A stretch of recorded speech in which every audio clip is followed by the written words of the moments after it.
Everybody. It's a little later than I meant to, but I sort of got there on time. I slept in. Stayed up too late, and I slept in. Oh. Hey, Iris of Ether, thank you for that 69-month sub. We're gonna go back to Ace Attorney today. We did game 1 in January of 2023. Is when we streamed it, and I've always meant to come back to them, and I guess I just didn't. Oh, you got back from the charity dinner. Yeah, I hope that was fun. Forgot that was like, what, last night?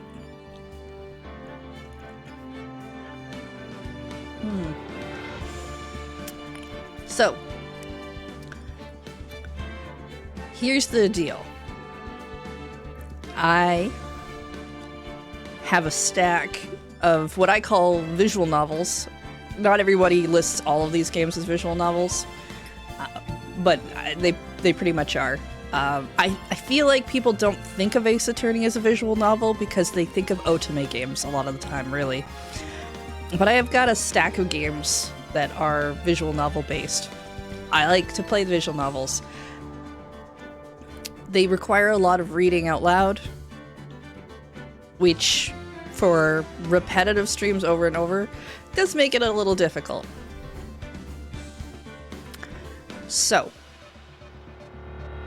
my solution is that we get back to streaming the more variety way of over the course of the week, especially since I've managed to do more streams in a week than once a week.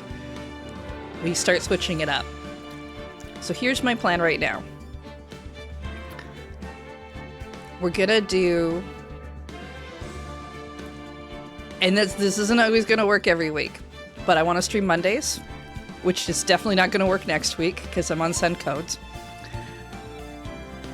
Tuesdays and Thursdays are gonna be Hyrule Warriors right now. Our Saturdays are gonna be our visual novel games, which we'll do game 2 of Ace Attorney. Monday night is gonna be kind of a I don't know what we're doing. I think we're gonna go back to Hades 2 when I do stream on Mondays. Though I do have another short expansion thing I also want to do that I need to look into, so maybe. We'll see. But I feel like I want to do some more stuff in Hades 2, but we're basically done the bulk of Hades 2, so that's going to go to Mondays. We're going to use the 2 days of the week to do the more main game, and then if I do once a week a visual novel, I think that'll be okay. We'll find out. Now, this isn't going to work all the time because I have work, I have a job, and it's pretty fluid in the way stuff bounces up and back and forth. So as I said already, I can't stream this Monday, likely because I'm already doing a stream at work. I'm going to do send codes. I'm doing some sort of Bermuda something game. See, I've already forgotten what it is.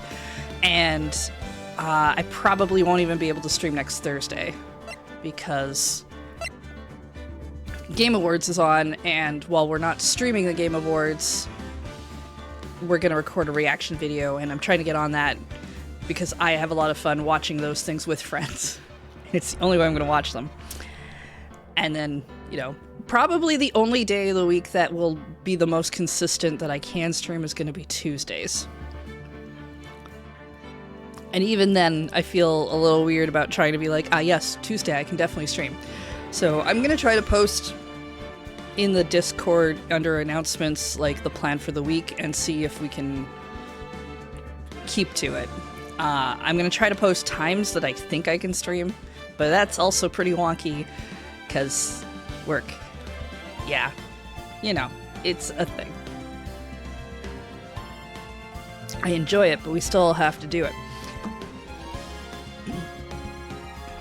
Let's see, you did your best with social anxiety, got outbid on some cute Kirby decorations. Yeah, I've only been to the charity dinner once, but yeah. No hope of ever winning anything there, which is fine. It's cool to see some of the stuff, though. Yeah. And you know what? You went, you survived, so I think you probably did all right with your social anxiety. Because now you're home and you're safe and everything is great. Yelling at Jeff Keighley is better than when other people are yelling at Jeff with you. Yeah, it really is. Game Awards is such a scam. That said, I hope Expedition 33 wins. I'd love for Silksong to win. It's not gonna win. Alright, I should change to the screen where you guys can see the game, huh? We'll put myself here. Hopefully that's okay. I have not checked. I have played this game before, so I do not care if people want to talk spoilers personally. I still care about backseating, but if I don't know, maybe I should come up with a safe word or something. But I'll at least, hey chat, what the heck do you think I'm supposed to do? Because these games get weird. They're a little finicky. But, you know. Someone said Team Cherry is not going because they know Expedition 33 is going to win. Yeah, I saw that. Team Cherry has said that they don't intend to go. They expect Expedition 33 to win because they think it is more... did they say palatable? No. It generally more... like, people were more likely to like that game overall than something like Silksong, which honestly is fair. And I think their thing was more of we think it's a waste of time to go.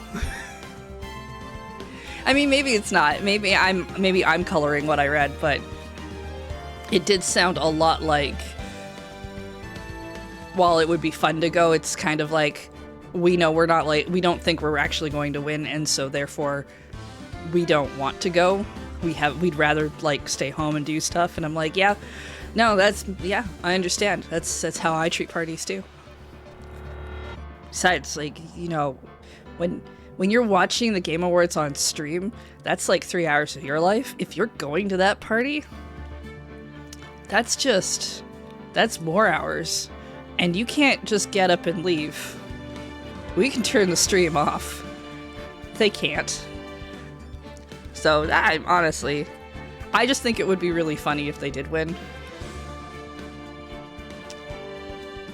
I personally like Silksong a lot. I think it would be cool if they won. I think it would be funnier. Now I do think it would be funnier if they won before, like, especially since they're not going. But, yeah, it's not here or there.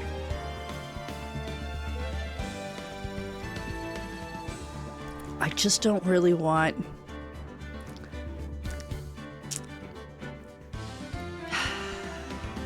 I'm thinking of the things that are on that list, and like, no, you know, I don't really think Expedition 33 to me makes the most sense.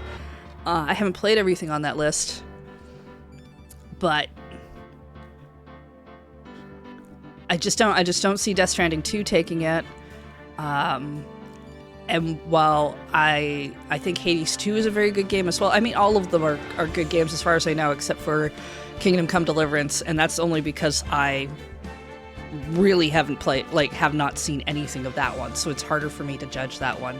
But Hades 2, it's just, I don't think so. Donkey Kong Bonanza would be really cool, in a sense. I just don't think it quite has it. I think it's probably got more appeal than a bunch of the other ones. And what I have heard of Kingdom Come Deliverance is that it's only from like 2 people. I was listening to a podcast recently where they said they played it for a while, and it took them a long time to get into it. And to me, that's like, that's a hard sell then.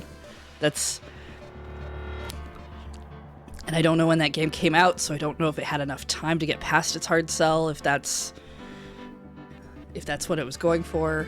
But it sounds like they had fun with it eventually, so I'm assuming, like, I mean, it made the list. There were other games that could have hit that 6th slot. It's not like we only had 6 games this year. Speaking of, though, we should get into this game. Justice for All. It's the second one. This game had updates.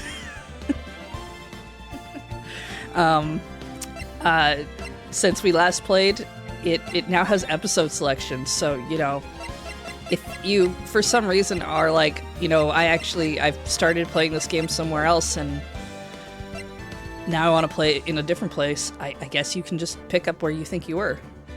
It's pretty nice, honestly.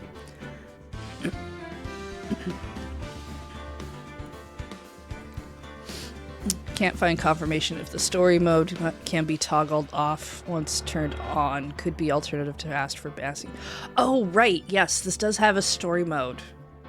So if you really do want to treat Phoenix Wright like a book, you can. But yeah, we'll be fine on backseating. Everyone's generally pretty good. Here, we're very low chill chat. It's more of a... Sometimes people get a little excited, but everyone's generally pretty cool. But I do think this is a pretty good recommendation. I keep forgetting story mode is a thing. Alright, we're going to do episode 1, The Lost Turnabout. If you've played a Phoenix Wright game before, the first case is generally a very tutorial-esque case, and it's generally pretty short, and also still very silly. So... I don't know how to describe Phoenix Wright if you've never seen Phoenix Wright before. It's goofy. It's silly. It doesn't make much sense. I still think the pixel art is better. But here we are.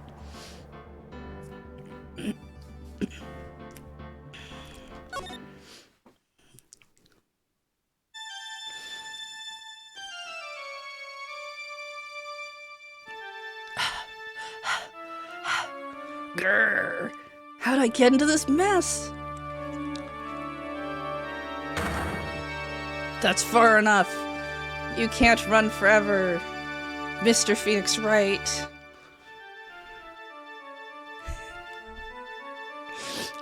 What? What have I done wrong? I cannot allow you to go on like this. But I'm just a simple defense attorney. Silence! You are no longer worthy of your title. Smash.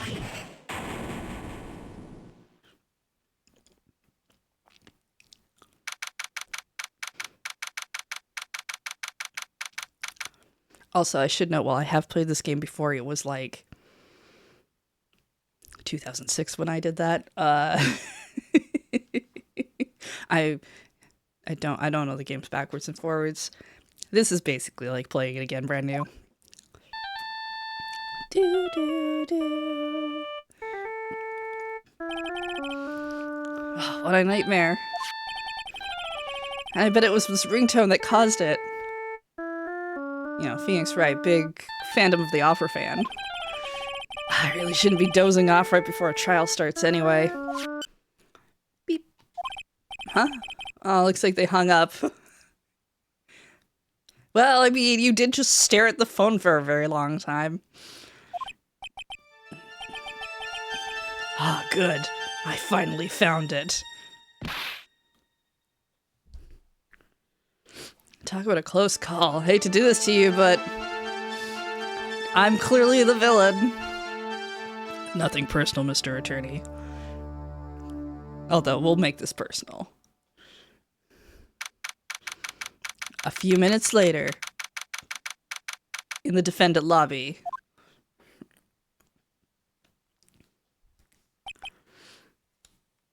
Oh, my head. Oh, it's throbbing. And why does it feel so foggy in there? Good morning. Yeah. Good morning. What's wrong? You don't look well. People are the best first thing in the morning. Where's that fighting spirit? This is a lie. Some people are best at the first thing in the morning, and they're annoying as heck. Sorry, but can you please turn the cheeriness down? My head sort of hurts. Roger that! Am I in trouble or something? Huh? Trouble? Wait, never mind. You're a policewoman, right? I thought maybe I'd done something wrong. What are you talking about? I'm the one in trouble. What? I'm placing my life in your hands today, Mr. Phoenix Wright. Life in my hands. You promised me. You said you would prove that I was not guilty. Not guilty. Oh, Phoenix, if we're gonna have amnesia, we're gonna be the main character of a completely different game. Just when I thought all hope was lost, when all the other lawyers had laughed me off. Leave it to me, you said. You, the one and only Phoenix Wright, came to save the day. And just like that, I was moved to tears, sir. I'll never forget that what you're doing for me, ever. What was she talking about? Actually, I'd really love to watch court proceedings, and I always root for you to win. When I'm off duty, I like to come here and... What's wrong? You've been acting really strange and you keep staring at me. You're making me kind of nervous, sir. Oh, sorry. Oh, goodness, I'm afraid to ask this, but... So, hey, this might sound bad, but, just don't... Who are you? What? Mr. Wright, how can you say that? How can you do this to the fragile heart of a girl about to go on trial? You're absolutely horrible. I didn't mean like that. Is this how a defense attorney treats his clients, sir? I can't believe this. Well, I think maybe you have the wrong person. Yes, I'm... who am I? Fuck. The trial will begin shortly. Will the defendant and her lawyer please proceed to the courtroom immediately? The trial's about to start. I'm counting on you in there, okay? I must have amnesia. Seems bad. Let's see. Well, time to figure out who I am. Okay, I'm supposed to be a defense attorney, maybe. That girl? She said I'd prove her not guilty. Why would I make such an irresponsible promise? Phoenix Wright gets amnesia and then leaves to realize that he maybe shouldn't say things he shouldn't say. But that's not till like game 4. Ah, someone please. Tell me this is just a bad dream. I get the feeling this is one dream I won't be waking up from.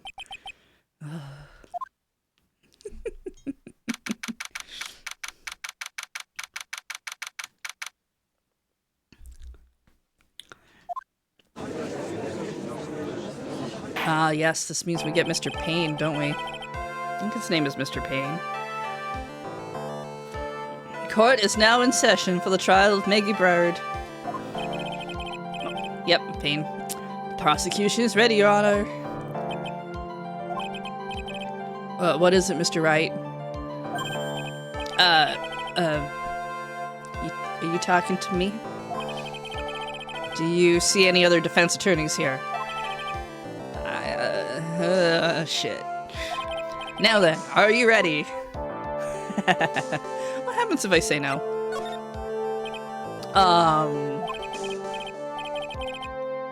What if I said no? Would that be alright? Of course it wouldn't. Oh, then why did he ask? Actually, you see, Your Honor, my memory is just kind of... The court will not hear the defense's excuses. Because the defendant is a member of the police, this case is under great scrutiny. Therefore, we must make this trial fair but swift. Swifter than our 3-day limit?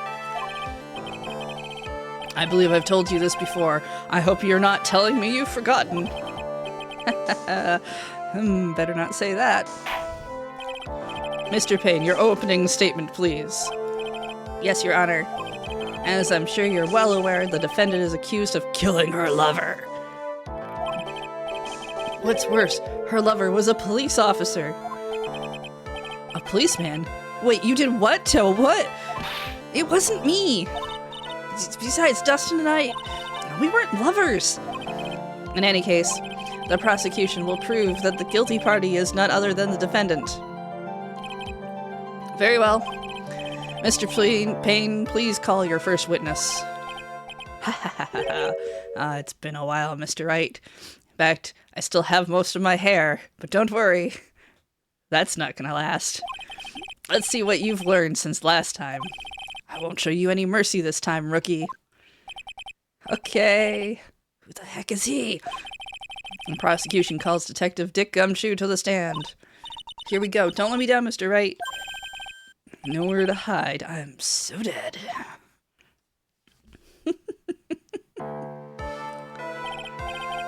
Witness, please state your name and occupation. My name is Dick Gumshoe, sir. I'm the detective in charge of homicides. Down to the precinct, sir. You don't look very well, detective. Well, sir, the defendant works under me, so, you know. Wait, you work under that detective? Yes, sir. And while I was a trainee, he was always watching out for me, sir. He's such a wonderful guy. I'll never forget what he's done for me. Alright, calm down, I believe you. Detective Gumshoe, please describe for us the details of this murder. Yes, sir. It happened at the park near headquarters. Expose Park. The victim was one of the local cops, Dustin Prince.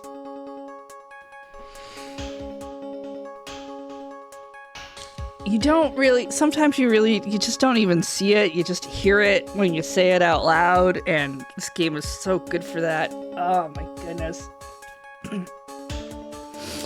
Okay.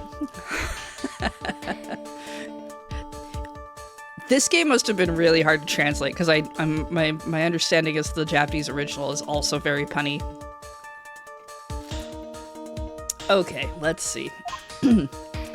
He was pushed down from the benches on the upper path, sir. The landing beat his body up bad and snapped his neck. We also take a minute for Expose Park.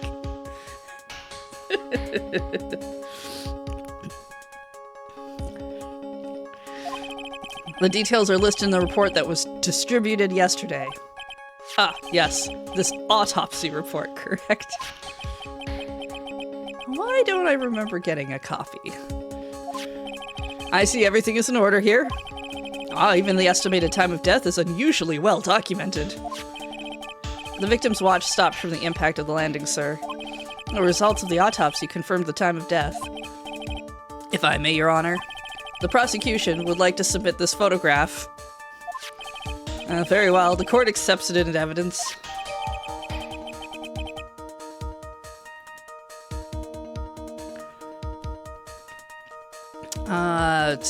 Photo added. Now then, I recall at yesterday's preliminary hearing, a very important piece of evidence was brought to our attention. Yes, Your Honor. Yes, sir. Yes? I guess? Everyone else is saying yes. I should say yes too, right? Mr. Wright, is your head on right today? Yeah, because if I remember right, oh shoot, how does it work? There's a... Phoenix Wright's name in Japanese is like... It basically means... shoot, I used to know this stuff. Yeah, Ruchi Naruhodo. You'll actually hear the phrase Naruhodo in a lot of Japanese stuff. It's as it's like so on and so forth, or turnabout or something. So it's like it's a really silly pun name in Japanese when people call him by his name. Yeah, I see it now, or I understand. They're all like that. This game is just fantastic. There was a very crucial piece of evidence found under the victim's body. Hey, defendant, was there? Have you lost your mind? Yes. I mean, well, No, just nerves. Let's just, What? How can you talk like such an amateur? I thought you were a pro, sir. Alright, sir, fine. I'll help you through this. At a time like this, maybe you ought to take a glance at the court record. Court record? Yeah, you know, the info about evidence and people involved with this case. You can look at the court record by pressing the R button. The R button, huh? Wow, you really know what you're talking about, don't you? It's too bad I'm a cop, right? Just think, I could totally be a legal aid instead. Mr. Wright? Yes, Your Honor? Court is in session. Save your chit-chat for later. Sorry, Your Honor. Well, I guess I better check the court record and see what I can find.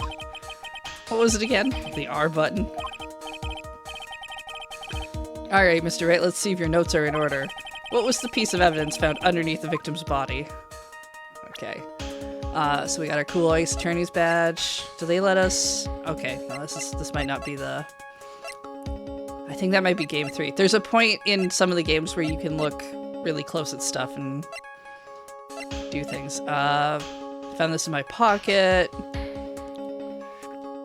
Time of death. 628. Broken neck, body covered in bruises. Found under the victim's body. Pieces of nearsighted lenses found nearby. Okay, so now we have our information. It was not a wallet or a police badge, which, frankly, the police badge would be interesting. And probably true if he was on duty. Anyway, glasses. Oh, that's simple, Your Honor. I broken pair of glasses. That's right. The victim grabbed his killer's glasses as he was being shoved, sir, and held on to them as he fell. Hey, why are you giving me the evil eye? Those glasses you're wearing. Yes, this is my spare pair. But these glasses they found at the scene of the crime are not mine, I swear. Are you sure about that? Look, it was a coincidence that on that same day I accidentally stepped on mine. A coincidence, she says. Your Honor, I have further evidence to present. Oh? You have more? Yeah, okay, honestly, for me, it's the judge that's one of the silliest characters. And this evidence is very decisive. Very well. Let's hear from our witness about this evidence.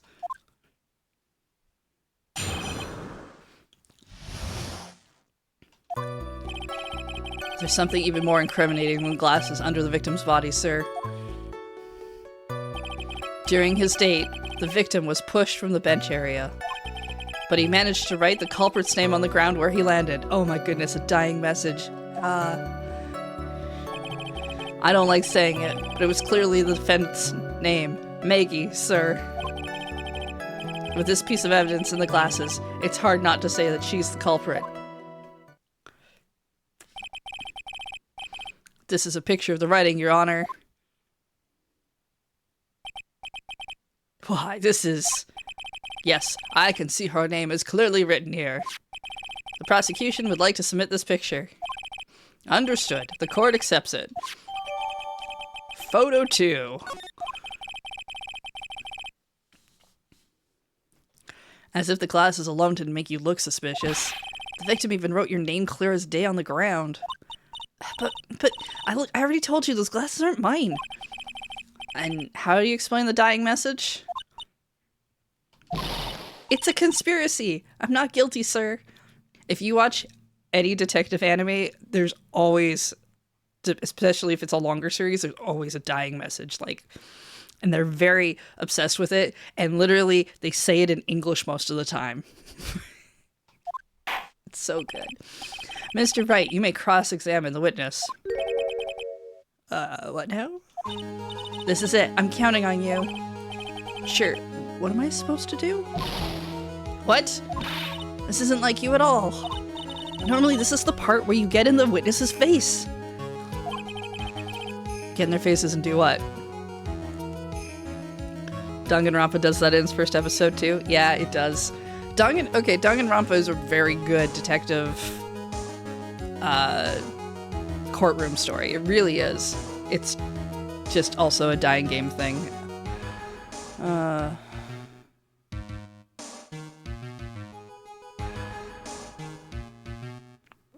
That's a work thing I can deal with later. What do I do? I guess there's no way around it. Okay, I'm gonna lend you a hand.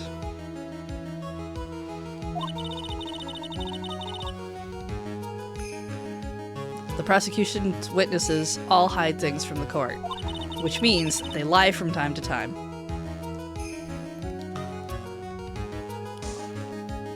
Just watch someone play through it for the first time. Nice. I think I gotta get Game V3 up on my VODs still. I think I've 1 and 2 up there. I'm really curious to check out that Danganronpa 2x2 weird thing that they... I don't know if there's a date for that yet. Wait, lie? But...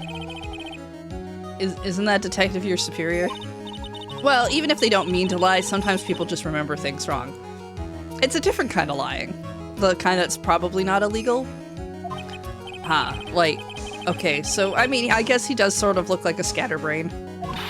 It doesn't matter. Either way, it's bad for us, sir. That's why when you question witnesses, you have to find and expose their lies. Mr. Wright, your cross-examination? Yes, Your Honor. Oh, time of trial by fire. Okay, here goes nothing. As long as I can expose the lies, we should be alright.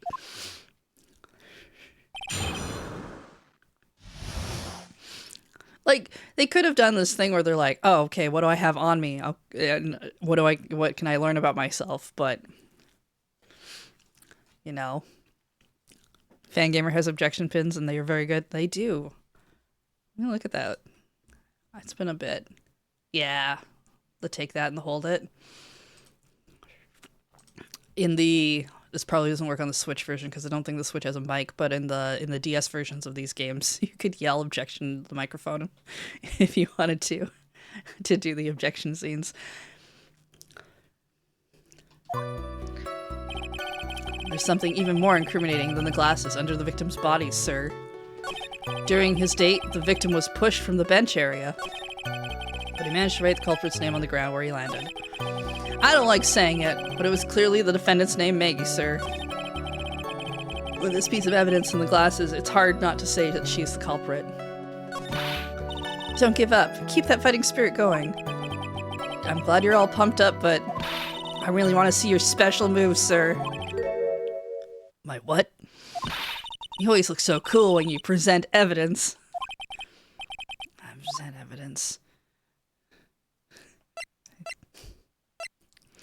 Now we're gonna go with this one. Actually, I was just thinking about that. Yes, the great Phoenix Wright is back. Oh, that's right. Huh?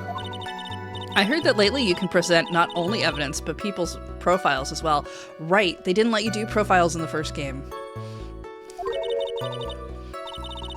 Sure, it makes things a bit more complicated, but, you know, so be careful. Alright, let's give this another try. Let's see, so...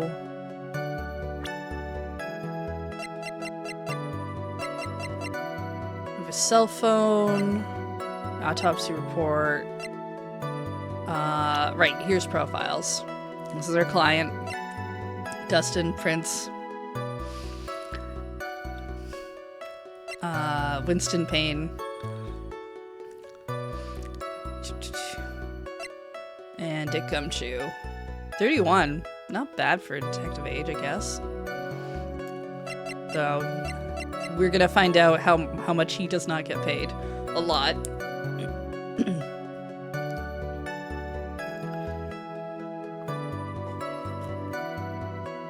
Used to play GB and DS during van pools from work, had fun trying to play a game that you had a feature where you needed to blow in the mic without looking like you were. That's right, yeah, there were a few games that did that. Generally, that's actually what I did for anything that was like, oh, shout thing. You could just blow into the mic and make it work because it's not like it was a sophisticated system or anything. Alright, let's press. About those glasses. Do you have any proof that they belong to my client? The lenses are for nearsightedness and are almost the same strength as hers. Even the frames look kind of like the ones she's wearing in her ID. Do they? That's not her ID, I guess. I'm sorry, wait, did that say... Okay, no, okay, I read that wrong. The only thing I can recall is that she's a policewoman. I read that as, I think she might be a policewoman.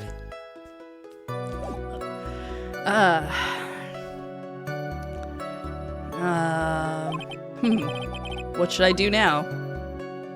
Continue pressing? Hold it.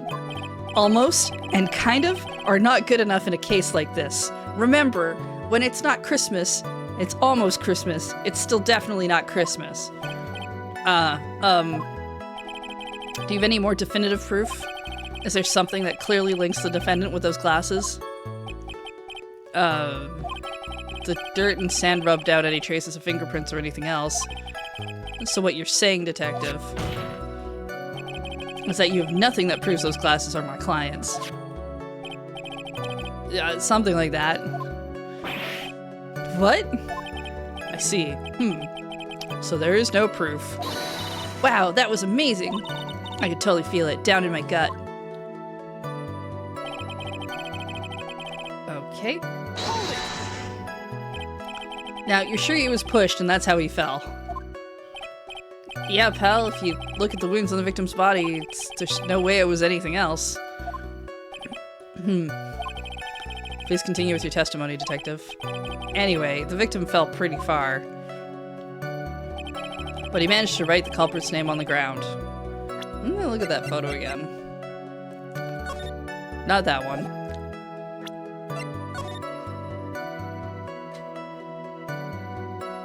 Okay, it doesn't spell something else upside down, as far as I can tell. Didn't go with that thing.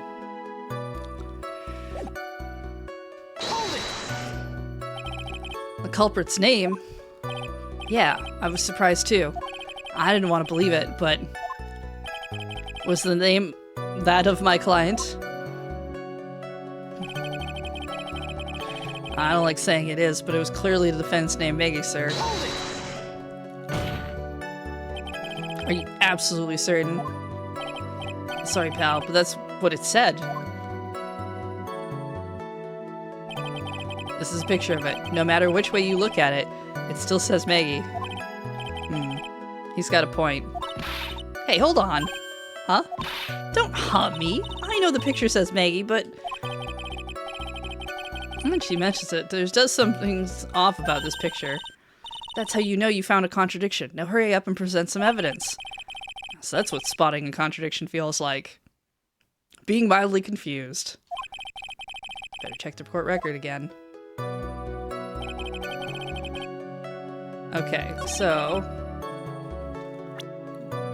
I mean, and the game was like pretty specific. It's like, look at the thing. And yeah, as is being pointed out, Maggie is spelled really strange, and they're dating, so it'd be weird, right? Objection!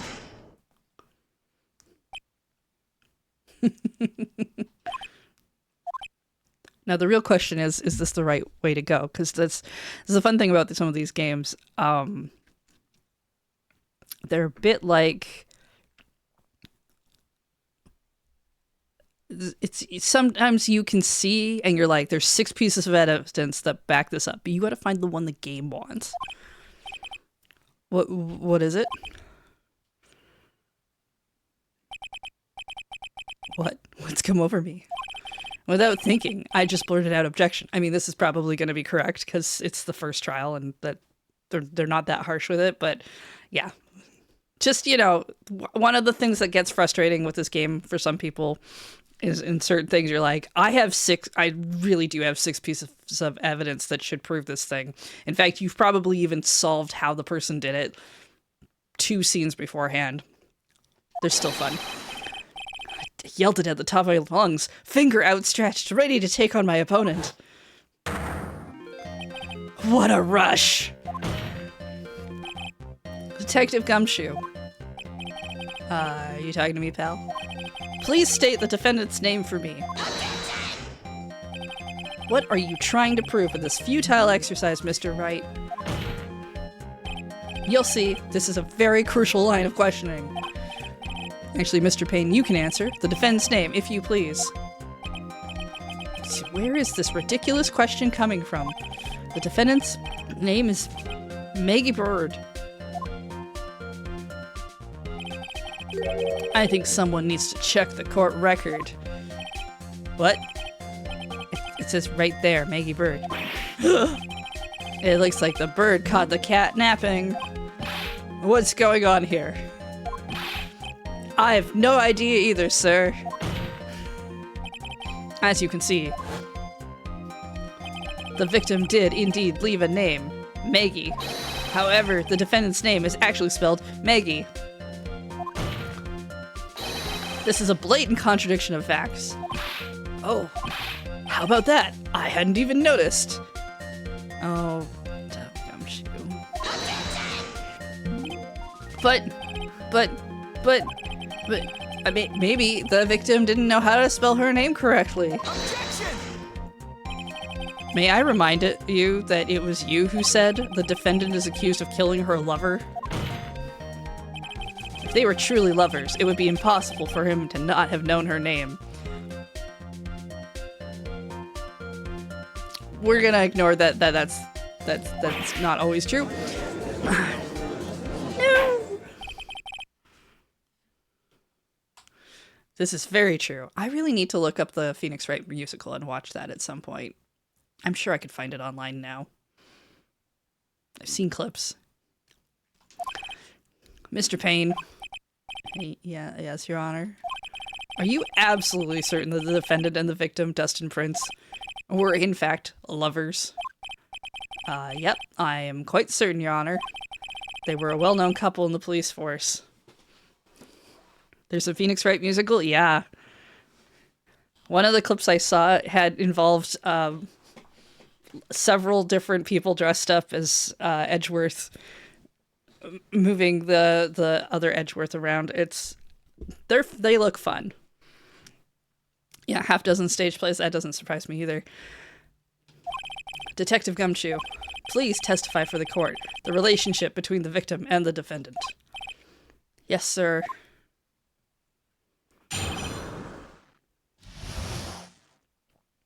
They also did do an anime for... Did they cover just the first game? I can't remember. The anime was quite a bit ago as well. It had a couple extra cases in it that weren't in the game. Might have been part of the manga. I haven't read the manga, though. I don't know. I think the games are probably the best way to deal with the series because of the interaction, but... 2 seasons covers the original trilogy minus Rise from the Ashes. Ah, yes. But, you know, there's other ways to enjoy this franchise. Officer Prince and Officer Bird had been going out for about half a year. It sounded like they were even talking about marriage. Really? 6 months in? The day of the incident just happened to be the victim's birthday, sir. Sure. Yeah, I mean, why not? Officer Bird had gotten Officer Prince a present. It was something she had brought over 2 months ago. Well, okay. So 4 months in. Cool. I should know because she came to me to ask what she should get for him. Oh, those two sound like they were close. Yes, Judge. Nevertheless, tragedy struck. Yes, I see. You may cross-examine the witness, Mr. Wright.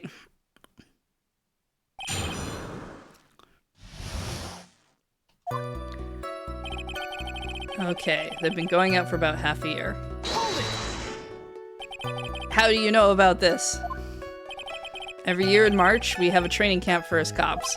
Officer Beard was a rookie at the time, and she and Officer Prince seemed to hit it off. They got close, I take it. Actually, I was supposed to go too, but I couldn't pay the deposit for the trip, so I didn't. If only I had gone on that trip. What is it? Oh, nothing, sir, really. Anyway. They were talking about marriage. Marriage? But wasn't the victim 8 years older than her? What?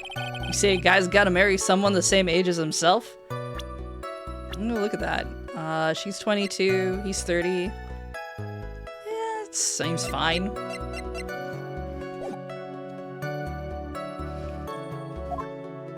No, that's not what I meant at all.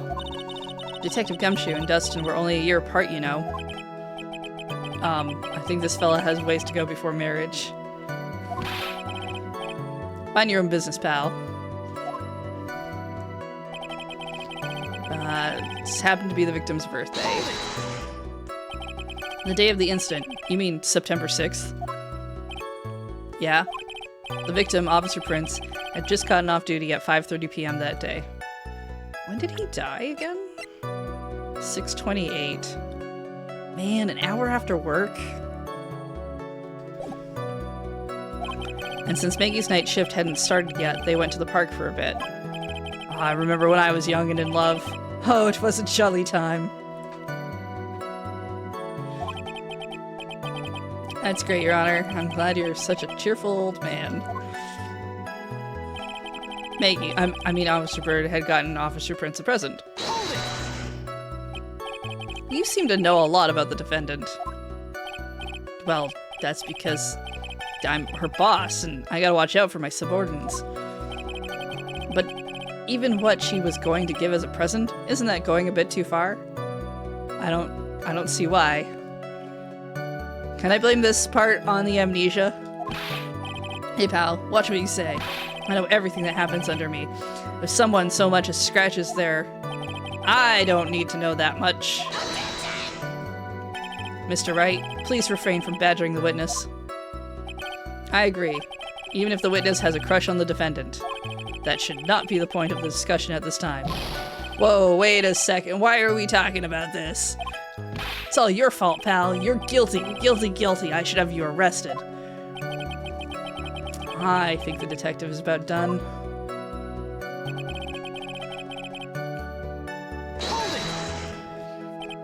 Over 2 months ago. Yep, she's a very considerate woman. So, what was his birthday present? She got him a glove. A single glove? Why would she only give him one? Actually, Your Honor, the glove in question is a baseball glove. Oh, it's this one. Oh, it's this one. Right.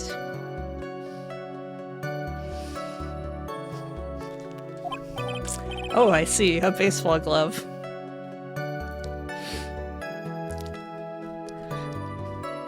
Oh yeah, no, things are gonna get real stupid. Officer Prince was a huge baseball fan. A baseball glove? Press further. Just now, I believe you said that the present was something she had bought over 2 months ago. Yeah? Are you saying she bought the glove at a store that far in advance? Nah, nothing like that. Then what is it like? She ordered it. It was custom made. Custom made? The glove was custom made? Yep, that's what I said. So the glove was custom made. Got that, chat? It's custom made glove. Your Honor, I really don't see how this glove is related to this case. Yes, it would seem there is little relevance. What do you think, Mr. Wright? Do you think this glove is really relevant to this case? Yes. I don't know where this will lead me, but you know. Of course it is relevant. That glove is the key to the whole case. And the funny thing is, this is true. The glove fits Gumshoe, doesn't it? Now, that would be a normal response of something that should actually happen. Don't worry. It's just sillier than that. Yes, bluffing to the max. Now, this is the Mr. Wright I know. I'm so happy you're back, sir. I was wondering how long it'd take. This is great. Pressing people. Feels like I've done this before. As if I used to do this to squeeze information from even the most tight-lipped people. Very well. If you are that convinced, then let's hear some more about the matter. Actually, I brought the glove with me today. And? Why didn't you say so earlier? Hurry and show the glove to the court. Well, I mean, I didn't think it had anything to do with this case.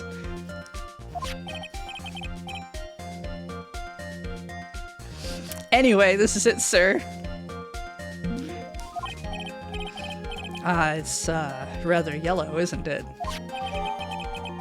Baseball glove added to court record. A birthday present from Maggie to the victim. It was custom made. Officer Prince really liked the color yellow. And that's why you had to special order it? Yep, that's right. That and one other reason. Oh, don't be coy. Just say it. I think this court has heard enough. It is clear that the victim and the defendant were involved with each other. Yes, that's correct, Your Honor. Now, if that is true, it brings up an important question.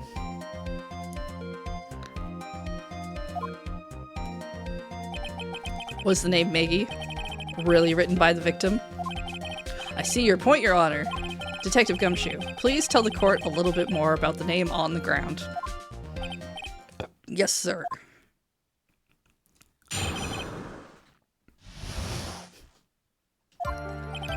We first looked into the handwriting. Unfortunately, we couldn't confirm that it was the victim's handwriting. Next, we checked the victim's pointer finger. We found that there was sand trapped under the victim's fingernail. There were also scratches on his skin that were caused by him writing on the ground. From this, we could confirm that the victim wrote this name with his right hand. Fair enough. Yes, a perfectly logical conclusion. Now then, Mr. Wright. Cross-examination time.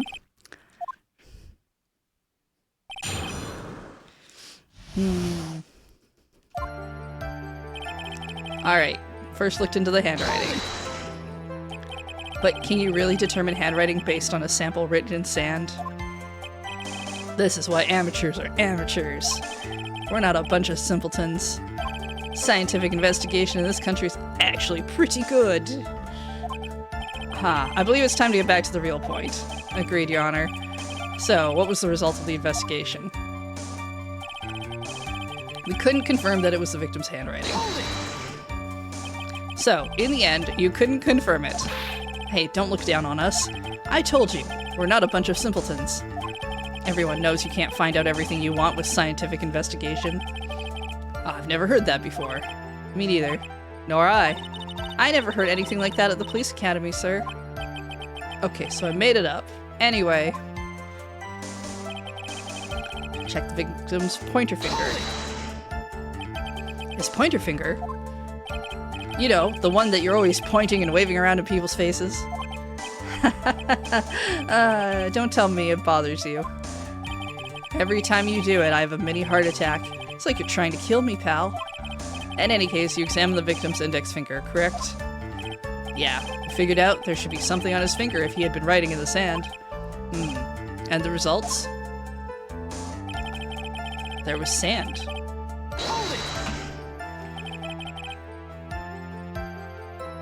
Now what does that prove?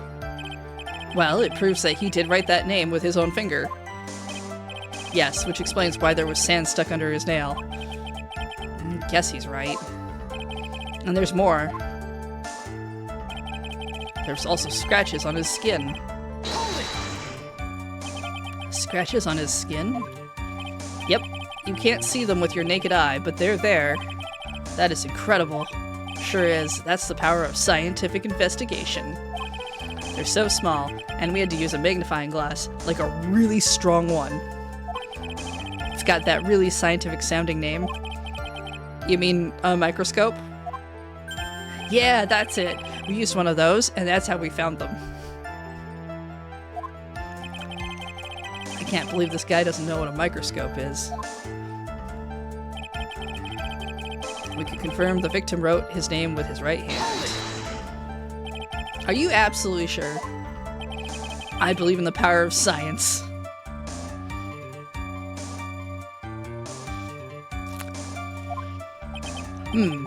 I wonder if my evidence is solid enough to counter with. Listening to this, you would think there was only one conclusion, that the name was definitely written by the victim. But don't you think that it would be really strange, sir?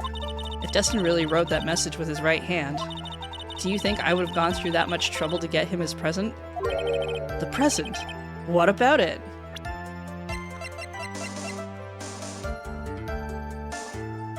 It looks like it should be for his right hand.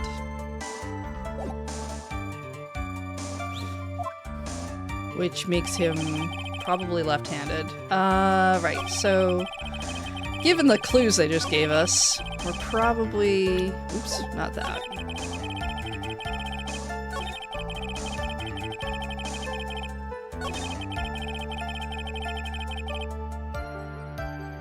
It'll be this one.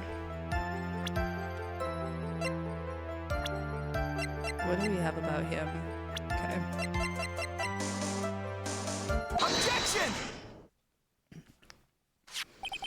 Detective Gumshoe, take a look at this.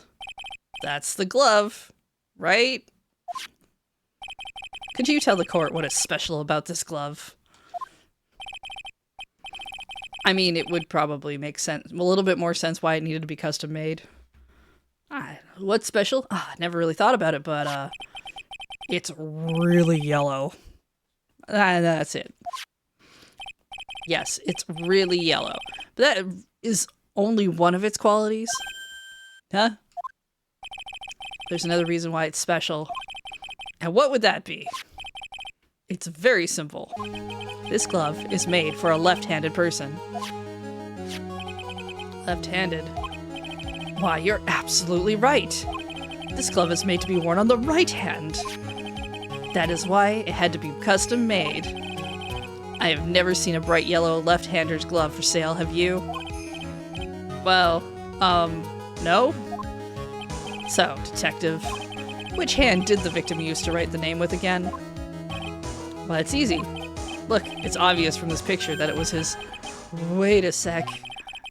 Don't forget that the victim was left-handed. Yeah.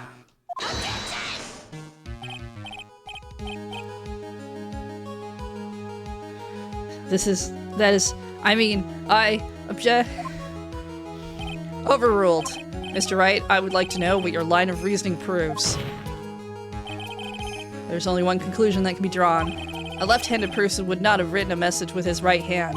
Therefore, the person who wrote the name Maggie could not have been the victim.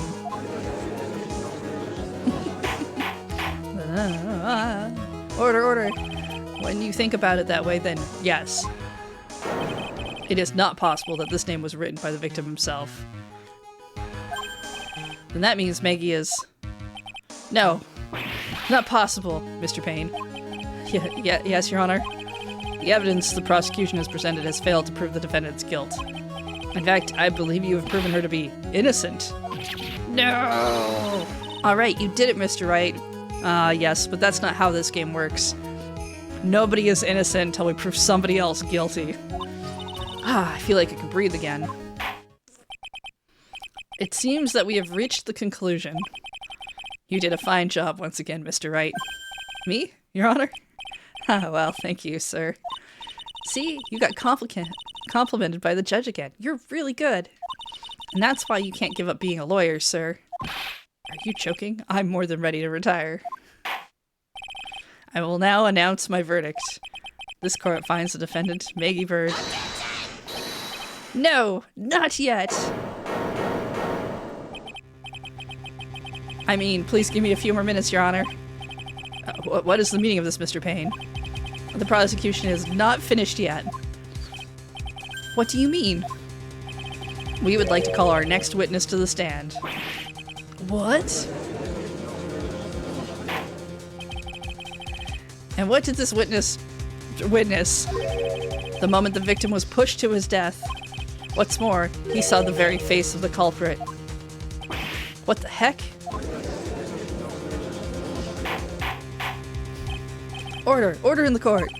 I believe a recess is in order. Afterward, we will hear from this new witness. I had a feeling that was a bit too easy. I need more information. I'll have to see what I can find out during this recess. Can't let my guard down. It's only gonna get tougher from here. Court is adjourned for recess.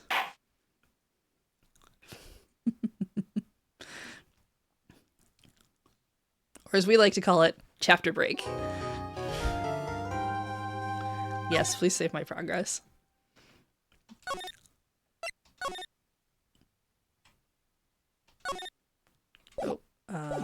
Keep going. Alright, it's September 8th.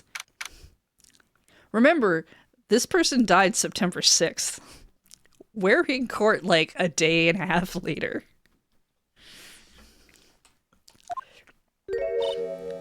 Amnesia?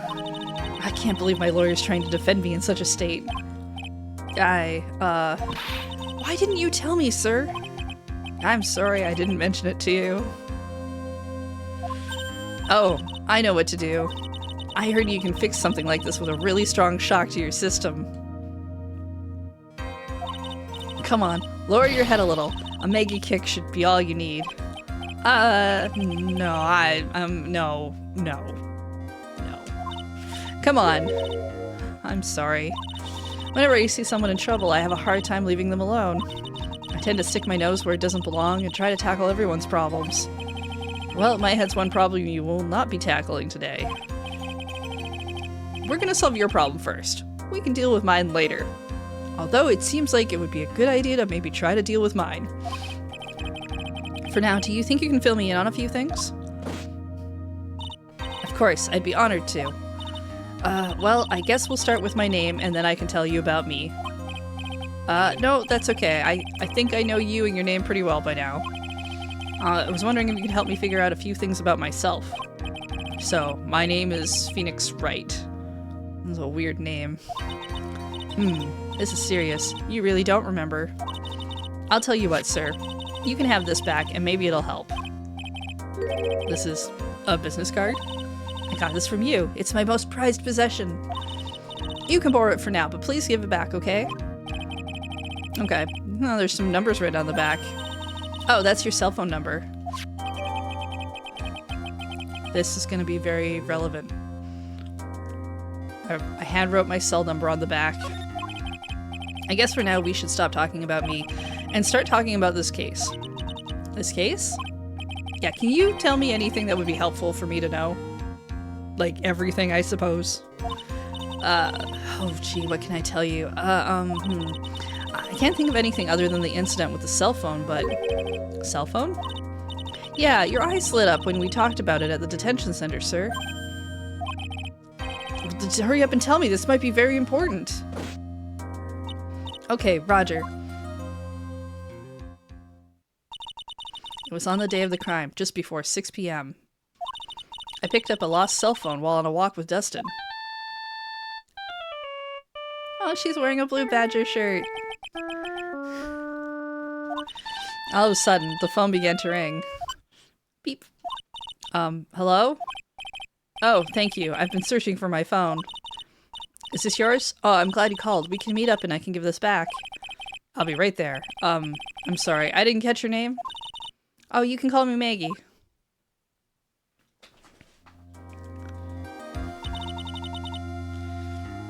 We agreed to meet up at 6 p.m. Dustin and I waited for the person to show up, but they never did. So where's this phone you found now? I gave it to you yesterday. Huh? To me? Is it the phone in my pocket? You mean this? Do you think it has anything to do with the murder? I don't really know, but if my eyes lit up... Ah! You were here all along! You're so mean! I called you 1,000,000 times, but you wouldn't pick up. And when I went to check in the courtroom, everyone had already left. Ah, who the heck is this? Let me guess, I'm supposed to know this girl. Hey, good morning, Maggie. And good morning to you too, Maya. So how's it going? Is there a word for worse than abysmal? Oh, and what if I said that everything will be fine? That's right, it's Maya to the rescue with the ultra-decisive, super important evidence. Here you are, Nick, the thing you wanted me to bring. Huh? Oh, thanks. What is this? There's 20 people's names and phone numbers written on it. It was kind of tough, but I managed to dig up some dirt. It looks like these guys are up to no good. No good, as in, there's a group of con artists the police are currently investigating. I think these guys are members of that group. Names list added to the court record. Unfamiliar names and phone numbers. Why would a group of con artists pop up in a case like this? Don't look at me. Huh. Where did you get this list from? What? Don't you remember, Nick? You're the one who asked me to look this up yesterday. Oh, is that right? These numbers were in the memory of that phone Maggie found. So that's where they're from. You're awful forgetful these days, Nick. I hope I never get to be a forgetful prune like you. Maya, actually, Mr. Wright is... Mr. Wright, recess is now over. Please bring the defendant and return to the courtroom immediately. Oh, oops, guess you have to get going. We can talk about you being old later, Nick. Wish us luck.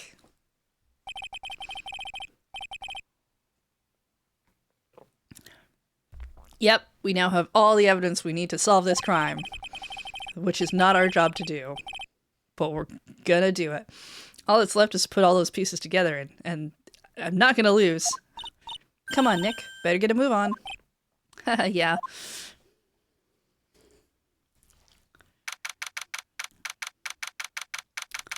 Boop, boop,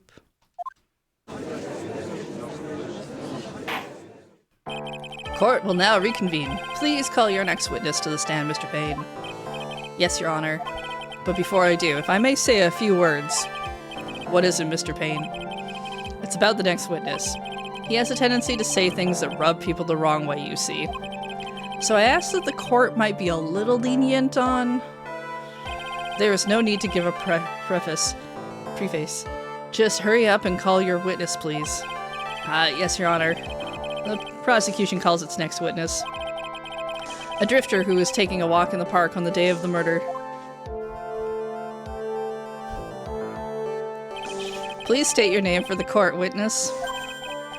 Before I do, I'd like to clarify a little something. Huh? Oh, alright, go ahead. Just now, you introduced my wonderful self to the court, correct? Perhaps as a drifter who was taking a walk? Did I? But I will not stand for that. Now you've tinted the court's eyes and colored me wrongly. Sure, I suppose calling me a university student just settled it, and there's some stuff, there's a lot of talking that I'm doing very quickly.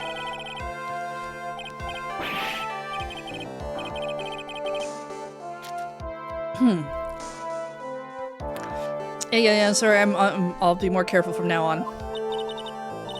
What is he, a human chatterbox? I have to question him?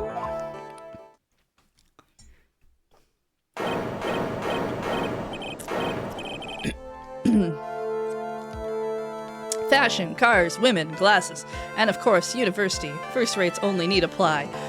He's a douche. Glasses? You aren't wearing glasses. That piece of information seemed extraneous at the time. That's enough. Your name, witness? Oh, is that how you want to play this? Using your power and influence to keep the young people down? I see how you work now. You old people and your dirty tricks. You thought you had me, but you thought wrong. I'm sorry? It won't happen again? Oh, man. I forgive you. Alright, I suppose I can tell you my name. This guy would be, like, held in contempt at this point. I am Richard Wellington, the drifting virtuoso, with a PhD in drifting, as it were.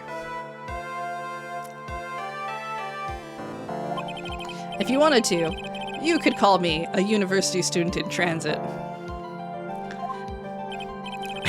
Mr. Wellington, on the day of the murder, you were taking strolling through the park, correct? it would appear that you are attached to that word. If you must, then by all means.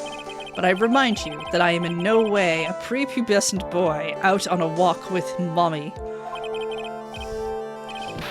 Anyway, please testify to your court that you saw during your walk through the park. See, you said it again. Taking a walk. You know, what you witnessed will do, Mr. Wellington.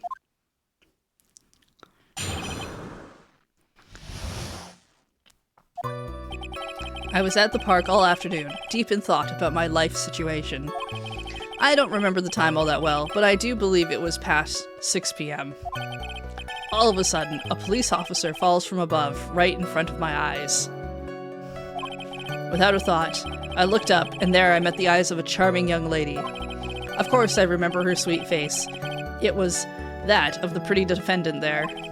The only thing I saw was the banana that fell with the police officer. And this is why this is dumb. I'm sure you all have figured it out by now. Huh? That was certainly a decisive testimony. Decisive? Nick, did you hear what he just said? Yep. That's all you have to say? How can you be so calm? It's strange. My mind is very calm and clear. Maybe it's because I believe in my client? You mean Maggie? Yes, and if she really is innocent, then that can only mean one thing. That guy is lying! You may now question the witness, Mr. Wright. I'll find out the truth, no matter how well you craft your lies. Spoilers, not very well.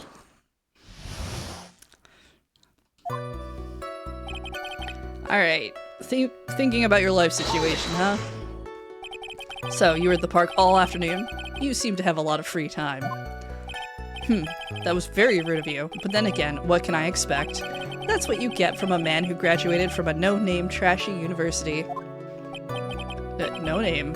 Trashy? Phoenix Wright. Defense lawyer. All the way from President's Choice College. Now that must be hard for a mush-headed, feeble-minded baboon like you, but I have to think very carefully about the future of our great country. Wait, I thought you said you were thinking about which college to go to just now. Oh, please. Which university I go to will directly affect the very future of this country. An arrogant little snot. After 6 p.m. How did you know what time it was? I see you're not wearing a watch. Is that the best you can do? Do you think you can discredit me like that? You're just a third-rate biased fool. I guess I can't expect real smarts from you. His arrogance is really intolerable. What should I do now? Press harder. Answer the question. How did you know what time it was? I think Phoenix Actual University is only named in the third game. Yeah, could be. He didn't go to the college that we do the game thing with later, do we? That ridiculous school where you have to pick your track. Was that game 3? I thought that was game 5. Oh, that's different? Ah. You assume he went to Phoenix Online University. Tisk tisk. I can't believe I have to deal with a worm like you. You're just a shallow man who can only slam on desks and point at people for fun. I guess I don't have a choice. I'll try to explain it so that even a third-rate simpleton like you can understand. There was this little thing they call a clock at the park. Yeah, Dual Destinies. Did you get that? Do you know what a clock is? It's a thing that tells you the time. As you can see, Mr. Wright, it's even in this picture of the crime scene. Let's see, so that says 7. No, so it is. I looked at that clock, and that's how I knew the time. But if you ask me, this whole concept of breaking time, it's totally nonsense. A real first-class person doesn't live by, no, wear a watch. What a ridiculous notion. People should live freely from constraints. Punch him. Talk about a first-class waste of time. In any case, All of a sudden, a police officer falls from above, right in front of my eyes. Hold it! And how did you know he was a police officer?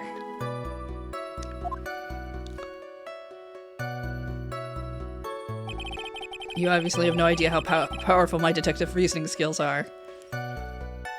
I mean, I'm assuming it's police uniform. With one glance, I could tell just what kind of occupation he held. That shoddy do-it-yourself hairstyle, and those cheap, low-quality shoes. Oh, I suppose he was also wearing an officer's uniform. Shouldn't that statement have come first? Wow, that's pretty impressive. Hey, Nick, do you think he's figured out what I do? I haven't figured that out yet. Met the eyes of a charming young lady. Are you sure you got a good look at her face? Animals have this thing called an eye, Mr. Wright. They use this eye to see things. In the case of humans, we have two of them. Yes, even you. I don't care if I have them or not. Did you or did you not get a clear look at her face? That's what the witness was just about to get to. I would like to request that Mr. Wright not use such a loud voice during questioning. Sustained. Mr. Wright, please refrain from raising your voice in this court. Then don't make me have to raise my voice.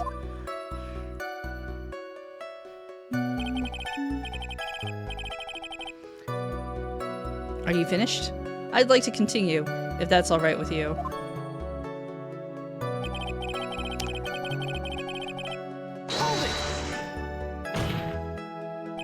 So you're sure you're not mistaken? Please, don't confuse your pitiful wreck of a life with mine. Hey Frankenstein, thank you for that 23-month resub. I'm what you call a famous brand name product, while you are a cheap imitation. There is no way someone as magnificent as myself could have made a mistake. Of course, of course. Oh, of course. Did you notice anything else of interest, witness? Right, the banana. The banana? Well, it was actually more than just one. More like a bunch of bananas? What would a bunch of bananas have been doing there? And why would I know such a thing? I'm only telling you what I saw. It's really strange. Maggie never mentioned anything about a bunch of bananas. That's it, Nick. He's got to be lying about the bananas. He could be, but there's no reason for him to lie about there being bananas at the crime scene. And what if it's not a lie? Well, maybe he thought he was seeing one thing and it was something else. If he mistook something else for a bunch of bananas, that would be an inaccuracy. Think, Phoenix, think. If my client is innocent, there's no way he could have been seen what he says he did. Which means if he can somehow show he's lying, that's exactly what we need to do. Okay, yes, I just gotta think this through. Is everything okay, Nick?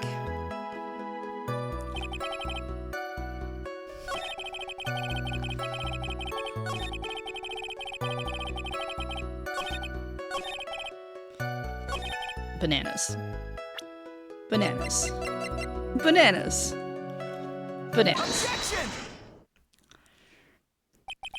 Mr. Wellington, I believe I have the bananas you saw right here.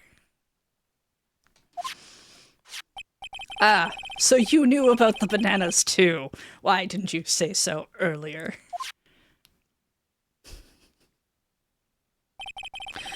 But don't think you can use this as a way to pull more information out of me. And that's where you'd be wrong. Mr. Wright, what is the meaning of this?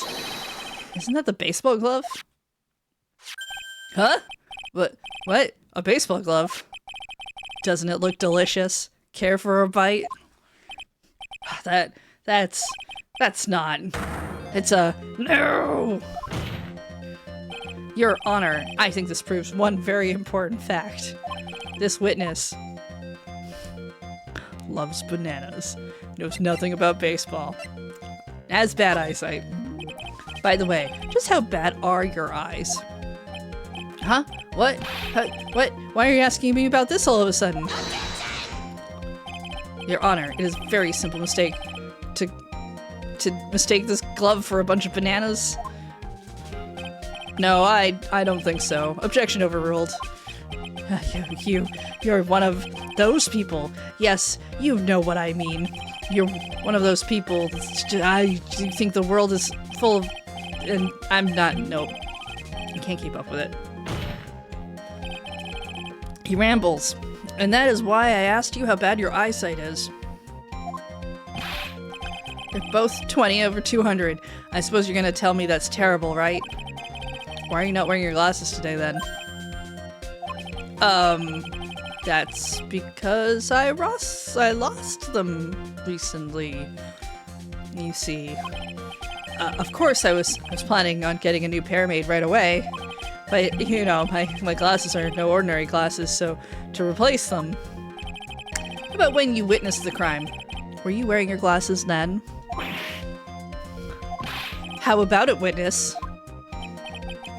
You are an unrelenting evil man. You're like those people who rejected Joan of Arc. Blah, blah, blah, blah, blah, blah, blah, blah, blah, blah. Which boils down to you were not wearing your glasses at the time. Therefore, the identity of the woman at the scene of the crime and that of the defendant cannot be proven to be the same by this witness. But the height difference was only 9 feet. It was very possible for him to see that face of the culprit standing on the upper path. Witness, please be more accurate in your testimony. Remember, a person's life is at stake. Which is why I'm going to be very... just... about it and be like, hey, just amend your statement. Yes, Your Honor. Now then, please continue with your testimony. I guess the witness never plantained for this. Please tell the court what happened next in the moments after you witnessed the crime.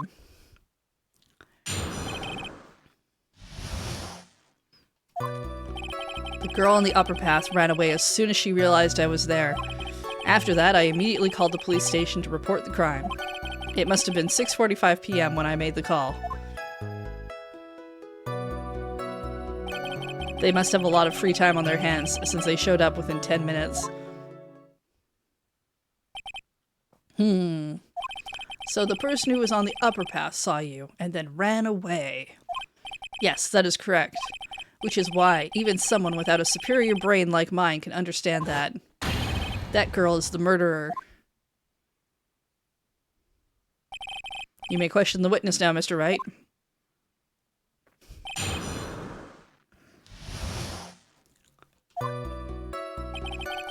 Alright. She ran away, just like that? Yes, she did. She saw me and flew the nest like the guilty bird she is. Oh, I'm sorry. Was that pun too hard for someone who only got a third-rate education? Yeah, actually, that did take me a few seconds to get. Anyway, if she ran away the instant she saw you, how could you tell it was my client? The witness has already answered that question. He has stated that the defendant is the culprit. This is true, Mr. Wright. I'm striking your question from the record. How can I get more information out of him? Called the police station. Immediately? As in immediately. I mean, sure, a minute might have elapsed before I did, but that's the duty of every good citizen. Or did they not teach you that at your pitiful school? You think people learn about how to call the police in college? Hey Nick, I think you should take a look at the court record for a sec.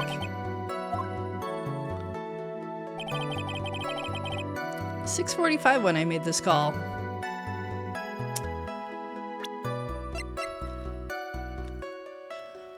You called right away. Objection!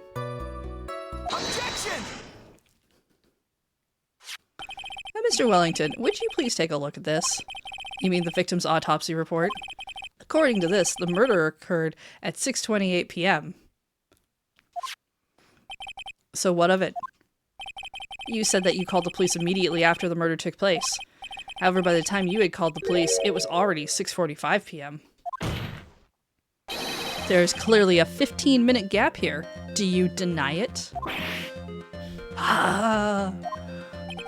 I think this court would like to hear what you were doing during this 15-minute gap. Grr. The witness was in shock at the time after witnessing a terrible murder. It's only to be expected that he would be a little dazed. Objection! 15 minutes is hardly what I would call a little dazed. Ah. Mr. Wellington. Yes? Explain yourself. What were you doing during those 15 minutes? Answer the question. Telephone. I mean, spit it out. I was searching for a phone booth. A phone booth? You mean you don't have a cell phone? Your questions, as if you're trying to open all the layers of a Matryoshka doll. You must think you're really something special.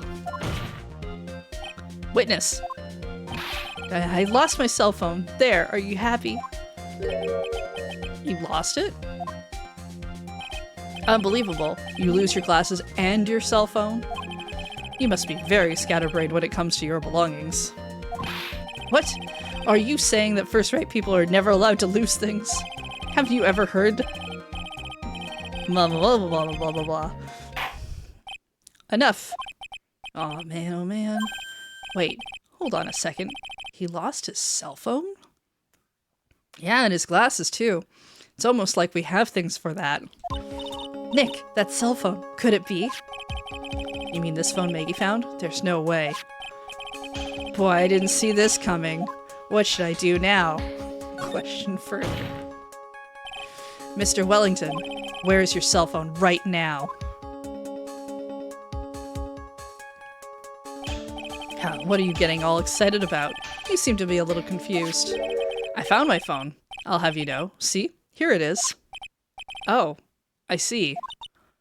Huh, looks like he got his phone. And I thought that just maybe that this was his.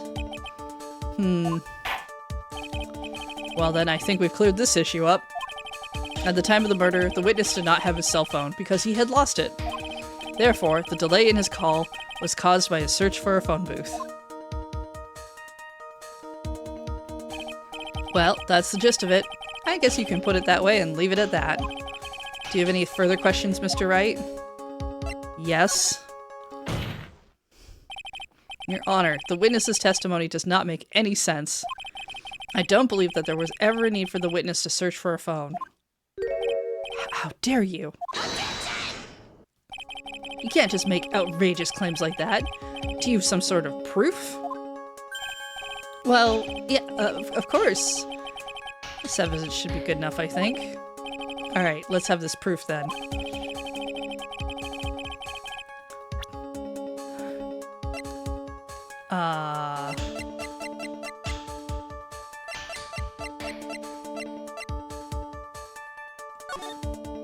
Yeah, good. I was like, it can't be the phone itself. It's in the pictures, though. For those of you who are younger, as telephone booths used to be a thing. The picture, that is one of them. They're gross, but you could make calls. It's quite simple, actually. Please take a look at this. The crime scene photo? Is there a problem with it? Oh, there's nothing wrong with the picture. But if you don't understand my logic after looking at it, something is wrong with you. No! It's a phone booth. That is correct. All the defendant had to do was walk 3 steps. Mr. Wellington, why did you not use the phone that was right in front of you?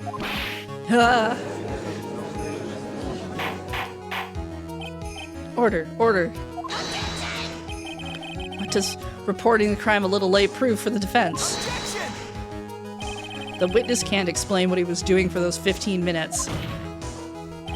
That is reason enough to throw suspicion on his testimony. Yes, this is very true. What do you have to say for yourself, witness? Then I bet this phone really is his, Nick. He must have killed Dustin to get his phone back. But Maggie said that she was going to return it to him, so there was no reason for him to kill for it. And on top of that, we still have the phone she found anyway. But if he wasn't looking for his cell phone, maybe he was looking for something else. Was he? Mr. Wright? Yes, Your Honor. Do you have any thoughts you would like to share with the court? Can you offer an explanation as to what the witness was doing during those 15 minutes? Sure. There's only one possible explanation. Alright, let's hear your explanation. Be forewarned that if your explanation is not persuasive, you will be penalized. Think carefully before you present, Mr. Wright. Yes, Your Honor. I probably shouldn't have said there was only one possibility. Why didn't the witness call the police right away? What was this? Con artist numbers, business card. I think it's... Yeah, I believe this is what we're going to say we're doing. Oh shit, that's not... Is this not it? Is this the line that we say when we're not right? This sounds like the line we say when we're not right. Yep. Right.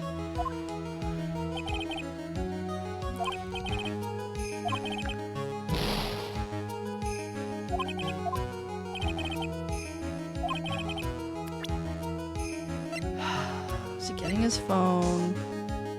Covered in bruises. We found the... Yeah, I mean, yeah, you're right. Probably wouldn't have taken 15 minutes to do that.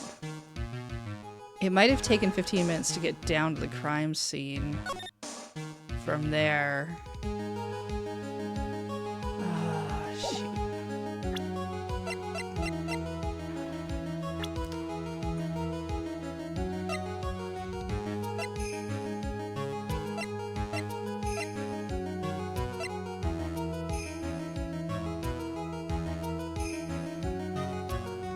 I suppose, yeah, he could have been looking for his glasses.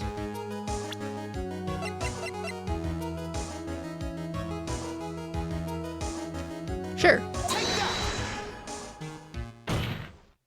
Oh, there we go. There we go. Music changed. Sometimes the music doesn't change, so there's like a little bit of a like, oh no, you picked the wrong thing. But there's always a statement that's like, I think it's probably this, and you're like, I fucked up. Mr. Wellington. What? Don't do that. You almost gave me a heart attack. These are your glasses, aren't they? Where did you find... Ah! I believe the cart all heard what you just confessed to? That these glasses are in fact yours?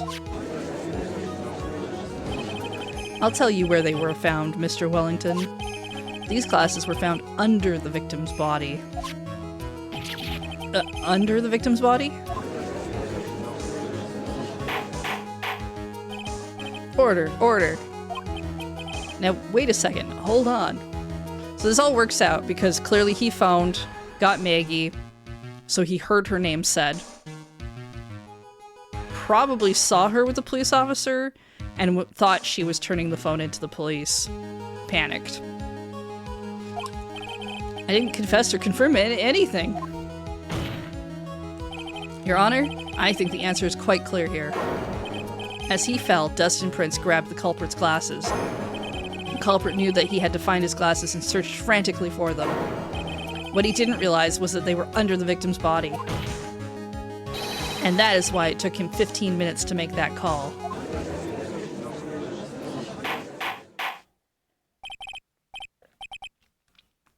Mr. Wright, are you indicating the witness as the real murderer? Yeah, I mean, that's how these games go. Of course. That is precisely what I am doing. Oh, ah.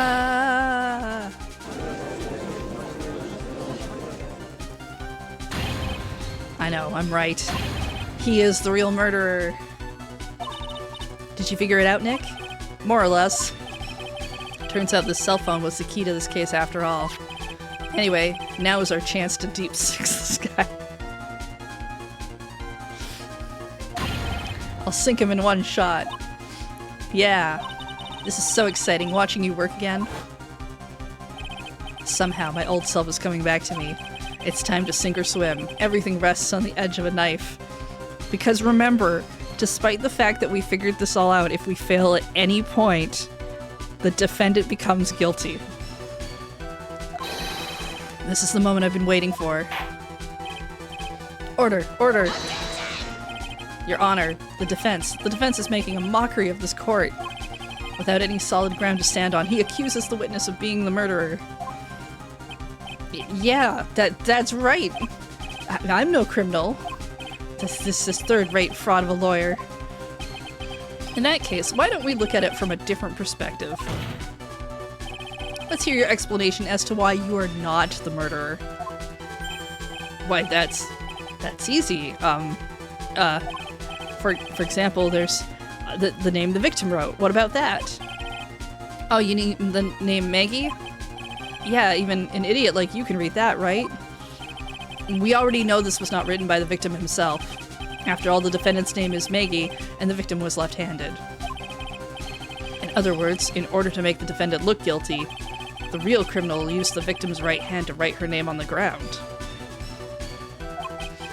But, wouldn't that mean that the real criminal was someone the defendant knew? Otherwise, how else would that person know her name was Maggie? Or Maggie? That is a good point. The witness didn't even know of Miss Bird before this trial. I forgot. Was there any way this creep could have known Maggie's name beforehand? Yes. It would be best if I could prove that the witness had a chance to learn that the defendant's name was Maggie. Now, will the defense please present its case? How could the witness have known the defendant's name? It's probably just the phone. It's probably not. Mr. Wellington, you didn't have your cell phone with you on the day of the murder, correct? So what if I didn't? When you realized you had lost it, what did you do? What did I do? Didn't you try to find it by calling it? Why you? How did you? Your Honor, these questions have nothing to do with... Overruled. Mr. Wright, where are you going with this line of questioning? Do you think there is some relation between the witness's cell phone and the murder? I do, Your Honor. On the day of the murder, Maggie Bird picked up a lost cell phone in the park. And she also received a phone call from the owner of the phone.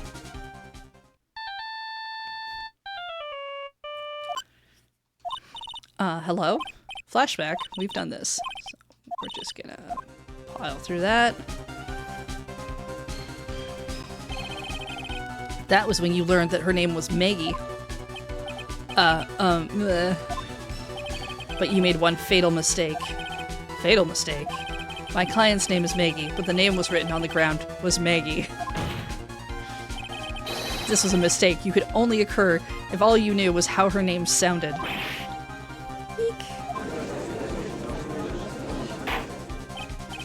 Order! Order! Did Maggie have a blue badger on her hoodie in the original? Probably not. I don't know offhand, but I would actually assume that's probably added for the HD version that we're playing. Order! Order! But Your Honor, the witness has no motive. And your point is? It's very simple, Your Honor. A person usually would not kill someone without a reason. Mr. Wellington had no reason to kill anyone. That is absolutely correct. I don't have a motive. Mr. Wright? Your Honor? Can you explain what motive this witness could have had? It's very simple, Your Honor. Are you sure, Nick? If I said I can't offer an explanation, the trial's over, right? Well, yeah, but... Now then, please present to the court the proof that this witness had a motive. This will be our list of numbers. Mr. Wellington's motive is right here. What is this? A list? These phone numbers were pulled from the memory of the phone the defendant found. And we have determined that the people on this list are members of a certain group. You looked up all those numbers? Of course. This list of phone numbers was stored in the cell phone's memory. The names and numbers belong to people who are members of a certain con artists group. What? Con artists? Can you explain why these numbers were on your phone, Mr. Wellington? This is an outrage. An invasion of privacy. Looking up the phone numbers on a person's phone is a worse crime than murder. You're one of those people. Terrible things and much dialogue happens here. I don't care, Mr. Wellington. All I want is for you to tell us what this list is about. You think any of you know what it's like to be a refined man such as me? Your Honor, this is unjustified badgering of the witness. Objection overruled. Mr. Wright, what is the meaning of this? Why would the witness have the numbers of a group of con artists on his phone? Isn't that obvious? The witness is a member of that group. Mr. Wellington is a member of this very group. No! All of your friends' phone numbers are stored right here on this phone. Like an idiot. If the game is old enough to have a phone booth, it's old enough for the times where we had to actually remember all the phone numbers. If anyone were to look into these phone numbers, it would be all over for you. That is why you had to kill. No, this is too much. It does make quite a bit of sense. Well, Mr. Wellington, would you care to explain? I got you now. That police officer. Your Honor. What is it, Mr. Payne? Your Honor, this is unjustified badgering of the witness. You said the exact same thing only a few seconds ago. Please? Please, let's think about the content of that phone call. Hello? Oh, thank you. I've been searching for my phone. This is yours. Glad you called. When we meet, I give this back. The defendant had already promised that she would return the phone. After that, all Mr. Wellington had to do was meet Miss Bird to get his phone back. Why then would he need to kill anyone? That is a valid point. What does the defense think about this? If you think about it logically, then it makes sense. Then maybe we should be thinking outside the box. Yeah, if we think like that, let's see. Maybe that slimeball saw something at the crime scene that made him commit murder. Your thoughts, Mr. Wright? Well, I don't think Mr. Wellington went to pick up his phone in a very friendly manner. But he was promised his phone, so why would he have been unfriendly to the defendant? I think he must have seen something that didn't agree with him when he got there. Well then, Mr. Wright, what was this something that didn't agree with the witness? It should be dust and prints.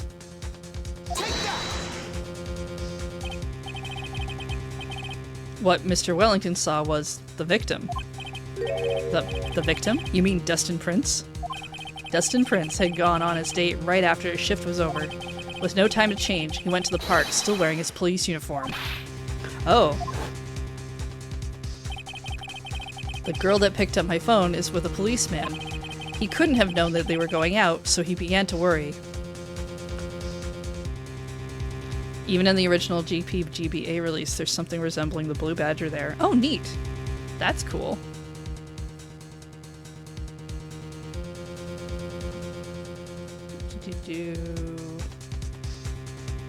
Oh, yeah. That's really neat. I wouldn't have thought that. He was afraid the policeman would ask a few questions before returning the phone. If I do anything suspicious, he might run a check on my phone. In his mind, it was possible they had already ran a check on the phone. And he went into a panic. Is this what you're saying? I thought the Blue Badger showed up in Game 3. Which should have been on the DS by that point, even in Japan. So yeah. Run was correct there? And he went into a panic. Is that what you're saying? Exactly. Officer Prince was murdered simply because he was in uniform. Apparently it's mentioned in Turnabout Goodbyes when you examine the chief in criminal affairs. So first appearance 1-4. Oh, okay. Yes, actually that sounds pretty familiar. Yeah, I could see that. They probably mentioned it and then they came up with the character design as they went. Mr. Payne, do you have any comments? Well, I'm thinking... It seems the truth has come out at last. The witness, Mr. Wellington, you are...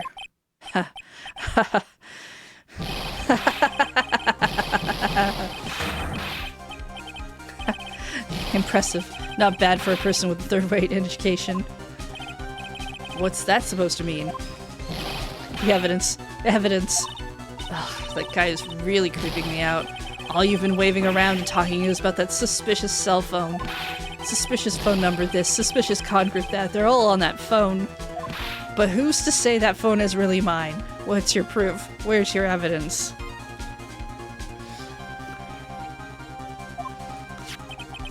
You want proof that this phone is yours?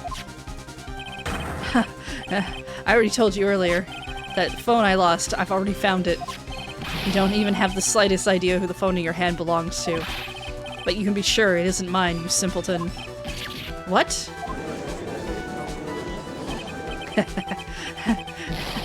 It feels so good to see you squirm. We do seem to have a problem on our hands with this phone. Whose phone is it? Without knowing that, it's meaningless as evidence. Your Honor! This is bad. I can't let him turn the tables on me like this. This cell phone. There has to be something I've overlooked. There's gotta be. Maybe. Fingerprints on the phone? Oh, right. I remember how this goes down. Yeah. Yeah, I think it's fingerprints on the phone. Or maybe... No, stored numbers on his new phone would be a thing. Let's go with fingerprints. We should check for fingerprints. Fingerprints? Yeah. Must have left some fingers on this phone. Nick, don't you remember? When you got that from Maggie, you wiped it off. What? You said there was sand all over it, so... Yep, I was an idiot. Pretty thoroughly, too.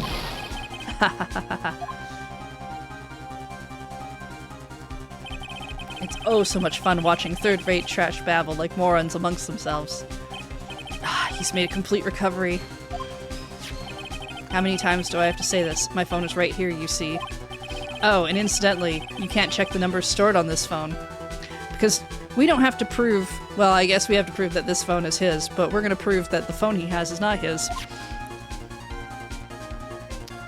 Come on, chat, you've been paying attention. You know whose phone it is, right? It must have glitched because all the numbers just magically disappeared. You've got to be joking. He erased all the numbers I was going to use as evidence? Mr. Wellington. What's this? By the tone of your voice, it sounds like you still have some fight left in you. Where did you finally find your cell phone?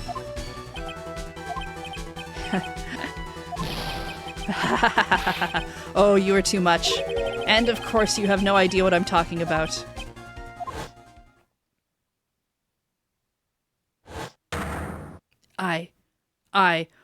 Oh, now I remember. Remember, this man hit him over the head. As he heard this, he went to go get his phone. Guess whose phone he picked up? Huh, looks like they hung up. Ah, good. I finally found it.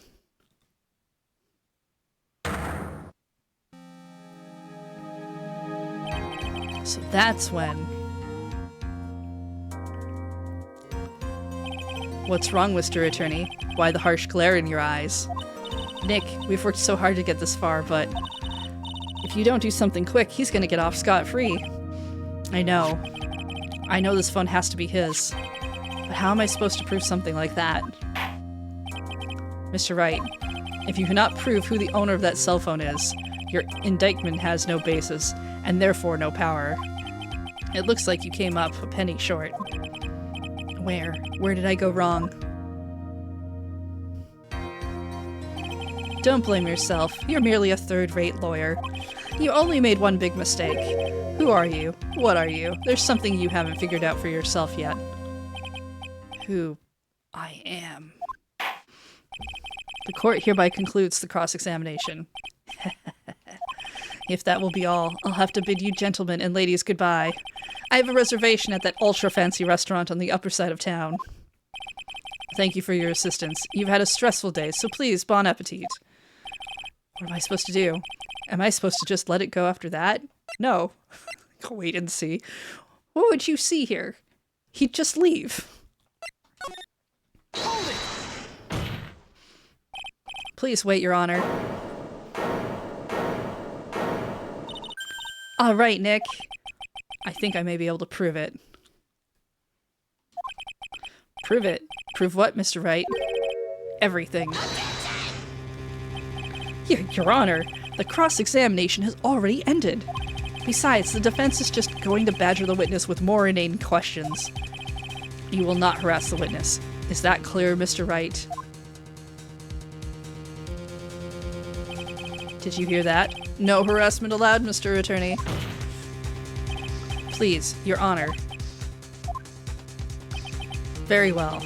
But this is your last chance, Mr. Wright. You may present one piece of evidence to the court. If you cannot prove everything, it's over for your client and for you. Do you fully understand? I'm sure you are well aware, Your Honor, but the cross-examination period has ended. Were you paying attention, Mr. Payne? I said that Mr. Wright could present only one more piece of evidence. Oh, now then, Mr. Wright, this is your last chance. It all comes down to this. It's go time. Please present the one piece of evidence that will explain everything.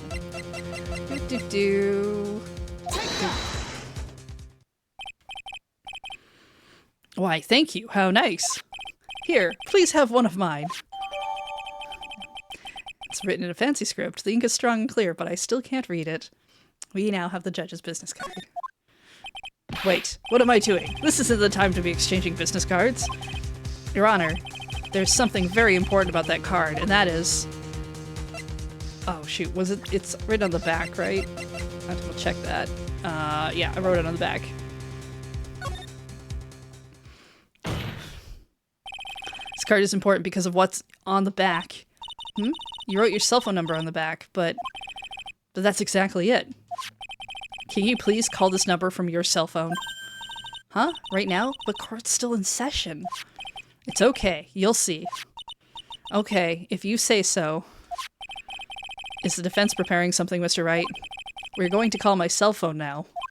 And then the court will see everything for what it is.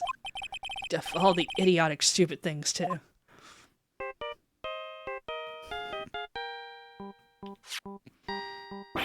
Ah! What? Why is my phone? And what is this stupid sounding ringtone? Mr. Wellington. How strange. I could almost swear that you're holding my phone. You're... Ah! No, it can't! By the way, before I forget, thank you very much for the lump on my head this morning. I don't think I need to explain any further, except to say... When you went to retrieve your cell phone, you mistakenly took the wrong one. Which means if you had taken the right one, this entire case would have fallen down at this point.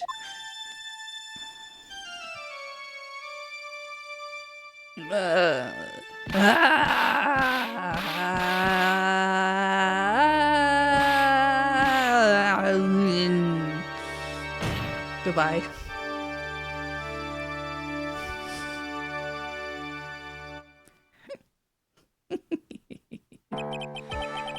So that is what happened. You were knocked out by Mr. Wellington. He's a man who lives in his pride and self-image alone, and in order to hide his involvement with the con artist group, he has become paranoid and has lost all ability to make rational judgments. Then, Mr. Wright, the phone you're holding is Mr. Wellington's, naturally. Speaking of that, man, how is he, Mr. Payne? Ah, he was arrested and has been taken away, Your Honor. Very well. Now then, this court finds the defendant, Maggie Bird. Guilty.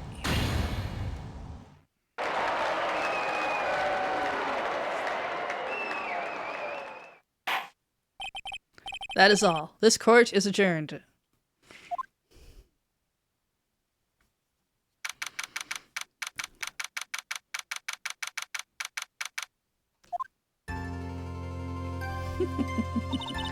I knew that the real you would shine through eventually.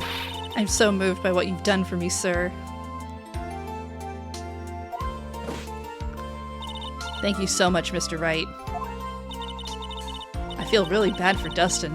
He didn't do anything to deserve this. Yeah, it's probably because of me.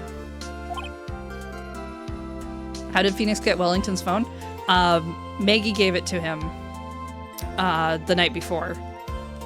She had, because she had it from the finding it in the park. She still had it when Dustin got killed. She ended up giving it to Phoenix. He would have remembered all of this, except he got whacked on the head. As well as the guy picked up the wrong phone. My whole life has been nothing but a whirlwind of bad luck and failures.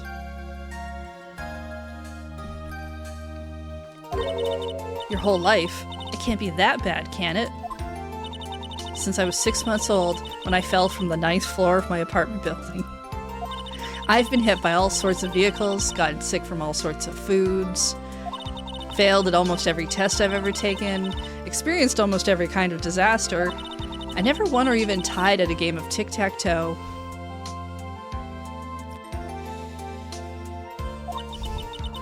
My life has been really nothing but a string of disasters. That is, pretty bad. Up until I went to college, I was known as the Goddess of Misfortune. And then, at the academy, everyone called me Lady Luckless. Lady Luckless? What's worse is that my misfortune always seems to latch onto those around me. What do you mean? When I see someone in trouble, I always try to help. Ah, that's right. You were talking about this earlier. It happened again recently too, sir. There was an old lady pacing back and forth by the pedestrian crosswalk.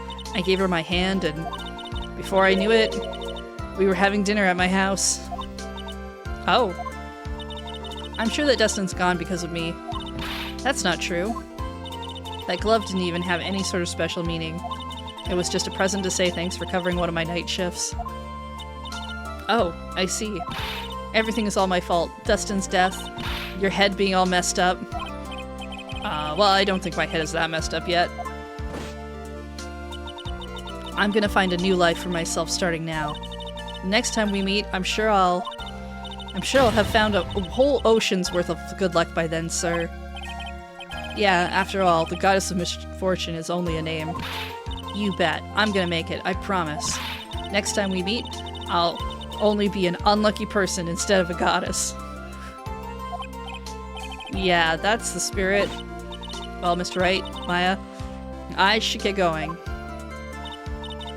Okay, good luck to you. Thanks. You take care of yourselves, too. What a horrible day. I've gotten my memory back, but things are still a little fuzzy. But you're okay, and that's what counts. You really had me worried. Come on, let's go back to the office. I'm afraid to ask, but here goes. So this might sound bad, but, who are you? What? I thought you said you got your memory back. At that moment, everything really did come back to me. Detective Gumshoe. He's someone I've had clashes with in the past during certain cases, but he's also been a good ally during others. The judge. He's a lovable, kind old man who is easily swayed by other people's opinions. It's okay. But in the end, he always comes up with the right verdict. We should be a little suspect at how he gets there, though.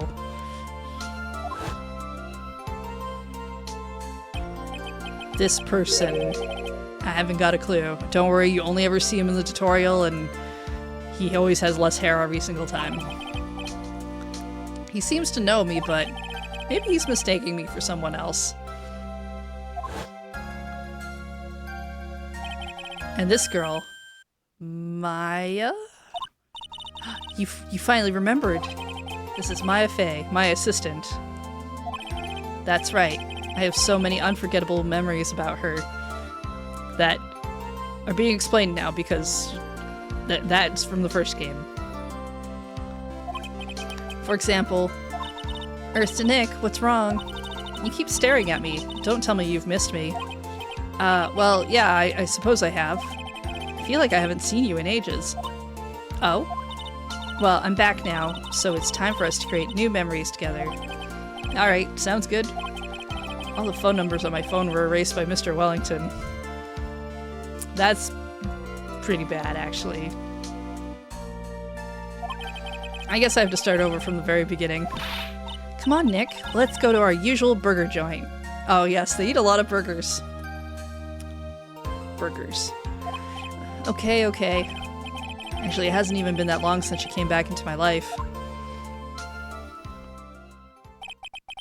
And that story began on one rainy afternoon 2 months ago.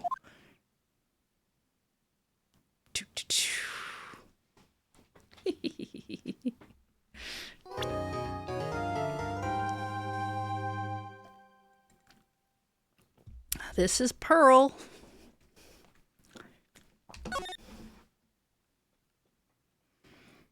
Yes, I would like to save. Does this make me go straight into the next one?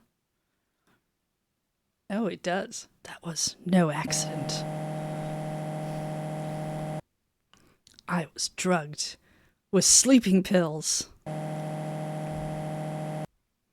I was murdered by that person.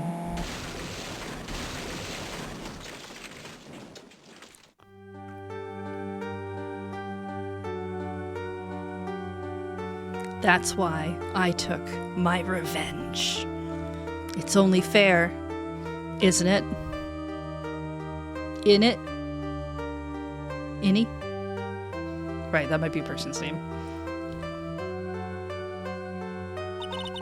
I finally get to see you again, and it's not your fault. You didn't do it. No, I did it. I killed that person. But that wasn't you. It doesn't matter. It might as well have been me.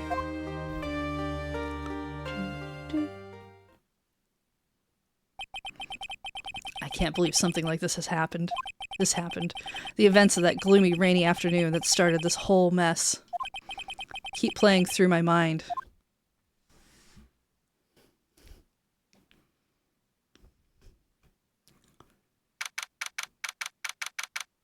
Perfect. Alright, I'm just going to take us to a break screen for a few minutes so I can refill my liquids and stuff, but we will keep playing. We'll see how far we can get into the second case. The second cases are usually also not super long. We could probably do the whole thing. Alright, I will be right back.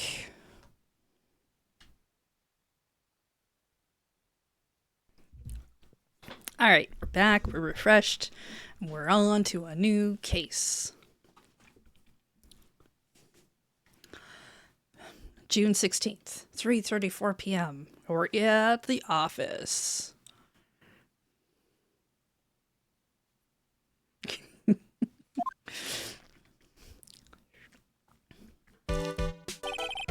What depressing rain. Do you understand how depressed that makes me? Do you? I guess?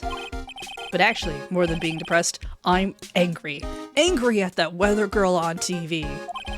I think our little rainy spell will take a break with a day of sun. Is that what that girl said? I'd stake my life on it.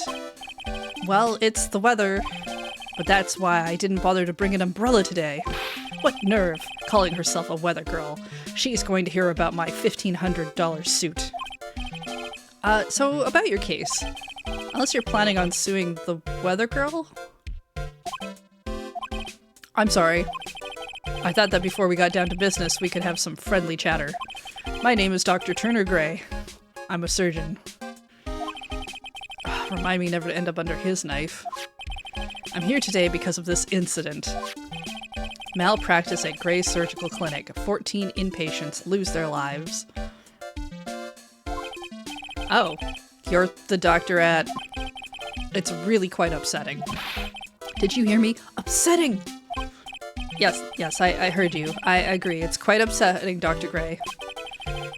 The one that screwed up was that nurse. It was her that got the medications mixed up and killed those 14 patients.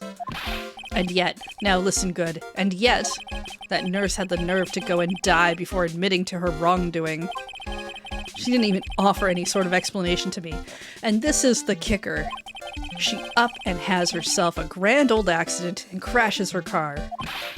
Smash! Crunch! Instantly transforming her car into the accordion model.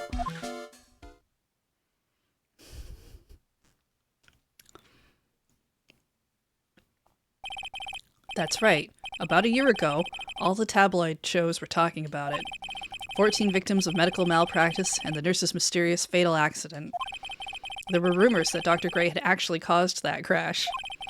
People said it was to forever hide the person responsible for the malpractice incident. Why would I? Now I'm just gonna say this once. Why on earth would I want to kill that nurse? She is the one who killed those 14 patients, not me. I think you need to take a deep breath, doctor, and focus. More to the point, this case is over a year old. Why bring it up now? That's simple, because the situation is slipping out of my grasp. This just won't do. My clinic isn't seeing nearly as many patients nowadays. Do you understand what that means? It means they're not coming to my clinic. Yeah, okay, figured that part out. Don't worry, the glove was custom made. You don't say. If it were me, I don't think I'd want to go either. So, what would you like me to do about it? I want you to help me prove I'm innocent. You do realize I'm a lawyer, not a private investigator, right? No, this is something only you can do. Huh? Did you know the world loops? Oh, Danganronpa 2. Maya Fey, you know this girl, correct? Excited? Maya? Why would he know her name? I heard you were working under her for a little while. Well, yes, I mean, hey, wait a second here. I worked under her? Yes, am I wrong? She told me, so I'm not quite sure if... Well, we worked a few trials together, but she went back to her hometown to undergo more training. Ah, yes, I heard. It must be lonely for you. What? Wait, I'm not... She must be an extraordinary girl to handle such a rigid training. Huh? I have an acquaintance who knows a lot about these mystical sorts of things. She's the one who introduced me to Miss Fey. Is Maya really that famous? And I've already set up an appointment. For what? What else? A channeling. I'm going to have her call the spirit of that nurse that went and got herself killed. Oh. Maya, I wonder what she's up to right now. We, the women of the Fae clan, have always been spirit mediums. It's because the power to communicate with spirits flows strongly through us. Okay, so I'm going to explain this now because I can't remember if this will happen this game, but it probably will. In the first game, her sister, Mia, was a lawyer, older girl, dies right away, and we have to defend ourselves from being the one who did it. Sometimes shows up through Maya, and then Maya's physical form changes quite a bit. You'll see what I mean, probably. That's what she told me. I guess she's learned to accept her responsibilities and become an adult. Not counting training, this will be her first time channeling a spirit. So, she gave me one condition before accepting my request. A condition? The condition is you, Mr. Wright. She said that she wouldn't do the channeling without first seeing you again. Me? And that is why I've searched you out. You want to see her too, don't you? And so, that is how I ended up visiting Maya's hometown with the doctor.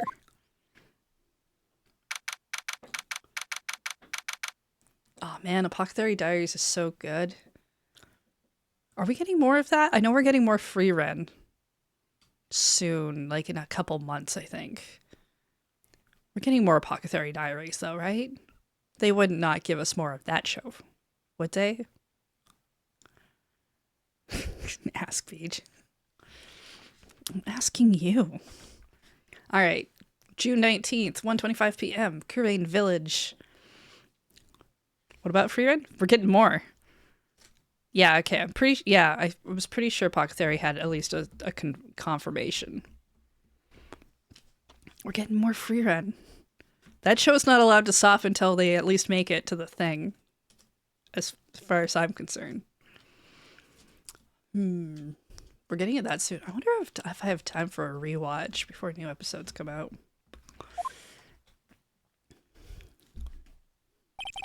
See, that's what a telephone booth looks like. It's there. Now you can kind of see it more with a phone in it.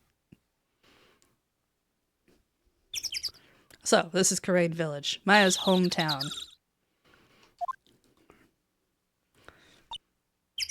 This is Pearl. We haven't met her yet. Why, hello there. What an odd little girl. Hey, wait up, Pearly. Someone else is coming this way. Nick! Maya? How are you? It's good to see you again. Wow, I didn't think you'd really show up. It's not that big a deal. You made it sound like you were so far away. Well, maybe I exaggerated. Just a little.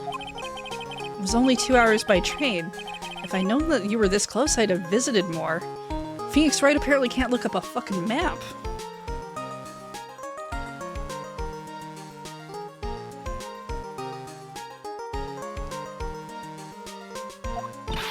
No, you're not allowed. I already decided, you know. Until I become an adult, I have to work hard and be strong by myself. Oh, okay. Anyway, congratulations. I'm glad your training is going well for you. Heh. Oh, right, we get to play the game like we play the game.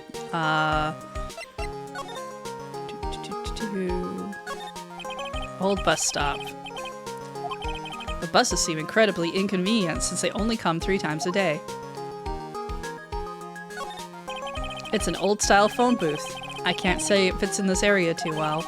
My cell phone doesn't get reception up here, so who knows? I might need it later.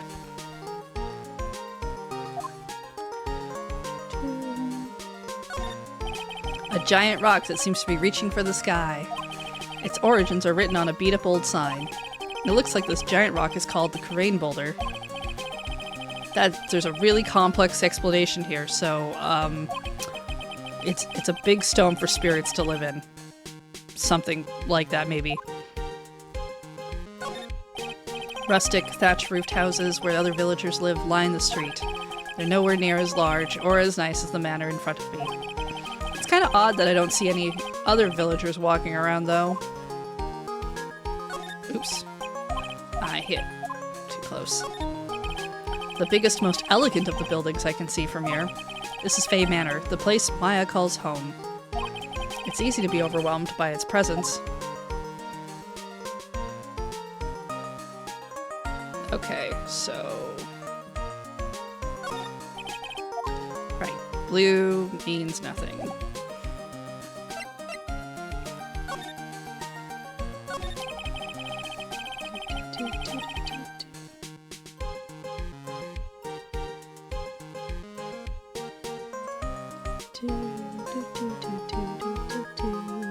Looks like you finally become a full-fledged medium, taking on your first job.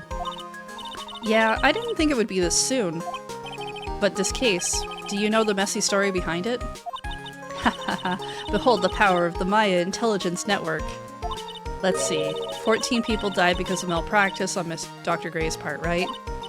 And to pin the blame on the nurse, he killed her in what appeared to be a car accident. Huh? So what is this Maya Intelligence Network anyway? The tabloids. That's what I thought. Hahaha. I'm just pulling your leg, Nick. What really happened is the exact opposite. I heard all about it from Dr. Gray. Oh, come on, Nick. I wouldn't take a crazed killer as a client. That's too scary, even for me. Yeah, I guess so. So this is your hometown, huh, Maya? Yep. Crane Village. But I've heard people call this place Medium Valley. Too. Interesting. So everyone that lives here is a spirit medium? Pretty much. Most of my ancestors were too, I think. And that's probably true since the Fae ability to communicate with the dead is so strong. Actually, only the women of this village are mediums. So what did the men do? They usually work someplace outside the village. Oh, hey, I wanted to ask you about that girl I saw earlier. Do you know her? Oh, you mean Pearly. Pearly. Pearl Faye. She's my cousin. Isn't she adorable? Just like yours truly. Cousin. Wait, then that means... Is she also... Yep, she's a medium too. Pearly's a real genius when it comes to channeling. I see. I hope I didn't scare her when I tried to talk to her earlier. Nah, it's not you. My aunt drilled it into her head that if a suspicious-looking person tries to talk to you, run away. I mean, she looks like... I think she's like 6 or something. Seems fine. Is she in the... She's 8. That seems like a good thing to know. It's suspicious looking. Well, you're not wearing training clothes for starters. Of course not. Pearly is my aunt's most valued treasure, so she's not allowed to go outside of town. She doesn't know much about the world outside of Crane Village. Aunt? Pearly's mother is my aunt. Duh. Come on, Nick. Well, Nick, I've got to get going. It's about time for the channeling to start. Hmm? Oh, yeah. I'm doing the channeling in my house, so come on in, okay? After I'm done, we can grill up some juicy burgers. Alright, good luck, Maya. Thanks.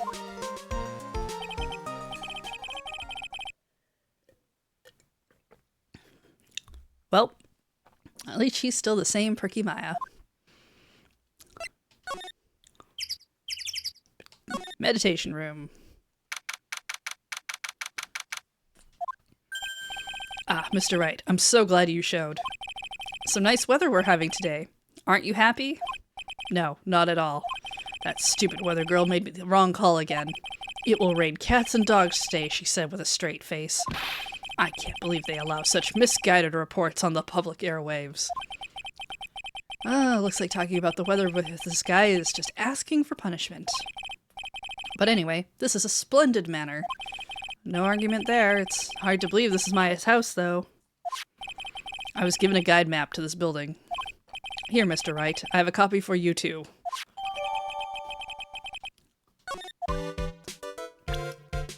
We have a map.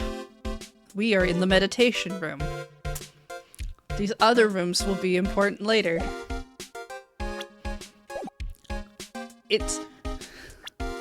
It's not that complicated of a place to need a map. Oh, it does say partial, though. There's maybe other stuff in here we don't know about yet. Going to ignore him and read things. A piece of cloth with a ton of finely written characters jammed onto it. Probably esoteric knowledge only mediums would know. Let's see. Here's one in English. It says, 100 ways to save money. Being a medium sounds like a rough way of life. Someone with a lot of skill wrote these 4 Chinese characters with a brush. Are those Chinese? I don't...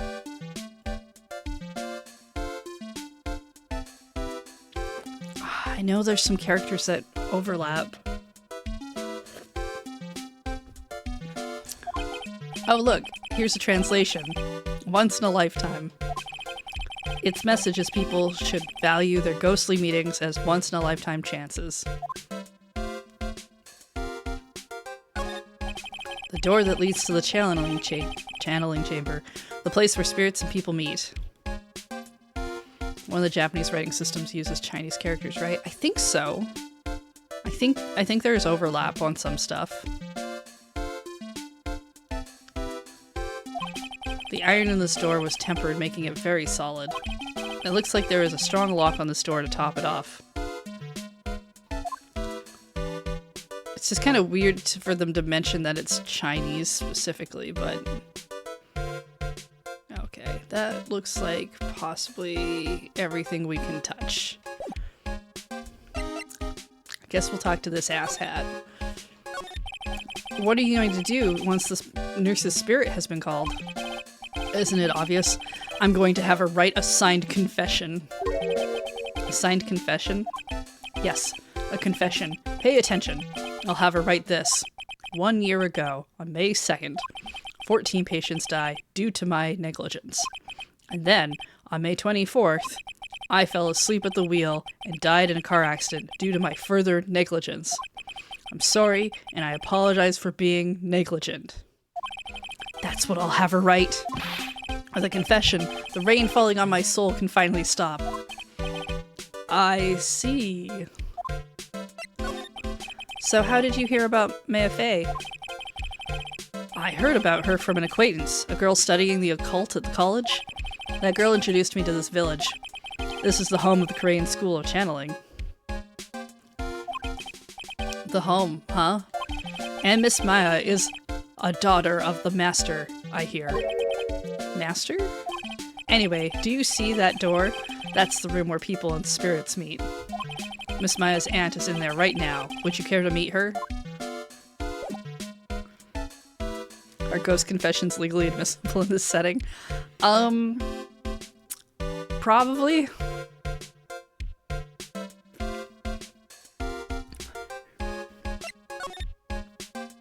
Oh, that's right. I can also... Wow, this man is really nice, don't you think? Do you honestly think this place is all that impressive? Don't make me laugh. Huh? This is the countryside. Land here is dirt cheap. I have something much greater one day. I will build my own grand mansion. Did you hear me? A grand mansion. This manor will seem like nothing. Okay. Look, this is my attorney's badge. Are you trying to compete with me in my profession with that piece of scrap? I am a surgeon. Compared to you lawyers, I am practically a saint. Yes, well, I don't exactly have any patients right now, but, and listen good, I'm not the one that made the mistake. This doctor needs his head examined. She's still young, but one day she'll bear a big responsibility.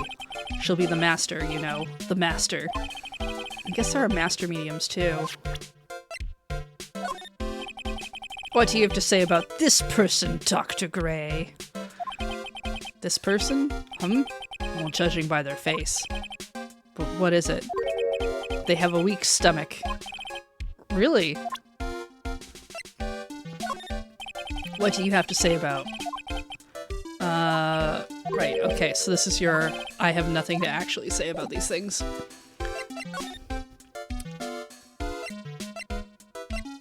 As we go into the channeling chamber.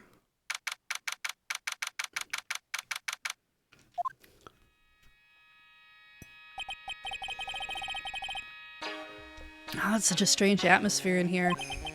These flickering lights. I guess they're candles? Good sir, who might you be? Ha! I am Phoenix Wright. Oh, you must be that good sir. Good sir? Is she talking about me? You are a lawyer, are you not, good sir? I've heard much about you from Mystic Maya. Is that so? Mystic? I am Mystic Maya's aunt, Morgan Fay. Nice to meet you. I had wanted to speak with you about a certain incident, good sir. It would seem that perhaps you ask too much of Mystic Maya in performing your duties.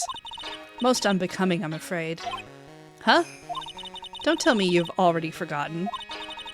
Was it not for Mystic Maya and her assistants that you would surely not have won? First a girl that runs away, and now an old lady who says I stink at doing my job. I mean... I wouldn't say we're the best at our job. The system's kind of corrupt, though, so... When did I become the poster boy for how not to make a first impression? The past is the past, though. Let us speak of the present now. Ah, thank you.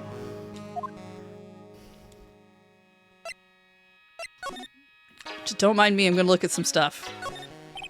This folding screen is really showing its age. All of its edges are a bit tattered. The lettering is fading too. I think I recognize a few characters on here. Wright, and... I'm pretty sure that's what it says. Maybe I'll ask Maya about it later. I guess this is an altar? Whatever it is, it feels very important. A mirror-like object with a cloudy, reflective surface. And some branches of a sacred tree that have been set in a predetermined arrangement. Good sir, I wonder if you would please not touch the sacred objects? Those objects are being offered to the spirits. If you were to touch them, good sir, they would become cursed. Yes, cursed. She really didn't have to talk down to me. I'm not that much of an idiot.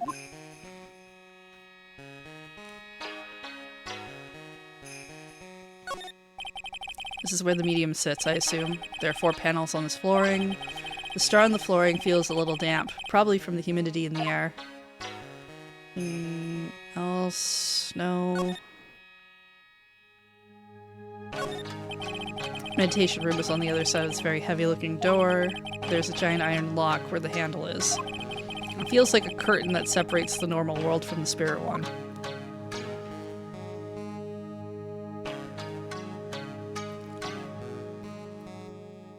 Okay, I think...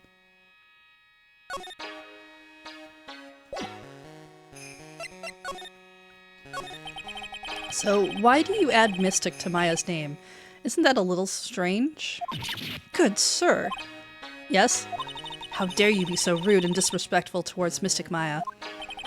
I'm sorry? She must be addressed by her proper title, good sir. You must call her Mystic Maya. So... About Mystic Maya, it is the blood. Excuse me? What? Mystic Maya carries the blood of the Master. In actuality, she is the only one remaining. Only one remaining? What's that supposed to mean? Mystic Maya is the last of the rightful heirs of the Crane channeling technique. Okay, then where do you stand? That is a little more complicated. Although a woman of the Fae clan, I am merely a member of the Branch family. Branch family. What's that? It is as it sounds. For a member of the Branch family, no matter her spiritual power, she can never become the master of the Crane school. So, how strong are you? It is a shame. However, I will admit, I cannot even begin to compare the loneliness of my power to the Master's. So that's how it is. So today's channeling will be her first? Yes, good sir. Because the spirit of a person who dies in a traffic accident is usually very strong. It's usually easier to call that person to our world. Traffic accident, indeed. The channeling will take place here, in this channeling chamber, good sir. As you see, I am in the process of preparing. So, this room is the channeling chamber? The place where a spirit medium speaks with those who have departed. I don't suppose you'd mind if we observed the session. Do not even think of such nonsense. Only the medium and the client may enter here. Oh. The secrets of the Korean techniques cannot be seen by just anybody. That never stopped Maya from doing it in front of me before. It's also for your safety, good sir. If something were to go wrong. That is why, while channeling is being performed, that heavy door is securely locked.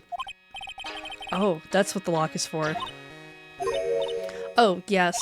I wonder if you have yet to meet Pearl, good sir. Pearl? She is an adorable, angelic young girl. Oh, that odd. She is my daughter. Now then, what is it you were about to say? What a cute daughter you have. A pure heart that knows not of the evils of this world is a powerful thing, good sir. Please refrain from affiliating with her, I request. Well, it's not like I had the chance to anyway.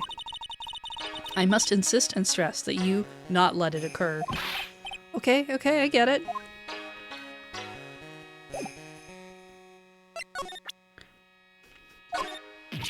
Good sir. We would like to begin the channeling at 3 o'clock. If you don't mind, good sir, would you mind allowing me to make preparations? Sure. Nope. Nothing from that. Yeah, she's gonna be about this. Oh, okay. No, she's... okay. It's different. Wait, what? No, I didn't take a hidden picture. It was unforgivable. Ow, ow, ow. Why did she slap me? About this person? Oh, it is that man, is it not? A man who wishes to borrow a departed spirit's power to hide the lack of his own. What an insignificant man. Insignificant? That would mean you are that man's insignificant little friend, dear sir. Oh, we're not friends. No, we're definitely not friends with that man.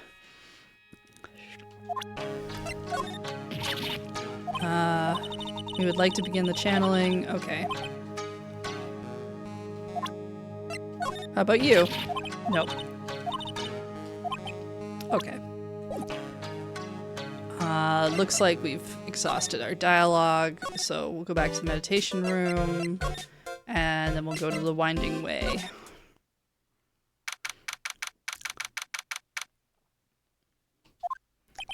Wow, this garden is really breathtaking. Someone put a lot of love into it. What is that over there? Is that an incinerator? It looks a little out of place in a garden like this. Surely that detail won't be necessary. It's a small incinerator. I don't think garbage trucks come all the way out here to tiny villages like this. So every family has to burn their own trash. A splendid garden with a small lamp and traditional decorations. It's a bit small to walk around in. Although, that incinerator piques my curiosity. Already looked at it, Phoenix. It looks like there's a room over there, too. A peaceful feeling is emanating from it. It's a really old urn. Ashes of a person long dead are inside. It looks like something with a long history.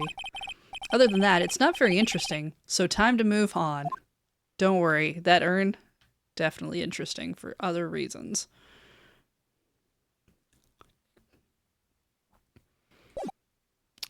Alright. Go into the side room. So this is the side room. Looks more like a break room. Really? Looks like a bedroom. Bedding spread out on the floor. It looks like someone's sleeping in one. I shouldn't disturb them. Heck, yeah, of course we should disturb them. Is there someone sleeping over in there? She's probably an exhausted medium taking a break and catching some Z's. If I wake her up, she might be grumpy and throw a spell on me. Probably a good idea to not disturb her sleep. Since when are we smart? It's a small alcove. I have no idea what it's supposed to mean or symbolize. If I had one of these in the office, it would end up as a storage space. But here, it's decorated with some pretty flowers and a beautiful hanging scroll. Decorative wooden bear sculpture, a plate attached to the base. Crane Village, the heart of channeling. What the? It's a souvenir. So does that mean it's easy to spot bears here, and for them to spot you?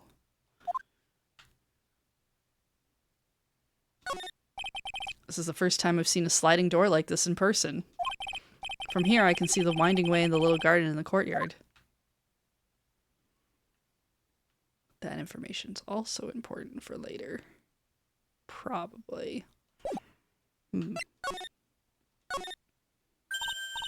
Hey you, hold on now. This gal's got a few questions to ask.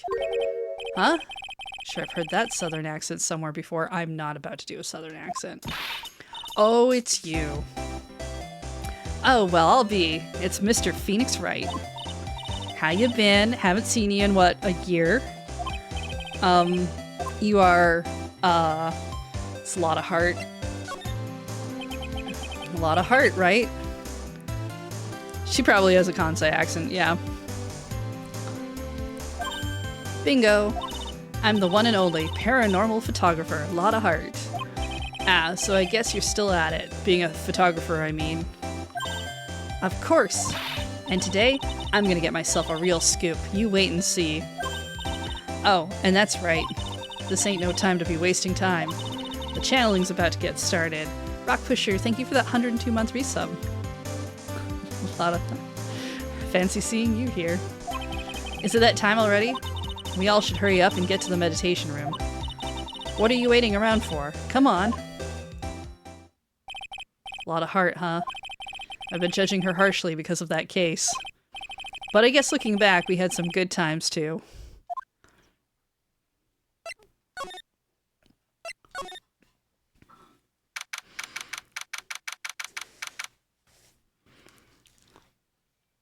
She was she took some photography of stuff in another case. We'll now begin the channeling. Mystic Maya, an honored guest, please proceed into the channeling chamber. With this, I can finally swat all those pesky flies once and for all. You hear me? They won't be able to say a single bad thing about me after this. You would love to hear them apologize, wouldn't you? Wouldn't you, Mr. Wright? Me? Oh, sure I would. Mystic Maya, do you have the channeling chamber key? Yep, right here. That is most satisfactory. That key is one of a kind, so please take care of it well. See all these details we're pointing out. This locked room that we're about to send 2 people into with this very one-of-a-kind key. It'll be fine, Aunt Morgan. I won't lose it, trust me. Okay, Dr. Gray, let's get started. Finally, let's go. Click. Now, let us wait patiently out here for them. Please have some lovely bitter green tea and jaw-droppingly large strawberry desserts. Hold on now, Granny. Granny? How come we ain't allowed in that room? Dear madam, you have an impressive grasp of English from where did you learn it? What? I'm from the heart of the Heartland. Is that so? Then I humbly request that you return to this heart of the Heartland. What are you? This is Karain Village. If you cannot follow our traditions and rules, we request that you leave. Sorry. Wow, she shot Lotta up. That's impressive. Now then, let us wait for the murder. Bang! I don't remember. Is it done with a gun? Hey now, what was that just now? It came from inside the channeling chamber. I guess he gets killed with a gun. Hey, that's a gunshot! Excuse me? I've heard that sound before. It's a gunshot. I'd bet my afro on it. Maya's in there. Let me break into the chamber. Well, Mr. Lawyer, what's the plan? What else? We're gonna break in. What? But there's only one key and the kid's got it. We're gonna have to break in. We're gonna... That's alright, Miss Faye? Well, yes, but there is one matter, that is... Don't try to stop me. You can send the repair bill to my office. I probably have money for that. Yeah, now that's what I call being a man. Slam. Slam. Crash. Dr. Gray! Click. I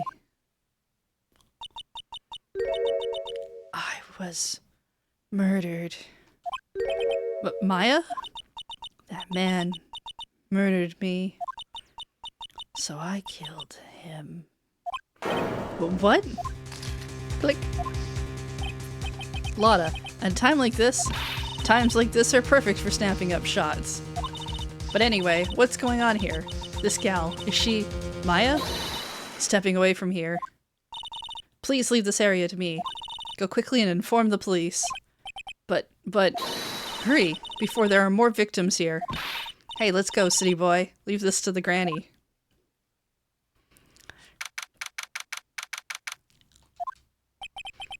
My cell phone doesn't get reception way out here. So I ended up using the phone booth to call the police. And? They're on their way. That's good. Lottie, I saw a genuine mysterious phenomenon. She seems really on edge because of all this. Not that I blame her. I'm scared to death by what's going on. Hey, mister. That gal, Maya, she wasn't the one that pulled the trigger, was she? Oh, yeah. Lotta doesn't know that when Maya is channeling, her whole physical appearance changes. Then again, weren't there only the two of them in there? I reckon she must have done it then. Lotta, what do you know about Dr. Gray? Not much, but I did some digging. That's one gent with a bad reputation. Really? I hear he's good at surgery and stuff, but his personality stinks like wet sheep. I sort of got the same impression myself. He's really controlling. Soon as his nurse or patients don't do what he says, he starts hollering. Must have been really rough to work for him.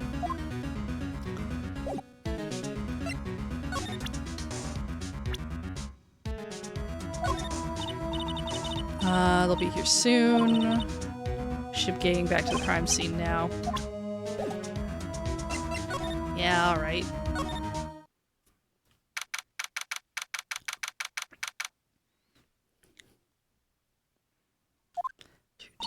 Ah, Mr. Wright. Miss Faye, how's, Mystic Maya?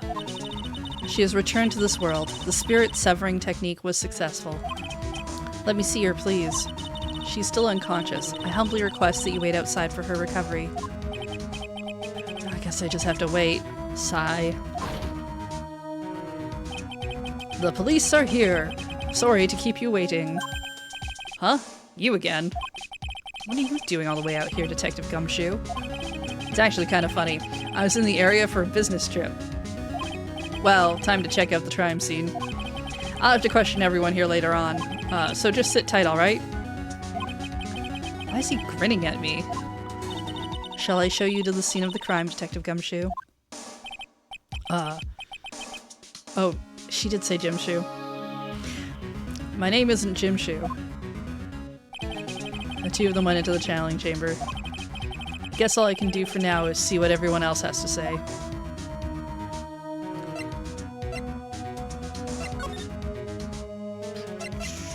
Can I go into the channeling chamber? Let's go to the winding way. Let's see if there's anything in the side room.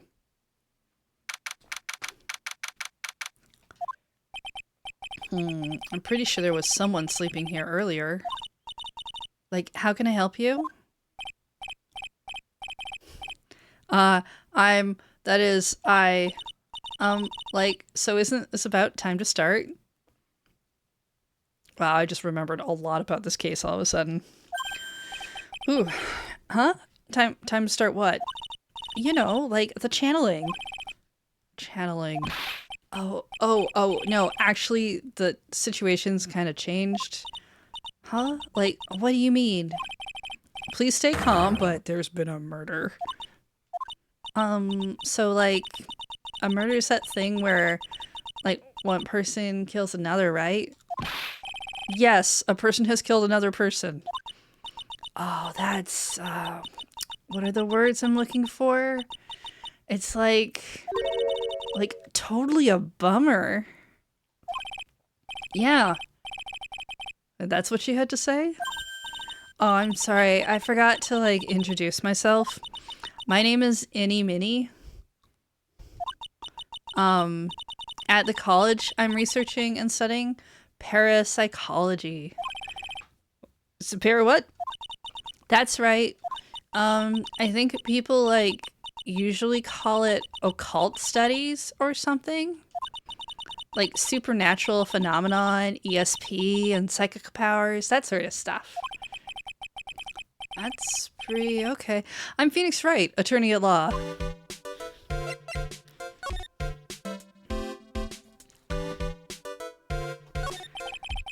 So, what brings you here today? So I was the one who told Dr. Gray about this place. He asked me, like, do you know of a good spirit medium? He did say something about that. Because, like, talking to dead people and, like, multiple personalities are my thing. Yeah, and, so then why were you taking a nap here? Like, I wasn't feeling good. Huh. I'm, like, allergic to sesame seeds. They, like, must have put some in the food they served for lunch. Wow, that doesn't sound fun. So I like, felt sick and came in here to sleep. I totally feel like I've wasted my time because I, like, slept a long time. So you're sleeping here the entire time? Yeah, ever since lunch. So you don't know anything about the murder that took place? Like what? Oh, that. I, like, totally know nothing. So who was, like, you know, killed? The surgeon that requested the channeling, Dr. Gray. You and Dr. Gray knew each other, right? I don't know any Dr. Gray. But you just said that he asked you. Oh, really? Then what was all that talk about him earlier? Huh? Well, like, a long, long time ago, I was, like, a patient, yeah? She sounds like she's trying to hide something.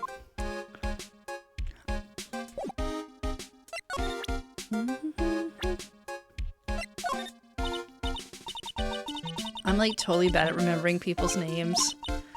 But I, like, remember seeing that face somewhere before, like, I think. Oh, thanks for trying.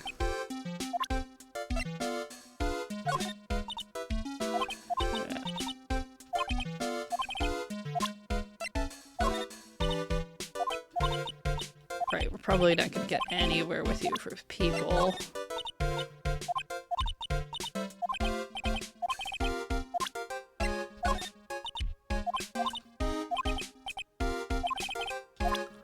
How about you? This face? Like, I've seen it somewhere before. What? You're joking, right? Like, of course I am, silly. Oh, thank goodness. Okay, Oh, hey, that's, like, Maya Fey, right? She's, like, totally way famous. Like, well, for people like us, like, you know? I mean, like, she's, like, the daughter of the master, right? Well, at least she remembers some things.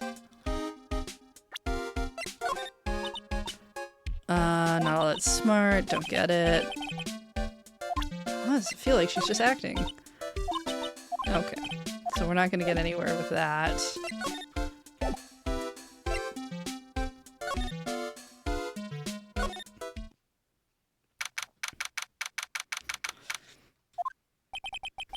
There's no one here, as usual. Ech! Hey, how are you? You're Pearl, right? Silent as ever. What's that she has in her hand? I've seen it somewhere before. About 10 minutes ago.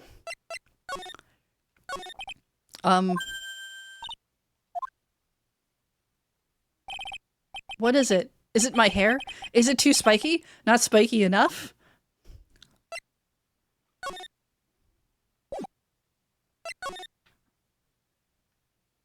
Okay, we're probably not in danger of missing anything yet.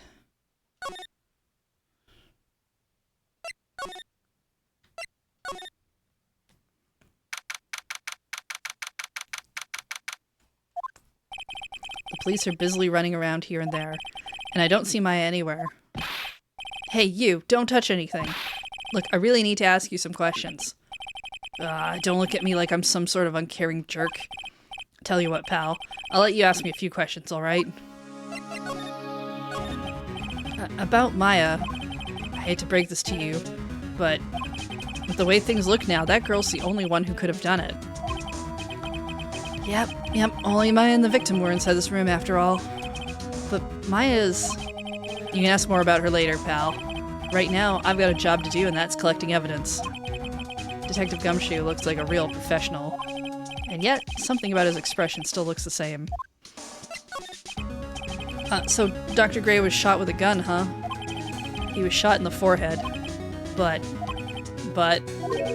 he was also stabbed in the chest with a knife. A knife. Basically, the Vic was first stabbed and then he was shot. Let's see if we can just, detective, ignore that I'm gonna go look at some stuff. It won't. Okay, there's nothing. It's not changing. Yep, no touching without my permission. I'm just looking at it. Hey, I can't be too careful. If a kid like her can be a murder suspect, now can I? Guess if I want to search this room, I'm gonna have to come back later. Alright, so we can't do that right now.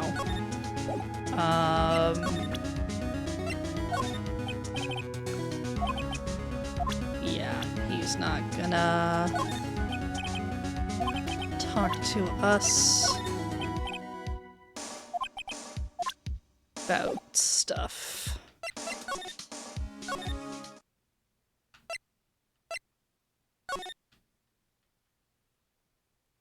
Right, okay.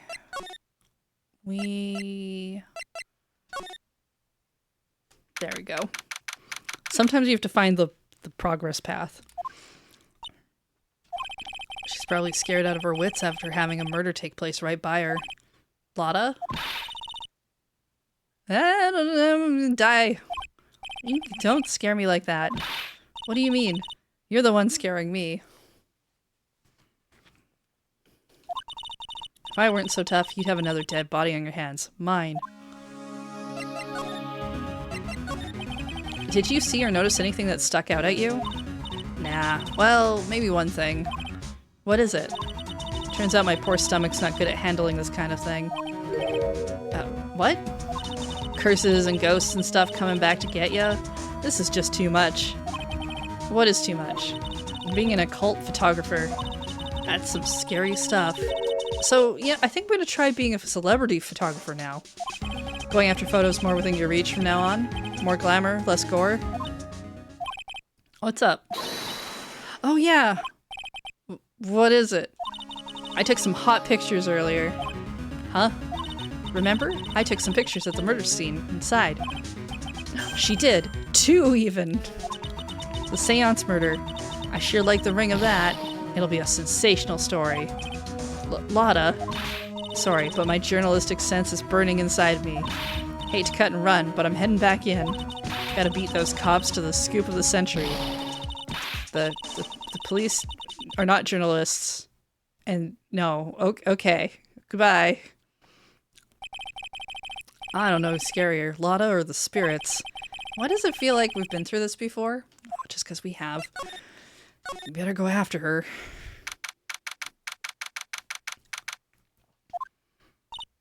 Oh dear madam, you have such impeccable timing. Like, what's all the buzz?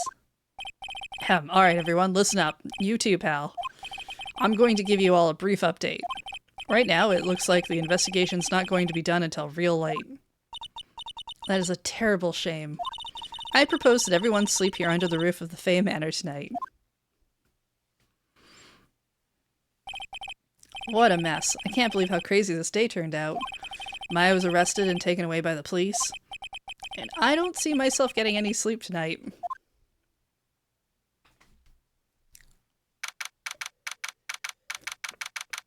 Morning.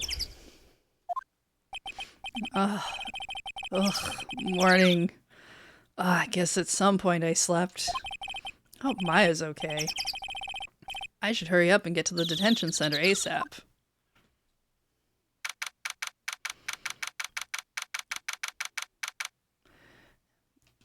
At the detention center. Nick! Maya, what am I going to do? I never imagined it would turn out like this. Calm down. Take deep breaths. Come to think of it, the first time I met her, it all started out right here, in this detention center. Oh yes, she was accused of a crime earlier, too. I finally get to see you again, and it's not your fault. You didn't do it. No, I did it. I killed that person. But that wasn't you. It doesn't matter. It might as well have been me. I was too weak, and I couldn't control the spirit's power, so... I don't want to bring up the case quite yet, but... You don't have to be nice to me. I understand.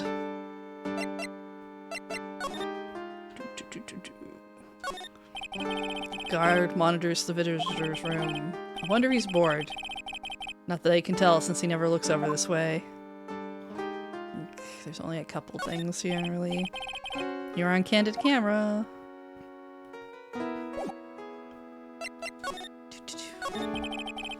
So you're the master or something of the Crane School of Channeling? Actually, my mother is for now. But since that title's passed from mother to daughter, I guess I will be someday. Many people think that channeling isn't real, that it's all just an act. You believe in us, don't you? Well, yeah, because I've seen it with my own eyes.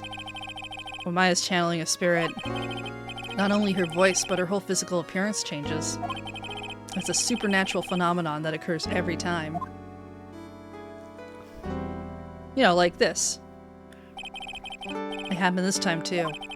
Dr. Gray said that you wanted to call the nurse, so... Maya's body must have taken on that nurse's appearance. What exactly happened in the channeling chamber?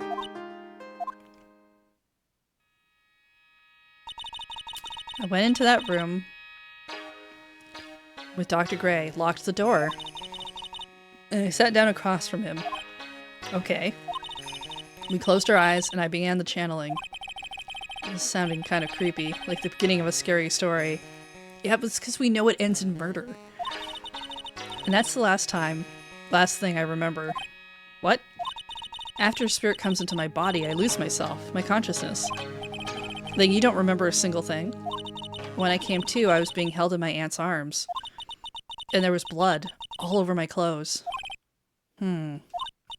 Oh, but I do remember having a dream? A dream? What kind of dream did you have while you were channeling? I can't remember it all that well, but I was dead and buried in the ground. I couldn't move, and it was unbearable, really suffocating. It went something like that. I see. Okay. There was a really familiar smell, too. Under the ground? Yeah, I can't quite place it, but I know I've smelled that scent before. I guess this is about all the information I'm going to gather for today. I'll be back later, Maya. In the meantime, please make sure you prepare it, okay? Huh? It? What is it? The document requesting me to be your attorney, of course. But what's wrong? Are you sure? I mean, I'm guilty. I'm a murderer. No one's decided that yet. Oh no, I'm pretty sure a lot of people have decided it already. But I did it. I killed that person with these 2 hands. That's enough, Maya. It's hopeless. If you defend me, you'll lose. I'm sure. Stop it. Help me. Nick, help me. I'm scared. Don't worry, I will. When is the trial? It sounds like they're doing it tomorrow. Right, yeah, 0 prep time. Alright, I'm going now. Wait. This jewel. This is called a Magatama. It's a magical charm and it's always protected me. Give this to Pearlie, and I'm sure she'll lend you her spiritual powers. We need a replacement, Maya. Okay, so that's everything there. I don't think there's any real reason to present her with stuff. Ooh, we could go to the office and see if anything's happening here. Secret stone. Yeah, if Phoenix Wright eats the secret stone, he'll become a dragon.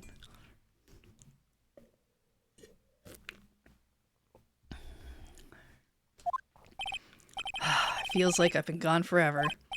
But it's only been 1 day. Oh, that's right. Where's that newspaper Dr. Gray brought the other day?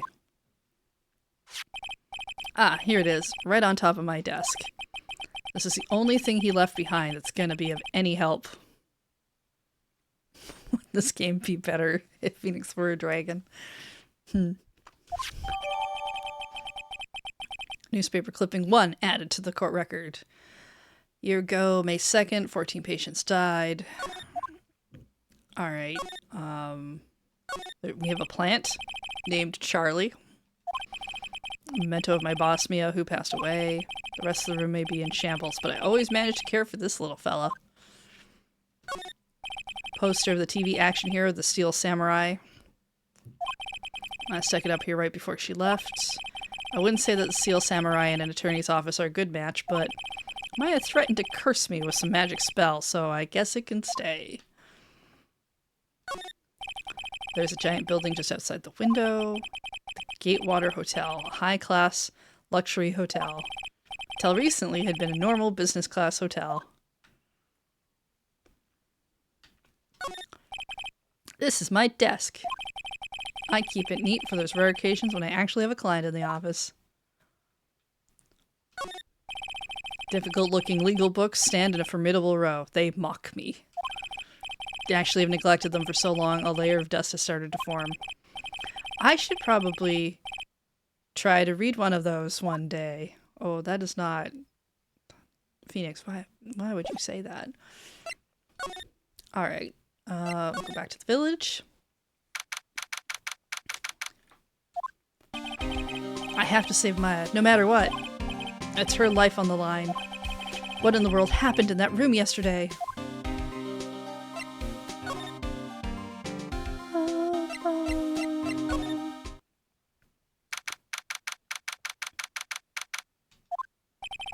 Meditation room nurtures all mediums, young and old. Even mediums in training, I'd wager. But it's pretty deserted today. Probably because of the murder yesterday. Good thinking. Alright, well, let's see if we can do anything in the channeling chamber right now. It looks like Detective Gumshoe isn't here today. I should take this chance and thoroughly check this room. If I'm lucky, I might uncover a clue or two. Oh no, you're here. Oh, Mr. Wright. Good morning. I'm on my way to go meet Mystic Maya, and I thought to bring her some items to make her feel more at home. Namely tea so better you lose your tongue and jaw-droppingly large strawberry desserts. I'm sure Maya will be very grateful. That's Mystic Maya, good sir. Oh, she's one scary lady. Oh dear, sweet Mystic Maya. Pearl wept constantly for you last night, as did I. I know it's important for me to search the site, but I should ask her some questions too while I have the chance. I would like to ask you a few questions about what happened yesterday. Do you mean that awful tragedy? No, the other thing that happened. That man murdered me, so I killed him. This thing.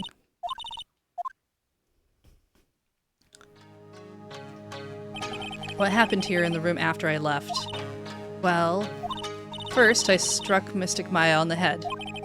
To make her go unconscious, correct? That is correct. Next I performed the spirit severing technique. What? The spirit of that nurse was inside of Mystic Maya's body.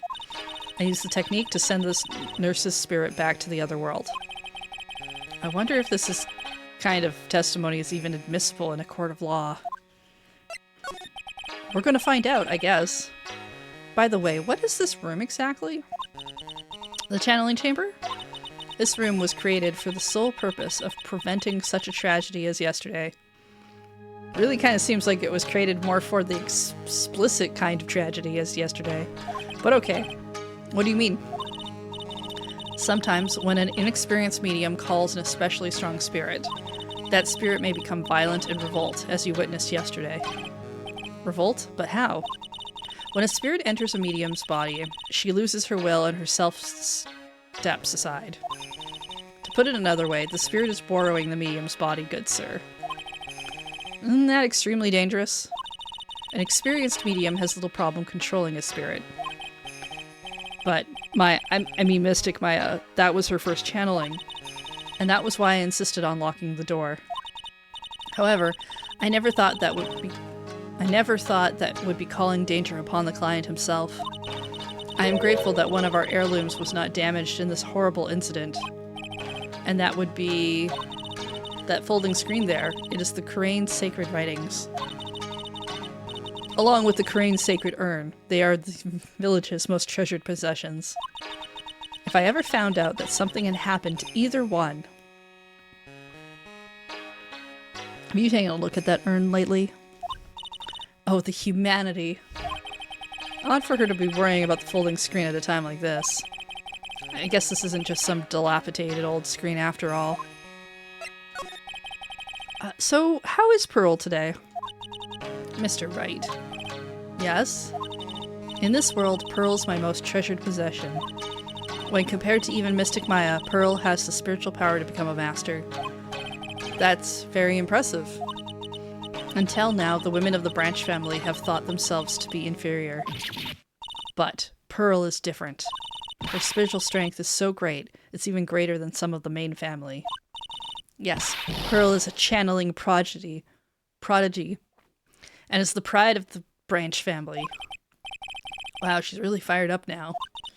In any case, our world is so different from yours. Perhaps it is best for you to quit, good sir. Quit what?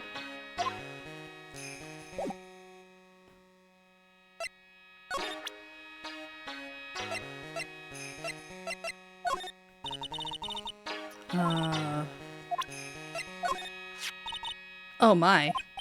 What is it? That is Mystic Maya's Magatama. Why do you have this in your possession? I'm sorry.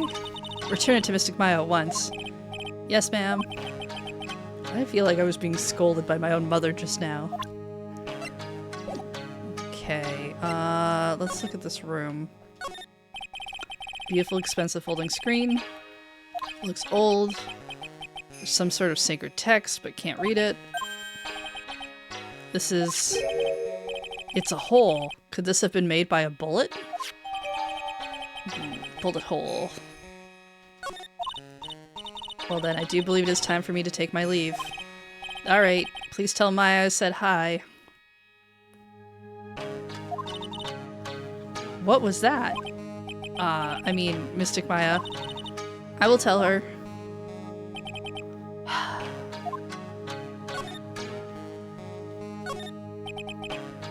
The altar, mirror, branches of sacred tree.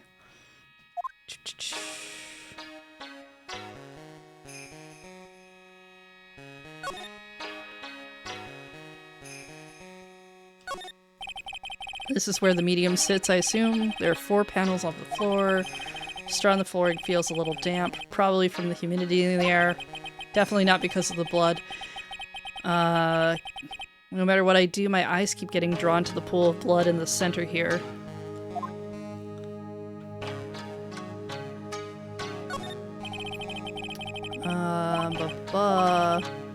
It did break the door. Managed to break it pretty badly. When we want to do something bad enough, people can do amazing things. Okay, seems like we've hit everything in here.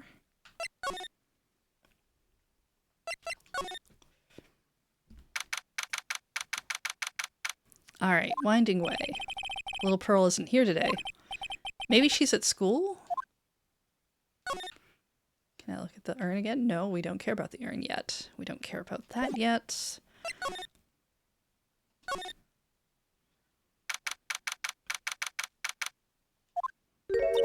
Oh hey, like, you're that guy from yesterday? The, dentist guy? No, I'm a lawyer. Oh, that's right. Mr. Smith Esquire? That's right. Wait, I mean, you're wrong. My name is Wright. Smith, Wright. Well, I got, like, 3 letters at least. Did you? Okay, we have the I and the T and... Oh yeah, okay, there's the H. I don't think she gets the point. Anyway, why are you here? So, like, I study this thing called parapsychology at this college, and yeah, no, you told me about that yesterday. The sesame allergy, too. What I'd really like to know is why you're still here today. Oh, okay, so, like, that's what you meant. Like, you should have been more, like, clear about it. Sorry, my bad. No, it's okay. Like, it's really... That's it? Why'd you stop mid-sentence? Did I? So, like, what was I talking about again? Oh, if Lotta ever wanted another genuine mysterious phenomenon, it's right here. Okay. This was not here yesterday. Where did this box come from? I'm sure this wasn't here last night. It looks like a box for storing clothes, but it's pretty big for just clothes. Mostly empty, but a few folded pieces of channeling costumes sit at the bottom. If the blanket a mess, are you gonna fold it? Like, I had a really good nap, and, like, I was thinking of leaving it like this, so, like, it's all set for tonight.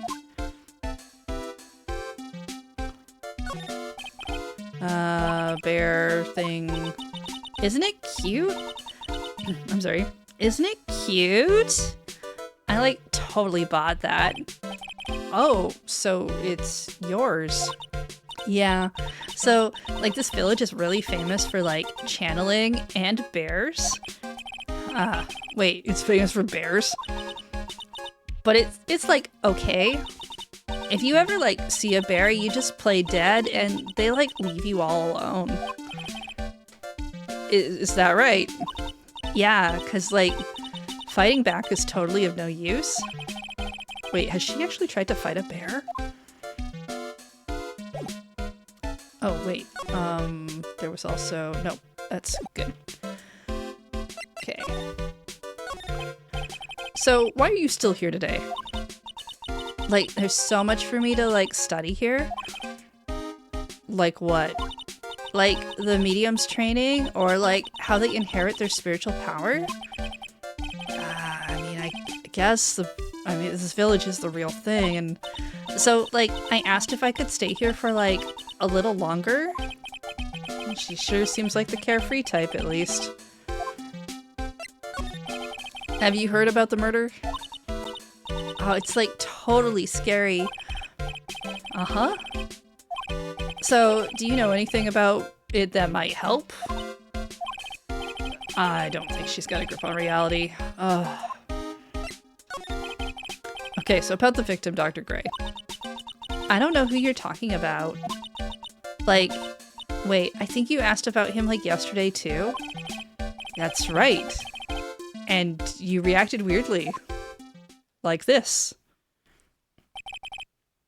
When I said, hey, do you know each other? You did that. You know, a very perfectly normal reaction to not knowing anyone. Yep. So very normal. Okay, she's definitely hiding something from me. Like, is something wrong?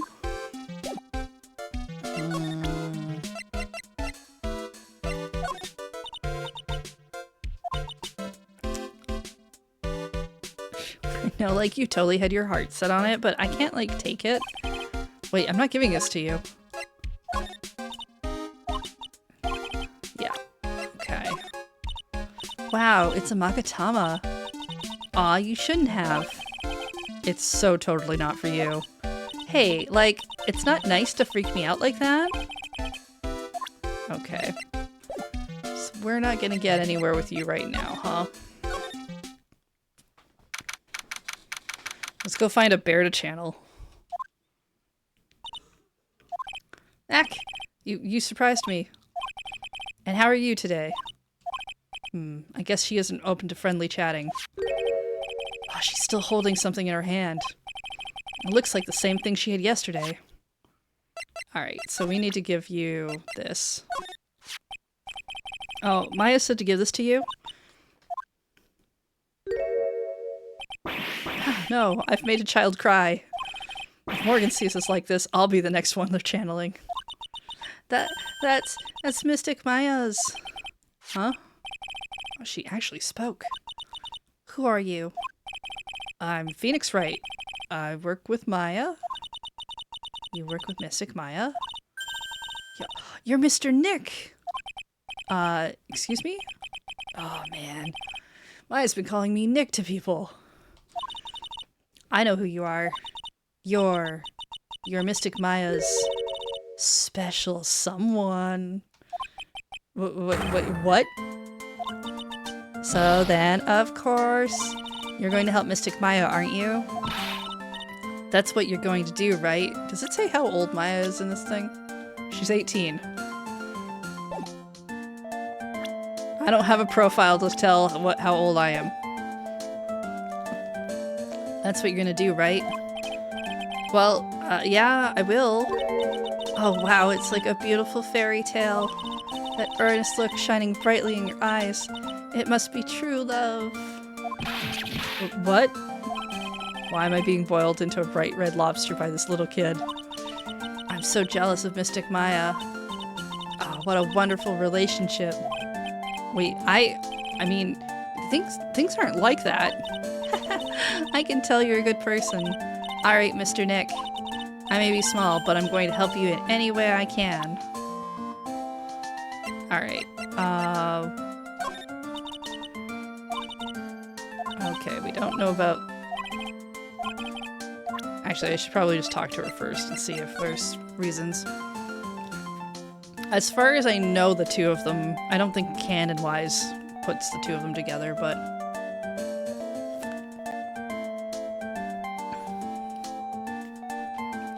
Phoenix is 21 in Turnabout Memories and Turnabout Time Traveler. I'm bad at remembering the names of the cases.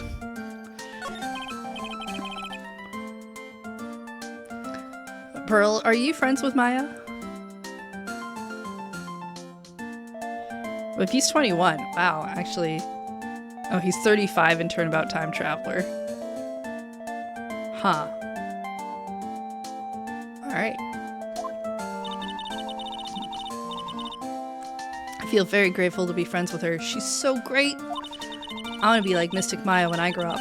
I really look up to her. Oh, I had no idea she was so revered. And usually when people don't use Mystic Maya's title, I get mad. Oh, sorry. But if it's you, Mr. Nick, then it's okay. Because you're special to her. Oh, where in the world did she get an idea like that? By the way, this may be rude, but which channeling school are you from? Channeling school. Yeah, for example, I study the Karain technique. Yes, I get it. No, I'm a lawyer. A lawyer. Yeah. Is that related to spirit mediums in any way? Not that I know of. Wait, are you telling me you don't know what a lawyer is? I'm sorry, but I have no idea. I mean, I don't get out much, but I'm also 8. Well, Maya did say Pearl doesn't know much about the outside world. But also she's 8. So, what do you have in your hand there, Pearl? Oh, this, I found it yesterday. Huh. If you want it, I can give it to you. Okay. Well, I mean, if you really want to give it to me. Oh, you look like a child at a toy store, Mr. Nick. She not only speaks in a refined manner, but laughs in one too. Black key added to the court record. Mr. Nick? Yes, Pearls? I can call you that, right? You're too cute to just be called Pearl. That's a little presumptuous of us. Okay. Old steel key, green jewel in the center. Sure, Mr. Nick. Are you sure it's okay for me to have this Magatama? Yeah, I was told to give it to you.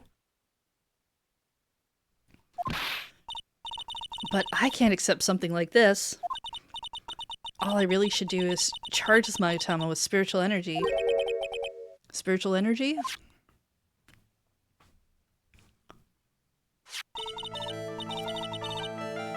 Here, I did it. Please take this. I'm sure it'll be helpful. What do you mean? It will let you see people's secrets.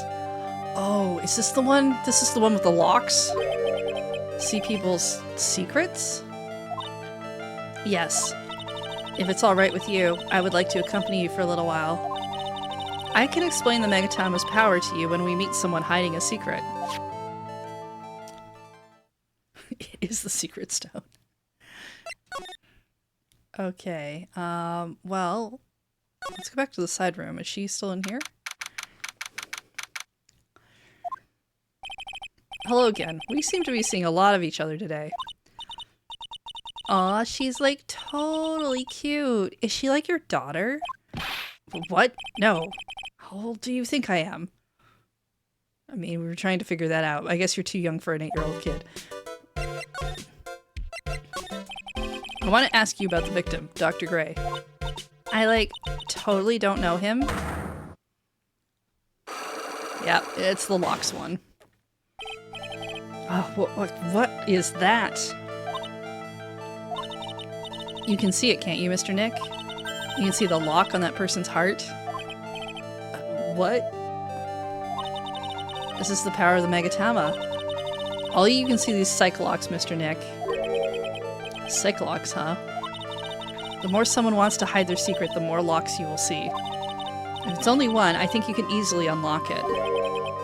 Unlock? But how? Please use Mystic Maya's Megatama on this person. And let's remove the lock. I have no idea what she's talking about, but I guess I'll give it a try. You must be careful though, Mr. Nick. If you make a mistake, it will hurt you. If you don't think you have the proof you need, you must have the courage to stop. Well, gotta start somewhere. Let's give these Cyclock things a try. I'm gonna ask you again, do you know Dr. Gray? I totally don't know that guy. Like, you're totally more persistent than a roach.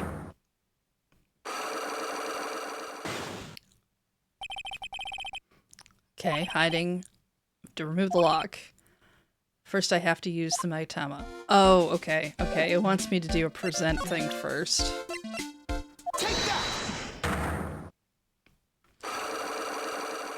It's just letting me know there is a lock on that question.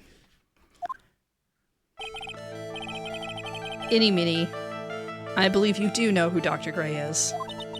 I told you, like, how many times do I, like, have to repeat myself? If you're, like, so totally sure, then where's, like, your proof? While it may be possible that you never actually met Dr. Gray in person, I do believe you might have at least indirectly known of him. Like, what do you mean? Like, indirectly? I should try to show that possibility existed for now. So something that shows a possible connection between Innie and Dr. Gray.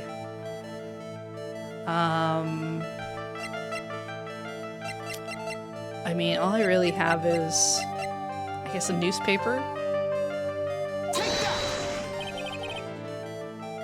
Here's your proof. Like, what is that? Ouch. I guess it doesn't have anything to do with it, huh? Pearls did warn me. If you make a mistake, it will hurt you. If I don't have enough evidence, I should probably stop. Court record. Indirectly known. Do I have something that shows a possible connection? So the diagram probably not.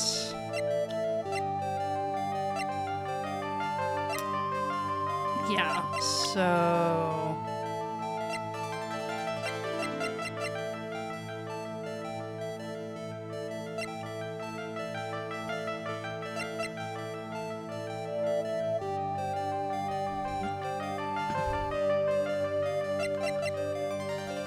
College student, huge fan of the occult.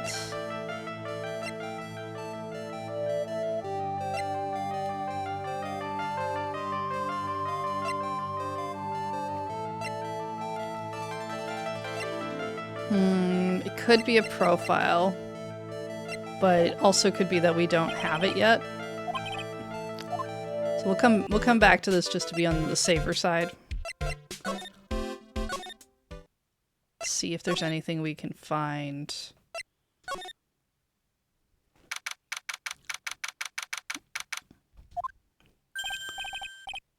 Hey, it's you. So you're gonna be her lawyer, I bet. Yes. Oh.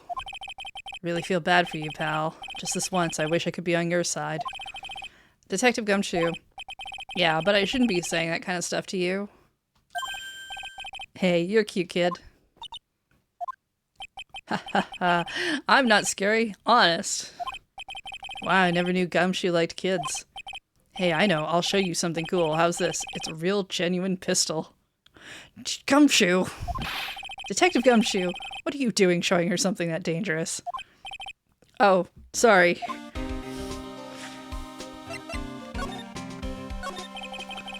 What about Maya and the charges against her? I don't think you can win, pal. If you're talking about proof, we've got a few pieces. You've got proof?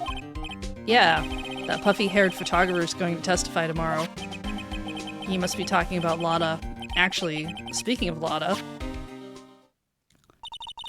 Yeah, she took photos. 2 photos.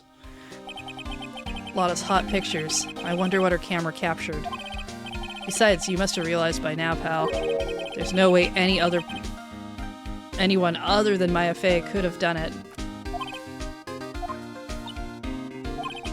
What am I supposed to say to Pearls now? About Dr. Gray. The victim wasn't super famous, but people still knew who he was. His face was all over those tabloid shows last year. Yeah, I know. I was looking through some newspapers from last year and... Huh? Could have sworn I had. Got an article out, but I guess I must have lost it. He's searching through his pockets. Boy, those are big. Looks really interesting, too. Hey, do you have a copy? The copy of that article? Pearl might be more responsible with a gun than Gumshoe. Yeah. I think Dr. Gray may have brought a copy to the office when he came by. About Maya's trial tomorrow. Got 2 pieces of news for you. 2? Yeah. Bad news and even worse news. So, what do you want to hear first? I don't care. I don't think I'm going to like it anyway. Alright, well, the prosecutor for the trial is Prosecutor Von Karma. Oh, right. Of course we get Von Karma. What? Von Karma? This man. Manfred Von Karma. He was an awe-inspiring veteran prosecutor.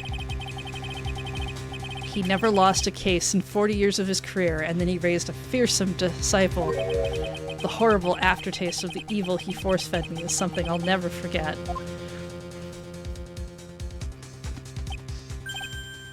Wait a sec. He's in jail. That's where the other piece of bad news comes in. The Von Karma you're facing tomorrow is actually his successor. Wait, successor? So, who is the successor? Oh, literally, pal, it's Prosecutor Von Karma's kid. This kid became a prosecutor really young, like 13, and hasn't lost a trial since. That's what they call a prodigy, pal? Kid, huh? Well, wait a sec. 13? The kid became a prosecutor at the age of 13? I mean, a prodigy like that, I would have heard something about. Oh, no, the kid was born and raised in Germany.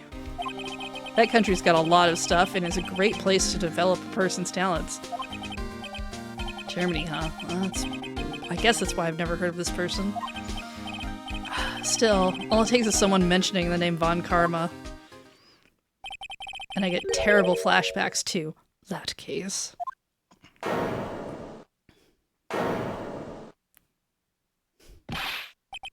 Stop it. Get a grip on yourself, Phoenix. None of that matters anymore. Now that he's gone. Okay. So, Dr. Gray brought this over to my office the other day, and... Hey, it's that news story. The one about the malpractice suit. 14 patients died, and it caused a huge stink. Yeah, but that's not all. Things only got worse after that. Was Von Karma the final boss of the last game? Essentially, yeah, he raised Edgeworth and then tried to frame Edgeworth for a crime he committed.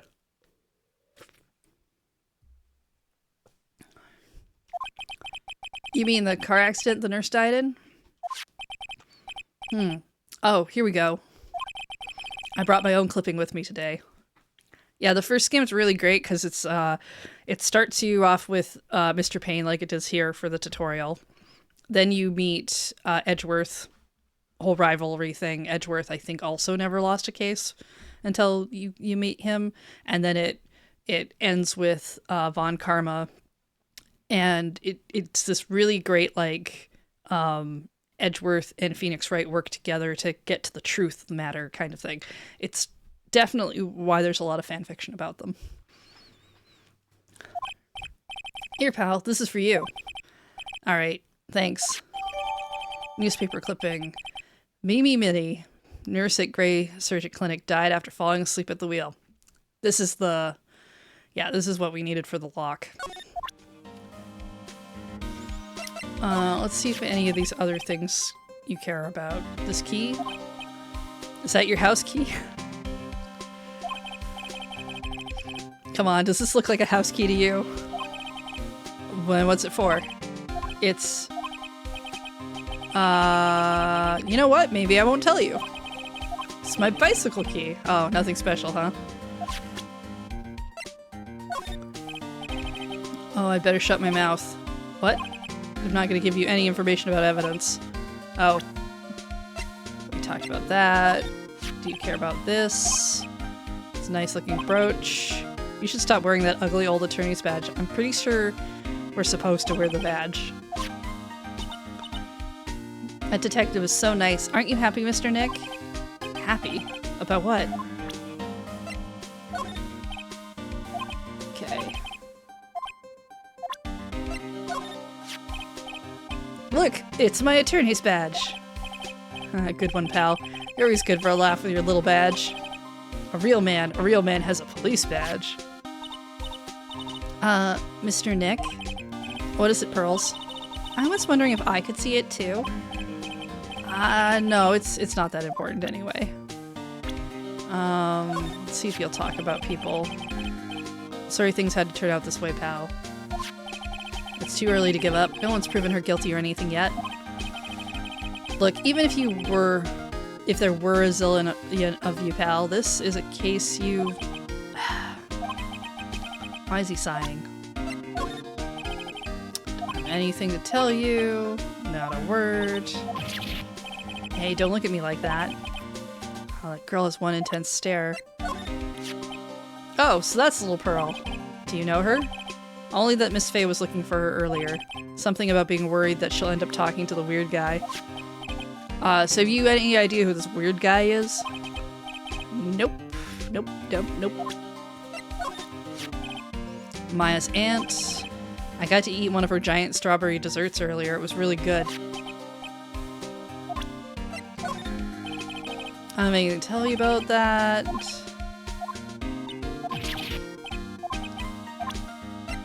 How about you? Boy, do I look scary in this picture. He says, making the exact same face.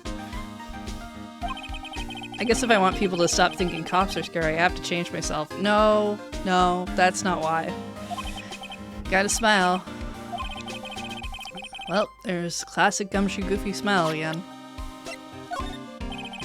Okay, so we've gotten everything out of you we're gonna get for now. We can go back to... Oops, nope, that's the wrong way. Ah.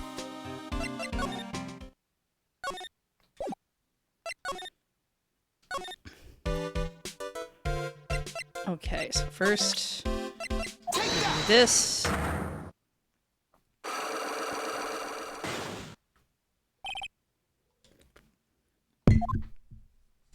Hit the microphone for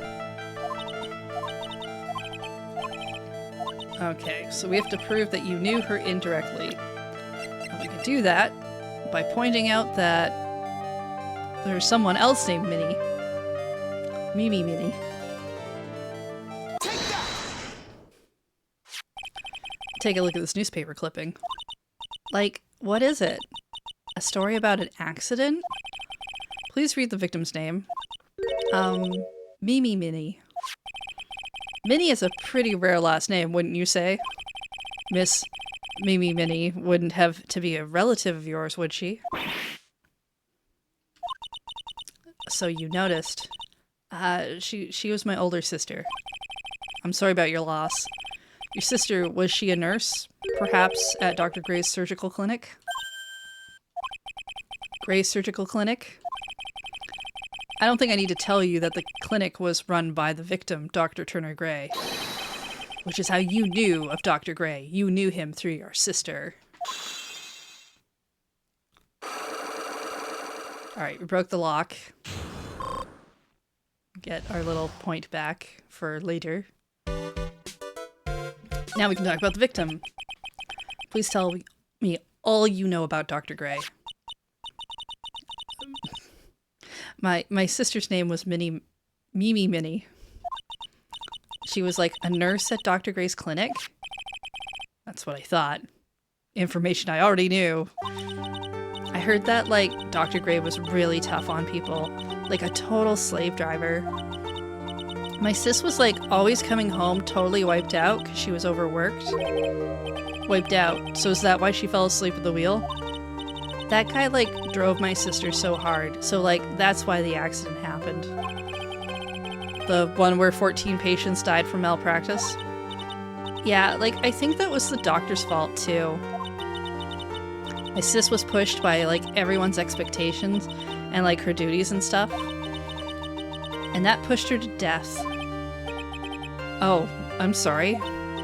So, like, are we done? I've, like, already told my story to, like, everyone.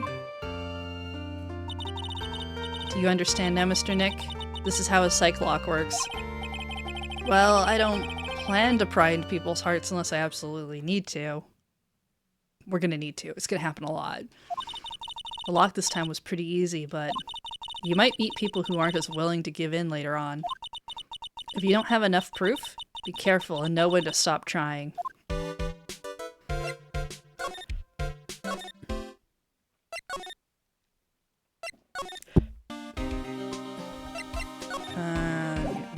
You.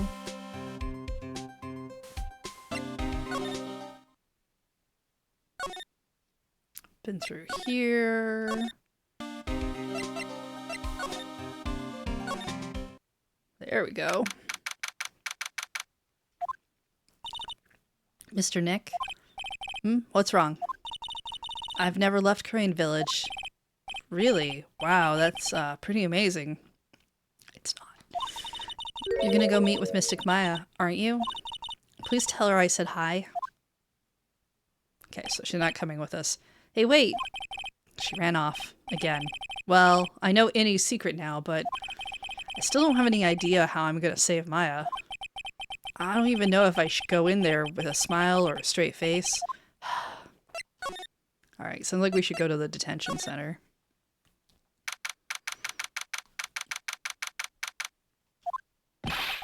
What am I supposed to do? I'm almost out of time. Can I really do anything? Can I really save her? Sorry to keep you waiting. Huh? Must be Maya. It's been a long time, hasn't it, Phoenix? That voice! It's her older sister. But Mia, even without me being here, it looks like you've learned to stand on your own. She dies in the first game. She's Maya's older sister, and my mentor. She was a top-notch defense lawyer, but a certain case forced her into retirement. But whenever I'm in trouble, she comes to help, just like this. Her spirit comes back from the other world and borrows Maya's body for a bit.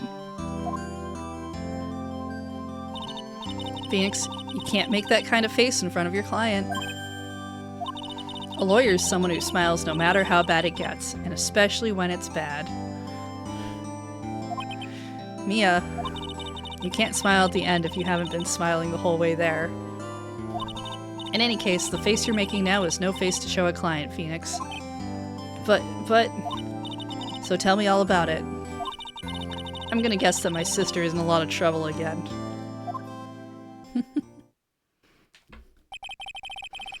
I told her everything about what happened in the last 2 days. Mia closed her eyes, deep in thought, while she listened. I see. Mia, what am I supposed to do? It's pretty clear what a good lawyer does in this situation. And that is? Believe in your convictions. And fight for the complete acquittal of your client. You think Maya's not guilty? How can you be so sure? I know she is, and I'll give you a hint as to why. Yes? Mediums can't have dreams. They can't? From what you told me, it sounds like Maya was having a dream while channeling. Yeah, she said she dreamt that she had died and had been buried in the ground. But that is impossible. You've heard it from her, I'm sure. When a medium channels, her own spirit disappears. Which means that's impossible for her to dream during that time. Then, what does this mean? I think it's safe to bet that Maya was set up. A setup? It's up to you to blow the lid off this case tomorrow and show how she was set up. How am I supposed to prove her innocence when I have nothing to go on? If you're looking for a clue, it's already in your hands. Well, I have a couple things, so sure. It is? Just as it sounds, Phoenix, you already hold the key. Like, this key? Like, are we just gonna be that way about it? Really? Come on, show me the key to this case. The key, huh? Alright, I'll show it to her. The key I hold.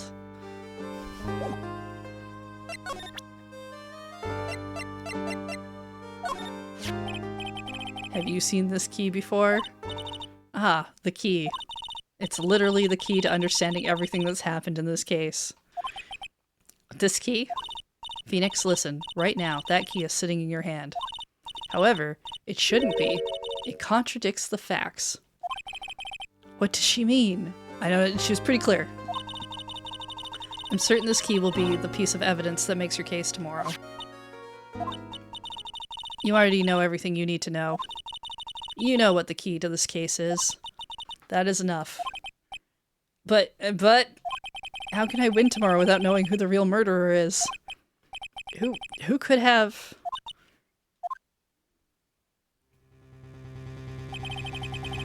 I didn't know it at the time. But this day was going to end with a turn for the surprising.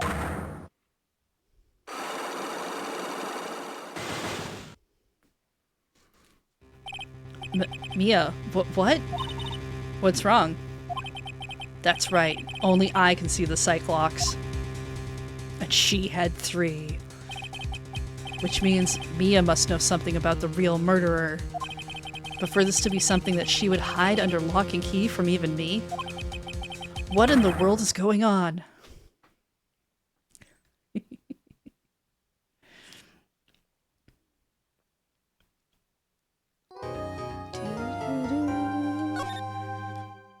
Save.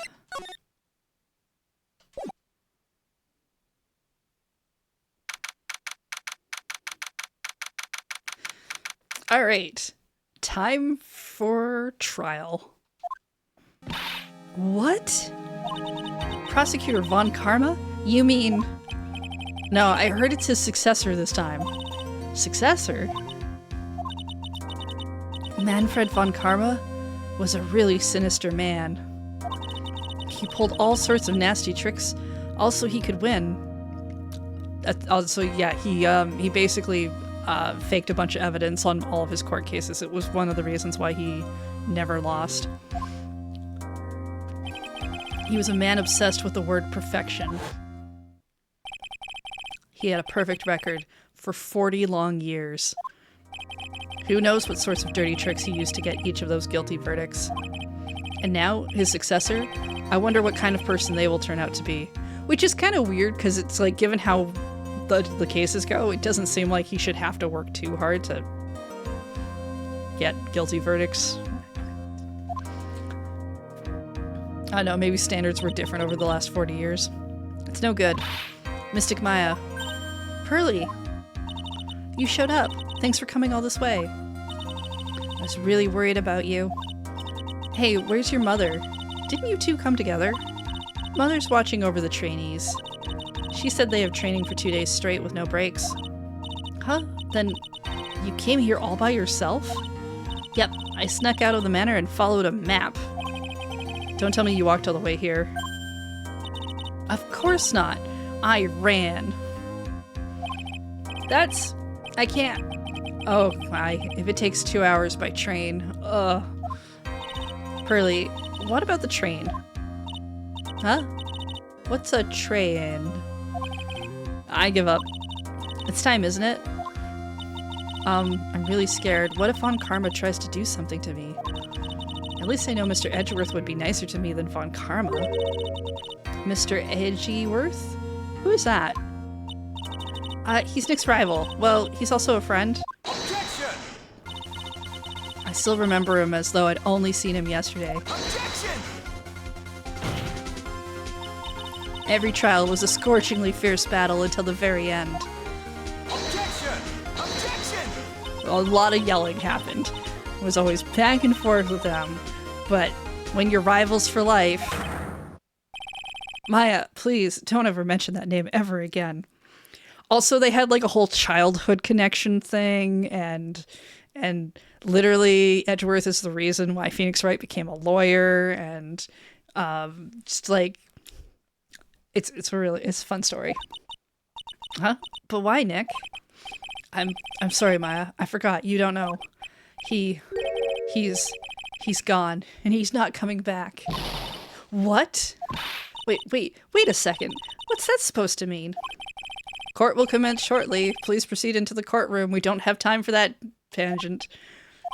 Well, let's go. Now's not the time to talk about that anyway. Nick?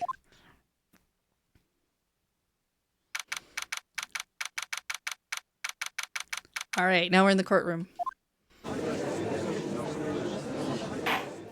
Ah, Francesca.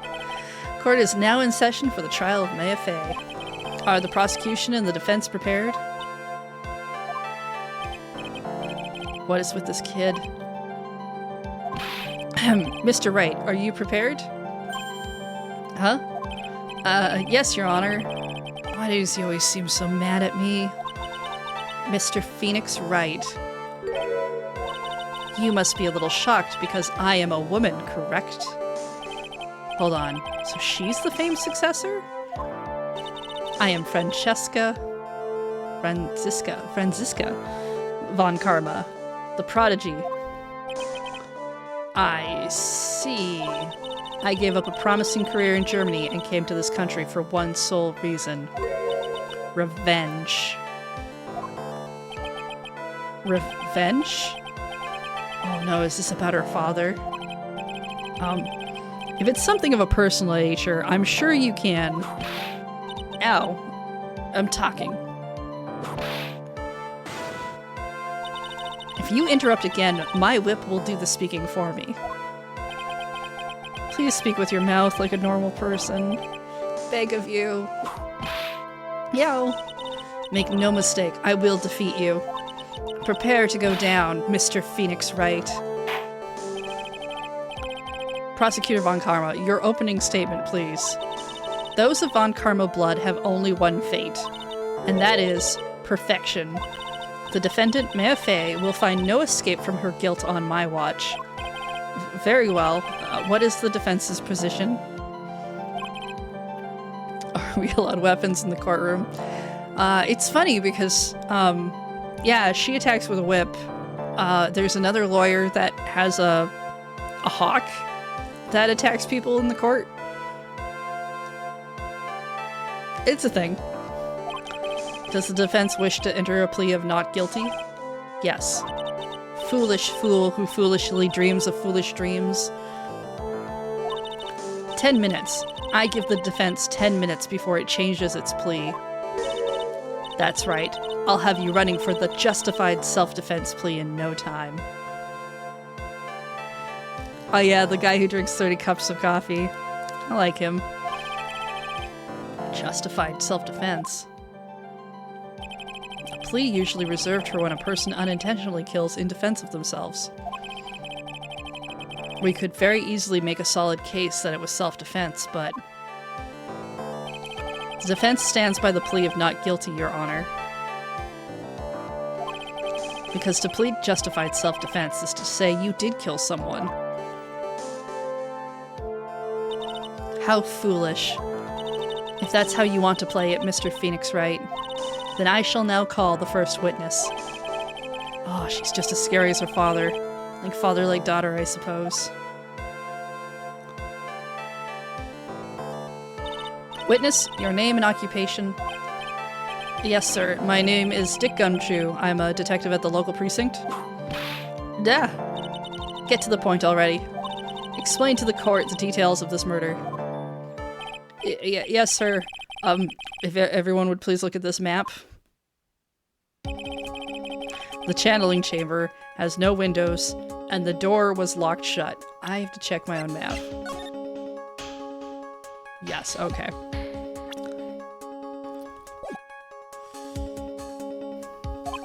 At the time of the murder, only the victim and the defendant were in the room. What were they doing in there? They were channeling a spirit, sir. Channeling a spirit? It's quite the look of disbelief there, Your Honor. Anyway, a few minutes after the channeling started, gunshots were heard coming from inside the room, sir. Now, I'm sure you already noticed, right? The victim got stabbed, and then he got shot. There were 2 gunshots. One of the gunshot holes we found is in the curtain behind the killer. That doesn't make sense if only the victim got shot. At least not with the information we have currently. Gunshots were heard coming from inside the room, sir. A few of the witnesses broke the door down and rushed into the room. And that's when they found that the victim was already dead, correct? I believe this is one of the most open and shut cases I have ever presided over. Floor plans added to the court record. So, how was the victim killed? So those are separate? Those are separate. Okay. I was about to get to that. Stop wasting my time then. He's doing what I've asked him to do. The direct cause of death was a pistol shot to the forehead, sir. The shot was fired from point-blank range. But before the victim was shot, sir, he was stabbed in the chest. The wound was very severe, but not enough to cause instantaneous death. The murderer used the pistol to finish the victim off after the stabbing.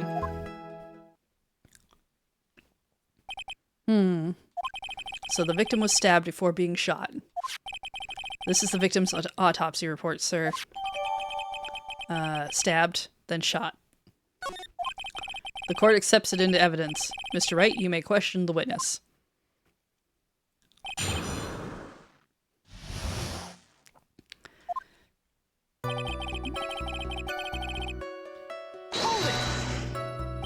The murder weapon, Detective Gumshoe. Whose pistol was it? It was the victim's. The victim? Now, why would he have... Objection!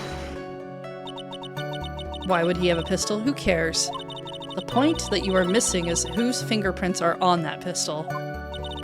If you're not already paying attention to that, then I suggest you start. Fingerprints? There were fingerprints. Along with the victims, the defendant Maya Faye's were also on the grips, sir.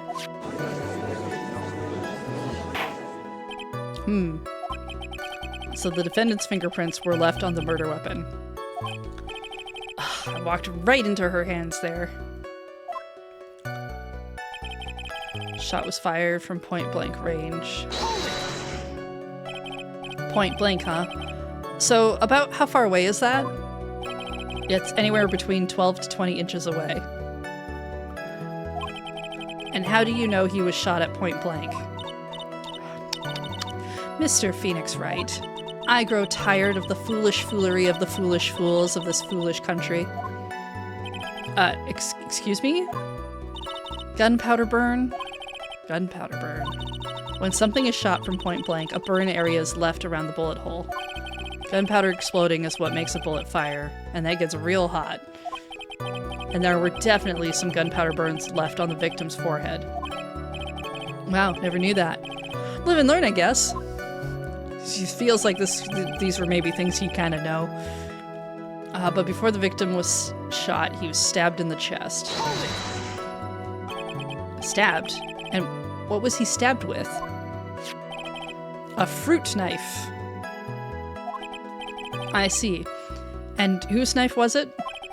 It looks like it belongs to the face, sir. And of course, Maya Faye's fingerprints are all over it.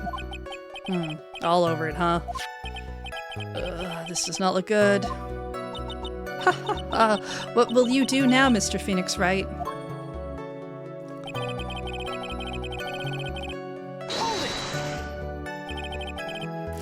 The kind of knife you use to cut jaw-droppingly large strawberry desserts. How severe was the wound? If it had been half an inch more to the right, it would have hit the victim's heart. After a stab like that, it's impossible to fight back, let alone stand. This testimony makes it sound like Maya had stabbed him with the intent to kill. He used the pistol to finish the victim off after the stabbing.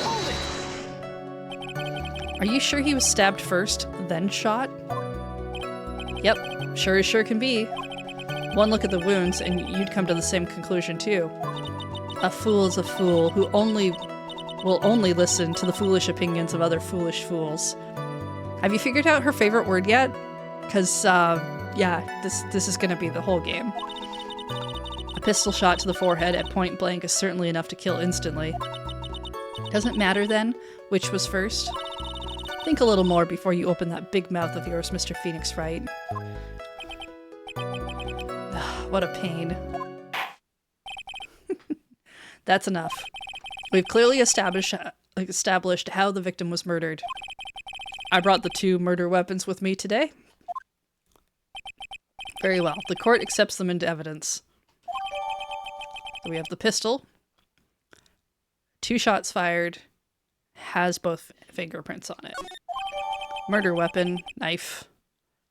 Small fruit knife. Just Maya's fingerprints. The date and the time of death was June 19th at 3:15 p.m. Eyewitnesses claim to have heard 2 gunshots at this time. And 2 murder weapons, both with the defendant's fingerprints on them, huh? This does seem like an open and shut case. Naturally. This is going from bad to worse. As if the summary just now wasn't oversimplifying things to the extreme.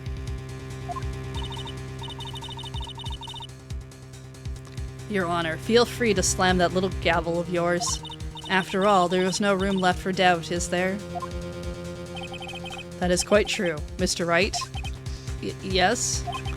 Even in the face of all this, do you still wish to plead not guilty? It's the opinion of this court that if you do not adjust your plea, you stand to lose. See? Just as I promised, Mr. Phoenix Wright. You would change your plea in less than 10 minutes. What will you do, Mr. Wright? Will you change to justified self-defense? Because now would be the time to do so. This is your final chance. This is a huge decision. I better think this through all the way. Yeah, I mean, no. If we plead justified self-defense, we would basically be confessing to murder. After the trial, Maya's life would be ruined, and she'd be labeled a murderer. I can't let that happen. Your Honor, have you reached a conclusion, Mr. Wright? The defense will not change its plea. We will accept nothing short of complete acquittal. Also, I'd like to hold the prosecution in contempt, but apparently that's... It's fine, it's fine, it's fine. You? You've sealed your fate, Mr. Phoenix Wright. Detective? Yes, sir? Present the final portion of your testimony. The final strike. Yes, sir. Now, see here. Proceedings are run by... Eek. Oh, yes, of course. Go ahead, detective, and give your testimony. I think the court would like to hear about the other piece of incriminating evidence.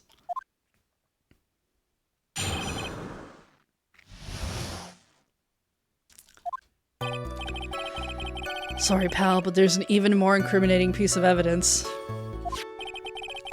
This is the costume the defendant was wearing at the time of the crime. As you can see here, it's covered in blood. The defendant attacked and killed a person who, without a doubt, was not fighting back.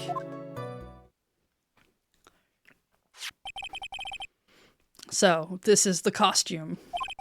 There certainly is evidence of a back spray of blood on this. This piece directly links Maya Fey to the crime, sir. I see. The court accepts this into evidence.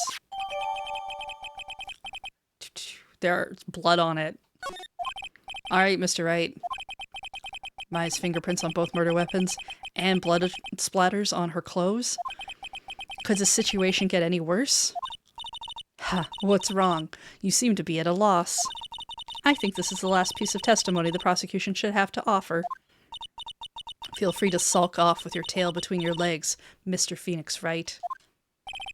Please stop calling me by my full name. It's disturbing.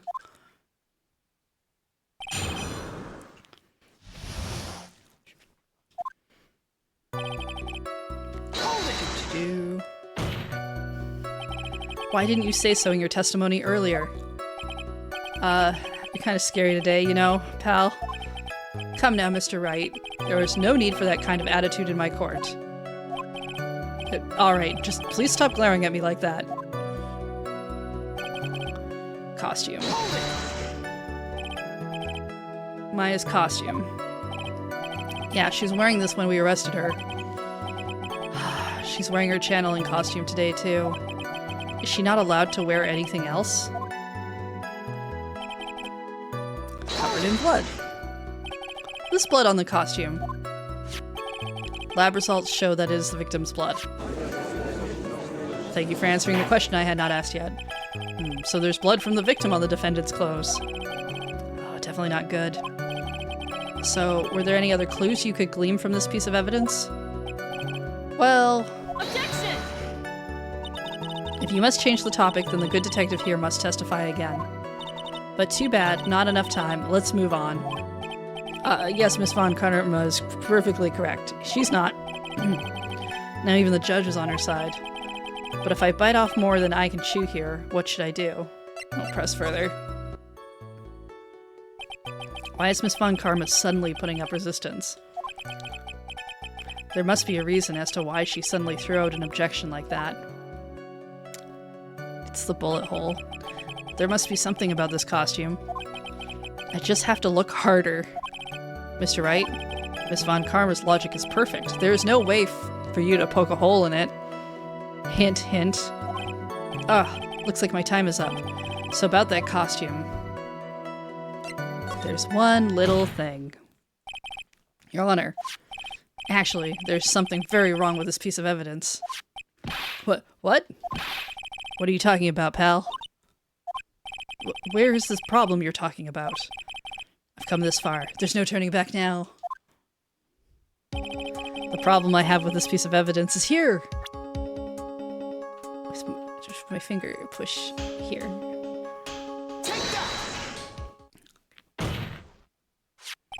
I asked the court to please take a look at the sleeve of this costume. The sleeve? There's a tiny hole here. The hole? But that wasn't in the report. Hold on. What's this around the hole? It smells faintly of gunpowder. Guess we're just smelling the outfit now. It seems like not quite a thing. And it's fine. Gunpowder? No one ever told me. You're the detective. A hole that smells of gunpowder. It looks like I found the hole I was looking for. Ha ha ha. Your Honor, the only logical conclusion you can make is that it must be a bullet hole. Order, order, order. This is a very grave matter. Yes, because somebody's in the ground. It's best we correct the court record before anything else. We have updated it. Sorry about that. I guess we messed up, sir. Is she actually smiling? What else is she hiding? Pull yourself together, detective. That tiny hole doesn't change a thing. The strength of the evidence still holds. Continue with your testimony. That just now was a fluke. Nothing more. Objection! How can you say something like that? This is a huge oversight. While I agree it is a mistake on the part of the police, what Prosecutor Von Karma has said is true. The evidence still stands. If you do not find a more definitive problem with the evidence, then... No way! Detective Gumshoe, please continue with your testimony. Yes, sir.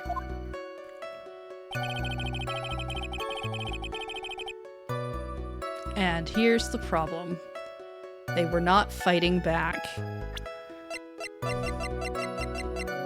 Except... if they weren't fighting back... how did this happen? Objection! Detective Dick Gumshoe. Yes? Having you call me by my full name is kind of a weird feeling. You said that my client killed a person who, without a doubt, was not fighting back. Yeah, I did. Then what, may I ask, is the bullet hole you police overlooked supposed to mean? What does it mean? I'll tell you what it means. It means that the victim had fired off a shot. Is that what it means to not fight back? You're right. It seems you are correct. If the victim had tried to shoot the defendant, then it would change everything. Alright, the wind seems to be shifting. Huh. What is it with that "are you finished yet" laugh? Are you finished yet, Mr. Phoenix Wright? Miss Von Karma? It seems that Maya Fey was shot at by the victim. However, that is only grounds enough to support a justified self-defense plea. That is correct. But I'm sure you remember, Your Honor, what the defense clearly said. They rejected justified self-defense and pleaded not guilty. Ack. Now that you... Why, that's right. Good, good. I'm glad the judge is paying attention. Which means the defense has yet to prove anything at all. No! Well, yes, that's true. Furthermore, just the fact that there is a bullet hole in the costume is not enough to substantiate even a plea of justified self-defense. Huh? How so? Don't just stand there. Hurry up and tell the court what transpired that day. With the new information we acquired added in, of course. Huh? You mean by myself? You want me to put together the scenario all by myself? Isn't that your job? Yes, sir. Right away, sir.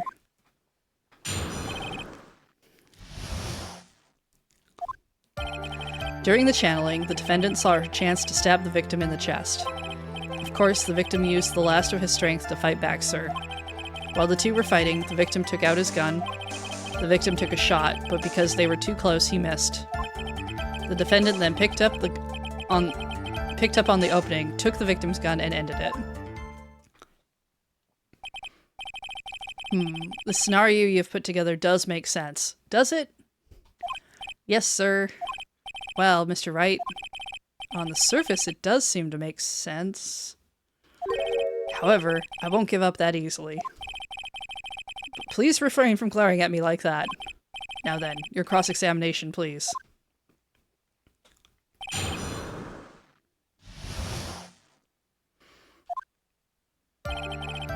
Alright. Saw their chance to stab the victim. There's quite a difference in height between Dr. Gray and the defendant, and in body strength, and it seems unlikely the defendant could have stabbed the victim. Well, now that you mention it, yeah, I guess. Objection! You think you can get away with such flimsy reasoning, Mr. Phoenix Wright?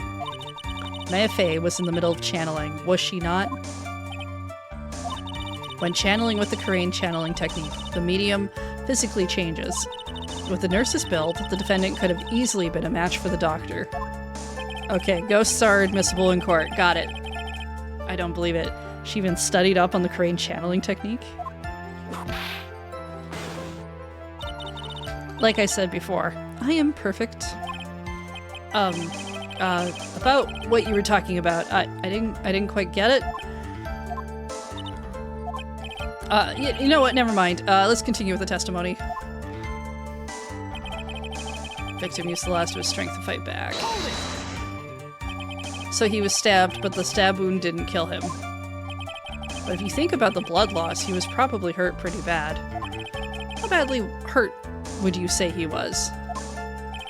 Actually, I went to give blood the other day, and afterward I felt a little lightheaded and dizzy. I guess the damage was maybe about 10 times the dizziness. Ack. Sorry. Okay. Where in the world did that pistol come from? It looks like the victim, Dr. Gray, had specifically brought it for that day. But a handgun? He got it off the black market about 2 days before the murder. Why? Yeah, why did Dr. Gray bring a gun? Was he taking precautions against something? I don't know, sounds like he was intending to murder someone himself, personally. I guess we don't care right now. So you're saying that the bullet hole in this costume was made then? Sorry, pal, but yeah, that's what I think. The two of them were already fighting when a shot was fired. Maya, I'm really glad you weren't hurt. Defendant then picked up on the opening and took the victim's gun and ended it. Maya's never fired a gun before in her life. The victim had already taken off the safety. With the safety off, even an amateur like you can fire it just by pulling the trigger. Even me? I wonder. Now do you understand? Avon Karma's logic is perfect. His testimony certainly makes us look very bad. But there's gotta be a contradiction in there somewhere. And uncovering it is going to uncover the truth. I can feel it. Alright. What do we have? Our attorney's badge. Not useful here. That not useful. I guess we could try this bullet hole.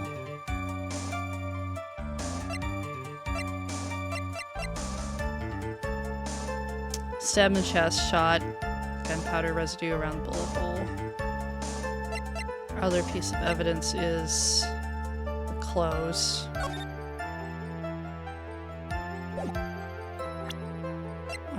The knife.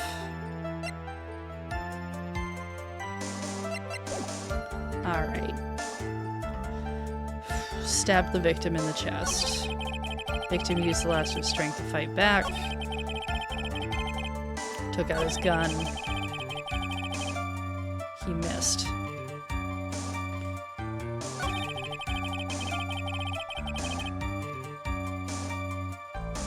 What's the hole in this story? What's not lining up with the evidence we have? She stabbed the victim. What else do we have here? Died falling asleep at the wheel. Sorry, diagram.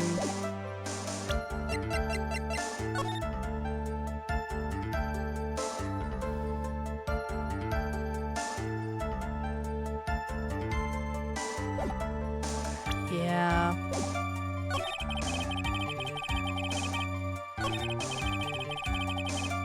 Took out his gun. He missed. Okay, so it's either him missing, but he did miss. Picked up the gun, ended it.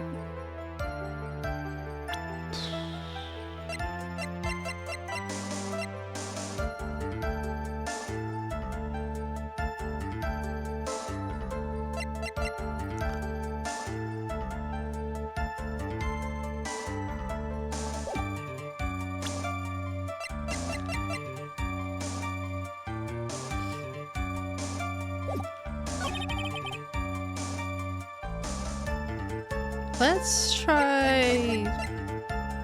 He took a shot, but he missed because they were too close. And go with this. Nope.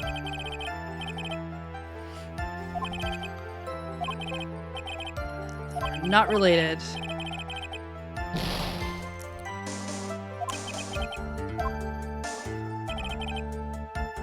Okay. We know about the gun. 2 shots were fired, which is not a contradiction. That took a shot and then she took a shot.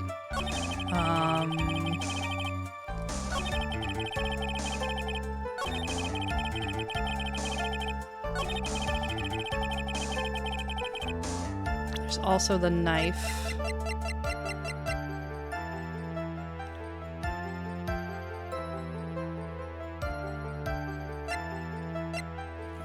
I don't know what we're going for exactly here. I'm trying to disprove. Saw her chance to stab the victim in the chest. And he was definitely stabbed in the chest. Victim used the last of his strength to fight back, which we just proved with the bullet hole in the clothes. While the two were fighting, the victim took out his gun. You just said the last of his strength, though.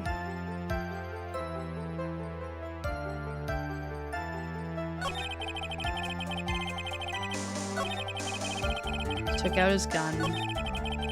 Took a shot. He missed.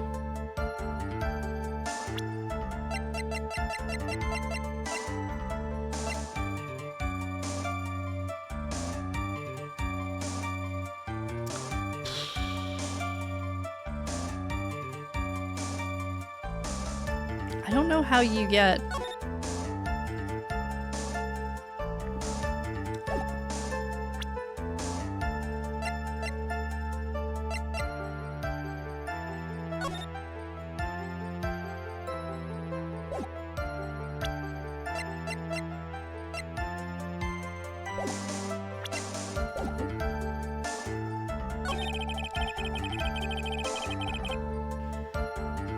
Picked up the gun and then just ended it.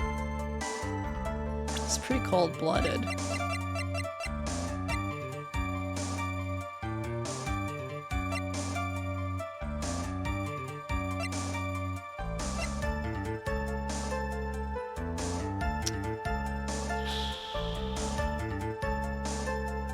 Can we disprove her having picked up the gun?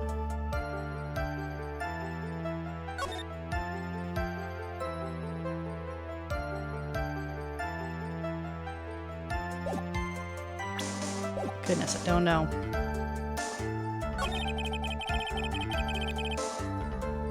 I don't know what we're quite going for.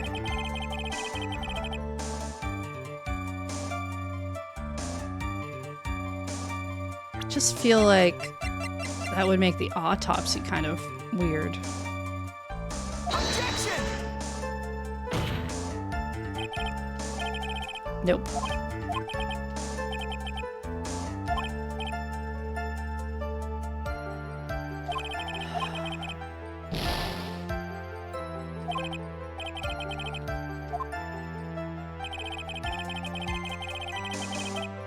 Alright. Let's feel out what we need to.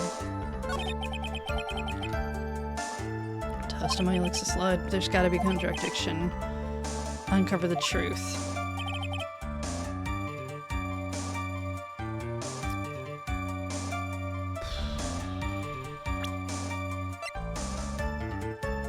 Guys, we have.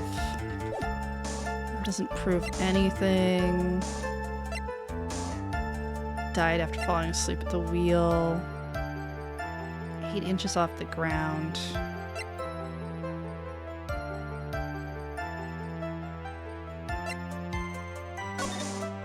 Better thing here.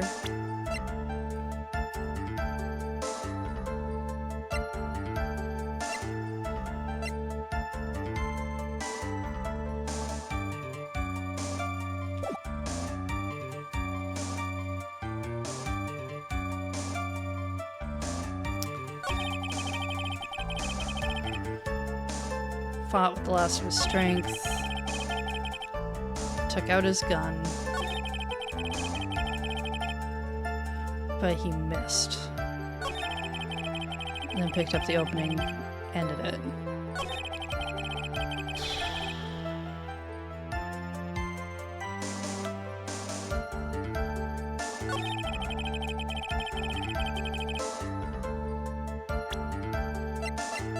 Okay, we know it wasn't the screen on. Oops.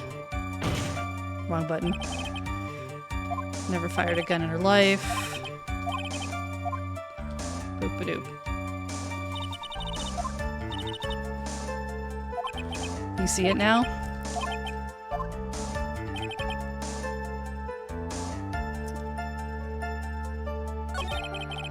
What line are we supposed to be hitting, do you think?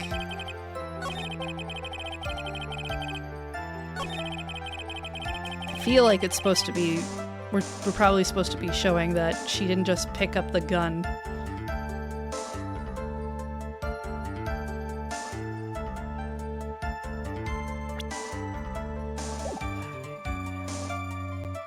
Let's see.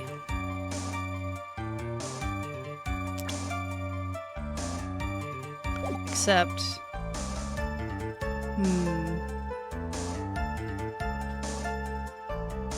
The too close statement was too close. Okay.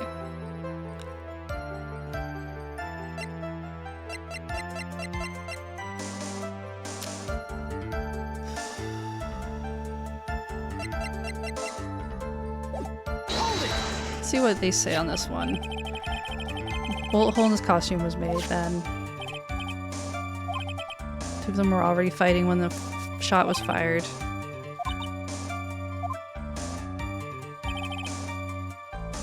They were already fighting.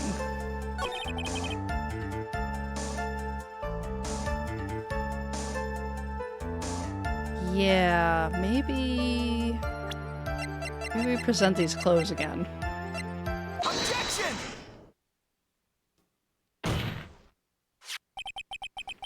Missing the tiny hole in this costume will be the prosecution's undoing.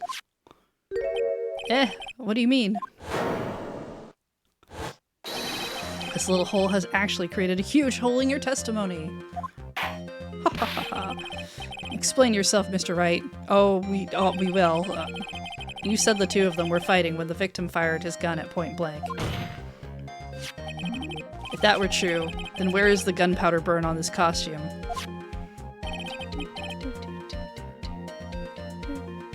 Gunpowder burn? This is what you testified earlier. When something is shot from point blank, a burn area is left around the bullet hole. Oh. But there is not a single trace of gunpowder burn on this costume.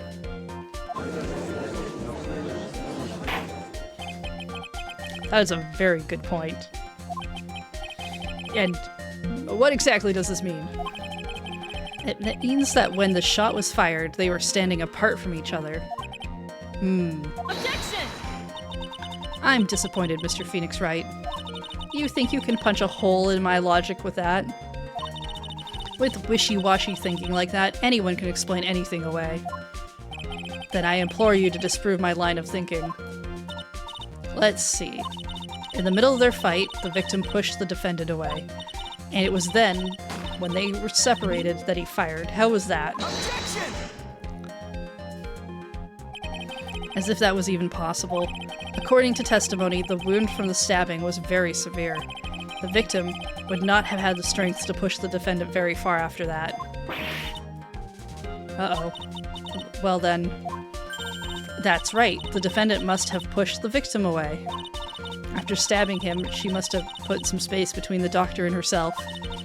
And then while she was preparing to strike again, the doctor took his shot. There. That should satisfy even you. That does make an awful lot of sense. No, it doesn't. What do you think, Mr. Wright? I must be careful. I can't afford to make a mistake here. Concentrate and think. No, nothing makes sense. There's a fatal flaw in her argument, Your Honor. Fatal? Flaw? Yo! Very interesting. I would love to see where this flaw is. Show me something that contradicts my explanation. There has to be a snag in her explanation somewhere. She put some distance between them before rushing to make the final blow. And when she was about to strike, the doctor took his shot. Must be a piece of evidence that contradicts this line of thinking. Okay, this has to be the... this one now. Hello, we destroy your logic. What is that? A folding screen? I'd like to point out the hole in the folding screen. Ah! Looks like you already know what I'm talking about. Who? Where? What? Mr. Wright, your explanation, please. Are these two really that clueless? The bullet went through the defendant's sleeve first, then the folding screen. It passed through at a height of approximately 8 inches off the ground, which means... when the shot was fired, Maya, I mean the defendant, was not getting ready to strike, but was actually squatting low to the ground. Order, order. This changes everything! Please look at this diagram of the crime scene. The victim, Dr. Gray, was here when he fired the shot. And the bullet hits this folding screen. It hit this location, 8 inches off the ground. At this time, the defendant was in this area. Okay, so she's supposed to be over here.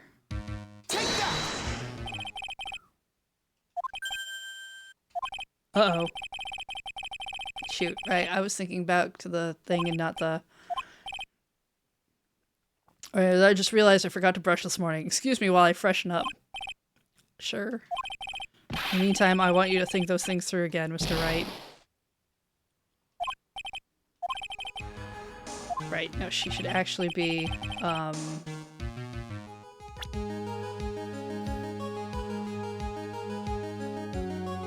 would she have been by the altar?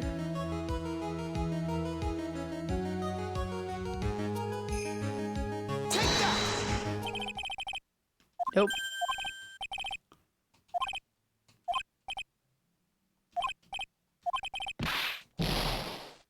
Well.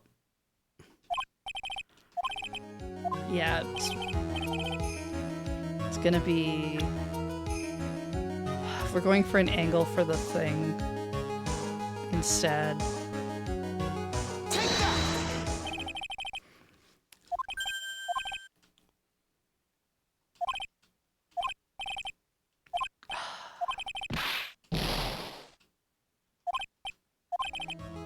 I guess she should be next to the bullet hole, maybe? Somewhere over here.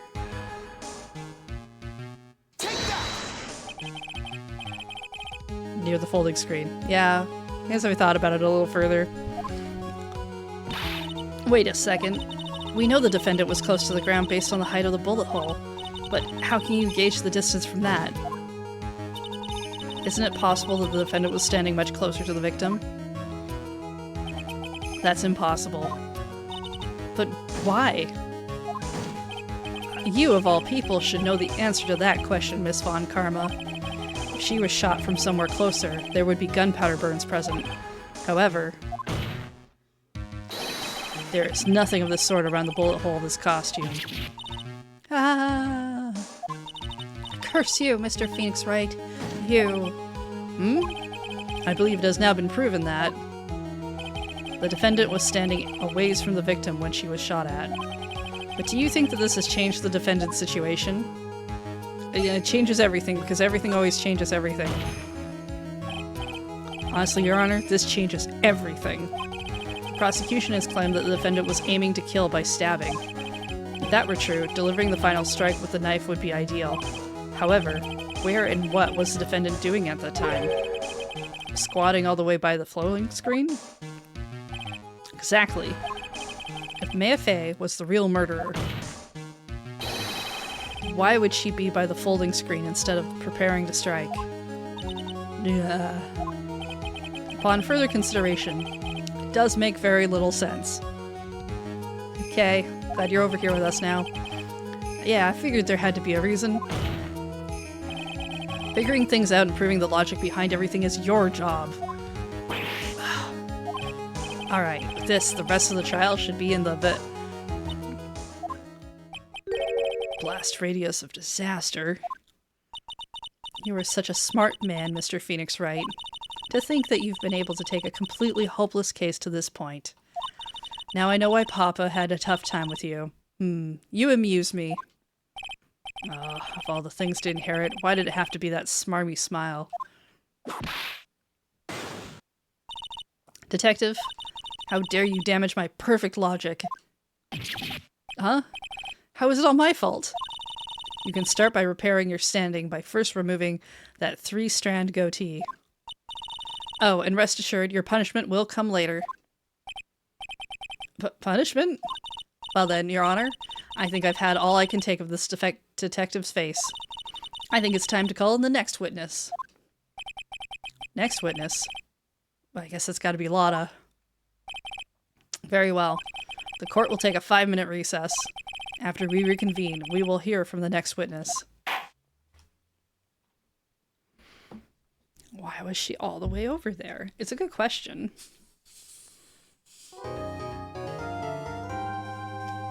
Oh yes, definitely save.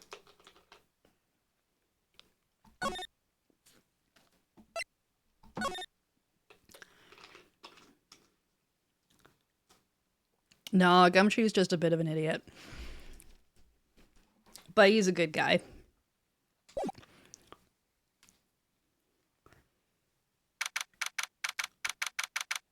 It's this really weird situation that this came up in the first game a little bit too, where for whatever reason the police are never allowed to give us any information.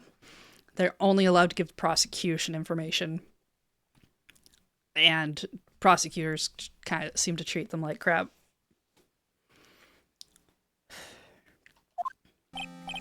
Oh, that was a close one. I know you were giving it all to defend me, but I could feel the death penalty hanging in the air. I felt like I was pretty close to dying myself.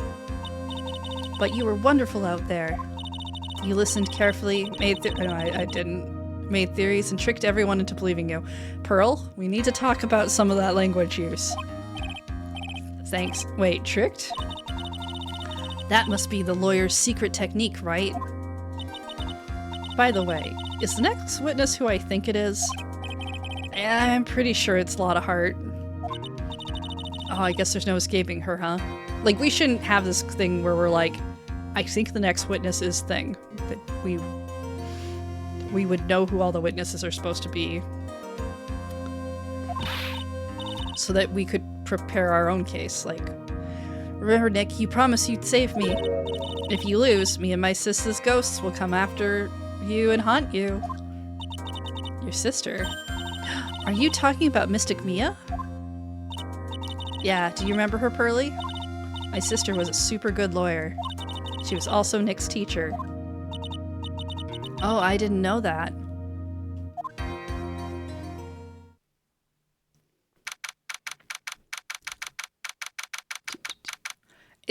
They weirdly make sense for like a video game though, like letting you get information in this kind of way.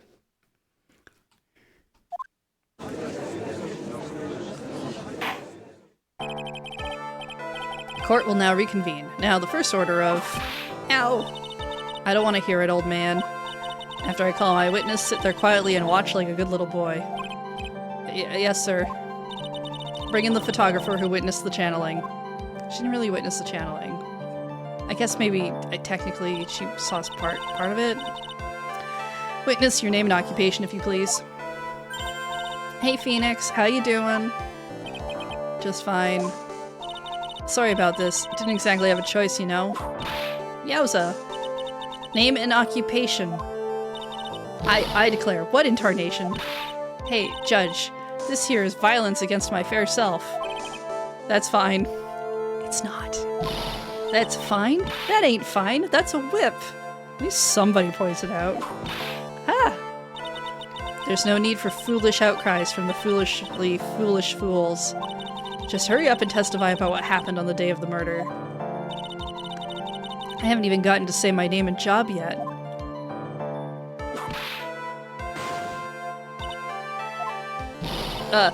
The name's Lotta Hart, paranormal photographer, and I'm here to testify. Now, let's all be one big happy family, okay? See, it's a little weird phrasing, but okay. Only the doc and the defendant went into the channeling chamber. We were waiting outside the door, and then, bang, we heard this gunshot. Mr. Lawyer there broke the door down, and we rushed into the room. Inside was the dead victim and the defendant, waving a pistol around. Okay, I don't think she was waving a pistol around. I swear, other than those two, there was no one else in the room. And did you take a picture of the scene right after the murder took place? Reckon course.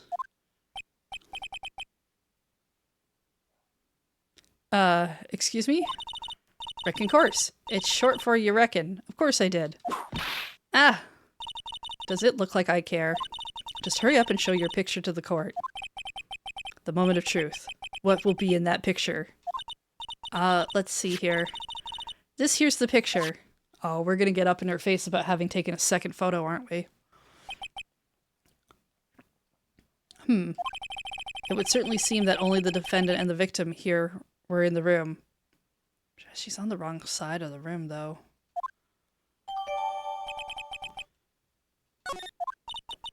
Are you ready, Mr. Phoenix Wright?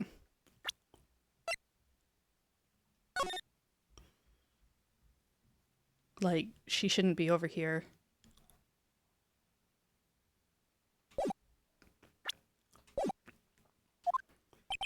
I will clear all doubt from Maya through this cross-examination. Just watch me.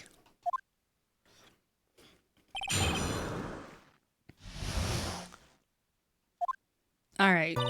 Only the dog and the defendant went into the channeling chamber. This is true. Was it really only those two that went in? I mean, we were there, we saw that part. What are you blabbering about? You were there too, were you not? Why don't you answer that yourself? Was it really just the two of them? Yes, Dr. Gray and Maya were the only two that went into the room. Hold on, we can't have the defense testifying against his own client. Anyway, folks, only the two of them went into the channeling chamber, you hear? But you knew that from the very beginning, didn't you? Witness, continue.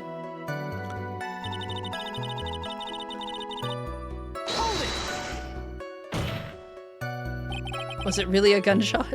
Oh, Phoenix, is this where we're going with these? Objection! Are you insane? You must have heard it as well. Why don't you testify for the court, Mr. Phoenix Wright? Was it really a gunshot? Yes, I think it was something that sounded like a gunshot. Now, why are we here listening to the defense testify? And the world becomes just a little crueler. I heard a gunshot a long time ago, so I know. And I tell you, that was a gunshot I heard. Now this is where the story heats up. Broke down the door and we rushed into the room. If I press on that, is Phoenix gonna be like, are you sure we actually broke down the door? So let me get this straight. This Mr. Lawyer there broke the door down? Oh god. Honestly, Mr. Phoenix Wright, why don't you tell us what happened then? Yes, Miss Karma. I broke the door down, sorry. Is feel like an inquisition. It's because we ask stupid questions. No need for apologizing. That was great. You're a real man. Oh, really? That's something I would have liked to see. The judge is smiling rather openly. I'll take that as a good sign. And what did you see once you broke in?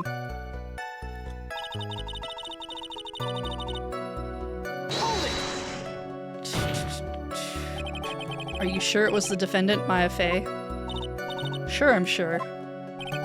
Law seems awfully confident in her testimony. Oh, good. Press harder. Lada, please think back to that day one more time. What you getting at? Remember what you said when we broke into the room?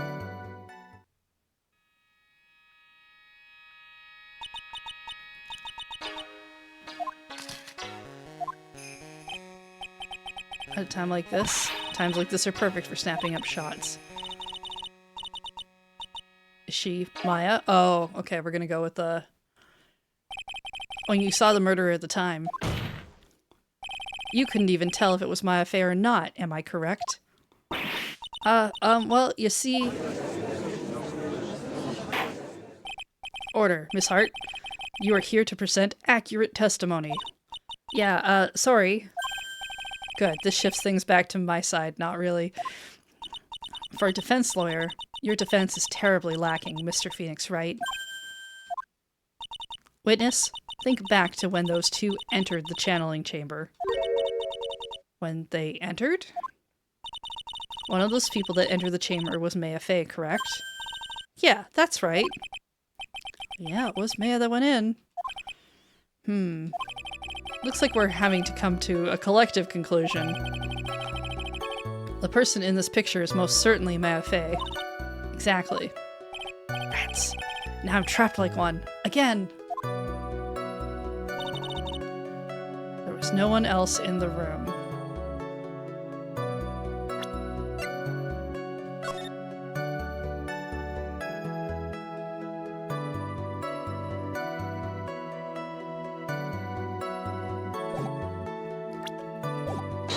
Probably not that one. Are you absolutely certain of that?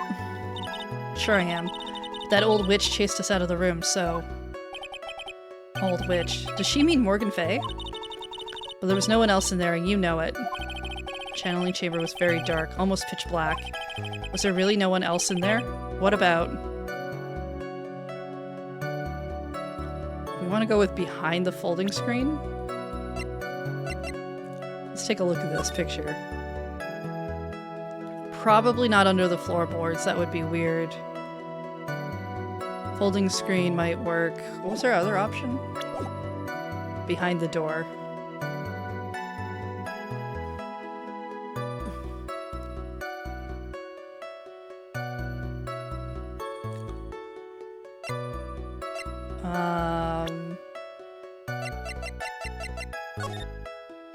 There's space behind the folding screen. Sure. Oh, behind the folding screen. Rec given. Huh? What in the... You know, you reckon. That's a given. Took me a good look around the room once. There ain't no way anyone was hanging out behind the folding screen. I may have word with you, Miss Hart. What, you got a problem? Rec given. I mean, I'm having a little difficulty in understanding you. If you could stop saying such things as... Now then, Mr. Phoenix Wright, do you see a problem with the testimony, or don't you? Nothing wrong with her testimony. I was with her, so I know she's telling the truth. Enough. It seems that there are no issues with Miss Hart's testimony. At the time of the crime, only 2 people were in the channeling chamber. The victim, Dr. Turner Gray, and the defendant, Maya Fey. The face of the defendant cannot be verified in this picture. However, if we were to think about the circumstances, it would have to be the defendant. What am I gonna do if I just let this go? What is it, Mr. Wright? You look as if you have something to say. If I make one wrong move, I'm gonna have the judge against me.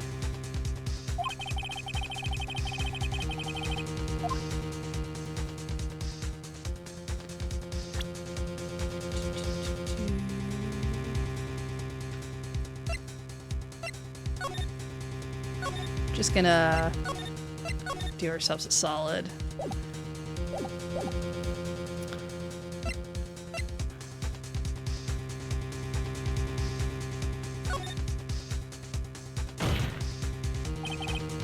Your Honor, Mr. Wright, it is possible that the person in this photo is not the defendant.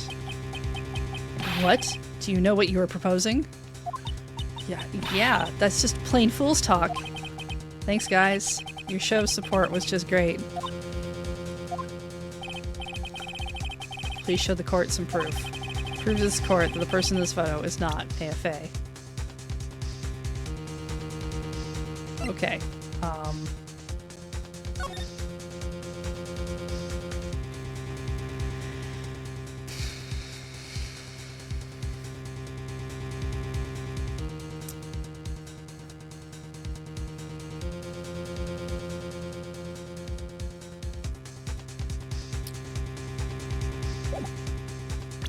What do they...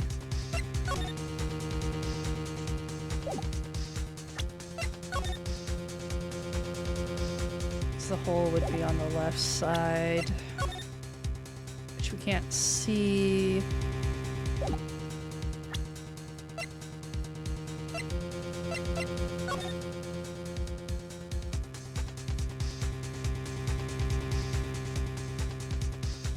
Do we try to use the photo itself, you think, or...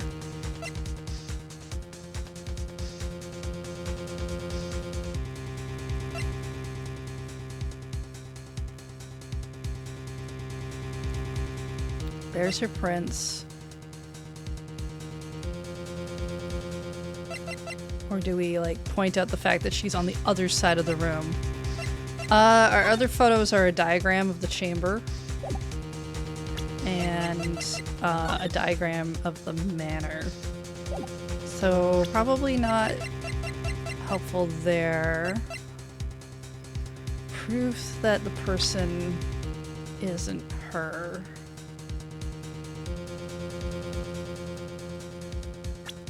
Okay.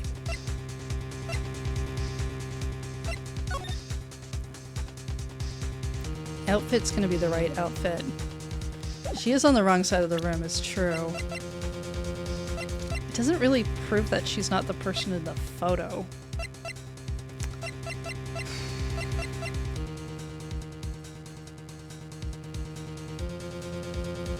Alright, let's go with the diagram. Objection!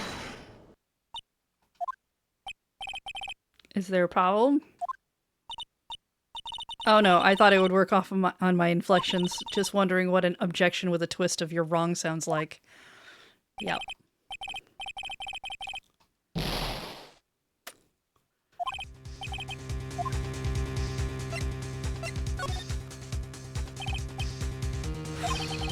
Proof to the court that the person in this photo is not Beifei. I don't think we have proof that it's not her.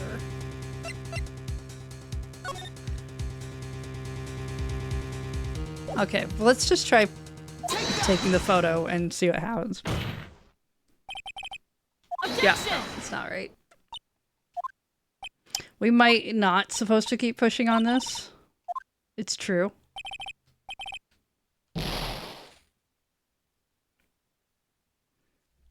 It's possible. It's possible that this is too early.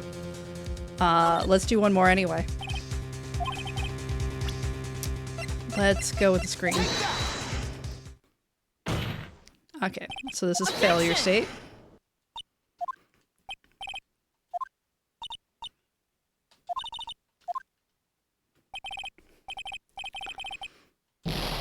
This is why we save in the middle. This court sees no reason to further prolong the trial. So, you know what? You're guilty. Surrender to the court. Be held pending trial at a higher court within a month. Court is adjourned.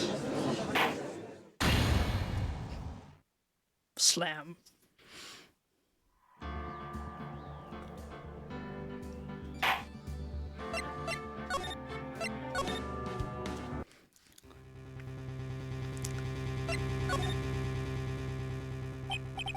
Well, Mr. Wright? Nothing, Your Honor. That's very smart of you, Mr. Phoenix Wright. You really should give up trying to prove this is not Mayafei. I didn't say anything about giving up. I just don't have the right piece of evidence. That's enough. Is this it? Is this all I could do? I think it's quite obvious to this court that a verdict of not guilty is not possible. I told you. Totally 100% impossible. Ms. Von Karma, do you have any further questions for this witness? Having established the defendant's guilt, further questioning won't be needed. What about the defense? No further questions, I presume? I couldn't protect Maya. The defense. The defense. Phoenix. Phoenix, you can't make that kind of face.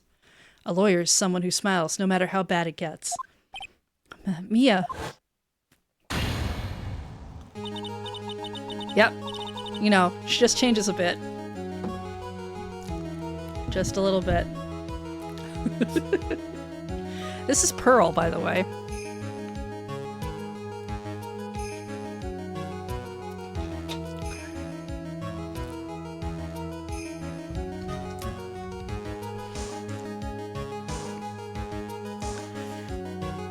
I guess I made it just in time, wouldn't you say? But Pearl's? Her clothes are a bit small. Anyway, what are you waiting for, Phoenix? Let's go. But how? She's already taken away every advantage. The advantage is still in your hand. Think carefully, one more time, about what you saw in the channeling chamber. Do you remember what you told me yesterday? Dr. Gray. Oh, are we gonna go for the second photo thing now? Blah, blah, murdered.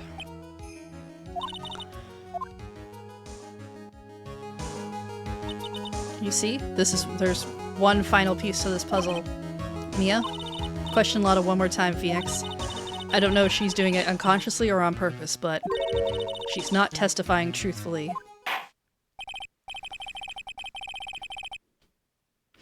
Now then, this court would like to end the cross-examination period. Please wait, Your Honor.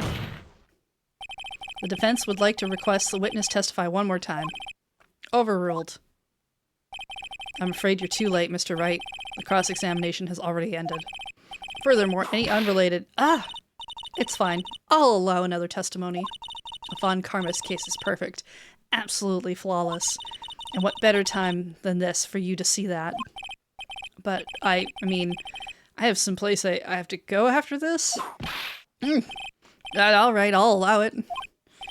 Miss Hart, hurry up and give us another testimony. Yeah, there's nothing like watching a judge be like, hey, I don't want to be here. I have things to do. That definitely doesn't make you feel good. Well, heck. What am I supposed to talk about? Please tell us once more what happened when you burst into the channeling chamber. Okay, you got it. See, you got through to the judge somehow, right? Nope. I didn't. That wasn't me. Well, I mean, actually it was Von Karma's whip that got through to him.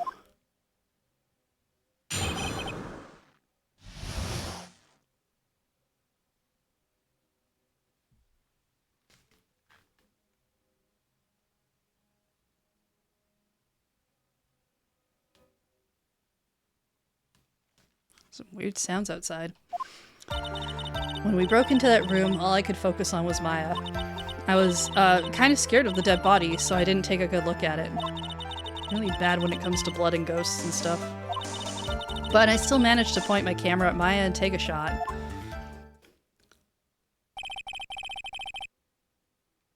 Nothing sounds different from before. Some parts of her testimony were very vague. I should press her on those sections. Struggle all you like as you taste the bitterness of your defeat. Well, amuse me with your useless questions, Mr. Phoenix Wright. I'm waiting.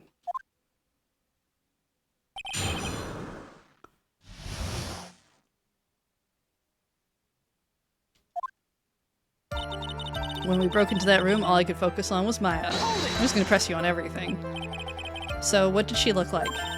You know, she looked almost like a different person. A different person? She may have seemed like a different person. However, she was still Maya Fey. We've already made that point abundantly clear. Yes, that is true. Well then, Miss Hart, did you happen to see anything else?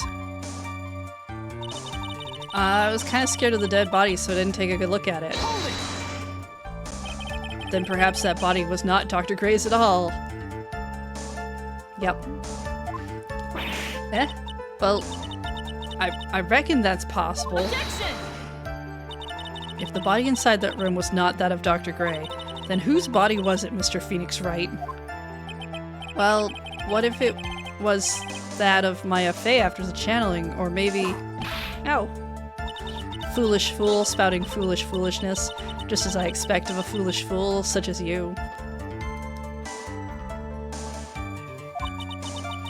If that were the case, then that would mean that Maya Fey is in fact dead. And that would make the defendant's chair quite a lonely place, wouldn't it? Are you all done here? Can I continue? Alright, you're really bad at blood and ghosts and stuff. And even knowing that, you still persist in being a paranormal photographer? That's why I'm getting out of this here business. This gal's gonna get the dirt on the stars and be a tabloid photographer from now on.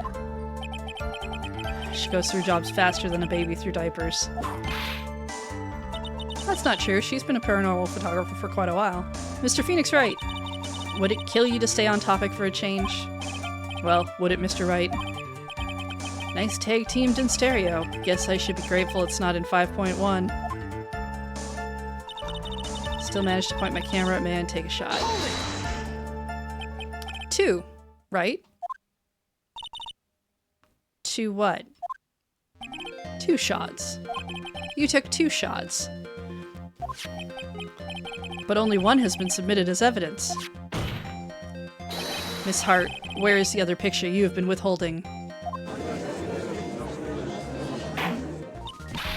So you all thought that we were gonna not talk about 2 shots from the gun, but it's really the 2 shots from the camera. Oh, you've got it all wrong. It's not me. I didn't mean anything bad. I know I can be a little mean, but I ain't evil. Well, at least she knows herself. Then why have you not shown this other picture to the court yet? Well, ain't it obvious? That prosecutor woman told me to shut my trap about it. What? Von Karma. Miss Von Karma, you're hiding critical evidence. Unforgivable, Von Karma. Suppressing evidence like this. You're as bad as your father. Yeah, sure, let's confront her. Your Honor, the defense asks that Prosecutor Von Karma to be held in contempt of court. Well, yes. Blech. Me? In contempt of court? You can't be serious. But you hid evidence from the court on purpose. That's not fair. Phoenix, are you a lawyer or a school child? I'm so angry I lost my composure.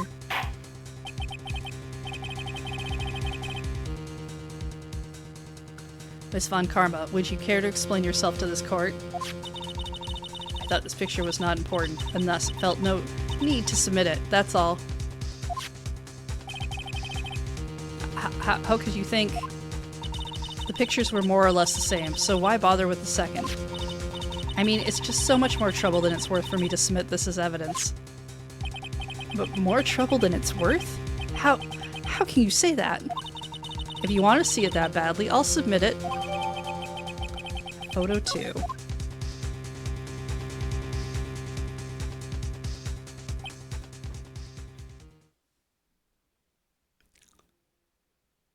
Alright. Do we all see the contradiction? What is this picture?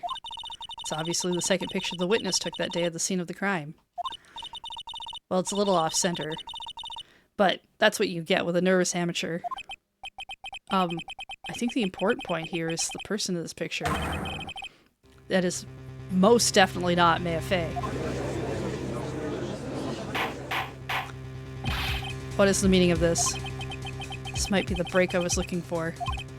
Now, should I or should I not insist that the person in the picture is not Maya? We should insist it's not her. But not for the reason you think. Or the court thinks, rather. I'm sure the chat, you've already picked up on it. Your Honor, as you can plainly see, the person in the picture is not Maya Fey.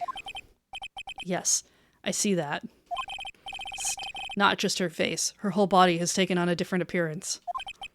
There's only one conclusion that can be drawn, then. That somehow this other person snuck in and traded places with the defendant. Order, order, order. Well, yes, I believe you are correct, Mr. Wright. The person who was inside the channeling chamber was not Maya Fey. Mia, we did it. You're too soft. Huh? You're softer than Aunt Morgan's strawberry desserts, Phoenix. Take a look at Prosecutor Von Karma's face. She's smiling. I think you had better continue to worry, Mr. Phoenix Wright. Miss Von Karma, what do you mean by that? Your Honor, I would like for you to take a look at this picture. This was taken yesterday at the detention center's visitor room. This is Mr. Phoenix Wright and the defendant, Maya Fey, during his visit. Maya Fey? But isn't this a totally different person? She looks this way because she is obviously in the middle of channeling a spirit. I don't know who took that photo at that shot as well. It's kind of it's unbelievable that she can... Yet, it is the truth. When Maya Fey is in that state, she physically changes into the person she's calling. Miss Von Karma, a word if I may? Mia, taking pictures of someone during a private visit is illegal. Surely you must know that that picture can't be submitted as evidence. Obviously, I know this picture is illegal, but I never intended to submit it as evidence in the first place. Therefore, it's totally fine. What is she? From the moment I showed this picture to the court, this case became all mine. After all, this image has now forever burned into the judge's mind. Oh, I wouldn't give him that much credit. I don't even have a single witty line. It looks like we've been had. I don't claim to understand this, and I still cannot believe it. Are you saying that this person is the defendant, Maya Fey? If I give up here, the trial will end. But if I slip up and say something wrong, it will cost me. Ooh, it's worth 2. I can prove it. Your Honor. Oh, the fire has returned to your eyes, I see. This picture. Within this picture lies a critical contradiction to all the testimony up until now. Contradiction? So, you think you've spotted a problem with this picture? Then earn your keep. Point out. Should be around here? Take that!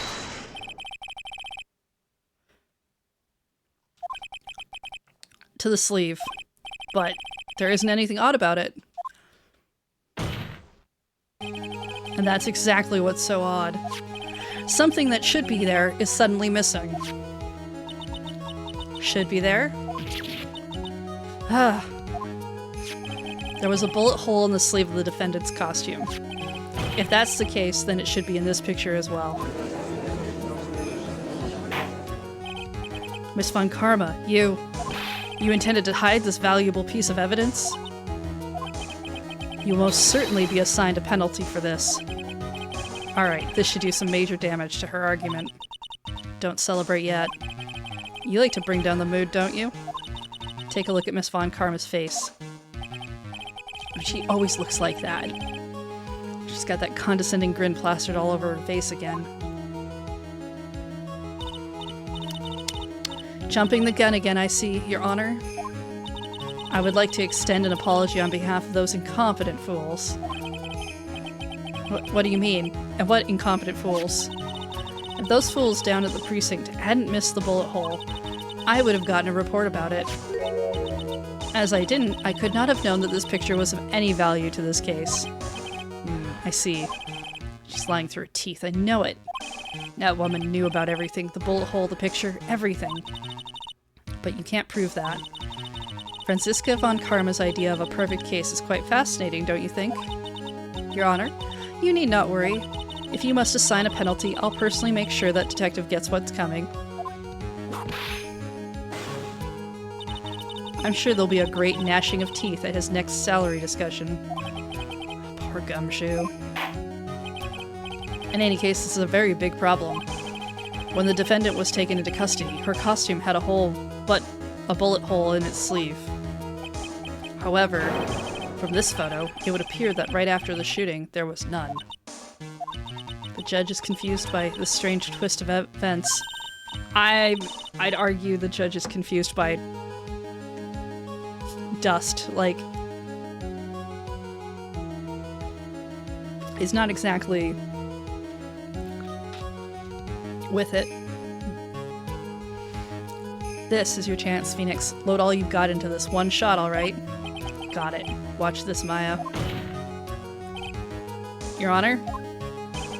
There's only one logical explanation for the contradiction. Shooter's someone else. The defendant's sleeve had a bullet hole in it. However, this person's clearly does not. There can only be one explanation. The person who shot Dr. Gray was not the defendant, but a different person altogether. What? What?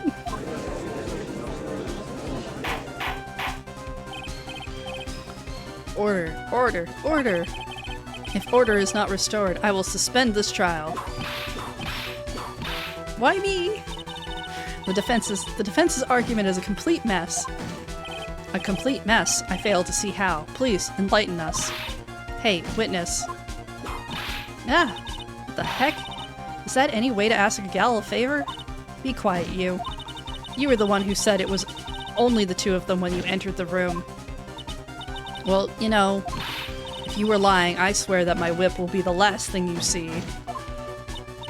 Look, sis, you're looking mighty scary, so why don't we just say, I swear, I wasn't lying or nothing. There wasn't anyone else in there, honest. You see? Now riddle me this, Mr. Phoenix Wright.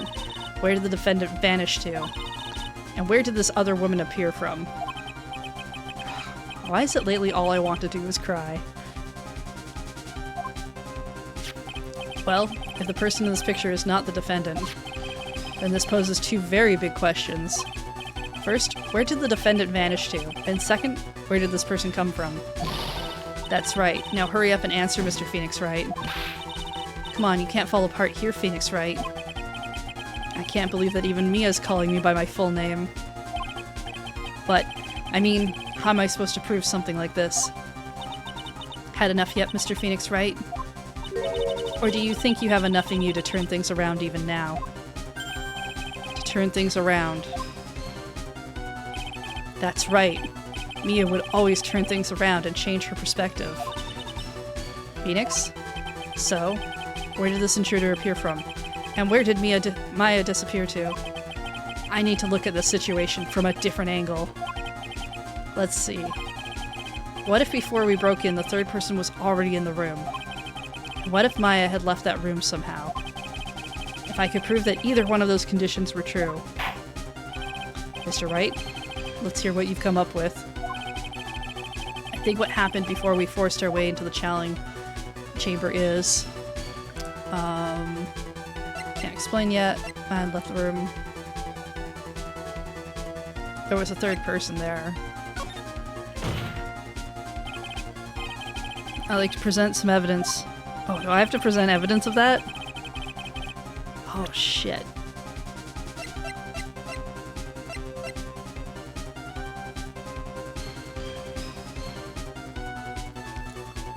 Someone else in the room. We could probably get through... Yeah, it'd have to be the key. So we don't have...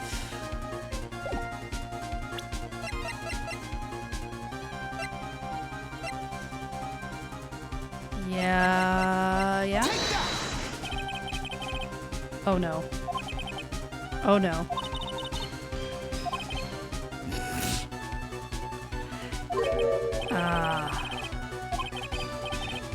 Okay, it's only worth one.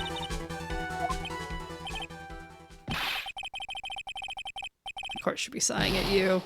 Okay, we really should have done the safety save there. Okay, let's do the safety save here.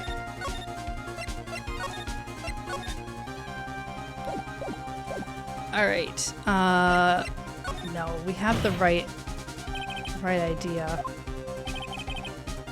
I have proof that there was somebody else in the room.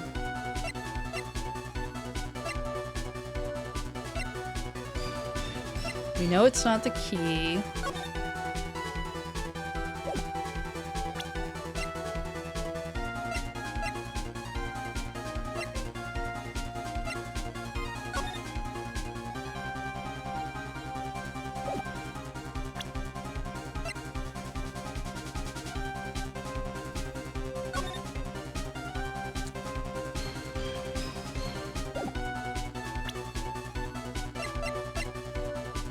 Won't let me back out of this option.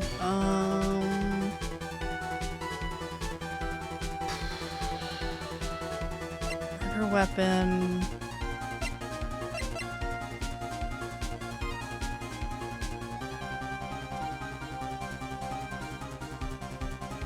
Someone else in the room.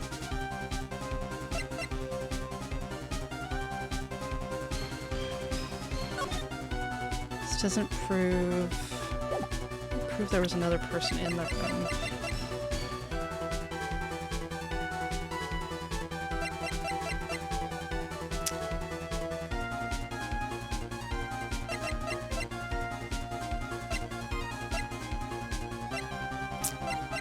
We should have gone with another option or not. Well,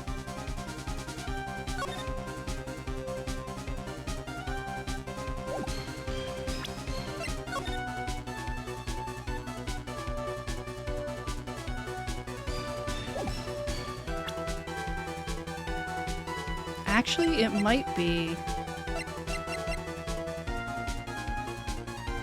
Let's just do it. That's not it.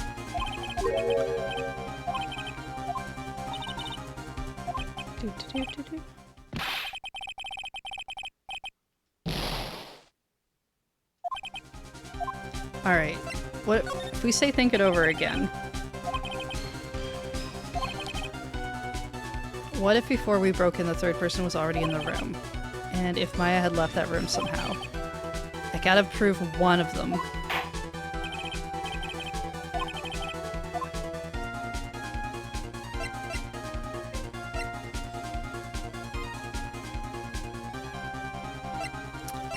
So if we can't prove a third person entered, can we prove that she left? I'm not sure how we can prove that she left. If Faye was being looked after by her aunt, Morgan Faye. Chances of her leaving the crime scene is low. Proof that from the murder until the time of arrest, the defendant had left the room. I suppose that would be the key, since she should have had that. Yeah, okay. So, right evidence, wrong section. Miss Hart, do you remember this key? Well, I've seen it. Hey, that's the channeling chamber key, right? Before the channeling started, Maya locked the door from the inside with that. The defendant herself locked the door.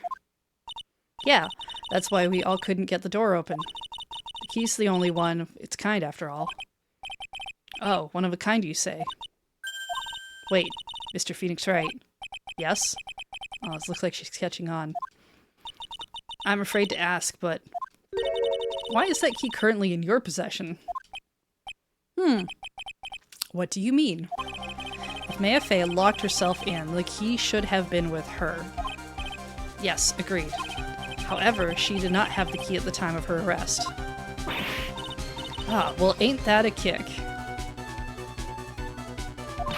So how come you're holding it? I got this as a present from a certain little girl. And that little girl was nowhere near the crime scene at the time. That's preposterous. This means that Mia Fey may have left the room. If she had not, then I would not be holding this key you see before you. No.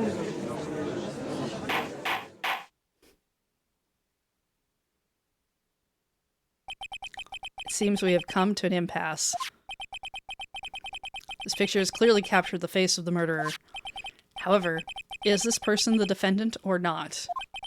The defense is arguing that this person is not the defendant. Furthermore, as proof, this key has been submitted as evidence. Miss Von Karma? How can this be? At this point in time, a verdict on the defendant's guilt is not possible. My perfect case! How is there a flaw in my perfect case? Don't think you've won yet, Mr. Phoenix, Wright? I am a prodigy. I have never lost a case. And I don't intend to lose here in this courtroom to a fool like you. I don't care what I have to do. I will get my guilty verdict. That's enough. If you would like to continue, do so in the lobby. Court will reconvene tomorrow at 10 a.m. That is all. Court is adjourned. Hey, we got to second day.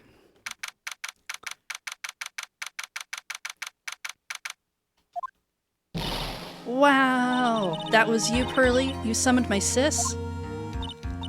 Yes, I felt I had no choice. Great going, Pearly. I knew you were special. Hey, Nick, did you know? Yeah, it's not like anyone else in there could have done that. Nick, I know you're trying really hard and all, but I really don't remember ever leaving that room. And I don't think that a third person could have gone into that room. Yeah. Well, at least we have until tomorrow to figure things out. Like, what happened in that room, for instance. Yeah, I'm counting on you. I envy the two of you. Oh, by the way, Nick. Do you think you could take Pearly back home for me? Sure. Alright, Pearls. You ready to go buy some tickets? Huh? A ticket? Poor thing. So sheltered. She's 8.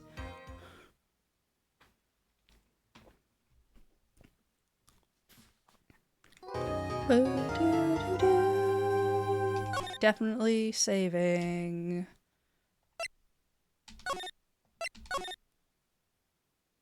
Okay. I'm gonna take another quick break and then we'll be back and we'll play some more.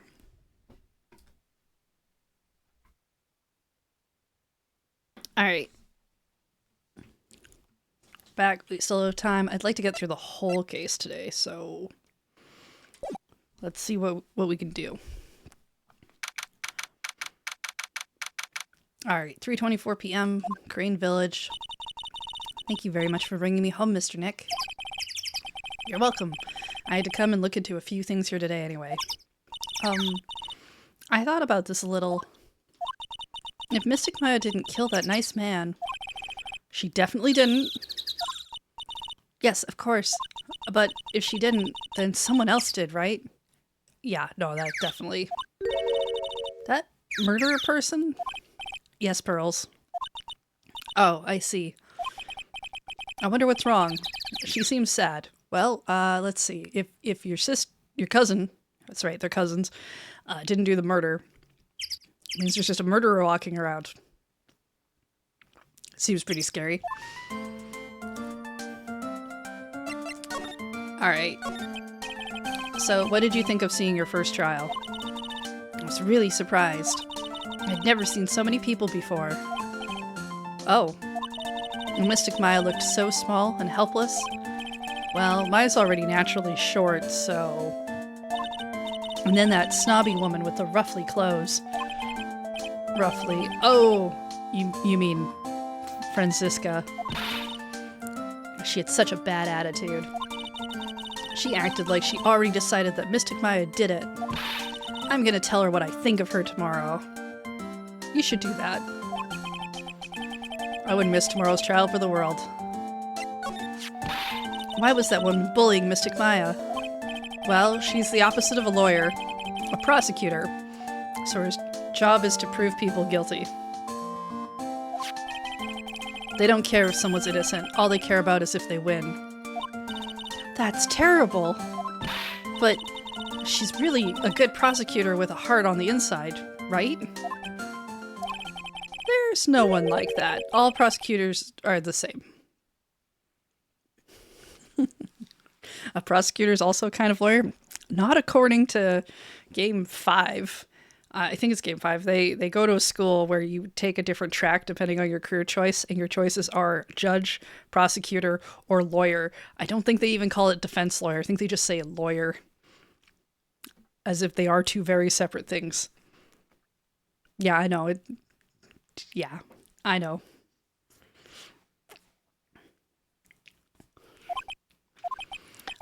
Well, he might have become a good guy eventually. Him. He. He? Who are you talking about, Mr. Nick? Is it that person Mystic Maya was talking about? Mr. Edgeworth?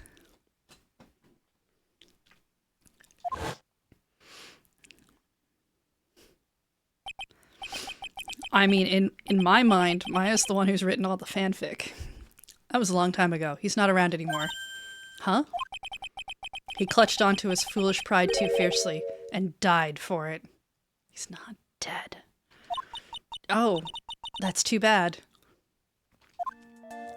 I mean, I suppose you don't technically know this. This is the second game has come out, so if you played the first one, you're like, all right. But he doesn't die at the end of that game. It's just like, so now you're like, ah, where is he? By the way, yes, what is it?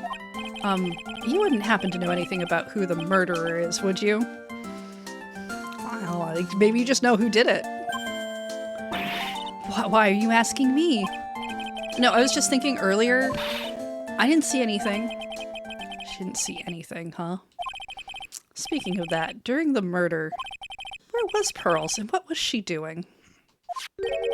And on top of that, this key. Just when did she pick this up? Ooh, alibi.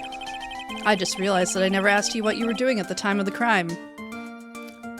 You prepared? I'm pretty sure she's got locks on for this one. Pearls, where were you and what were you doing when the murder happened? What I was doing? I wasn't doing anything. She's really bad at lying. You can whisper it to me. I won't tell anyone else, I promise.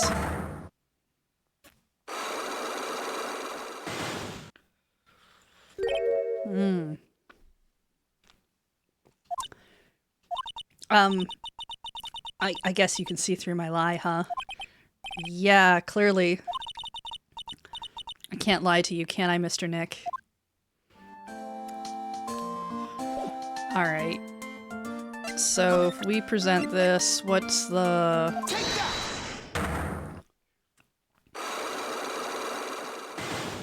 What do we have to fight through? Pearl, you have to tell me what you were doing when the murder happened, okay? But what if I just can't tell you what happened? Then I guess what happened... Then I'll guess what happened. How does that sound? What? You can do that? You'll tell me if I guess something right, won't you? Yes. Murder was happening. You were here, right? She should have been in the Winding Way.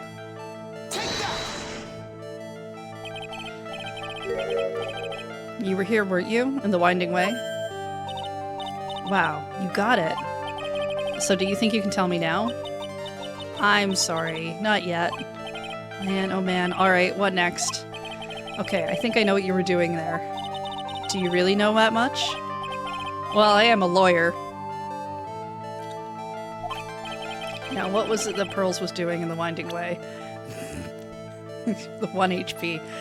I actually don't think we have that piece of evidence right now. We are backing off. We have to investigate.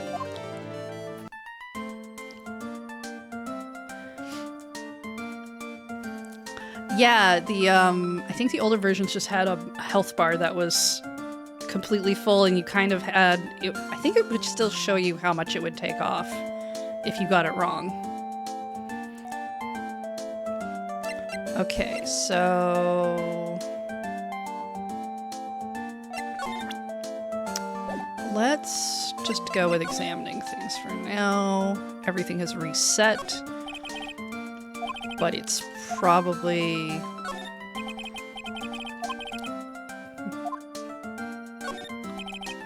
giant rock. Blah blah blah. This said it was a bus stop? Yeah, old bus stop. So what you probably do is you grab one of the buses to the train station from here.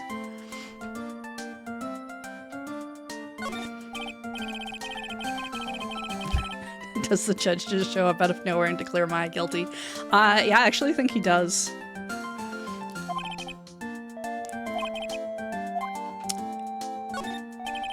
Blah, blah, blah. Okay, nothing new here. Actually, we can test that. Here. Let me put down a safety save.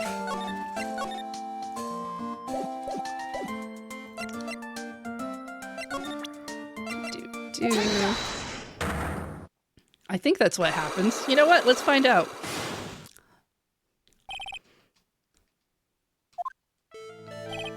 Ba-ba-ba.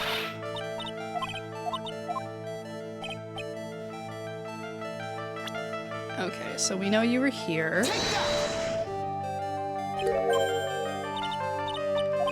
Ba-ba-ba. What was she doing? Let's reuse the key, because it's gonna be wrong anyway. So, I feel just a little better. Huh? You are a lawyer, but you're also still just a person after all. Mr. Nick, if you push yourself anymore, your soul will shatter. Please calm down, collect your thoughts, and try again. I've made too many mistakes. Wait, what? Oh, I guess nothing happens. I thought for a second it was gonna... It's just gonna be like, you're dead now. It was a little soul-shattering thing. That'd be really funny, actually, if we got, like, a you died Dark Souls screen. Alright, I guess nothing happens. We should...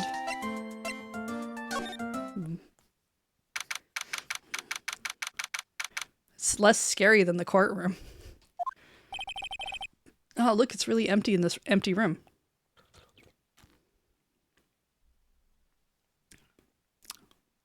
It's too bad. I really was kind of hoping the judge would just show up and be like, game over.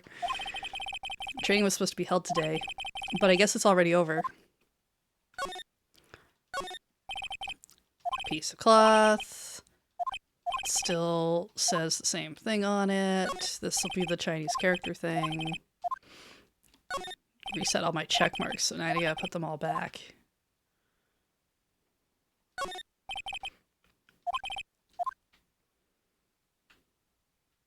Okay.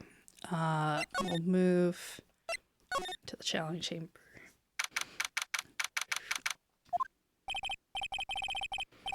Looks like Morgan's here too, but she hasn't noticed me yet. What is she doing? Looks like she's talking to a picture. Oh, the door had different text because I broke it. That's fair. Don't you see? Take a look around. Finally, my chance has come. I've waited for this day for so long. That's right. Prepare yourself, dear Misty. What in the... Who's there? Not suspicious at all. Oh, if it isn't Mr. Wright. Just curious, but that picture you were just looking at? Oh, today was that event. Was it not, good sir? I heard you did well. Huh? Oh, yes, thank you. I'm terribly sorry. I could not attend the trial today. Please accept my apology. At a previous engagement, as I had to watch over the trainees' training today. I get the sense she really doesn't want to talk about that picture. All because the master can't be here with us, you understand. And that is why a lowly ranch family member such as myself must do this. Have you remembered anything about the murder? No, I told you everything I know already. Were you in this room the whole time Lotta and I went to call the police? Yes, of course. I was by Mystic Maya's side the entire time. I performed the spirit severing technique and held her in my arms afterward. You said that yesterday as well. Did anything else happen? I would like to say more did, however, that is all that occurred. I was really hoping for some new info. Suppose nothing in the end, good sir. Sorry to have played on your hopes. Could you possibly be more patronizing? You think that looks like the person in the photo? Okay, so this person here. I would say, if we're gonna go with what this person looks like, it's actually this one.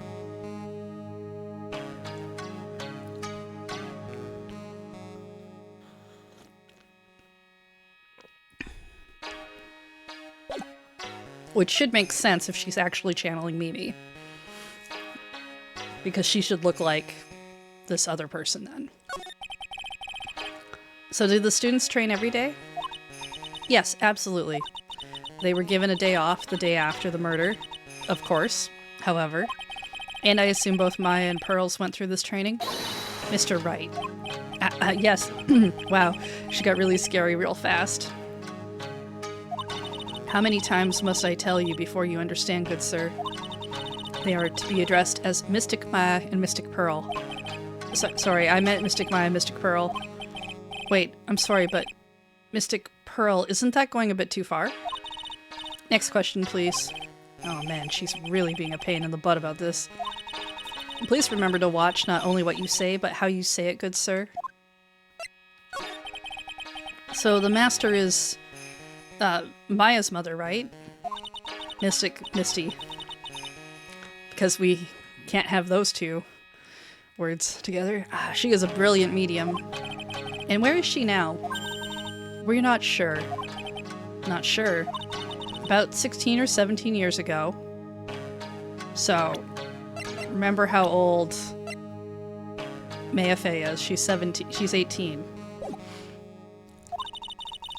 Mystic Misty failed at channeling a certain spirit. And after that, she simply disappeared. I don't believe she will return to this village, in any case. And in 4 years' time, her name will be forever erased from this village. Erased? A person who has been away from the village for over 20 years is considered dead.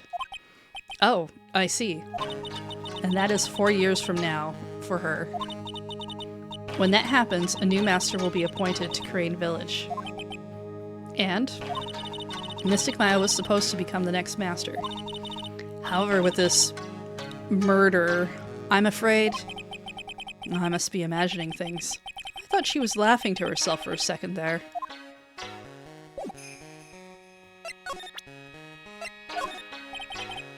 What do you think? Nope. No info for that. Right, she got angry about that, but now she doesn't care.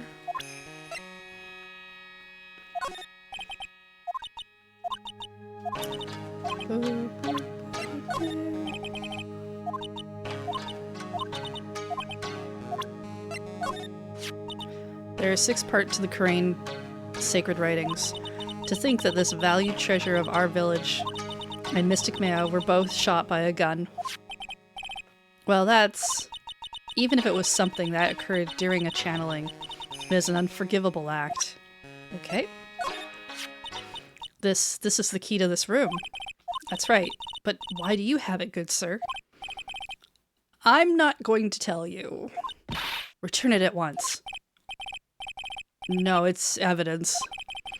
I think she knows exactly how important this key is to this murder. But what is this feeling I'm getting from her? It feels... can't describe it. Care about the diagram? We do not. How about the autopsy? Gun?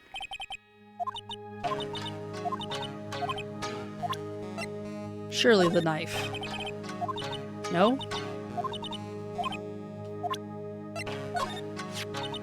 That's Mystic Maya's costume, isn't it?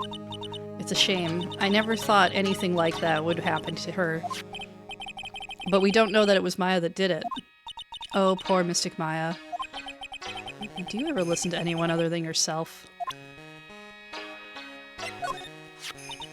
That is Mystic Maya before I applied the spirit severing technique.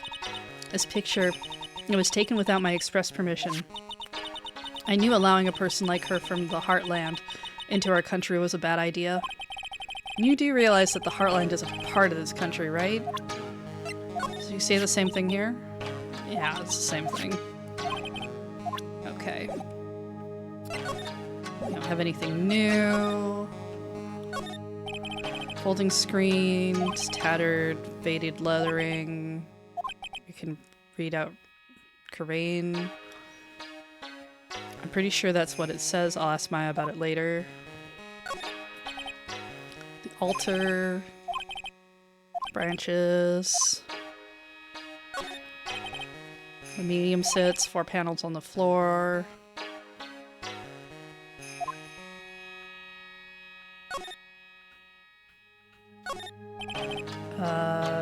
This door lock's broken because I broke it.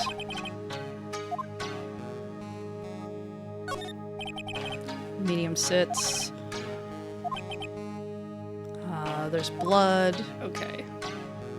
So I think we're pretty okay to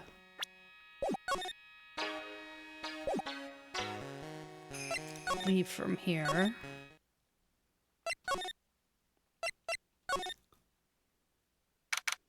Okay, maybe now we'll care about some other stuff here. Looks like there's no one here. And even though the weather is gorgeous today, it's raining inside my heart. Small incinerator. I don't think garbage trucks come out here. People have to burn their own trash. Garden. Small.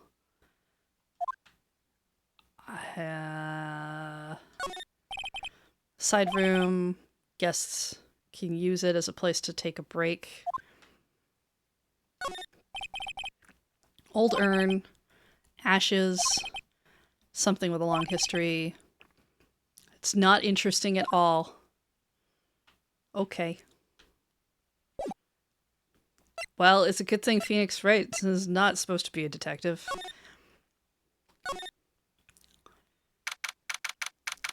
Even though somehow he's doing the job of one.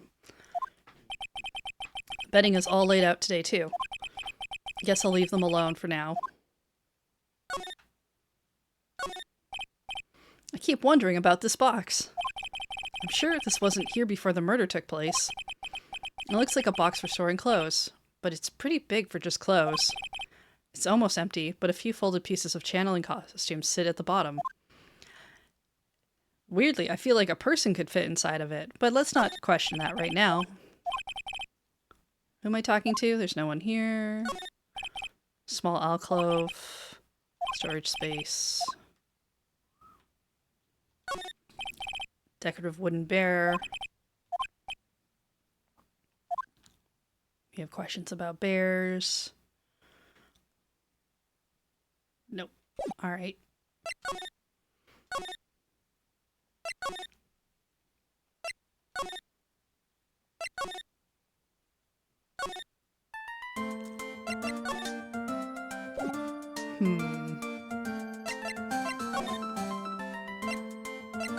We go to the detention center. Maya must still be in questioning. She'll probably be done in a little bit. I'll have to come back later. Alright, so... Nope. Anything we can get from our office? This case has had me out of the office most of the time. I can come back tomorrow. Helping Maya should be my top priority now.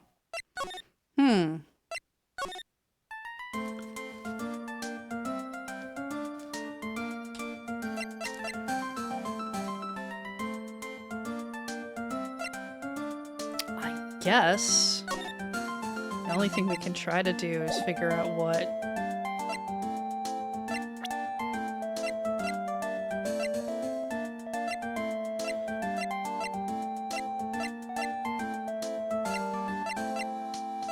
I feel like we don't have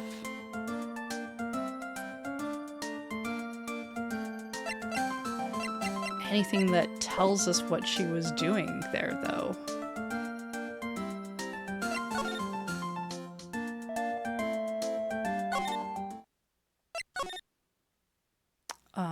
Okay, let's take a look further.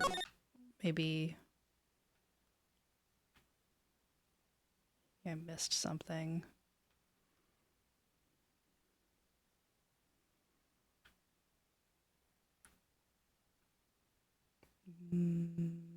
No. So we refuse to believe anything is important in this area.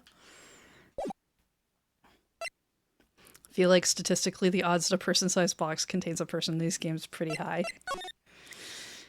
Yeah, I mean, that's video games for you. It's still charming to see a real sliding door like this in person and see the winding way and little garden in the courtyard. Okay, so I did miss a thing there.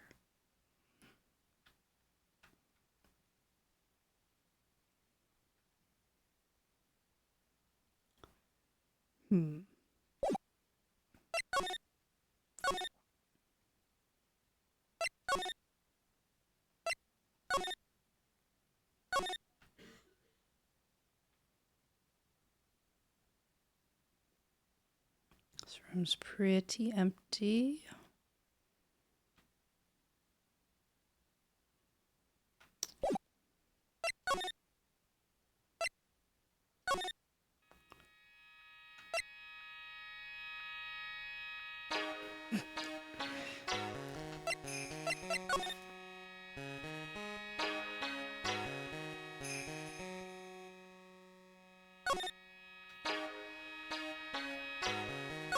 Oh, here we go. There's some empty space behind the folding screen.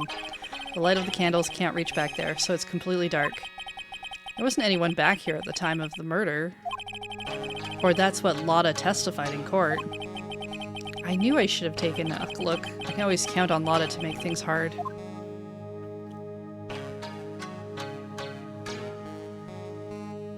Okay, the only other thing I can think to maybe try doing is we throw some stuff at Pearl.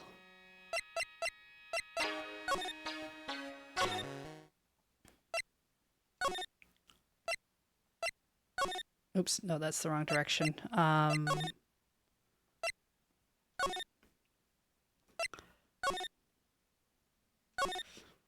Just see if she has anything she'll react to.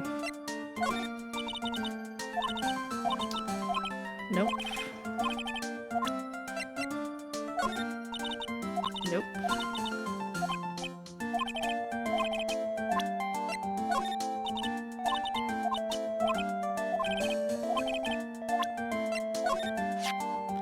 So you like things about spirit channeling too? The cranes see her writings on this folding screen. Oh, is that what's written on it? There are 6 lines to the sacred writings. Cleanse thy soul, open the door to the spiritual realm beyond, converse with the departed, cast on thyself protection, maintain the spell, release the spell. So, this basically has nothing to do with the murder. Well, that's super. About this key, Pearls. You found it on the day of the murder, right? Yes. Now, where you found this key is very important. So please tell me, where did you find this?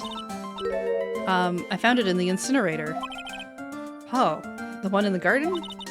The door on it was a little open, so I took a peek. When was that? After the channeling, when everyone was in a panic. Mr. Nick? Yes? Are you gonna tell my mom? Huh, you mean Morgan? Yes, if she finds out that I was playing in the leftover trash, I'll get a spanking. Ah, gotcha. We won't tell her. The incinerator, huh? Sounds like a good place to search next.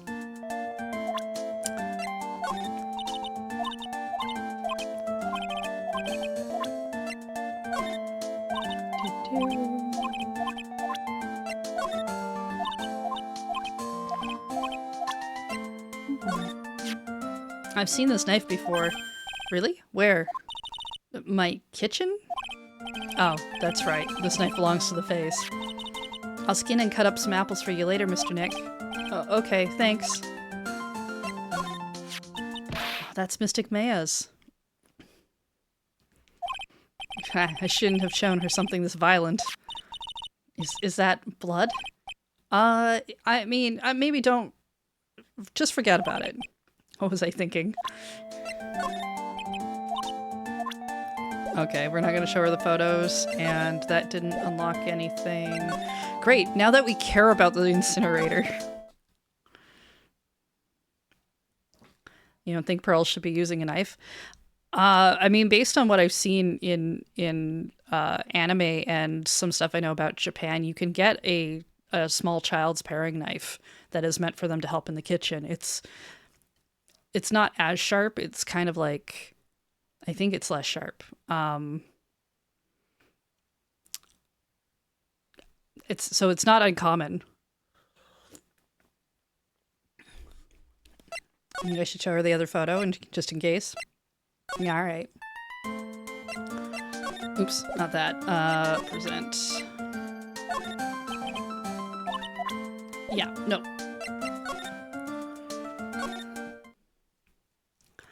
All right. We'll go to Winding Way. It's better to check. I mean, we're pushing on all the other stuff anyway.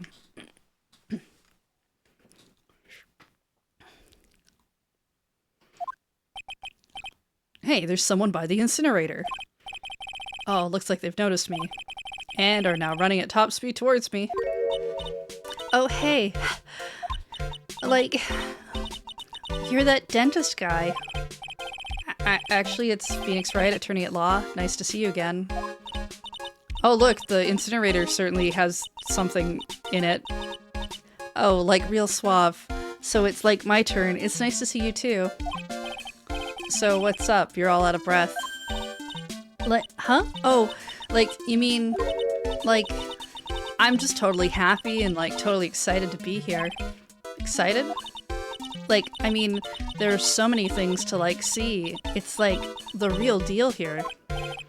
Oh, really? So for example, like, that urn over there. Do you, like, know about it? Nope. I've never cared. I would like my character to care, because it's going to be important.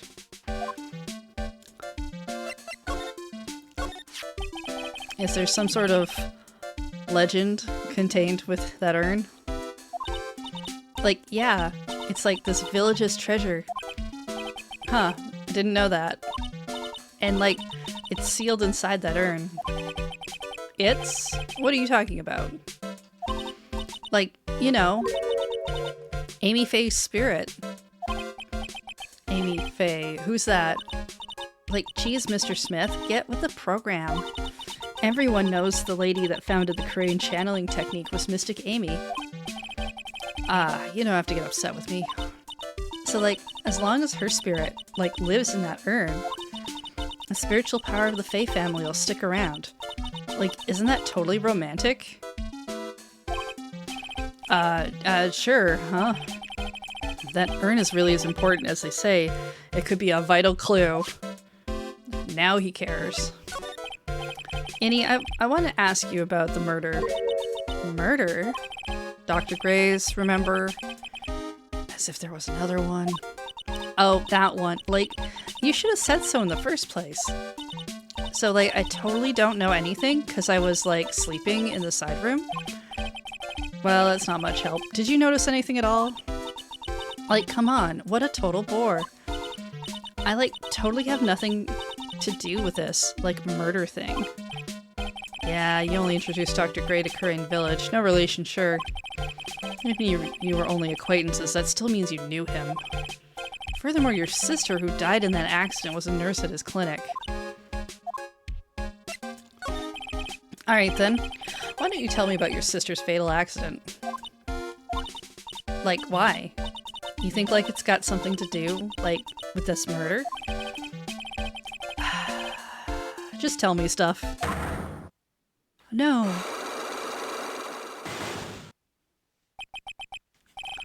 Cyclox? Like, what is it? Looks like I'm gonna need to do something to pry her mouth open on this one. Alright, well, you hang out here for a sec. I'm just gonna go look at this incinerator I never cared about before. That's right. Pearl said she found this key inside the incinerator. I guess I should take a look inside for myself. This is from Maya's costume. There's blood on it. A tiny bit, but still.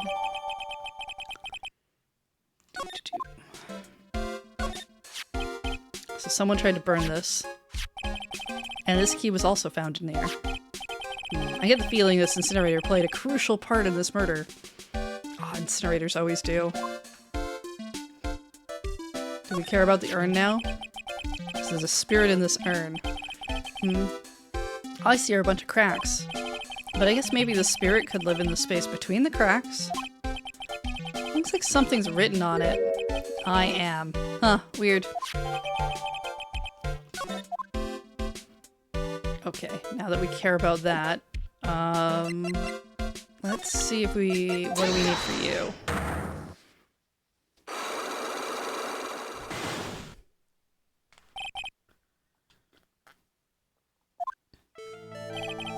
Please tell me about the traffic accident.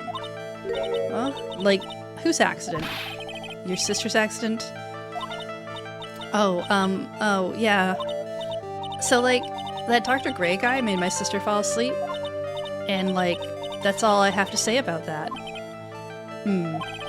Interesting. Minnie just asked whose accident. Which means she must know something about another person's accident. Alright, let's change the topic then. How about you tell me about a certain other person's accident? Huh? Another person's accident? Like, you got someone in mind? Well, we could try talking about the malpractice. Or maybe what happened to this urn.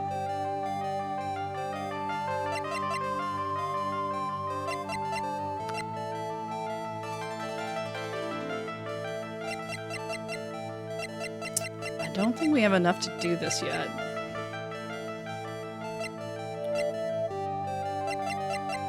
Well, it's just gonna kick us out if we're wrong, so...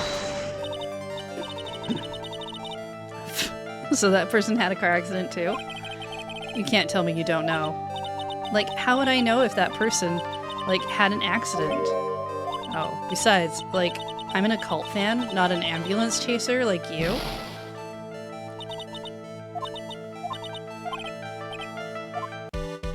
Alright.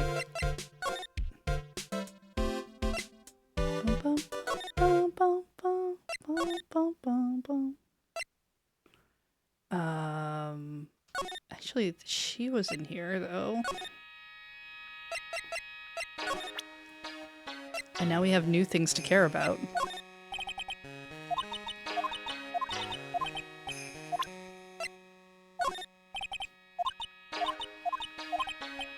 No. Okay.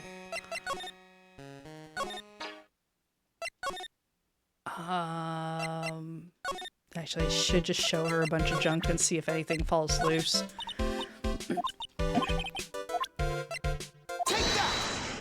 Oh, right. No, that's the thing that brings me into the thing.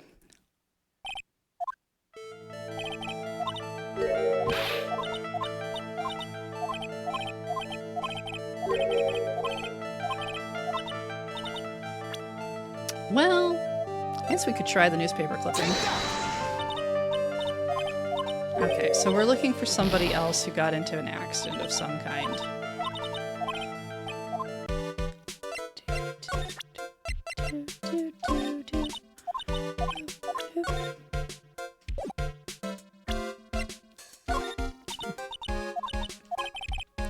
Okay, doesn't care about that. Doesn't care about this.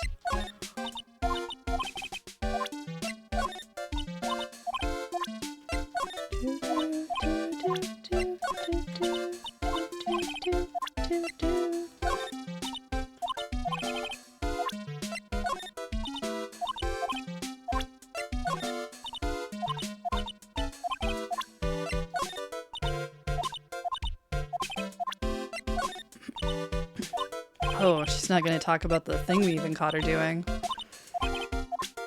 Okay.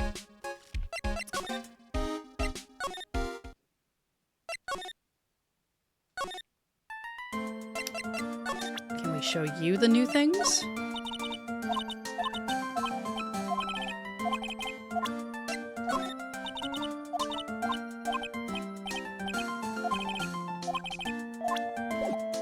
Alright.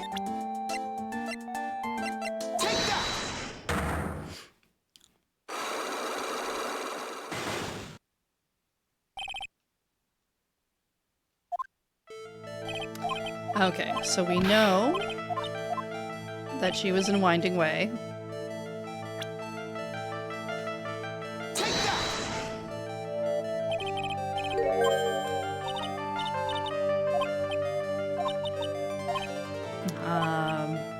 I know what you were doing there.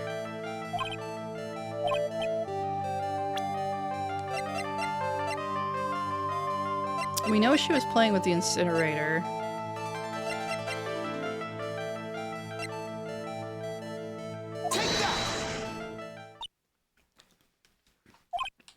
So, I feel just a little better. Huh? You're a lawyer. Ah, isn't that? I know she broke that.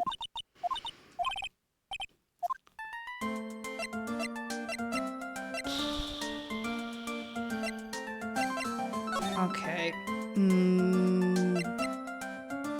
Okay, try going to the detention center. Aha, okay. Yeah, time's passed. Great. Hey, Nick, I've been waiting. She looks so helpless. So how was it? What did you find out? Well, I found a few things. Is it so bad that you can't even look at me in the eye? I just need a little more time. It'll all come together by tomorrow, I promise. I'm sorry, Nick. Every time I see you, all I do is cause trouble. How was it, today's trial, I mean? You're fantastic, Nick. Every time I thought our goose was cooked, you managed to turn it all around. I bet it would make a great Hollywood movie. Don't be silly. We have to concentrate on the trial. We're going to win this, Maya. Thanks a lot, really.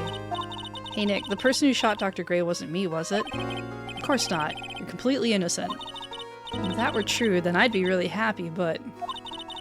wasn't anyone else in that room with the two of us, right? Well, did you check behind the folding screen? I took a quick glance back there, but there wasn't anyone there. That's exactly what Lotta said, too. Nick? Yeah? Why do you believe in me? Why do you think I didn't kill Dr. Gray? Because something Mia told me.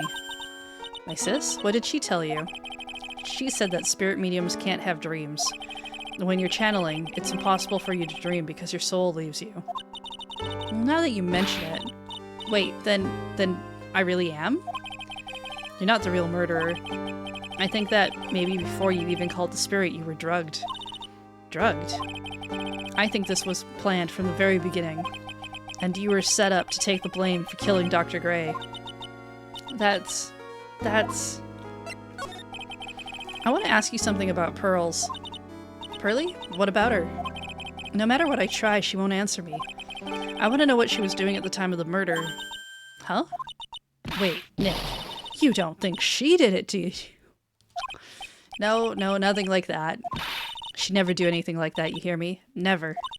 She's a great kid, and really cute, and really great, and cute. I didn't really think she was the murderer, but she's definitely hiding something. You were with her on that day, right? Yeah, the two of us? We were playing with her ball. A ball? Huh? Sounds like a dead end to me. Such a dead end, we have dialogue for it. So about this ball. It's nothing really special, just a plain old ball. I think she was still playing with it when I started the channeling job that day. Pearly really loves to play with that ball. She loves to play with that ball, huh? When she wants to get it, she always climbs right into the clothing box. The clothing box? Yeah. Pearly's always hiding in there. You know, the side room, there's a clothing box in there. It's really big, so once you see it, I'm sure you'll know what I'm talking about. Oh, the clothing box in the side room, huh? I wonder if I can look at it.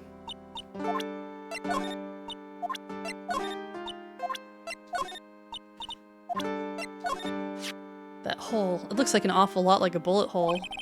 It's probably what it is. That's terrible. How could this happen to such an important screen? Well, let's focus on the fact that you weren't shot. Hey, you're right. So I was the one who was about to get shot, huh? That's terrible. Who'd want to shoot little old me? I guess she didn't realize she was the one being shot at until now. Ah, that's the channeling chambers. This is the only one in the world, right? Yeah. During the trial, I was kind of wondering why you had it. I got it from Pearls. That's weird. I swear I locked the door and then put the key into one of my pouchy sleeves. Your sleeve? But how and when would your sleeve leave the room? It didn't grow a pair of legs. That would be pants. I wonder where Pearlie found that key.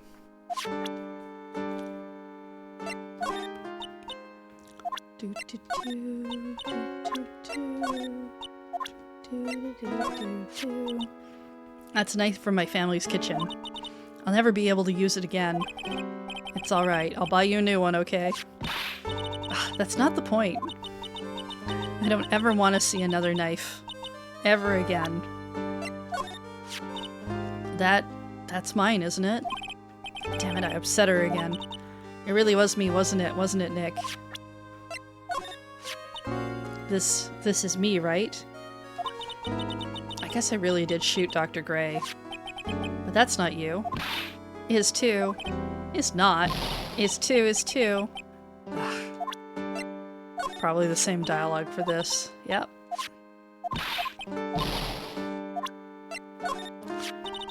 What is it? I'm not too sure myself, but I found it just now inside the furnace. Huh. Is it trash burning day already? That's not something I would know about. I guess she didn't notice the bloodstain. Probably better that way. That's Corinne's sacred urn. Mystic Amy's soul is sealed inside of it. Yeah, I know all about it. About how she's the founder of the Corinne technique? Oh, look at Mr. Smarty here. Thinks he knows all. You sound like an occult fanatic. Trust me, this isn't going on my resume anytime soon. You know, I haven't looked at this in a long time. I wonder when it became so cracked. Okay.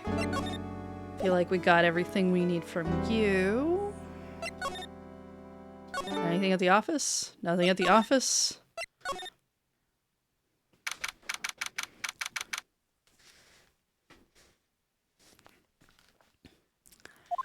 Do. Ah. Ah. Hey, wait. No, Lotta. She ran off into the manor.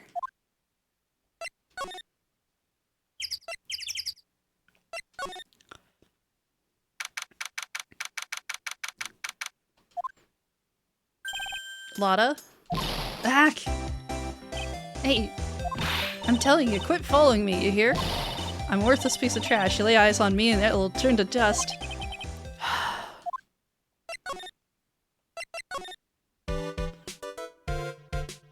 Oh, I guess she went the other way.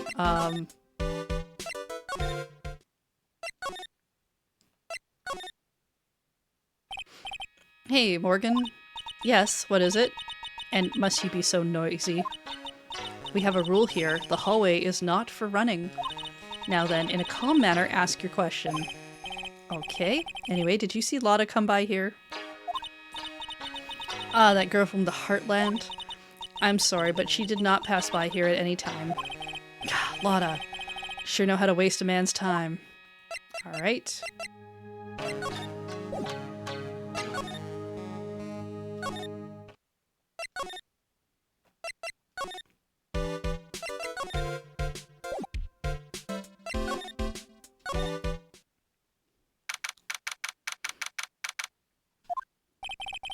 Pretty sure I saw Lotta run in this direction. It doesn't look like she's here. Oh, look. A ball. It's Pearl's ball.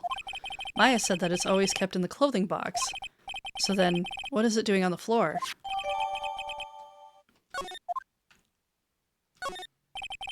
It's the clothing box where Pearl's ball is usually kept. I wonder what's inside. Ah! Wah! What were you doing in there? What were you thinking? I'm a bad person, just another piece of human trash. I needed a hole to crawl into. So you crawled into this clothing box because there wasn't a hole to crawl into? Wait. There's a small hole in this clothing box. And it's about 8 inches off the ground. That's the same height as the hole in the folding screen. Could this... Finally, we can add this to the court record.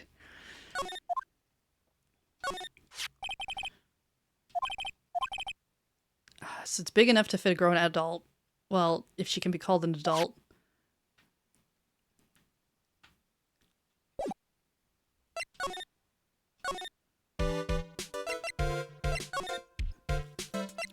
Okay, is Pearl still... Oh, okay, we're over here now.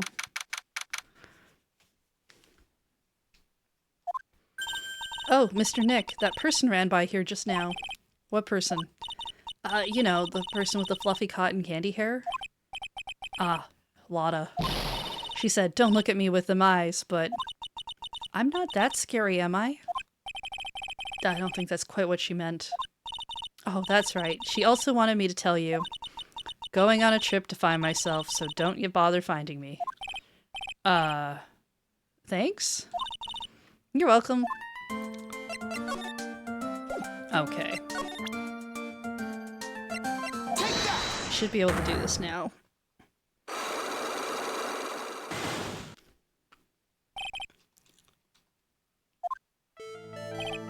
Oh, come on, you have to tell me what you were up to. But I don't want to. Alright, so we know that you were here.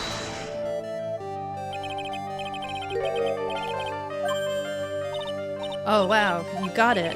Okay. Nope, won't tell you. Alright, I think I know what you were doing there. Do you really know that much? What were you doing? You were playing with this ball.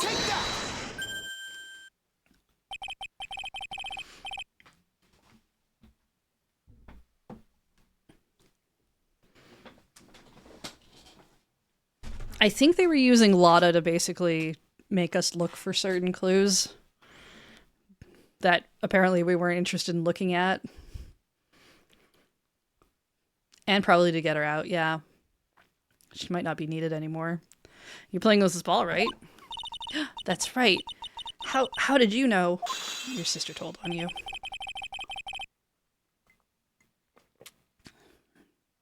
Your sister told on you.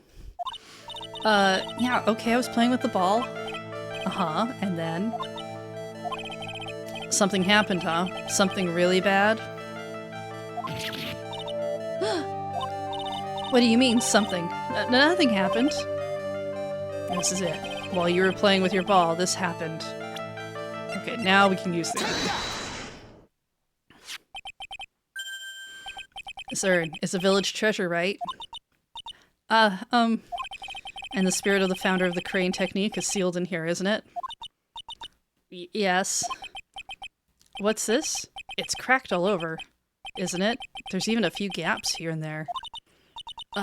Please don't tease me. Pearl, you broke the sacred urn, didn't you? The ball smacked into it and knocked it over, right? And if Morgan found out, she'd get really mad, huh? She doesn't seem to be fighting back. I think I hit the bullseye this time. But it's strange that the lock hasn't broken yet. It's a really old urn, isn't it? I guess. It's so old, so it's not that weird to have a few cracks. Her voice is shaking. How can you tell that the urn has been broken?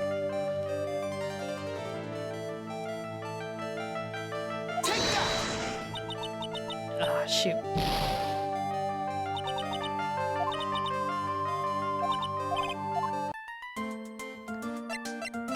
thought for sure it would just be the fact that the urn exists, because it says I am on it.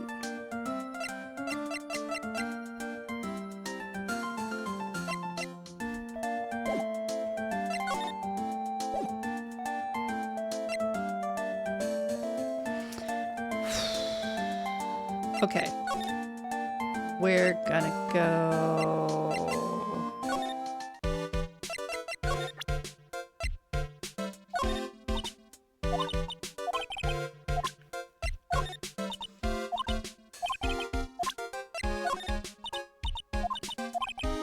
Okay, that was all the new stuff for you. But Morgan's in the other room. Should still be in the other room.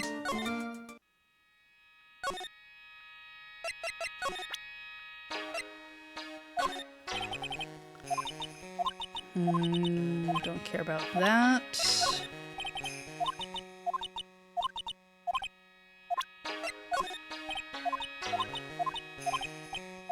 Okay.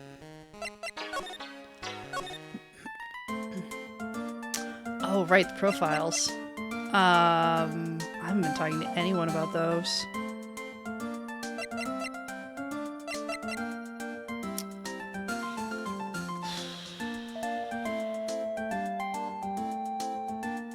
Do we have...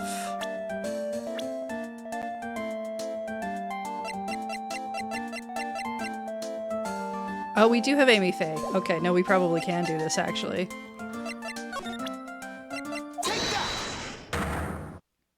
Will make me do the whole thing all over again.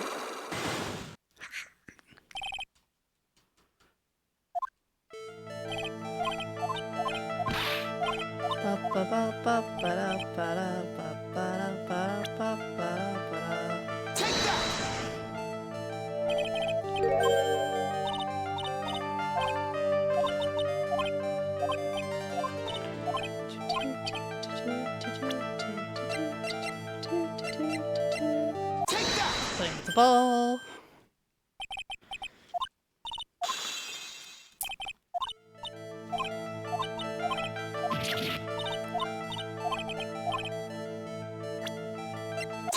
Burn happened.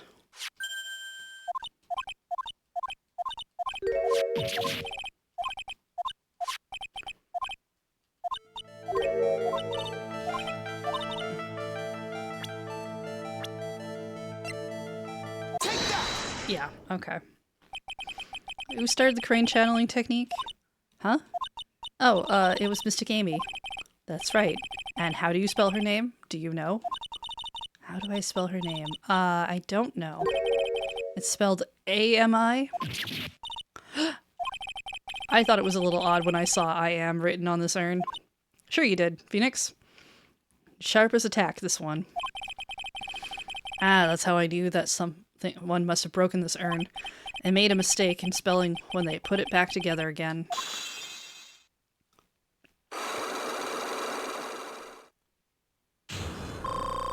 Oh, thank goodness.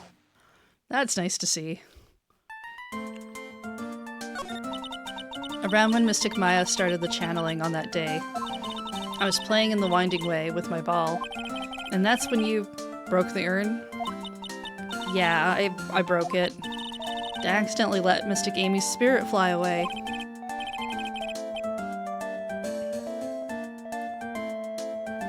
Don't worry, Morgan will never know, okay? I'm a bad child. Breaking a village treasure is unforgivable. I thought that maybe they would make me leave the village. But the broken pieces were pretty big, so... You thought you could put them back together and no one would notice? Yes. I found some glue and brought it to the hallway and fixed the urn there. The hallway? You mean Winding Way? Yes.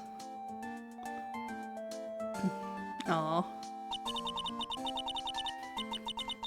The channeling had already started, so I didn't think anyone would walk by. I see. So about how long did it take you? It must have been a nasty repair job. As I might be strong at spiritual things, but when it comes to arts and crafts, I'm not nearly as skilled. When I had finished fixing the urn and looked up, I saw you coming into the manor. So that's around when Lotta and I were coming back inside after reporting the murder. When I saw that, I packed everything up in a hurry. Mr. Nick? What is it, Pearls? I'm gonna get banished, aren't I? I really don't think that's gonna happen.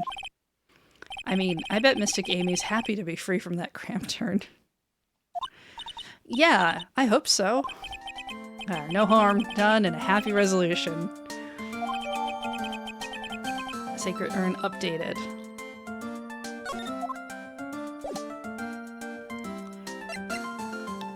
Okay.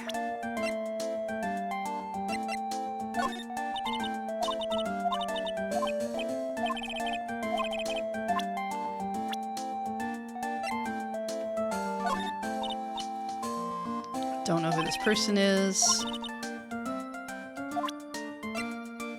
Right, so she's not gonna know, like... Well, I guess she'd know Lotta. Nope.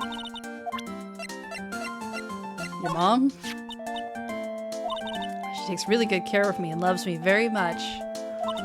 She says I'm the pride of the Branch family, but I don't know what that means. The concept is still probably too hard. I don't think so. Tell you the truth, I really want to grow my hair out just like Mystic Maya, but my mother wouldn't let me. I think your hair now suits you perfectly. Really? Fidget, fidget. Fidget, fidget.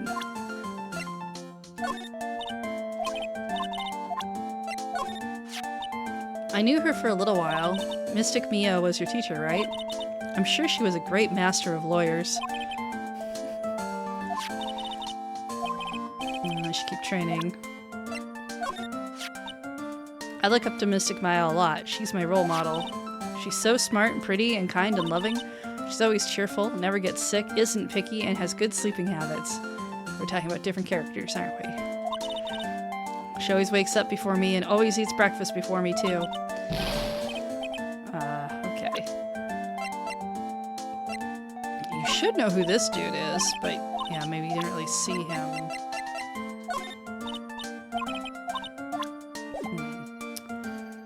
Alright.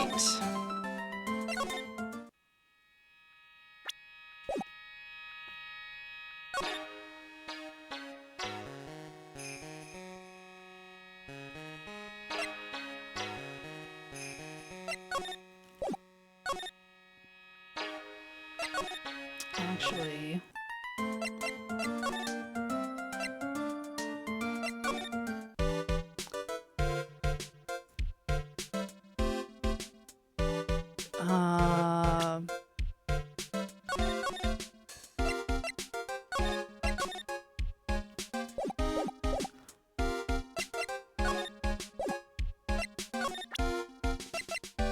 I wonder if the urn will count now, since it's got a repair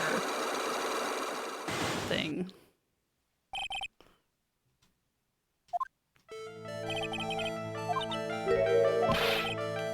Won't tell me about the sister's accident. She has to know about another one.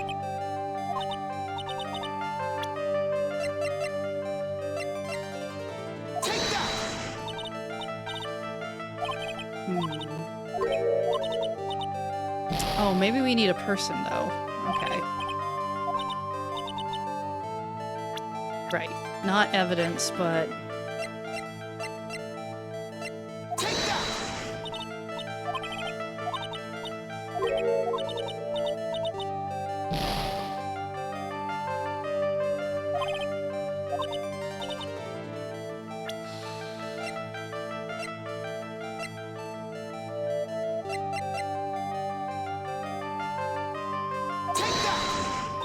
It would be funny if it was that, but okay.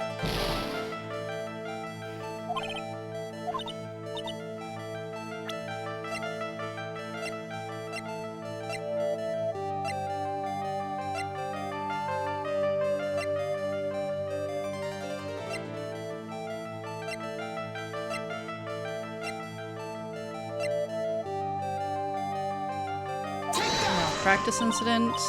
No. Okay.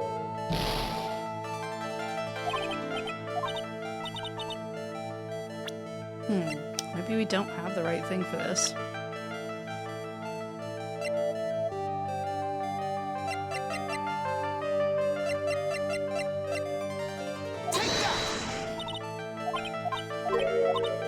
Okay. Guess we'll have to look around. Now, does that knock the bar all the way down forever, or should I be reloading?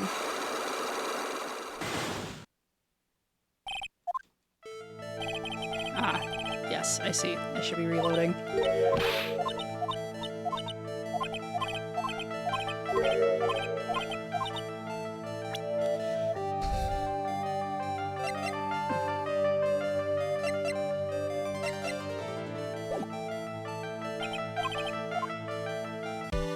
Okay,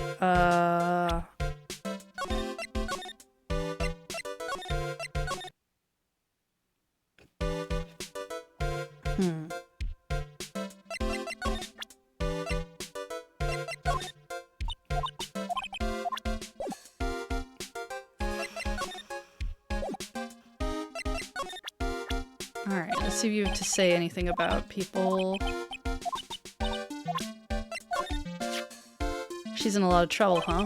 She's stealing quick glances at the picture while smiling like a Cheshire cat. But, like, this will totally prove the power of channeling. What is this she's talking about? Right.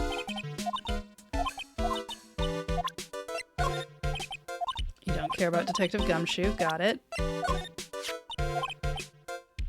Her name's Pearl. Hmm? So, like, this little kid is like the next master? Oh, no. Maya's next in line to be master. Oh, alright, like, that's right.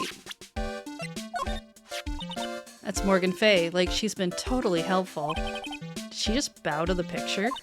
So what about her? Oh, nothing in particular. I just wanted to know what you knew about her. Well, she's like a really good person? No, she's not. I see. Like, totally? Okay, this is going nowhere. Do you know about yourself? Nope.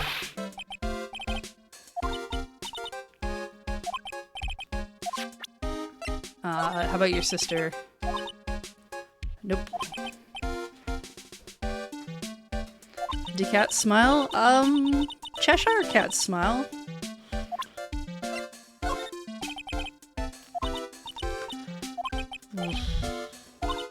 Okay. Don't care about her. There's no reason for you to care about her. What about... I'm surprised she doesn't have a thing about Amy. Alright.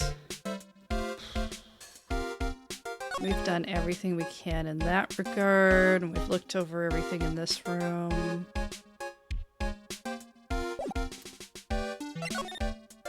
Since we're close to the side room, we're gonna go back in here just to double check some things.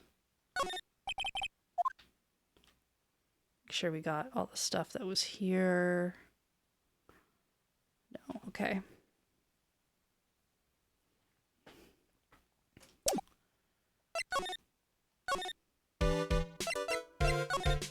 We could go... Let's see, we've talked to you, we've basically shown you everything. Examined everything in this room. We can show you people. About this person. Oh, is that not man? It is that man, is it not? A man who wishes to borrow a departed spirit's power to hide the lack of his own? What an insignificant man. And see how pitifully he died. Insignificant? That would mean you are that man's insignificant little friend. We've had that before. When did you take a hidden picture of Mystic Maya? Nope. Unforgivable. She slaps me. I think I may know of this person from somewhere. Oh, you don't know about Mia? You know, Maya's older sister? Ah, yes, that is who she is. How could you forget a daughter of the Master? If memory serves, she became a lawyer. Oh, how splendid for her, don't you think? That soft, kind smile. It's the kind that tells you a pair of devil horns are not too far away. Detective? Don't care about the detective. How about your daughter? I don't believe I've seen my child today. Would you happen to know where she is, good sir? Nope. She's in the hallway. Honestly, take 1 day off from training, and it is nay impossible to make it up. Good sir, I pray you are not teaching her strange, fiendish things in her time off. Oh boy, here comes her anger. And we were having such a civil conversation, too. Sure we were. Being born as one of the Fae family, but of weak spiritual power, it makes the people of this village look down upon you, you know? I didn't know that. But I will be alright, as long as I have Pearl. I'm satisfied because I have my Pearl. Not gonna tell me anything about Minnie? How about Minnie? Meanie. Nope.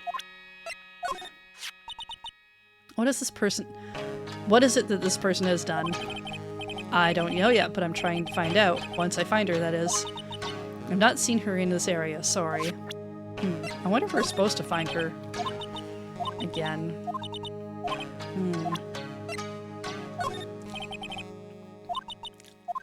Weird that you don't have anything to say about Amy. Alright. Done everything we can with that.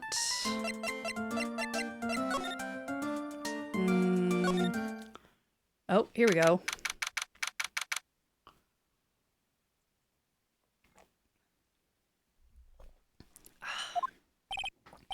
Oh, I think I found out everything I can. But I can't see how it all adds up. And is any meanie being here just a coincidence? Goodness, no.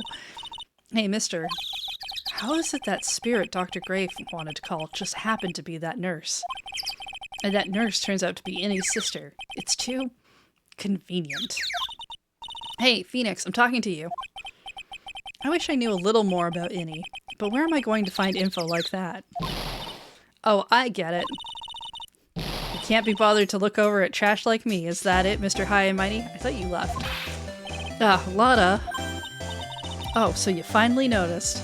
I thought I heard a mosquito buzzing in my ear, but I couldn't understand a word. Well, I gotta hand it to you. Sure know how to chase down garbage. I mean, I'm grateful to you for chasing this large lump of one around like this. Thanks? But you know, you're just wasting your time. I'll be fine on my own. What are you going on about?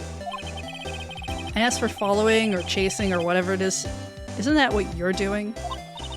Well, yeah, you see, you're not exactly a real gentleman with a lady's heart, are ya? Exactly the world's #1 charmer either, sister. Look, I'm really dang sorry about today. When I get all fired up about something, it's impossible to stop me. You hurt Maya really badly, Lotta. I don't suppose you could forgive a gal like me. Sure. Well, I guess I can. You did help Maya out too, after all. For real? Yeah, for real. Oh, thank goodness. I'm still... What? No, nothing. Just talking to myself, you know. Now then, lot of heart at your service. I'll share with you all the dirt I've dug up. Thanks? Hey, don't be all that surprised. Tell you what, I'll even give you all this info for free. That's good, because I don't think there's currency in this game. Lotta not taking money? Now I know this one's an alien clone. If Maya's not the real murderer, then... Who do you think it is, Lotta? Well, heck, ain't it obvious? It's that occult freak. You mean Innie Minnie?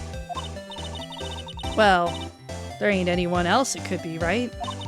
Like Granny, you and me, we were all together that whole time.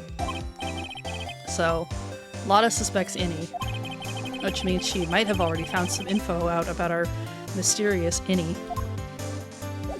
Okay. About this clipping. Now you listen here, and listen good. You can't go looking at such an old piece of paper, you hear? People's got eyes on the front side, you know why? So they can see in front of themselves, not behind. What? Okay.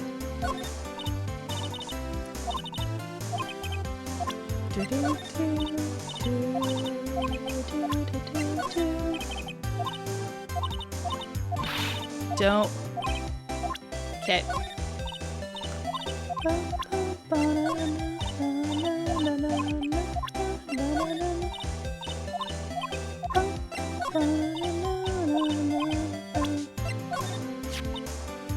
You think I could have the guts to carry one of these around? A celebrity photographer with a gun? You think it'd work? Bang, bang. Nah. Thanks, but nah. I can't see myself like that. Ah! There's blood on it. Get that away from me. Where do you get off showing something like this to me? Okay. Same reaction here. How about this picture? I'm a real natural, aren't I? I caught the murder just right. And even managed to make it mysterious. Mysterious. All you managed to do was forget to focus your lens. Shut up. That's my technique. My technique now, you hear? Gonna be the same dialogue for the other photo. Don't care about this.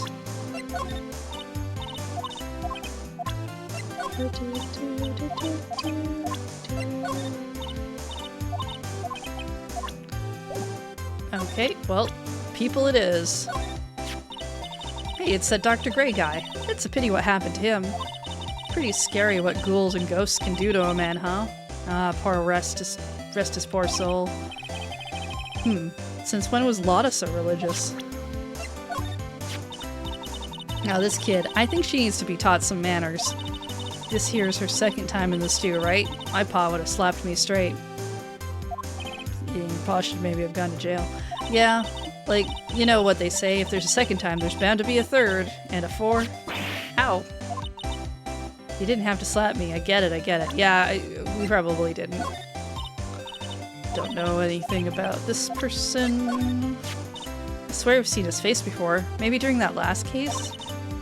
Whenever something happens, the detective guy is always there. I wonder if he's the real baddie behind everything.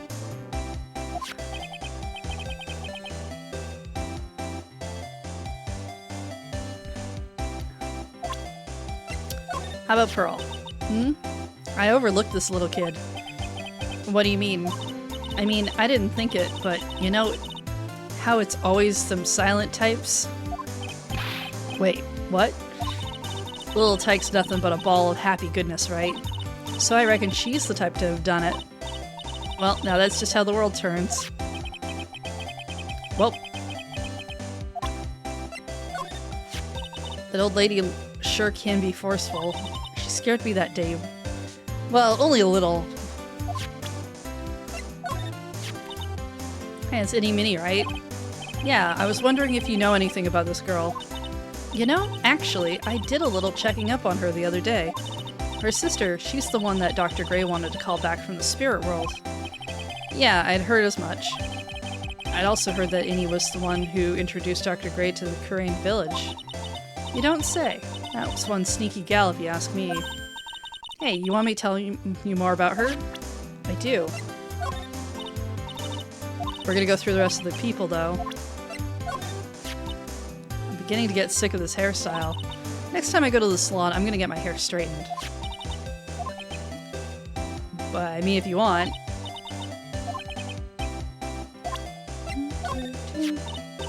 Hey, this is that prosecutor gal. The one that likes breaking all the rules? Switches are for horses and lights, not people. How's that? I made a pretty clever pun, didn't I? Sorry, wasn't paying attention. Ah well, I'll forgive the wax in your ears. Okay.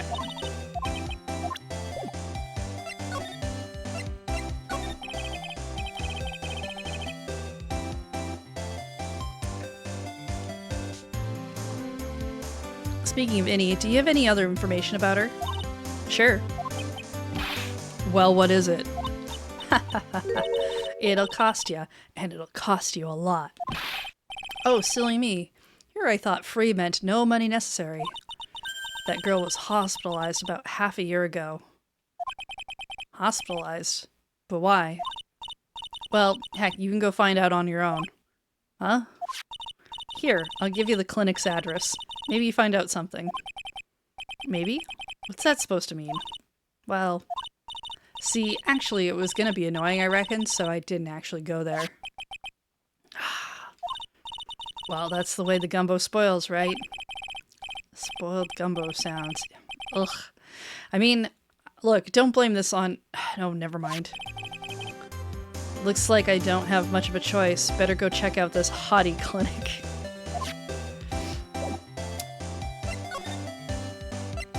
New place to go.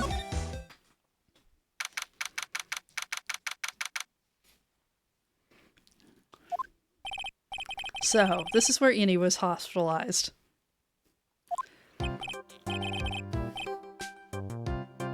Yes, are you here to visit a patient, perhaps? Are you a doctor here? Yes, I'm Dr. Hottie. Ho ho.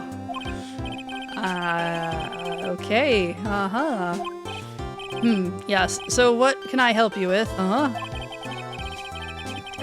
like to ask you a few questions about Miss Eni Minnie. Miss Minnie. Yes. Oh, her. Ah, it's too bad. I'll tell you something, that girl left here a long time ago.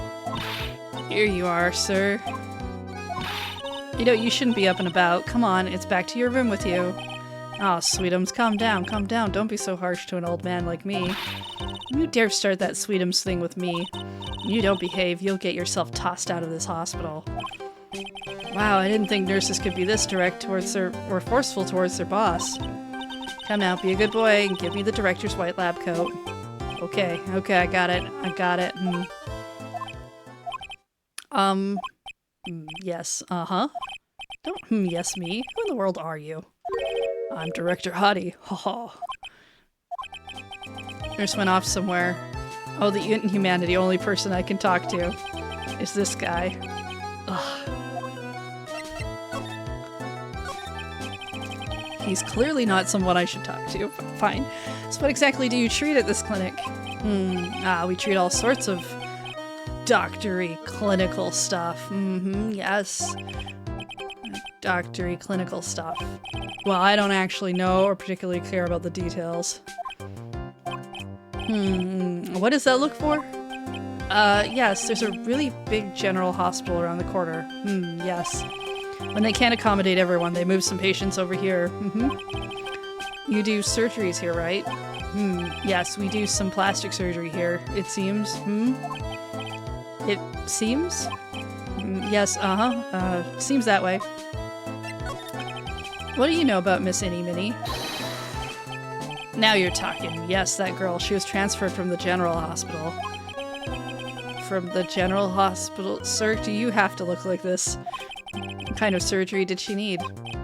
Yes, well, she needed surgery. It's really bad. Really bad. So, what kind was it? Yes, well, no. You see, that is some... No, I can't tell you. So, you say with a happy smile on your face, Mr. Director. See, there's this thing about how doctors aren't allowed to talk about patient stuff. It's in all those TV shows too, right? You've seen them, right? Yes. I'm never gonna get him to unzip those broken zipper teeth at this rate. There's gotta be something I could show to this old coot.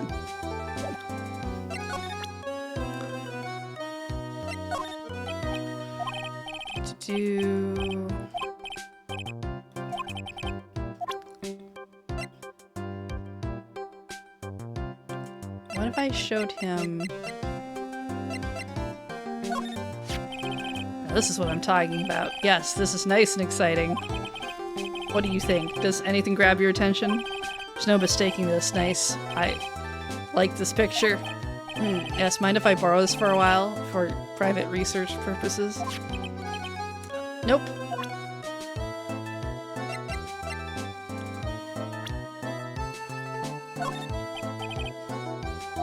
What do you know about Dr. Gray?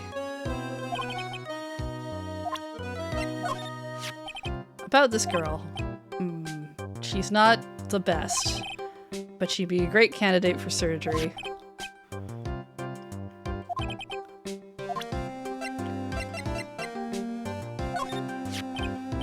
Miss Eni is really cute in this picture, you'd agree, right? Sure. I wish I could see her again. Maybe the next time she has a big accident. Uh-huh. I tell her I'll be waiting for her. Gross. What about this person? I feel like somewhere. I've seen her somewhere before, I think.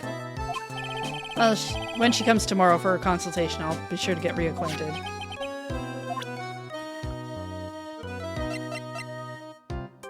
I'm afraid to show you anything. Because you're just creepy about stuff.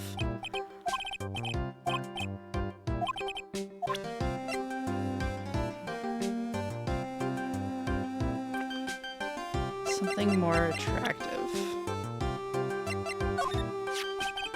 How about... Oh, this is a superb example of a woman. Like, to meet her. Uh-huh. Yep. Sure. Gross.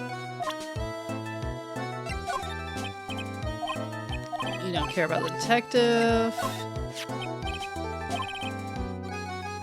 Isn't she the patient down in room 206? I'm sure that cute nurse is taking very good care of her. This girl has the chicken pox or the measles, maybe the flu. Okay, so... We've talked to you about these people. Don't care about this one. How about... Oh, she's nice. That look in her eye, she looks like a queen. Uh-huh, okay. Yep. Yep, nope. Don't need to know about this. Don't need to know.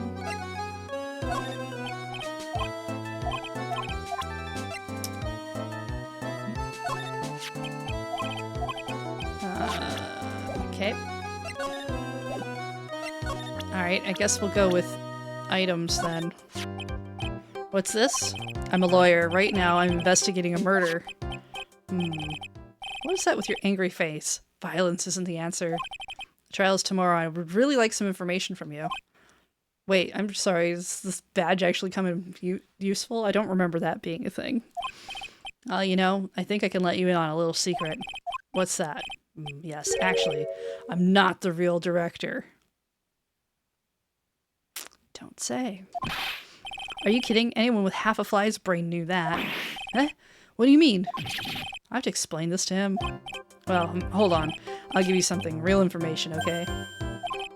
I'm actually this clinic's... You see, I'm this clinic. This place is Walking Dictionpedia. You mean Walking Encyclopedia? Yeah, that. And my specialty is in young... Ew, gross. There's nothing I don't know about them, but I get embarrassed talking about it. Yeah, how about you keep that kind of information to yourself? Anyway, you want to know more about Miss Innie Minnie, right? That girl, I remember her especially well. Really especially, very well. You gonna tell me? Please tell me what you know. Yes, I'll get to that. Trust me, I will. That girl, that's right. She was transferred here from the general hospital. This was, a year ago. She was one of those emergency cases. What was she ill with? Ill? Nah. She was injured, not ill. With my trained eye, I could see. Yep, I could see it was a huge wound at that. A huge injury? Her whole body was wrapped around and round in bandages, and her arm was in a cast. That sounds pretty severe, all right. A year ago, huh? Yes, it was an accident. They're scary, yes? Cars, yes. Car. You mean it was a traffic accident? That's what gave her those terrible injuries. I swear it was in the papers. Yes, I looked it all up. I did. It was terrible. Yes. Dare I even ask what is wrong with this old guy? Just now, you mentioned something about a big operation. Are you talking about Miss Innie's operation? Yes. Yes, that was one heck of an accident. Her whole face was burned like bad toast. It was bad. Very bad. Was it really that bad? It was a good thing that Miss Innie had a picture of herself. I heard that picture was how they put her face back together. Picture? That girl, see, she had just gotten her license. So she just happened to have a license photo on her. Yes. Oh. So, I got her picture as a way to remember her. Well, more like swiped. Actually... Older, it's 21. Doesn't say how old she is. Breach of ethics? Oh wait, never mind. What? What a pretty girl like her. I bet she has lots of pictures of herself. Sure. It's a treasure. My treasure. Precious. What happened to the actual license itself? Ah, who knows? I didn't bother to ask. Probably got burned up along with the car,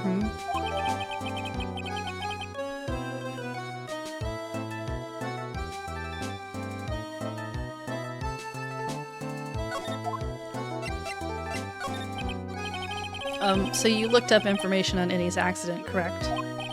Yep, sure did. I read every paper that covered it at the time. What kind of accident was it, do you remember? Yes, hold on, I'll go get it for you. The article, I mean. Wait, you have it?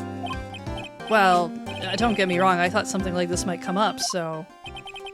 Obsessive to the max. But I bet I could learn about how to stay on a lead from this guy. Ah, here we go, yes. According to this, Miss Innie was in the passenger seat. Passenger seat, huh? And dozing, or so it says. A strong jolt woke her up, and the next minute, a sea of fire was all around her. Miss Innie fought with the door, finally got it open, and somehow managed to get away.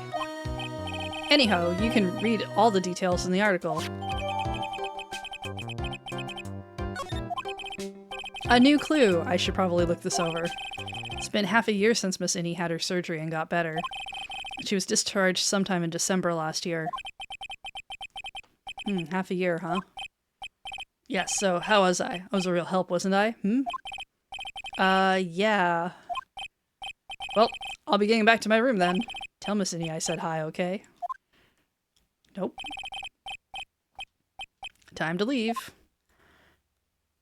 So, because we had this car accident. 2 women's car crashed into a highway. As revealed, the driver has fallen asleep at the wheel. Tired,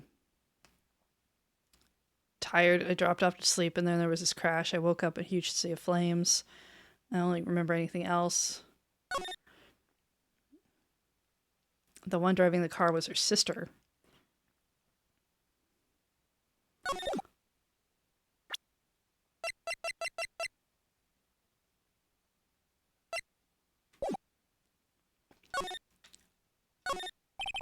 Must be the waiting area. It's got some sofas. Don't see patients. Ah! Do you... Sir.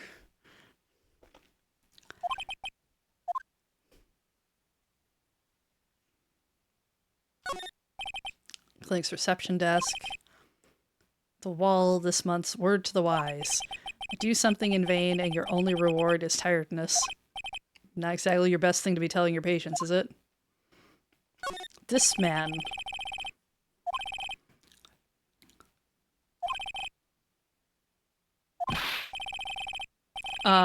Yep. Yep. You know what? I'm just gonna leave. I don't think I need to be here. Just gonna leave. I don't want to interact with this character anymore. He keeps showing up.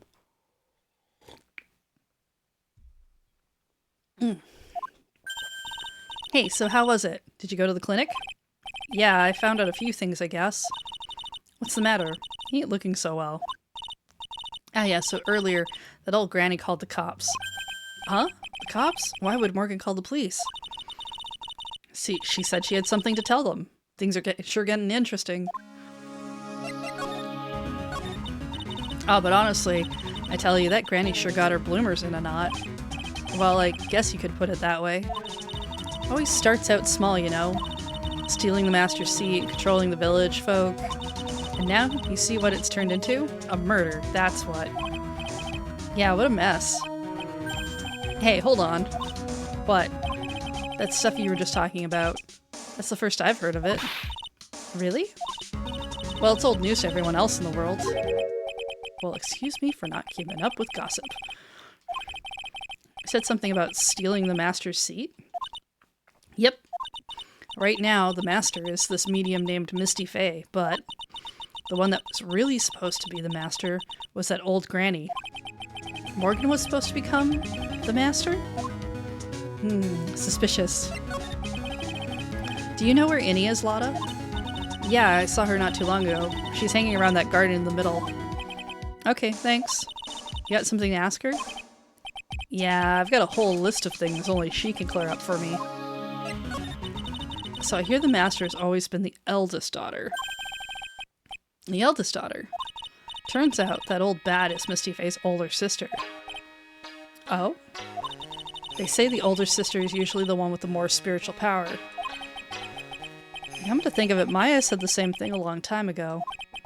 She warned me not to take Mia's powers lightly. Well, anyway, somehow Granny there lost her younger sister Misty. I see. This made the townsfolk turn against her, so I hear.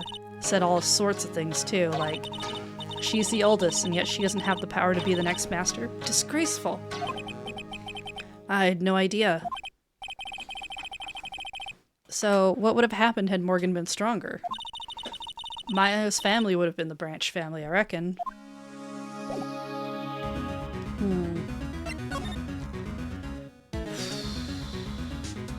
can still go back to the clinic. That's scary.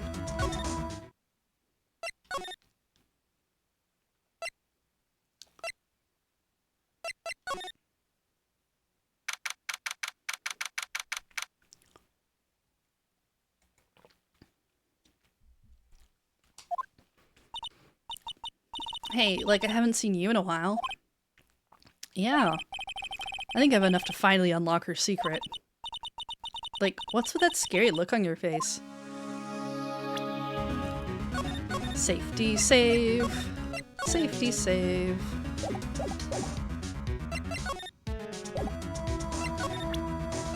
Take that! Alright.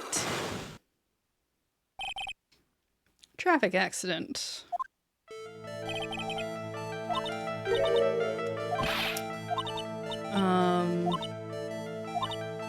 Right, so... whose accident? She must know of another person's. So if we go... because that's the... or should we be going for Innie's photo? Probably the photo? Take that! I want to ask you about your own car accident. Me? Yes. So, wow, like, how strange. I have, like, no idea what you're talking about. Can you, like, prove I was in, like, an accident? Okay, so this is what we're gonna bring this up, because she is... yeah, page 2. Take that! Would you take a look at this? It's a newspaper article from 1 year ago. It says Miss Innie Minihold's interview about Crash. Ah. You suffered a very bad injury and had to be admitted to a hospital, correct? Like, wait.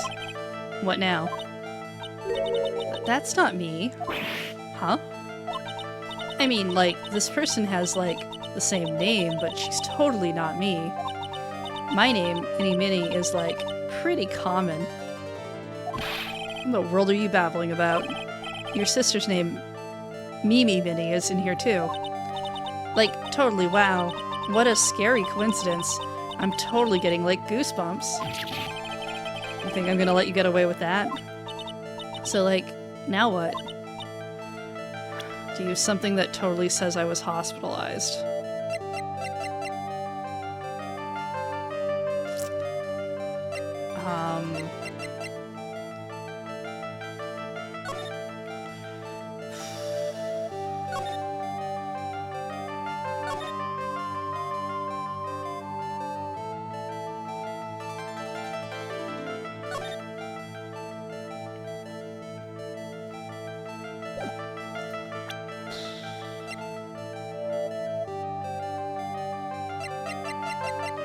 I mean, I guess we did get this from the hospital.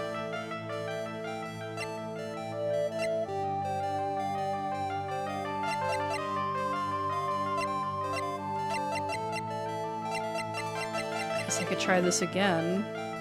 Take that!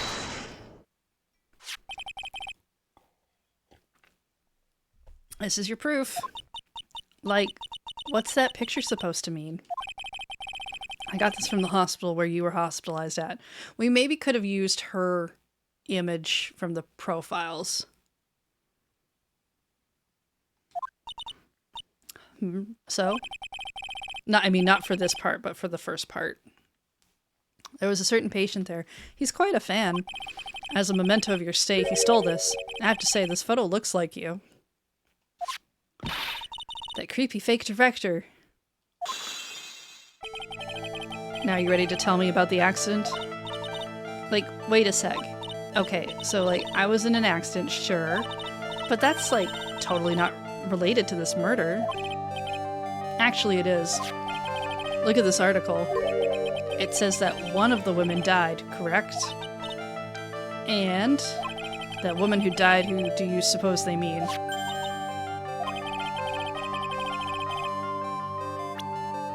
Okay, so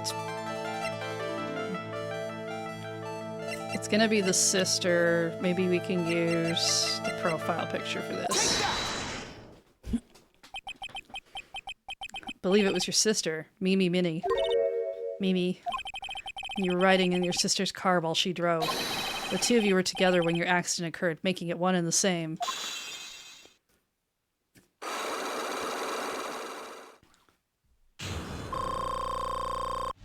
Oh, there we go. Healthy health bar. Yeah, I was riding in that car with my sister. We were, like, on our way home.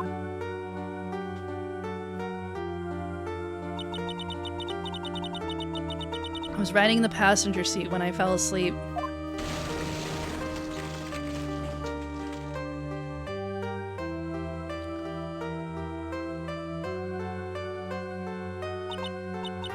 And then it happened.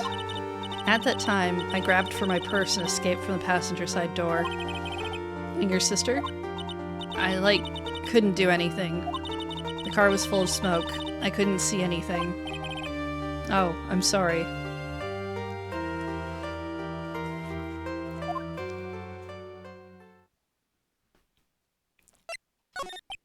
Did Dr. Gray really cause that accident by drugging your sister with sleeping pills?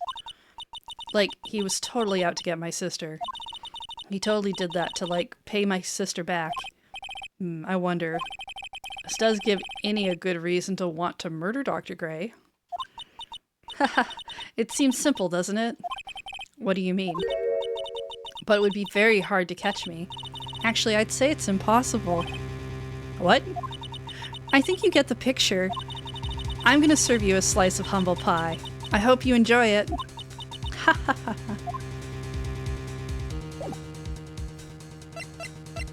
Okay, so we've done all the talking.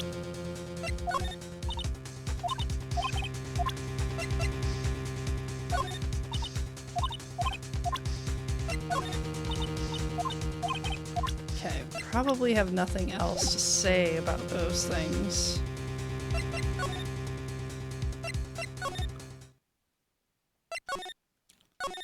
We need to activate something else.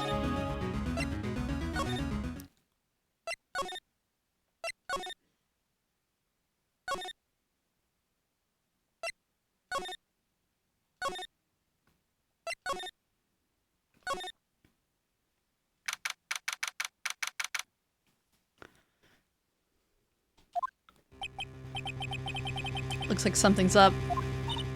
Stop, stop, leave my mother alone. Ow, hey, hold on, okay, pal? I'm not gonna hurt. Pearl, dear, it is perfectly alright.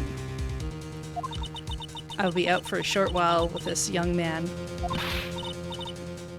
Mother, please let me go too. No, you must stay here and protect the manor.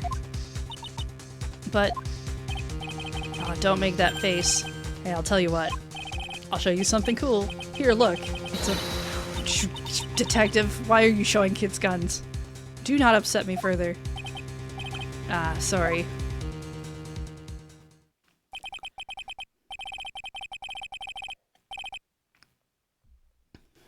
Poor Gumshoe, being dragged off by the ear like that by Morgan. No, seems perfectly reasonable. Mother. This has never happened before. Pearls? Mr. Nick. I have a really bad feeling that I can't shake. I think something really bad is going to happen. I'm scared. I'm really scared, Mr. Nick. Okay, I just gotta say something. Anything. Oh. The bar is really low, Phoenix. We just don't show her a gun. Even though we did that earlier. Mr. Nick, what about Mystic Maya? She'll be alright. I think I've gathered enough evidence. Mystic Maya, she must feel all alone. Please, Mr. Nick, go visit her. Yeah, but I can't just leave you here all alone either. I'll be fine. Please, Mystic Maya needs you by her side. Her stare is really piercing.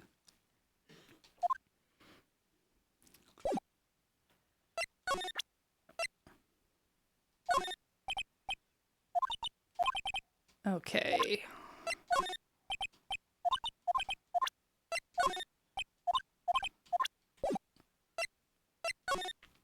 She wanted us to go to the detention center, so we'll go to the detention center.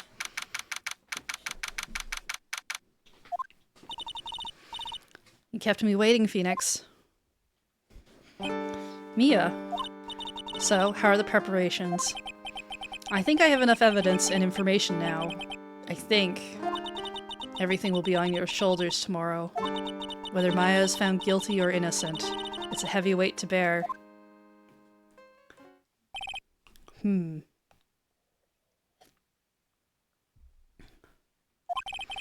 If memory serves, Mia had a few psych-locks of her own. Mia, I'm ready to unlock the last piece of information I need now. Sure, I welcome you to try. Safety save, safety save.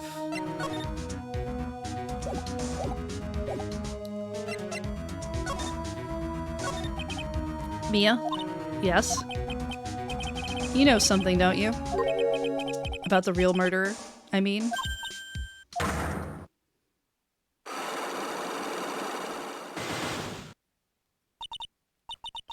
Why do you think so?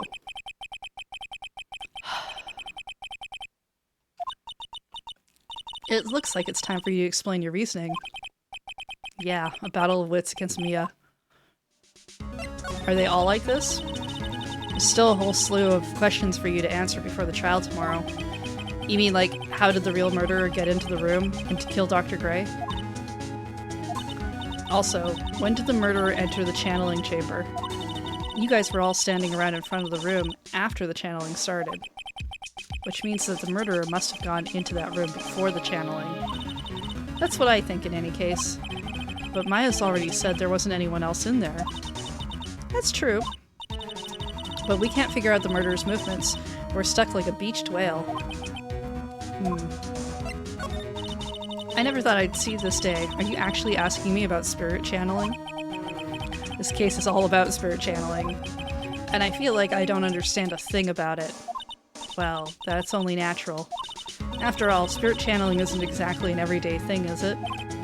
I guess you're right. The power to change your physical appearance into the person you're calling was something our ancestor, Mystic Amy Faye, acquired. Heard that name before.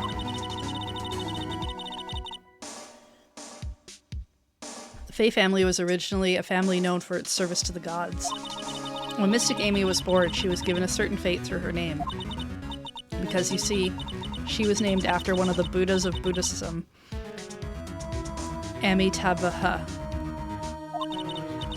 So, to this day, her soul is still sealed in the craned sacred urn. It usually sits in the winding way, and has her name written on it. Yeah. Aw, come on, Phoenix. It's just a fairy tale. Are you saying that me being able to see you is just a fairy tale, too? Alright.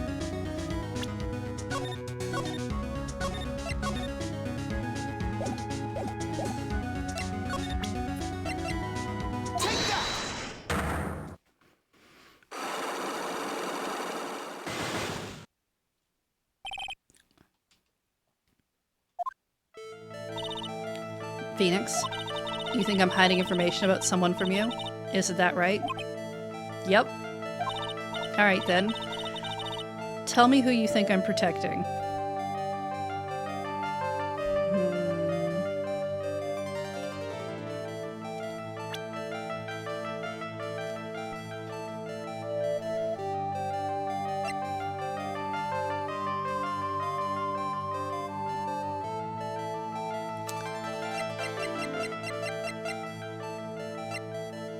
Okay, so probably not him.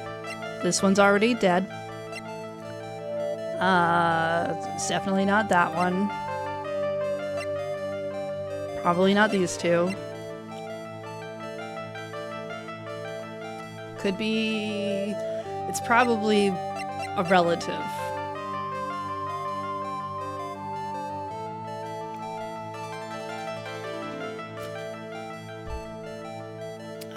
Let's start with Pearl.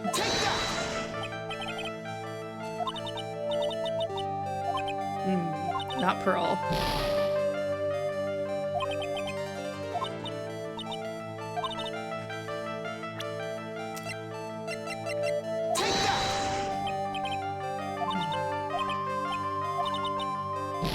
Not Maya.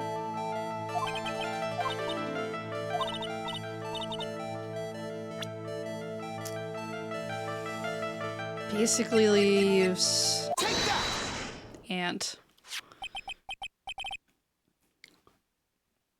Okay, Morgan Fay. There's no one else you would protect like this. Well done, but while the murder was being committed, my aunt was outside with everyone else, which means she already has an alibi. That's true. Show me some evidence that would cast suspicion onto my aunt.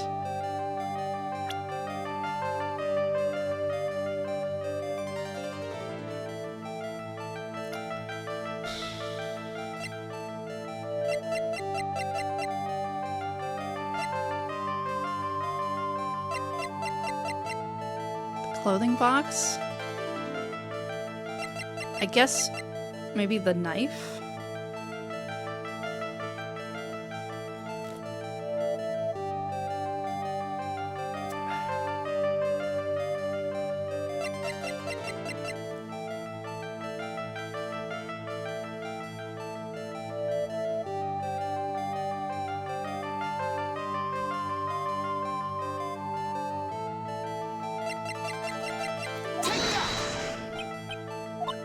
Nope. Okay, not the knife.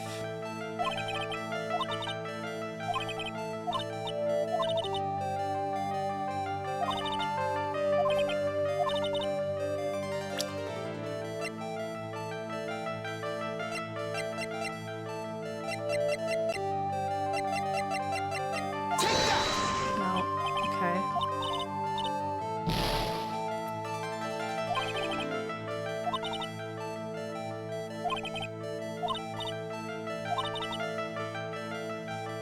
Aunt was outside with everyone else, which means she already has an alibi.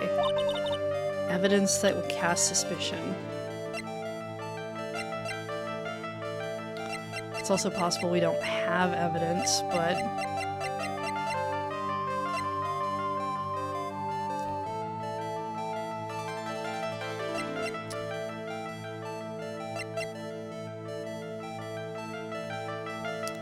She was in the channeling chamber with a photo of the mom. That was after...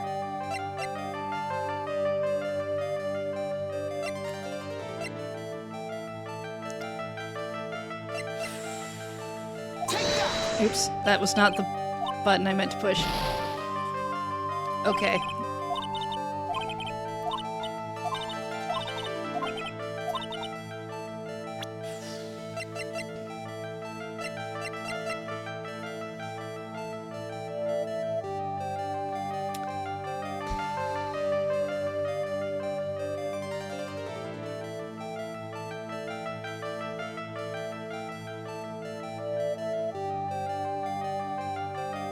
Okay, so let's see.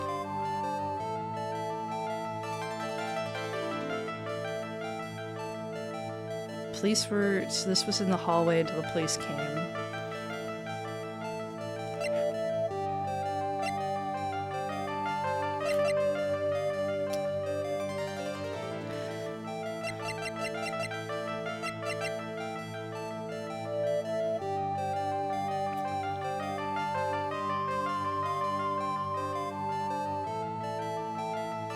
think she had the key at any point, but I mean, sure. Why is this key that worked? Maya had possession of the key. Somehow magically ended up in the incinerator.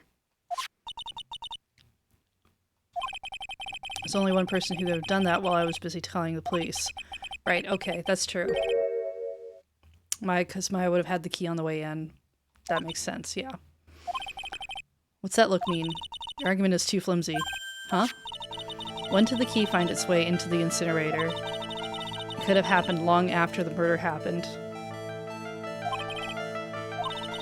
Someone could have found the key somewhere and dumped it into the incinerator. A prosecutor could use something this small to shred your case. Use something other than that to... I think that would be... That's when we point out this, right?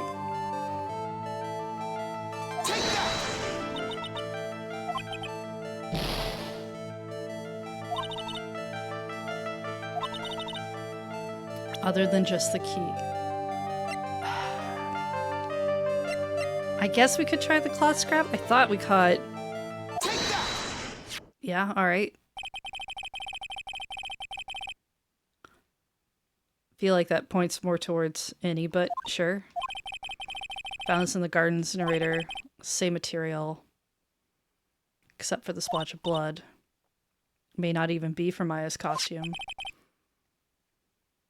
But this is what Maya told me. Key was sitting inside my sleeve. Alright, so that's supposed to be...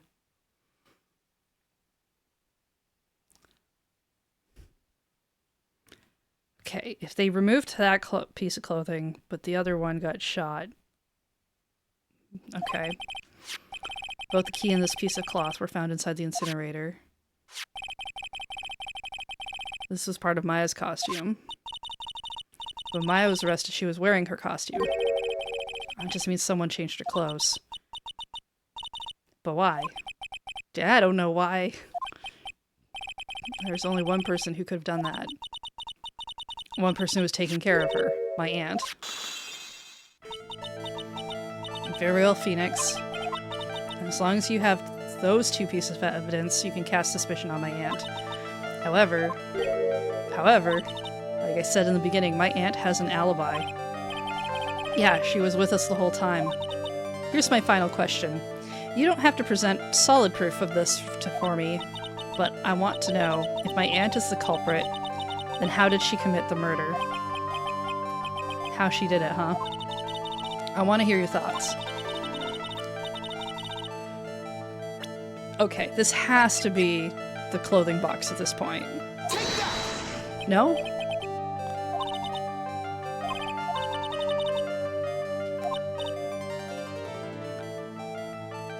Is it an accomplice? Who or what did she need? Okay. Okay, I'm sorry. I didn't read the who part. No?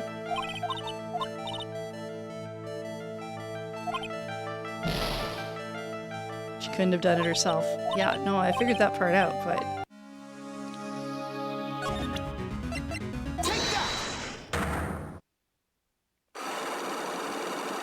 Does this put us on a single track again? Because... Yeah, it does.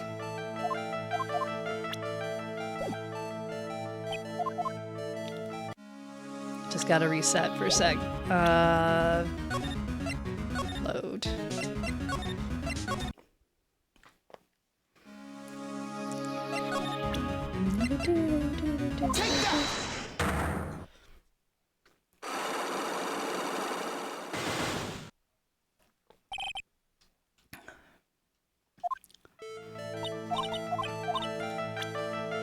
Alright,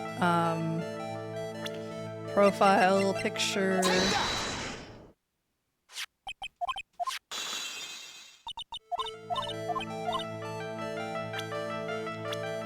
This was the key.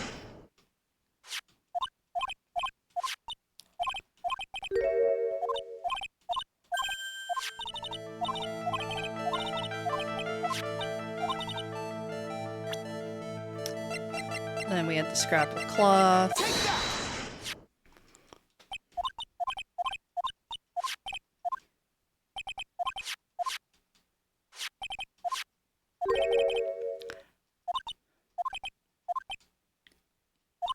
The only person who could have changed her clothes.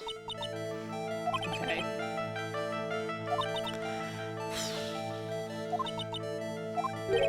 However, like I said at the beginning, my aunt has an alibi. You don't have to present solid proof. I want to know if my aunt is the culprit, then how did she commit the murder? In order for my aunt to murder Dr. Gray, who or what did she need?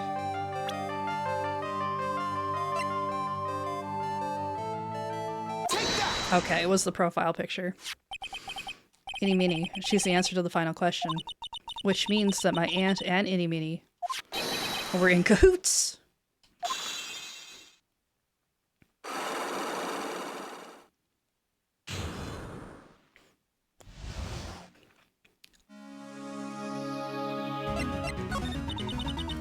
Something's been bothering me all this time. This crime is something no normal person could carry out. The person would have to know a lot about Fay Manor and the village itself to do this. But Morgan already has an alibi. Yes, which is why I can't figure out how it was done. We can assume that Itty Meeny is involved somehow. But we have one big problem on our hands. Problem? With what? We don't have a motive. Why would Morgan want to kill Dr. Gray? Why would she have to? Also, we don't really know for sure that she was cooperating with Itty. Mia doesn't have a clue either, huh? And there's only one possibility. Huh? Think about it, Phoenix. Why would my aunt do something like this? And why would she do it in such an underhanded fashion? Because... Mother. She is the one who holds the key to this. Mother. Whose? Mine? Oh, Phoenix. Don't be silly. Mine, of course. Misty Fay. Mia, Maya's mother. Why would she bring her up now? Now then. Looks like we've gathered everything we could. All we have to do is win tomorrow. Everything will become apparent then. Right. We won't lose.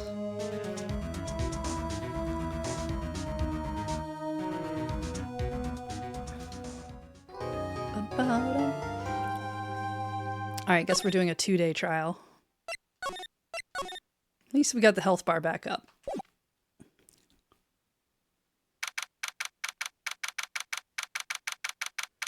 Alright, back to the lobby.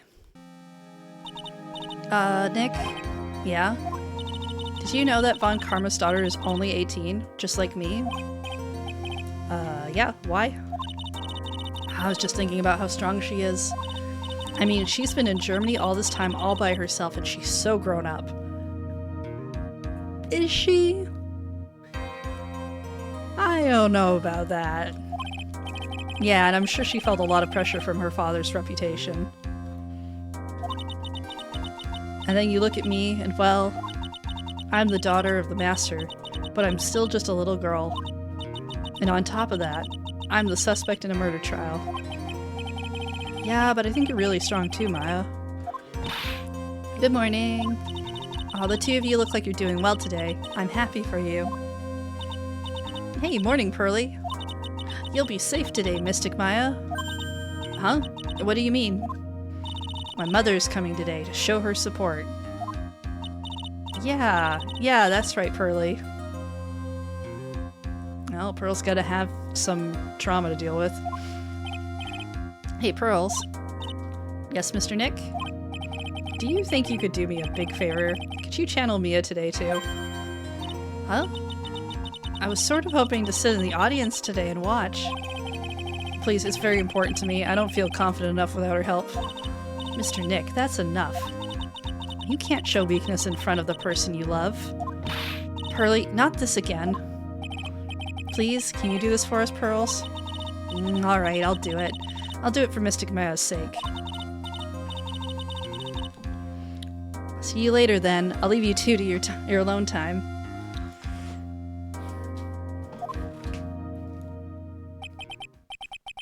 Oh, thank goodness.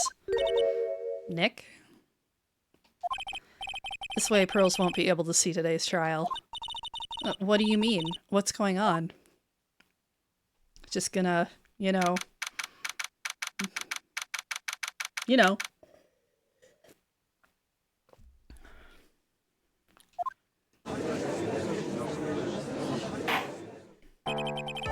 Court is now in session for the trial of Maya Fey. The defense is ready, Your Honor. Let's start already. Mr. Phoenix Wright, I look forward to tonight's news with great joy. The image of your defeated face will be transmitted all over the world. I don't think it's that big of a case. All over the world, huh? Sounds like you made quite a name for yourself, Phoenix. Don't be foolish, you foolish fool wearing the foolishly foolish clothes. The famous one is me. I'm the prodigy of who has never lost a case since becoming a prosecutor 5 years ago. Naturally, the world's eyes are on me as I conduct my first trial in this country. That's nice, Miss Von Karma. Glad to see you're in such good spirits today, Miss Fey. It's true what they say. Women really are scary when they fight. Now then, a very interesting theory was presented during yesterday's session. Oh yeah, does anyone remember what it is now? Because we've gone so far. Oh, right, yes. The defendant could have left the channeling chamber. Yes. And this key is proof of that. This key, the only key to the channeling chamber, was not where it should have been. Your Honor, I would like to say one thing before we begin. Alright, let's hear it. The prosecution has determined that from the time of the murder to the time of arrest, the defendant did indeed leave the room at one point. What?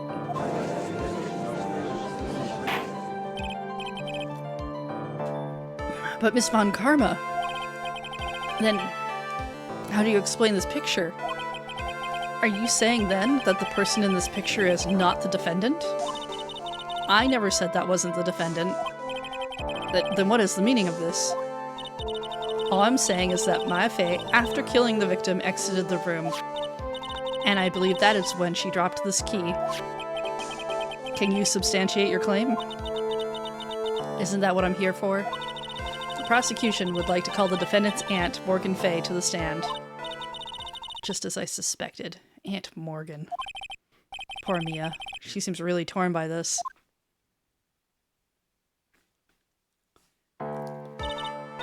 Nice that they let her keep her cup. Witness, name and occupation. My name is Morgan Fey, and I am a spirit medium. In a manner of speaking. I'm sorry, but what do you mean in a manner of speaking? I don't think anyone really cares. Now then, after the murder took place, you kept watch over the defendant, correct? Yes, that is correct. I performed the spirit severing technique on Mystic Maya then. Spirit severing technique? A technique to remove a spirit from a body and send it back to the other world. That is...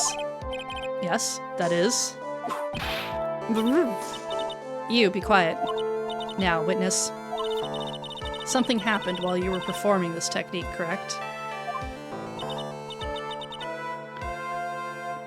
Yes, that is correct.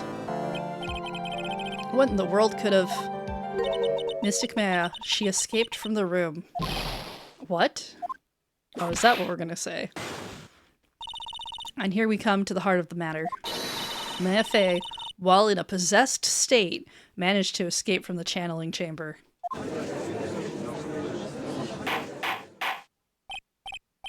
Order, order, order! Miss Fey, please testify to this court what happened during that time. Your Honor, I will try my best. I think someone just upped the ante on this trial.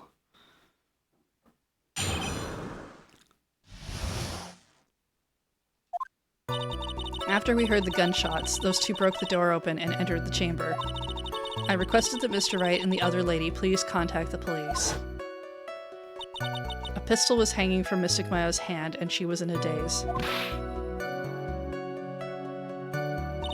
Then, quite suddenly, she thrusted me away from herself and escaped from the room. With great strength, she hit the base of my neck, and I fainted for a short while. I'm afraid I have no knowledge of where she went after that. Convenient. Why have you hidden this until now? I did not wish to cause more trouble for Mystic Maya. However, I must correct falsities when they arise. That's right. She is simply correcting a falsity, Mr. Phoenix Wright. Why is she making a point to take a stab at me? Mr. Wright, your cross-examination, please. My aunt is a very smart and sly person. It's going to be hard for us to find a crack in her testimony. Well, we just press on everything. Even though these first two statements are definitely fine. We heard the gunshots, they broke down and entered the chamber. You said those two. Who were those two people you were referring to? I was referring to that foreign lady and yourself, good sir. Lotta's not a foreigner, despite how she talks. Oh, is that so? I'm sorry. I simply could not understand her atrocious English. Not to mention she looked awful. I can already see people in the Heartland gearing up for a riot. In any case, I've already sent the repair bill to your office, Mr. Wright. Thanks? I mean, we told her she could. What did you do after that, Miss Faye? I'm requested that they go contact the police, that's true.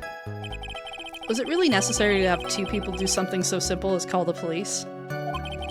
If there was a possibility of escape, then one of us should have stayed behind. Yes, that is a very good point. At that time, I myself was a little confused. On top of which, there was another... Another what, madam? Oh, it's nothing. No need to concern yourself. I want to hear the end of that sentence. There was another reason you wanted us both out of that room, wasn't there? You must testify. Why did you chase us out of the room? I simply did not wish for there to be more victims. The lives of both the good sir and that camera woman may be in danger, is what I thought to myself.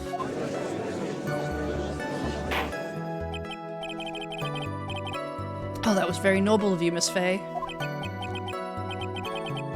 This is bad. Now people will have a good impression of her and a bad one of us. Looks like she caught us napping. That's my aunt for you. Are you satisfied now, Mr. Wright? Miss Faye, please continue.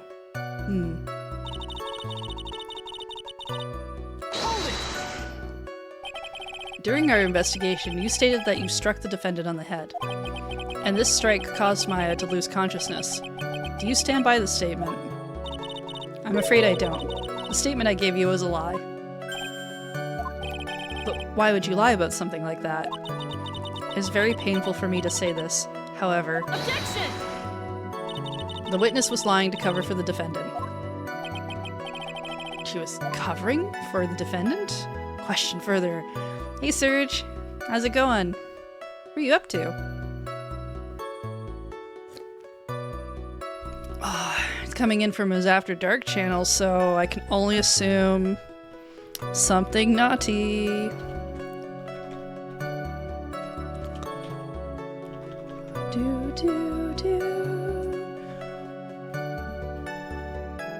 Let's see. I know...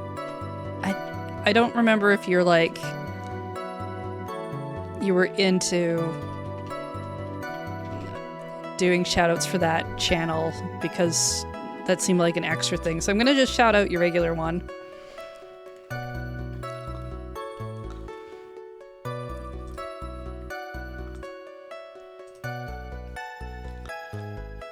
Ooh, Tarky, huh?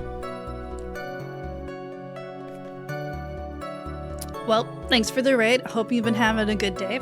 We've been solving mysteries, painfully and slowly. Our character is not very smart and everyone else is also pretty dumb. Need to question this lead further. So, you were covering for the defendant. Well, yes, it was only later that I was informed of what had occurred.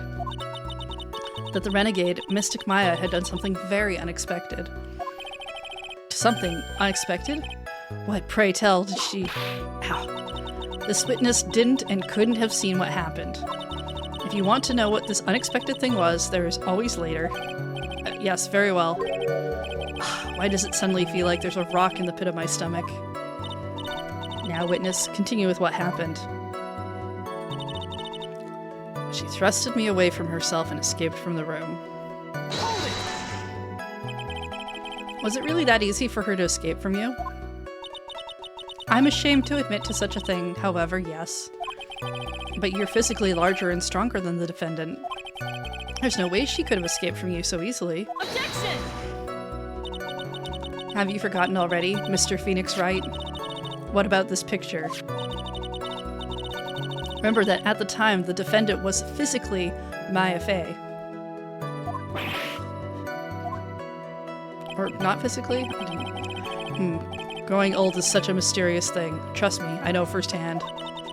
Basically, Mystic Maya's body was still that of the nurse she had called. But if she had run away, wouldn't you have given chase right away? Well, yes, I would have. However, with great strength, she hit the base of my neck and I fainted for a short while. You fainted? I became dizzy and then collapsed onto the floor. How long were you unconscious? I'm not sure. About 10 minutes? Maybe?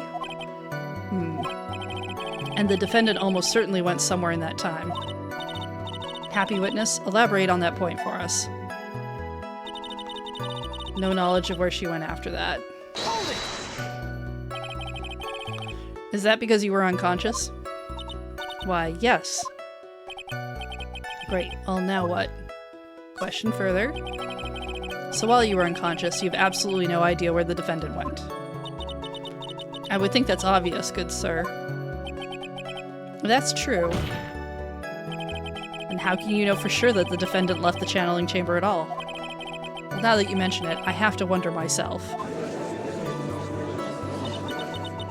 It's true that this witness is not able to confirm this, but the key word here is that this witness. What do you mean by that? It means she has another witness up her sleeve. That's what. Looks like Miss Von Karma is ready to move on to her next witness. That's enough. From what I can tell, there is nothing wrong with this witness's testimony. Well, sure, it's full of lies that we can't prove right now. And from what she said, we can establish that Maya Fey did leave the chamber. I hope this isn't going to come back and bite us in the butt. Now, let's take the next logical step and ask, where did the defendant go after leaving the channeling chamber?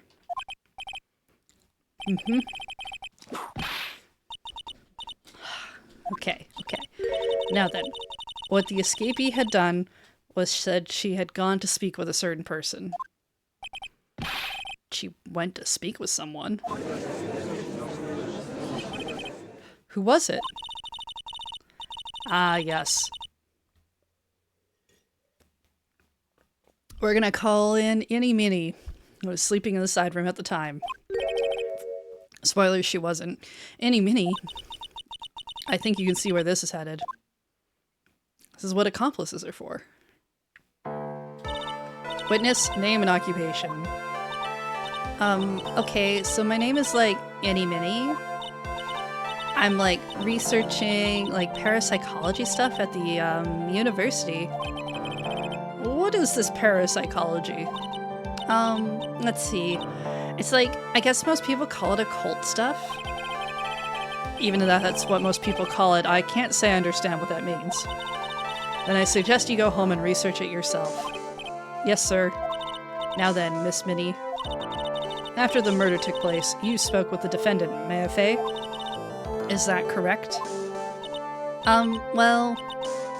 Like, I guess? If that's the case, then let's hear your testimony. That is all right, isn't it, Your Honor? Yes, sir.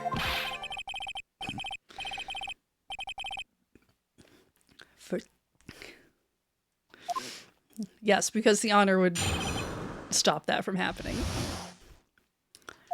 Alright. Like, when the channeling started, I was, like, sleeping in the side room. Like, a little later, someone came into the room, like, really suddenly. It was like, oh my god, totally my sister. I, like, hadn't seen her in, like, so long. I was so happy in, like, a sad way. My sister, she, like, told me something, like, totally terrible. Now, hold your horses, young lady. You're saying the person that entered was your sister? Don't you mean the defendant, Maya Fey? Really now, Your Honor. Maya Fey was still in the middle of channeling at that time. Are you saying that the spirit was the spirit of the witness's sister? It takes him a little while to catch up. It's fine. Yes, Mimi Minnie. She was a nurse at Dr. Gray's clinic. Oh, well. This is... Witness? Like, yeah? In your testimony, you mentioned a terrible thing. Why don't you tell the court what this terrible thing was? I'm sure we'd love to hear about it. Is it a confession? Is it just like, my sister confessed? Don't worry, crime was really crime. Like, do I totally, like, really have to? Of course. Miss Minnie, please. My sister, like, this is what she said to me. That was no accident. I was drugged with sleeping pills. I was murdered by that person.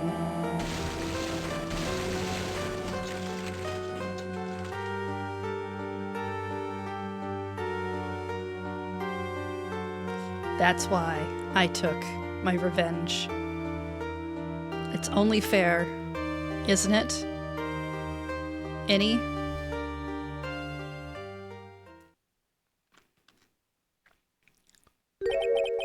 She took her revenge. Are you sure that's what she said? Yes? There, are you satisfied, Your Honor? I still can't believe it. I can't believe that a spirit would go so far as to use a medium to get revenge. It is a bit hard to swallow. However, all the evidence and testimonies point to this as the truth. The end. Well, case closed. What do you think, Mr. Wright? It certainly seems like all the loose ends are accounted for. This testimony just now, was it all made up? Was it just one huge lie? Yes. Of course it was, Phoenix. Mia, what do you mean? It's well constructed, but that's all it is. But even the most well-spun lies can be undone. We can do it, Phoenix. Let's find that one loose thread and unwind this tapestry of lies. Your Honor, there is no room for doubt, so the defense will cross-examine this witness. We believe that our cross-examination will reveal the real truth behind this murder. Yet again, the foolish fool spouts more foolishly foolish drivel. I wonder if you'll make this one more entertaining than the last.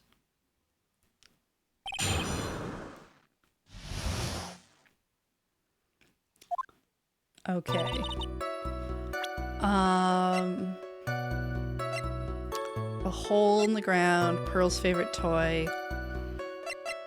Until repair in the hallway until police came. So that's gonna be our thing.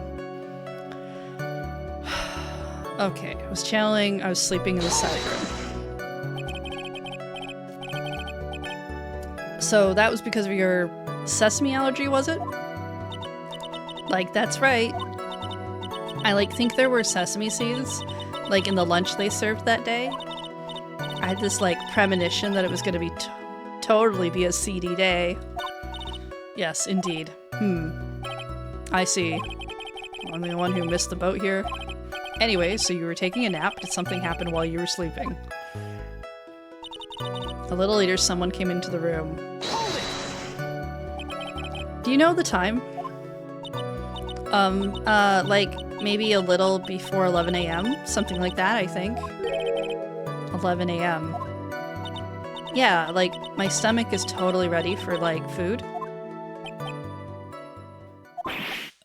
Nope, I think you misunderstood me. I'm not asking what time it is now. I meant, what time was it when someone came into your room? Oh, so, like, that's what you meant. Like, you should have been more, like, clear about it. Sorry, my bad. No, it's okay. Like, it's really... That's it? Why'd you stop mid-sentence? Did I? So, like, what was I talking about again? Never mind. Witness about this person who entered the side room. I was like, oh my god, totally my sister. Are you absolutely sure? I guess? You guess? Was it or was it not your sister who entered? Like, I don't know. I mean, like, I totally don't know your sister at all, Mr. Smith. First off, my name is not Mr. Smith. Also, I'm an only child. But more than that, she's managed to mess up the question with her answer. Well, Mr. Wright, the defense rests. Well, that was a colossal waste of our time. Now then, witness, how did you feel when you saw Miss Minnie? I hadn't seen her in so long. I was so happy, but like in a sad way. You were happy in a sad way? Yeah, like, I mean, it was my sister. But wouldn't most people react here with surprise at seeing a dead loved one alive again? But like, maybe if I was like someone who didn't know about like the occult. But I like know all about the crane channeling technique. But the point here is the witness immediately recognized that it was her sister. Yeah, like what she said. Should I drop this line of questioning? No, question further.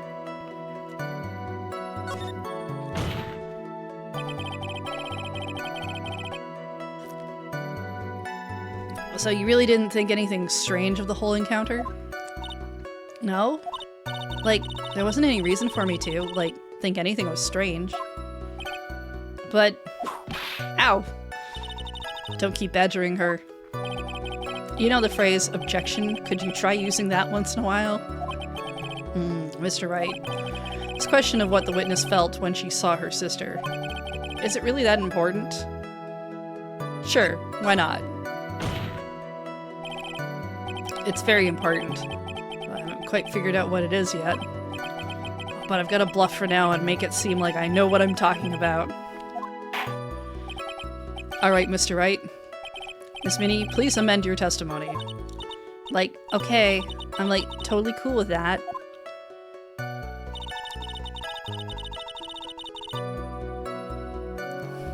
I wasn't like scared at all, and like her costume looked totally normal. So there was nothing odd at all about your sister's appearance. Like, yeah, nothing was like weird. Maya's talking to herself like she's found something wrong. That's impossible. Like, is everything okay? Can I like go on?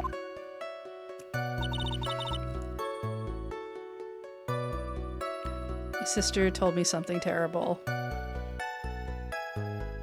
Yeah, not being covered in blood. Wearing clothes you probably never would have seen her in. There's lots of reasons. Something terrible? What was this thing she told you? Like, didn't I just, like, tell you about it? Did you, like, forget already? A foolish fool with a foolish sieve. For her brain only speaks foolishly with foolish words. Well, excuse me, princess. I'm sorry. Well, excuse me, princess. Anyway, should I ask to hear the story again? Ah, sure, why not? I'm sorry, but could I hear the story one more time? Like, sure, no problem. I'll even, like, tell it all spooky-like for you. Okay, so it's just gonna be the... Yeah, okay.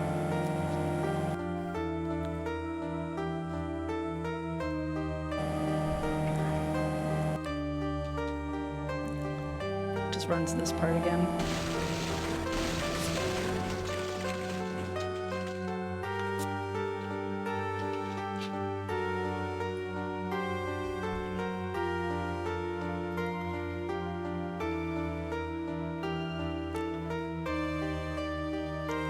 Bum, bum, bum, bum, bum, bum, bum, bum, bum. It was a little scary. Like, I'm sorry, maybe I put, like, too much spookiness into it? Oh, there has to be something here I can use, but where? She really put a lot of thought into this slide, didn't she? We can't rush this. Let's take it slowly, one step at a time. She's bound to slip up somewhere. Don't give up, but don't get careless, okay? Remember, calm and collected. Alright. So, I think what we're looking at is the amended statement. Because the costume looking totally normal. You know. Which... She should be wearing these clothes. That should be a good thing to put in, but also... probably the image?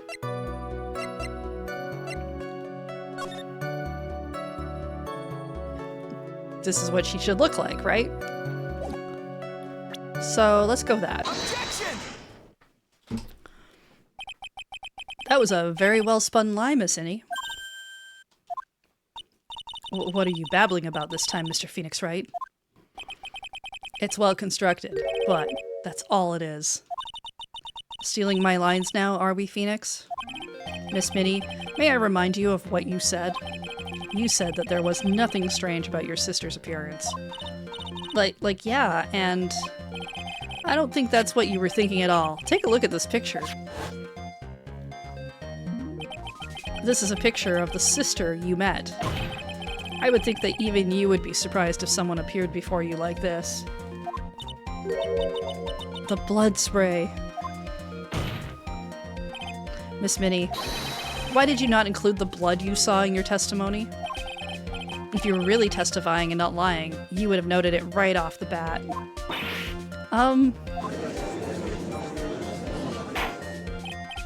Order, Miss Minnie, what is the meaning of this? Miss Minnie? I'm thinking, don't interrupt me. What are you stammering about, Your Honor? Well, that witness, her personality did a complete 180 there. Lots of people do that when they get on the stand, though. First of all, calm yourself, witness. Like, I'm sorry. I, didn't mean to snap. Now hurry up with the testimony. If you please. Oh, the judge looks a little shaken up. I'll have help he's gonna be. Oh, the judge is never here to help us. Mostly because he barely knows what's happening. Like, the side room was, kind of dark, you know? So, the costume is, purple, right? The blood totally blended right in. And I, persuaded my sister it wasn't, right to do something like that. And then, I took my sister to the channeling chamber. Yes, now I see. And you've given us a clear reason for why you didn't notice the blood. Totally. You think? Thanks, Gramps. You satisfied, Mr. Wright? No. Alright, I guess not. Very well, you may question the witness.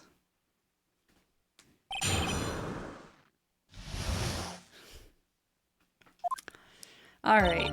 The side room was kind of dark. Really? Okay. Because I thought it was pretty bright inside that room. Objection! Don't push your subjective opinions onto this court. That's right. Excuse me, but how is my statement any more subjective than Miss Minnie's? You are such a hopeless cause. Witness, you may feel free to ignore this trite little man. Okay. Can't breathe. Let me out of here. Costume's purple, blood blended in. You didn't see the blood? Yeah. But she must have had the gun with her at the time as well. That's, Are you going to tell me next that you didn't notice the gun either? I, totally didn't. All I was looking at was, her face. Continue. Nobody cares about the gun.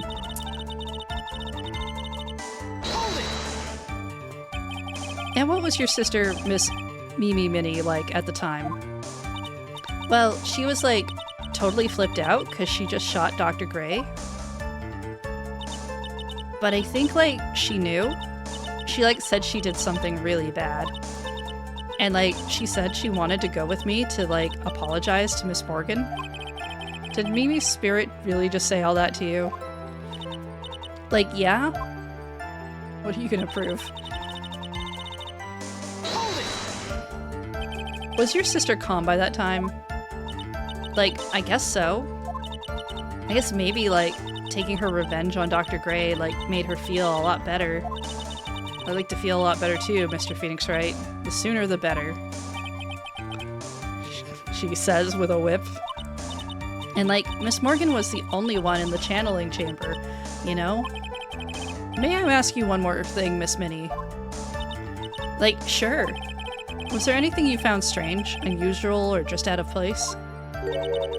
Something out of place, huh? Like, when do you mean? When you were going to the crime scene.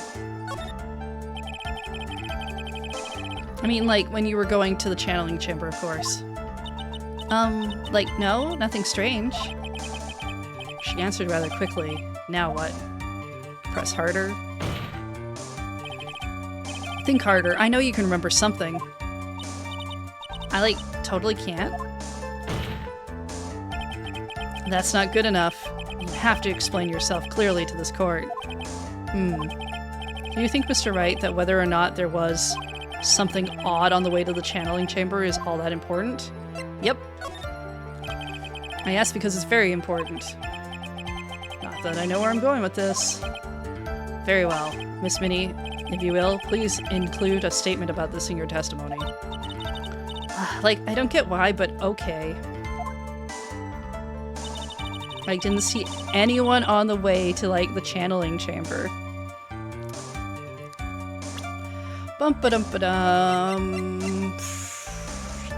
Objection! I finally found the fault, or I guess, in your case, the crack in your perfect lie. Take a look at this urn. Like, urn? There are cracks. Do you see them? So, like, what does that prove? Objection! Who cares about some worn-out old urn? Like, yeah. I already, like, said I didn't see, like, anyone on the way to the channeling chamber. I didn't, like, totally say anything about, like, an urn, did I?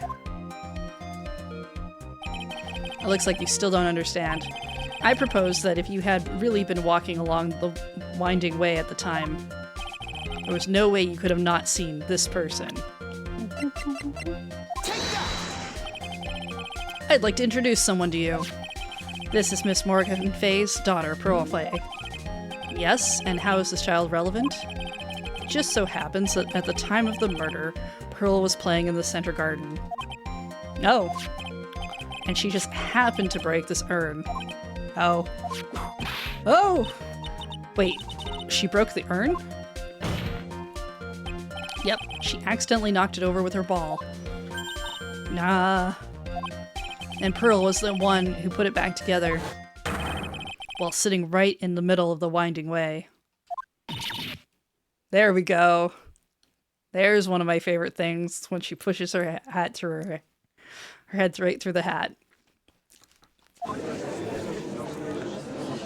Don't worry, she's gonna do more of that. Miss Minnie. Pearl was there in the winding way at the time. She was hard at work putting the pieces of the urn back together, you see. If you couldn't see that while you were walking, I'd have to declare you legally blind. Grrr. I think I have sufficiently proven one thing, Miss Minnie. You are a masterful liar. I mean, sure. There we go. Mr. Wright, you need to watch what you say.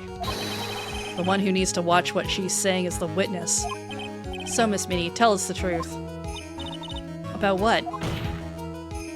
About what? About where you really were at the time of the murder, of course. Objection! The witness just testified about that. That's right. I was, like, sleeping in the side room. Can I really believe her? Was she really sleeping in the side room? No. Your lies end here. What? What do you... The witness says that during the actual murder she was asleep in the side room. And I say that's not possible, because there is clearly a contradiction here. A contradiction? Where is this contradiction? Oh, just...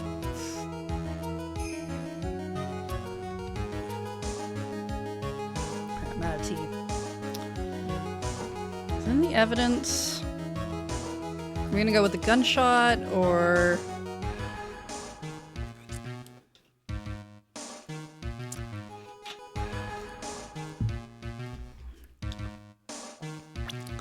Well, you know what we know. Safety save. Let's go with in the evidence. It's in the court record. What? Planning to throw out another irrelevant piece of evidence? Very well, the court will see this evidence. Wait. Mia? I don't know what you plan on showing to the court, but I can guarantee you the answer is not there. Just this once, I'll lend you a hand. Now rethink your answer. Alright.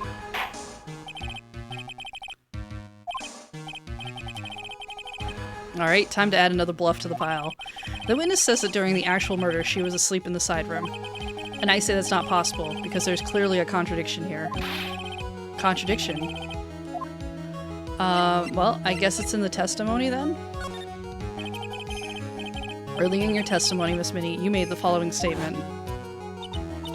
And, like, Miss Morgan was the only one in the channeling chamber, you know? Ah. Oh, what? I let that one pass me by. It's true that at the time both myself and Miss Hart were not there. We had gone to call the police. So? Like, what does that have to do with anything? It's very simple. Miss Minnie, how did you know that fact? How? I can see that Miss Fey was the only person in the channeling chamber. However, someone who was asleep in the side room could not have known that. Which means, Miss Minnie, you did in fact go to the channeling chamber. But you didn't go there by way of the winding way.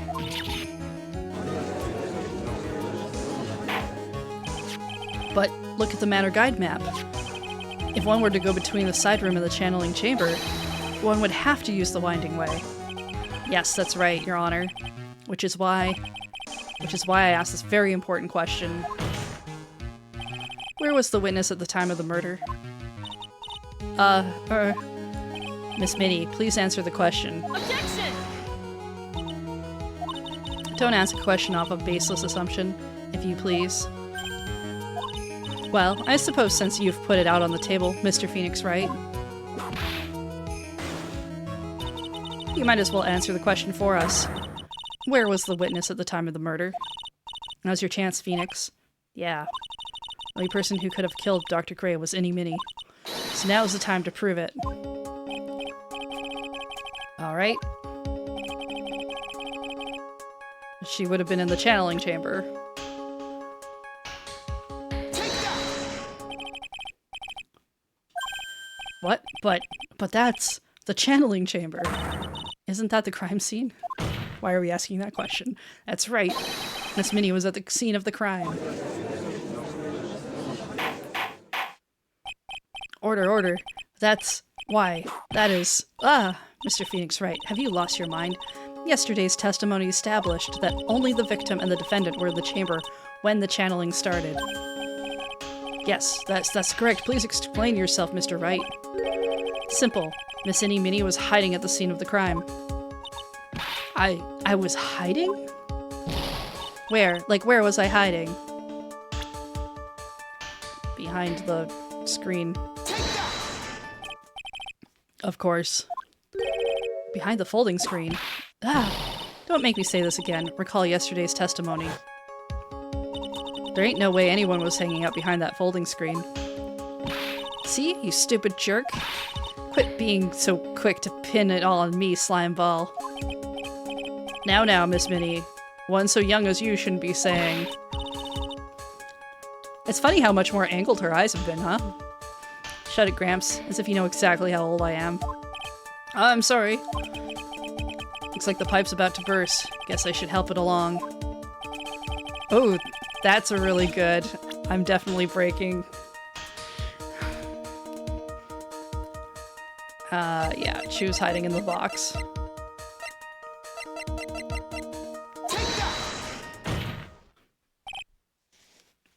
Miss Minnie, how you were able to hide yourself at the scene of the crime is very simple. You were hiding inside this box. Yeah, that tiny little box. No person could fit in that. Sorry, but your theory has already been disproved. Lana disproved you when she was hiding from me in it. Objection! But that clothing box was in the side room, right? Which means it has nothing to do with the murder at all. That's right, I was sleeping there, so I should know. My clothing box was there in the side room the whole time. Mr. Wright? Do you think you can prove where the clothing box was at the time of the crime? Yep. And now I present the piece of evidence that will prove this clothing box was at the scene of the crime when the murder took place. Folding screen. Take a look at this clothing box. You're so stupid, as if there's any sort of evidence in that old thing. This? What on earth? I don't have time for you to sit there surprised. Hurry up and say it already. There's a hole about 8 inches off the ground.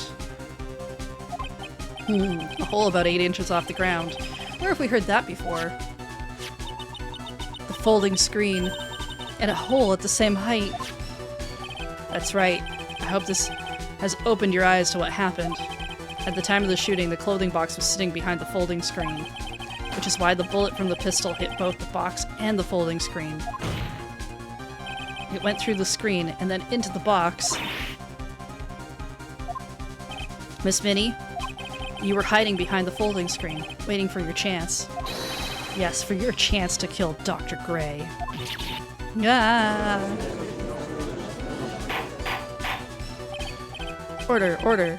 So what you're saying... Then, Mr. Phoenix Wright, what about this picture? Are you saying that the person in this photo is Miss Innie Minnie? That is exactly what I'm saying. Miss Innie Minnie, you were hiding inside this clothing box all along. And you wore a medium's costume to masquerade as Maya Fey. To masquerade as Maya Fey? She had it planned from the very beginning. She would kill Dr. Gray and pin the blame on my client. No. Stop. I can't stand to listen to any more of this foolishness. If that's the case, Mr. Phoenix Wright, then I have a proposition. This whole idea that the witness moved the clothing box to the crime scene, pretended to be the defendant, killed the victim, and then fled the scene of the crime. It's not possible for one person to do all by themselves. You're right. It really is impossible for one person to do all the preparations, that is. Need I remind you, the foolish receive no mercy? Wait, Miss Von Karma, you said it was not possible for one person, correct? What? You can't be serious. Just like, her hat's like just mozzarella at this point. Miss Minnie, you had an accomplice. Boop, boop, boop, boop, boop. Boop. Grr, this person. If it wasn't someone from Crane Village, you couldn't have gotten the costume. And if it wasn't someone from the Fey household, you wouldn't have had that box to use. Morgan Fey? Isn't that the wonderful lady witness we had earlier? What do you have to say to this, Miss Minnie? Grr, grr, lots of growling. You shot Dr. Gray with your own 2 hands. Do you deny it?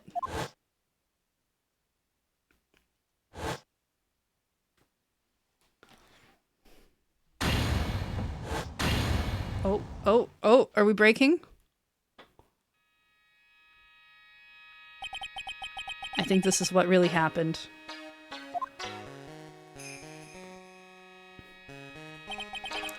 murderer had planted herself at the scene of the crime long beforehand. Dressed in a medium's costume and wearing a wig, she pretended to be the defendant. And then the channeling started. The murderer crept silently towards the other two, both whom had their eyes closed. First, she drugged Maya Fey with a strong sleeping agent. Then she stabbed Dr. Gray with a knife. Next, she hid my client inside the clothing box.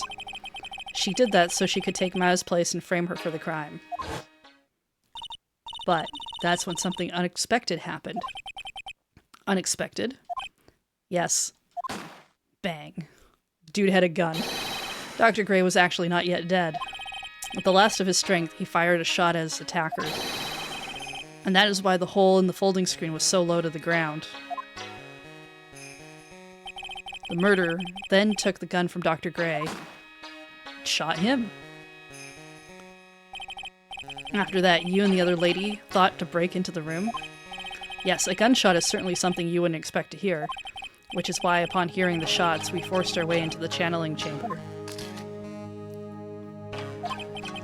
Miss Minnie, she immediately covered her own costume with blood and pretended to be Maya Fey. But that sort of deception would have been easy to see through, which is precisely why Miss Morgan Fey chased us out.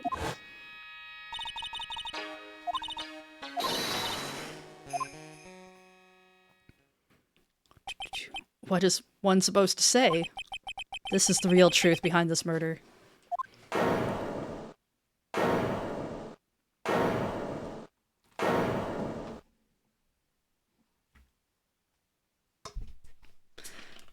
Gonna break? This is break time, right?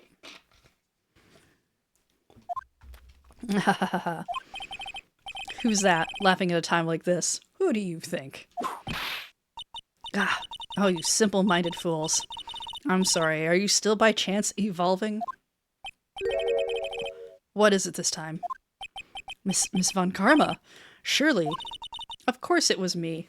Oh no. Do you really think someone of Von Karma blood would lose due to something this petty? What in the world? Mr. Phoenix Wright, your argument is flawed in one very crucial area.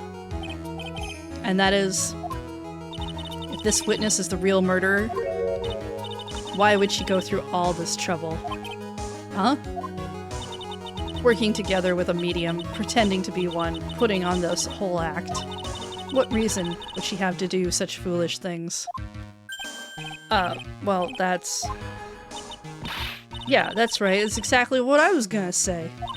Oh, and one other thing. Why would Miss Innie Minnie want to kill Dr. Gray? Where is her motive? Yeah, that's exactly what I wanted to say, too. Yeah, a motive. I don't have a motive. A motive. That's... I can't say she has no motive here. I have to think of a motive now. What is her reason for wanting Dr. Gray dead? The reason you wanted Dr. Gray dead is this. Okay, it's either the malpractice or it's probably the car accident, right?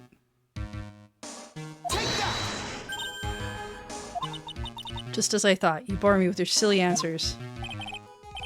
Great. You think I did this to revenge for my sister's death? Yes? Because through that accident you suffered a lot of hurt and pain yourself. Don't be stupid. No one has proof that Dr. Gray drugged my sister, right? And you want to say I wanted to take revenge based on nothing? What do you mean by that? Senile, stupid Gramps. I'm, going to explain, so, please listen, okay?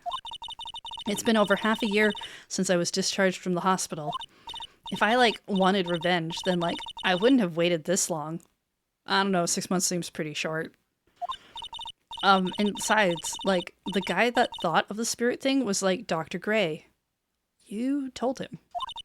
It was, a total coincidence he asked me about it, you know? She's back to her airhead persona. However, you see... Pathetic, Mr. Phoenix Wright. You failed to support your own theory. The end. I think we have our answer, Mr. Phoenix Wright. What Miss Minnie was stated is very true. The revenge plan is overly complicated, and she has no motive in the first place. Furthermore, there is no reason for Miss Morgan Fay to cooperate with this plan. You don't even have any truly decisive pieces of evidence to demonstrate your point. So many faults, Mr. Phoenix Wright. You should really learn your place. What happened? I thought I had her for sure. Hee hee. See? Like, it's just as I told you. I hope you liked your slice of humble pie. Very well. I will now conclude the cross-examination of Miss Minnie. Okay, if we were truly doing the wrong thing, though, the game would have just ended faster than this. Your Honor, please allow the defense 1 more minute. All right. You can't lose here. Have faith in yourself, Phoenix. Mia. Yes, it does sound like a ridiculously messed up plan for a murder. But you know, regardless, that girl trained for this crime. Really? Listen, Phoenix. Everything happens for a reason. There's a reason for why she had to kill Dr. Gray. And it's also the reason she had no choice but to kill him in this fashion. Time is up, Mr. Wright. Your final answer, please. If you want to say that you can prove Miss Minnie had a motive, then why did she kill the victim in this way? Can you provide the reason? Can I really do this? Sure. I'm not totally confident here, but I know that I have to press on no matter what. That's right, Phoenix. Only you can do this now. I will show and substantiate the fact that Miss Minnie had a motive. Ha ha ha. Too bad. You're too late. My cross-examination has already ended after all. Eek. Interesting. I'll let you have your chance, Mr. Phoenix Wright. What? You're supposed to be on my side. Nah. A Von Karma only cares about the perfect win. As long as you have the will to fight, I will knock you down, Mr. Phoenix Wright. And I don't care if you are my witness, so help me, I will throw you out of my way. No way. Very well. The court will take a 5-minute recess. We will continue the cross-examination after we reconvene. Hey, wait a sec. Oh my goodness, there's still another chapter?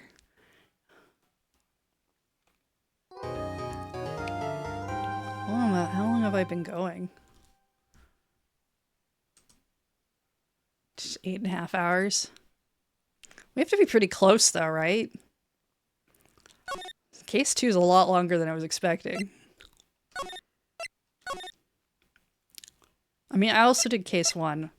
Okay, I'm gonna do a quick break so I can get more liquid. I still want to finish. We did case 1. I don't remember how long that took. So, but check, this case has been quite long. All right, I'll be back in a few minutes.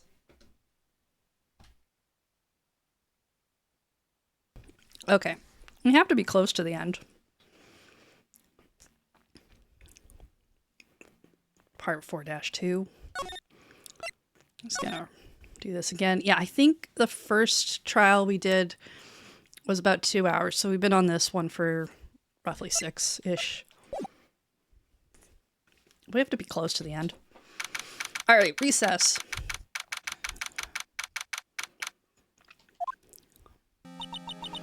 Is it really true about my aunt? I'm afraid so, Maya. There's no way Annie could have killed Dr. Gray by herself. And under the circumstances, there's no one else other than your aunt. That's terrible. Why? Why would my aunt... Everything is going just as I predicted, Mr. Phoenix Wright. Ah, you. Miss Von Karma. Why are you doing this? Why are you trying to take revenge on Nick? Nick had nothing to do with what happened to your dad. Don't you have something better to be worrying about? Say, your own situation? Looking down on me even though we're the same age. Are you done yet? You've caused me enough pain and suffering. Not yet. My goal is to defeat you and let the whole world know of your defeat. But even if you do that, it won't bring your father back.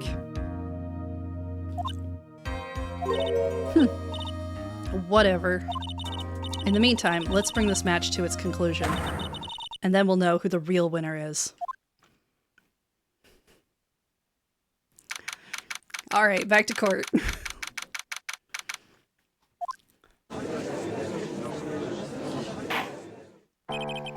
Court will now reconvene. Mr. Wright? Yes, Your Honor? Can you prove Miss Innie Minnie had a motive? Yes, I believe I can. Innie Minnie and Dr. Gray have only one point of connection, and that is the car accident 1 year ago. The motive I'm looking for must be there. Miss Minnie, please testify to this court about your car accident last year. Huh? I thought, you wanted to, ask about my, motive? I, don't see the point in, bringing up the past. Miss Minnie, if you please. Okay. I totally don't think it'll do any good, but...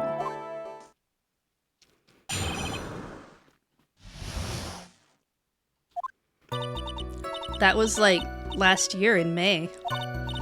Something really bad had happened at, my sister's clinic around then. And, the night of the accident, my sister was totally tired while she was driving. I was, totally pooped too, so I, fell asleep in the passenger seat.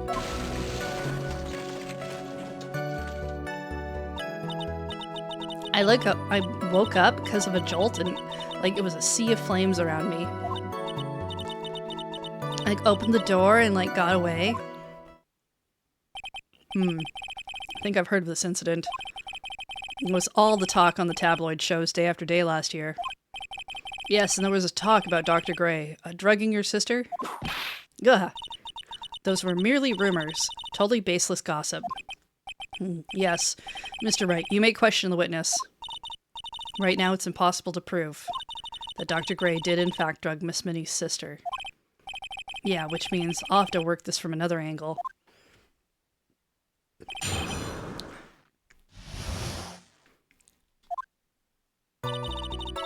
Okay, last year in May.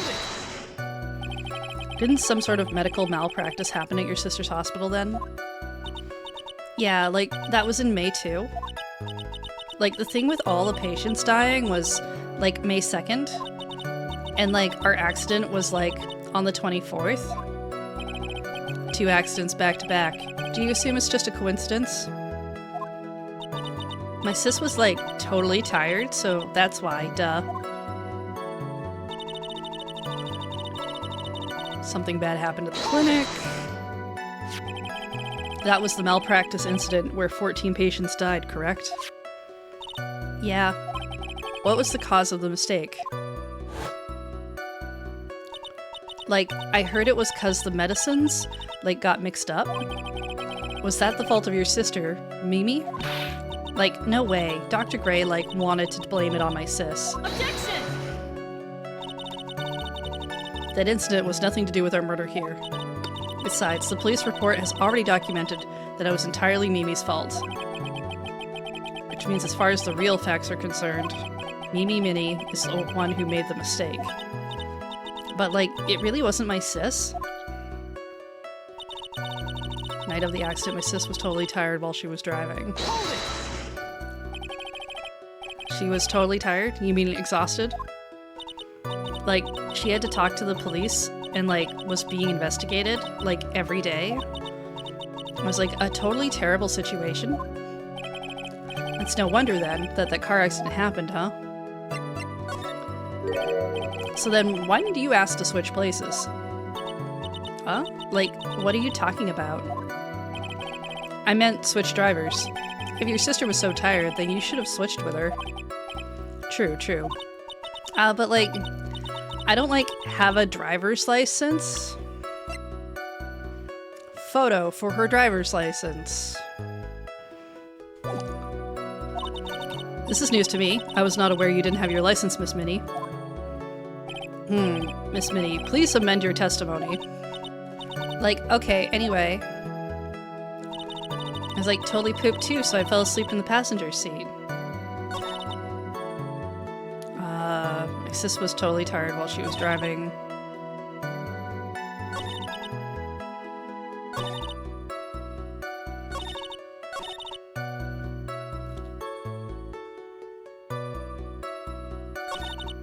I woke up because of the sea of flames. Alright, totally pooped. The accident happened at night, correct? Yeah, like, it was at like 1 a.m. or so, I think. I had like a paper due like really soon. So like, I hadn't slept and was working like real hard. So it was because the two of you were tired that this accident happened. Woke up. And your sister, what happened to her? I didn't see her. The car was like totally black and there was like a ton of smoke. I like totally had like no clue what was going on. Opened the door and got away.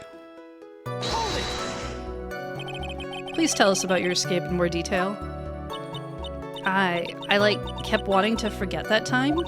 So like I don't remember things about the accident in like detail anymore. Well, it's alright. No need to push yourself. I think I, like, gave an interview after the accident. Like, that would probably be the most accurate, you know? If it's that article, that I've already got it. Didn't have my license, so I couldn't take over driving for her. Okay, that's where they stuck it. This...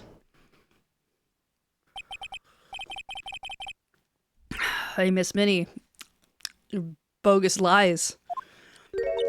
Like, what do you mean? I know you had a license back then. This is a photo you took for the express purpose of getting a driver's license. What is the meaning of this, Miss Minnie? Well, that's right. Yeah, I had, like, a license, but I didn't get it until after the accident.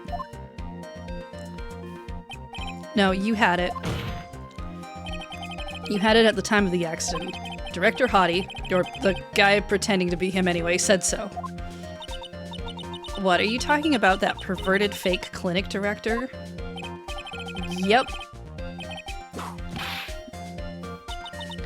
No one cares. Witness, when did you receive your driver's license? Like, last November? What? November? The accident happened last May. That's half a year lapse in time, Mr. Phoenix Wright. What in the...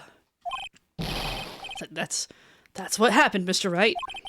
At the time of the accident, Miss Minnie did not have a driver's license. Cry, my whip will accommodate.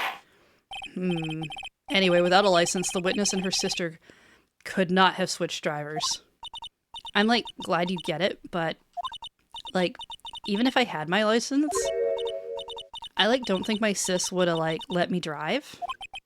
Don't just stand there humming to yourself. Not you too, Mia.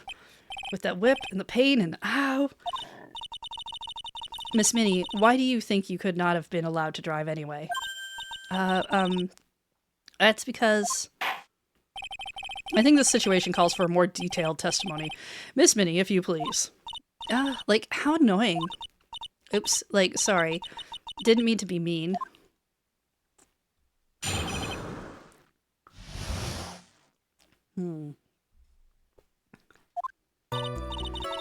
Like, around that time I was, like, really close to getting my license.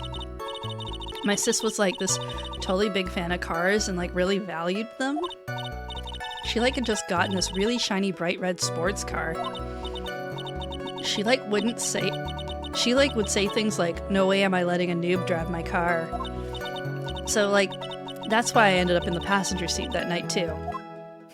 I didn't have my license, but even if I did... I didn't? I see, a bright red sports car for sports. Now then, the defense may question the witness. I'm not terribly knowledgeable about cars, but...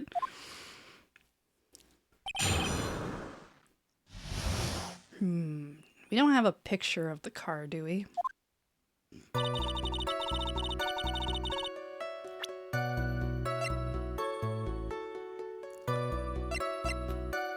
Diagram of the manor. Definitely waiting for this to be a thing of like she got out the wrong door. Like around that time, I was like really close to getting my license. Uh-huh. So what do you mean by really close? Like, I had one of those permit things. I think that's what they're called. Permit. Wow, the big name lawyer boy doesn't even know what a driver's permit is. Well, this lawyer never had a permit. Ignorance is to be whipped. What is it with her? All she said in the last few minutes is utter nonsense. So, like, may I continue? Sis was a big fan of cars. She valued cars? How much would you say she valued her car? Well, like, she'd flip out at, like, a drop of rain. And, like, she would notice if someone, like, touched the car door with dirty hands. In that case, why bother taking the car out of the garage? Press harder. Why'd she take such special care of the car? How can you say that? It was a brand spanking new car. New car? Like, you wouldn't want to, like, get it dirty, would you, Mr. Lawyer? I would think that cars just get dirty just by, you know, being cars. I guess people who really love cars think otherwise. Phoenix, try asking something of more significance, alright? Well, Miss Minnie, what kind of car was it? You know, a car for sports. Shiny and bright red. It was a new car. Yeah. She had, like, just gotten it. It was, like, from the UK. There we go. The UK? Or were those her boyfriend's initials? Judge, stop it. And it was a really special model. She'd waited for a whole year for it to arrive. I guess her love of cars would be the obvious next topic. I really don't know anything about cars. I have a feeling this was bound to come up. Your Honor? Yes? Please have the witness append what she just said to her testimony. You mean the part about it being a special import car? Yes. Well, I mean, if you like cars that much, then that's not my point. Though, to be honest, I don't know what the point is either. Miss Minnie, could you please fix your testimony? Sure, whatever.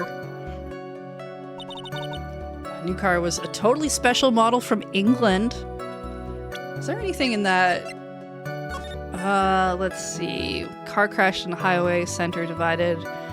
One was not able to escape. The driver had fallen asleep at the wheel. Dropped off to sleep, crashed, woke up was half asleep, but I opened the right door and got out. Yeah, there it is. Right side. As if we're in fake America, so it should be a left side thing. Which means that she is the driver. Objection! Yeah, they drive on the same side in Japan. This wouldn't work in this is just a translation change. Chances are good if they went with an import car, she imported a car from America.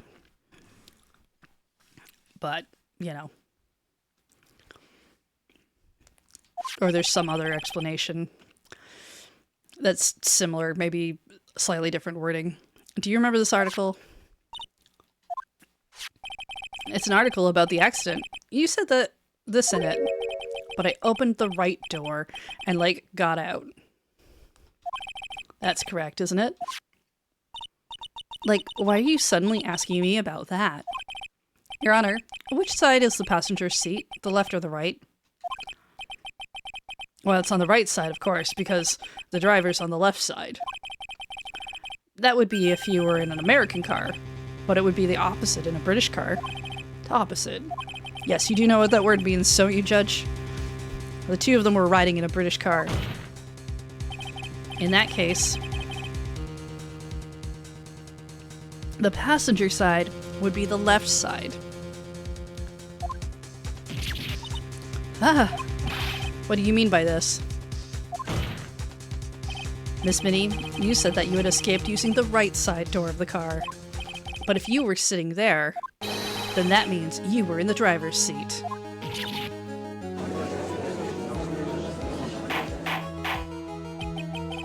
Order in the court. Order! Order! Ah! Miss Phoenix Wright. Miss Phoenix? Mr. Phoenix Wright is blabbering nonsense again. Innie said the person who was driving was her older sister, Mimi Minnie. That's what Innie said, yes. But that is where her story falls apart. Somewhere, all of us made a big error in our assumptions. Phoenix, it looks like you finally found the real root of this murder. If we connect all the dots, there can only be one answer. I'd like to ask the court a question. Innie or Mimi? Who was really driving that night?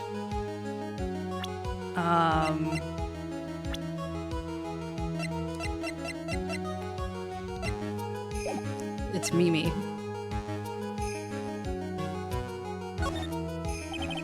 The answer is the one person who had her driver's license.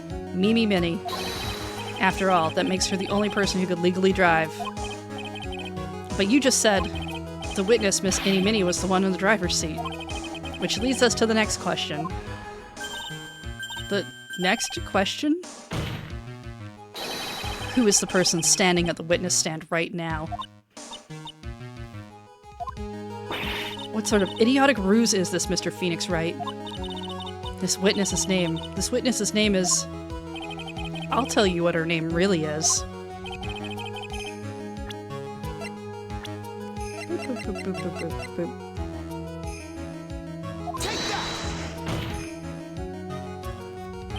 Mimi Minnie. That is your real name. Objection! Of all the foolish dribble. But then how do you explain her appearance? This witness had severe facial burns when she was admitted to the hospital. So for the purpose of facial reconstruction, the surgeons used a picture. Facial reconstruction surgery? This is the picture she gave to her doctors at the time. That's right. It's a picture of her younger sister. No! But Mimi Minnie, she died in the car accident. That's what everyone thought. However, that was not the case. But then, the body they found at the crash site, that was the body of the real Innie Minnie. Isn't that right, Miss Mimi?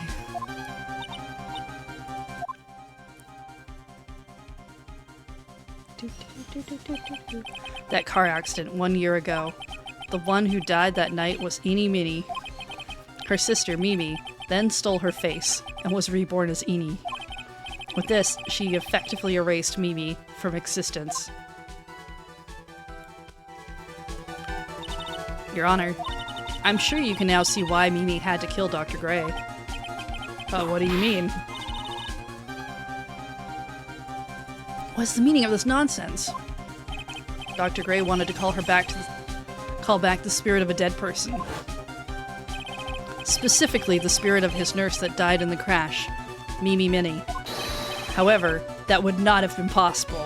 Not because spirit mediums might not be real, because they absolutely totally are in this game, but because Mimi Minnie was still in fact alive. And then that fact would have been discovered, because nobody would have been able to be channeled. So, this witness had to stop that from happening. At all costs. And that's why she had to kill Dr. Turner Gray? Is that what you're saying? Yes. Before the channeling, Dr. Gray had the misfortune of consulting this witness about communicating with the dead. And in that moment, his fate was sealed.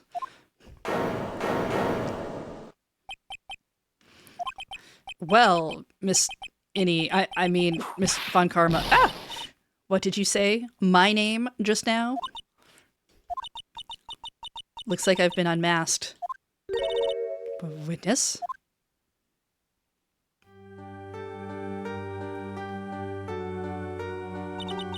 That's right. I admit it. My real name is Mimi Minnie. And now Heather can stop saying like every second word. That quack doctor, he got what he deserved in the end. And I was so close to finally ditching Mimi, too. So close. But why? Why would you go so far as to throw away yourself? To become your own sister? I think I understand why. Mimi Meanie wanted her old self to disappear because of this.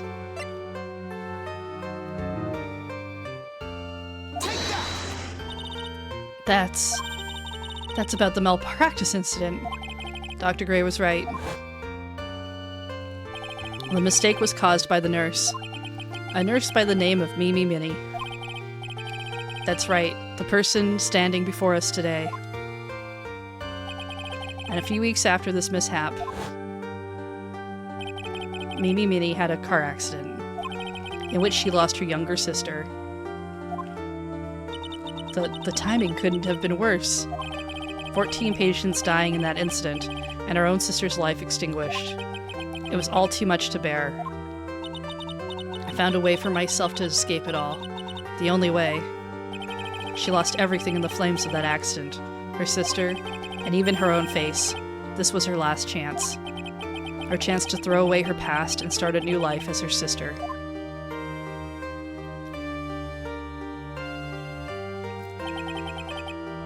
Unbelievable. A plan beyond my wildest imagination. That jerk.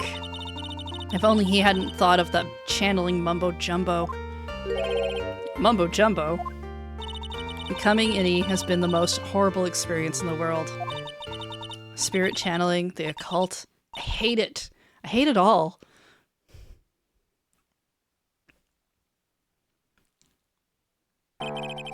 I believe there are still a few unsolved riddles here, such as, why did Miss Minnie choose to go with such a complicated plan? And why did Miss Morgan Fay agree to help her execute it? Regardless, I believe one thing has been made crystal clear. The innocence of the defendant, Maya Fay. This is preposterous. I'm perfect. Me, Franziska von Karma. I'm going to enjoy the news tonight, Miss von Karma. How about you? It's going to be broadcast all over the world, right? Your defeat, that is.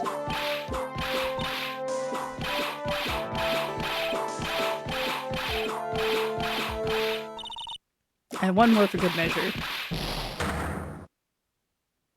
Well, we died. Phoenix, hang in there, Phoenix. Phoenix! This court is a fraud. A sham.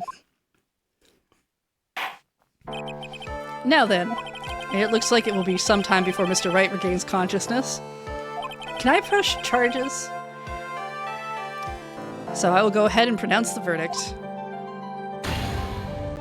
Don't worry, we'll get to those questions at another time, in a different case.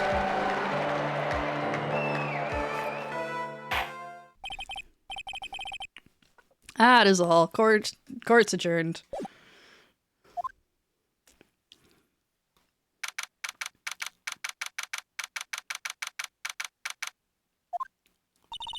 Congratulations, Maya. Sis?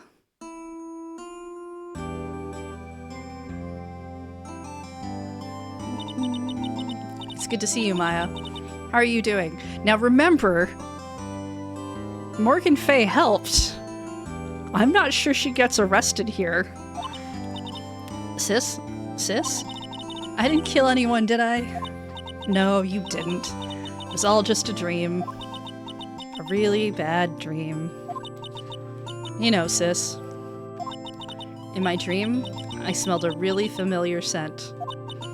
A familiar scent? I was inside that clothing box, right? That box?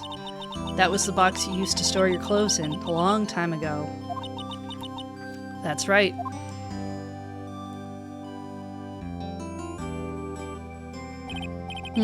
There's still one thing I don't quite get. What's that? What would have happened if Mimi hadn't shot Dr. Gray? I mean, we broke in because we heard a gunshot. I think Mimi had planned to open the door to the chamber herself, and then you and Lotta would have witnessed quite a scene. A possessed Maya Fey who had just committed murder. She had it planned down to the smallest detail, huh? I don't know that I would agree with that. Nick, congrats, Maya. Thanks. Looks like you bailed me out of another jam. Well, you know. But I really don't want something like this to happen ever again. This is your life now, though. I don't know what you can do about it. I'm fine because I have you to help me out, Nick. But every time something happens, I lose someone special to me. First my sister, now my aunt. Hey, Nick, tell me. Tell me why my aunt went and did something so horrible. Why would she help Mimi Minnie with a plan like that? I just don't understand it, Nick. My aunt's over. Why don't we just let it be?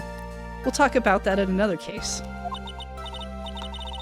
Nick, please, I need an answer. The reason Morgan helped Mimi with her plan was... do I have a thing for this? I mean, I have to have a thing for this. I guess we could go with the Sacred Urn.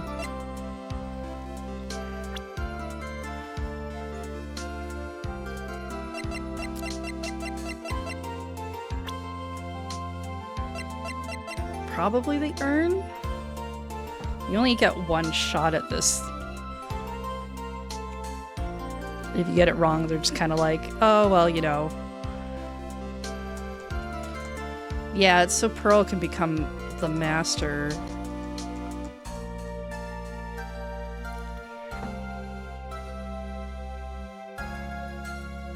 Yeah, I'd like to know what the actual answer is, just so that we can see the thing, if someone's got it.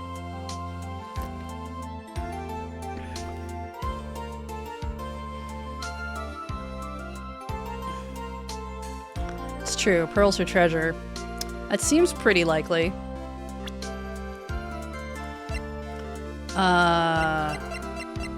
Case name. All I know is it's the second one.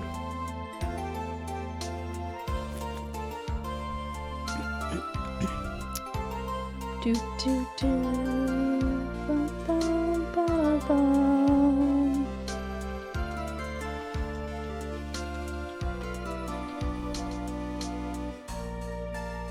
Okay, present Pearl's profile. Great.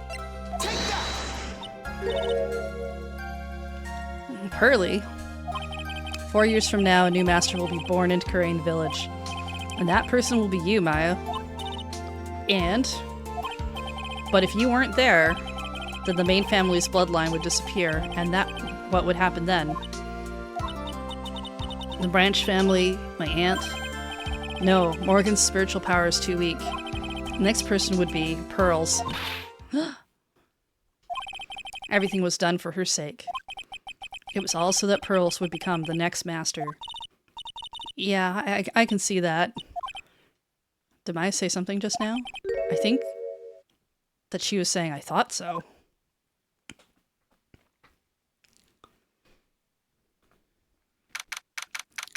Date and time unknown. Detention center. Solitary confinement. Cell 13.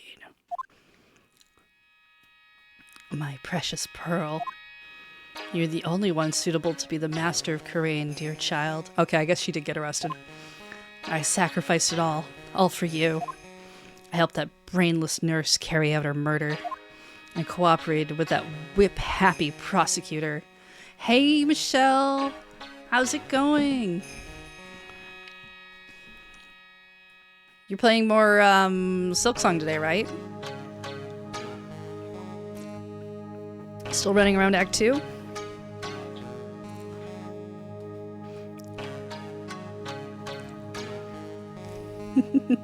We're playing Phoenix Wright. We're just finishing the second case of the second game, Justice for All. And we've been going for quite a while. So as soon as we finish this up, I'm gonna, because I've been going for 9 hours. Whoops. We'll be probably raiding someone else. But glad to see you. You've been going for 9 hours too. Yeah, you know, sometimes it just happens. It's Saturday, right?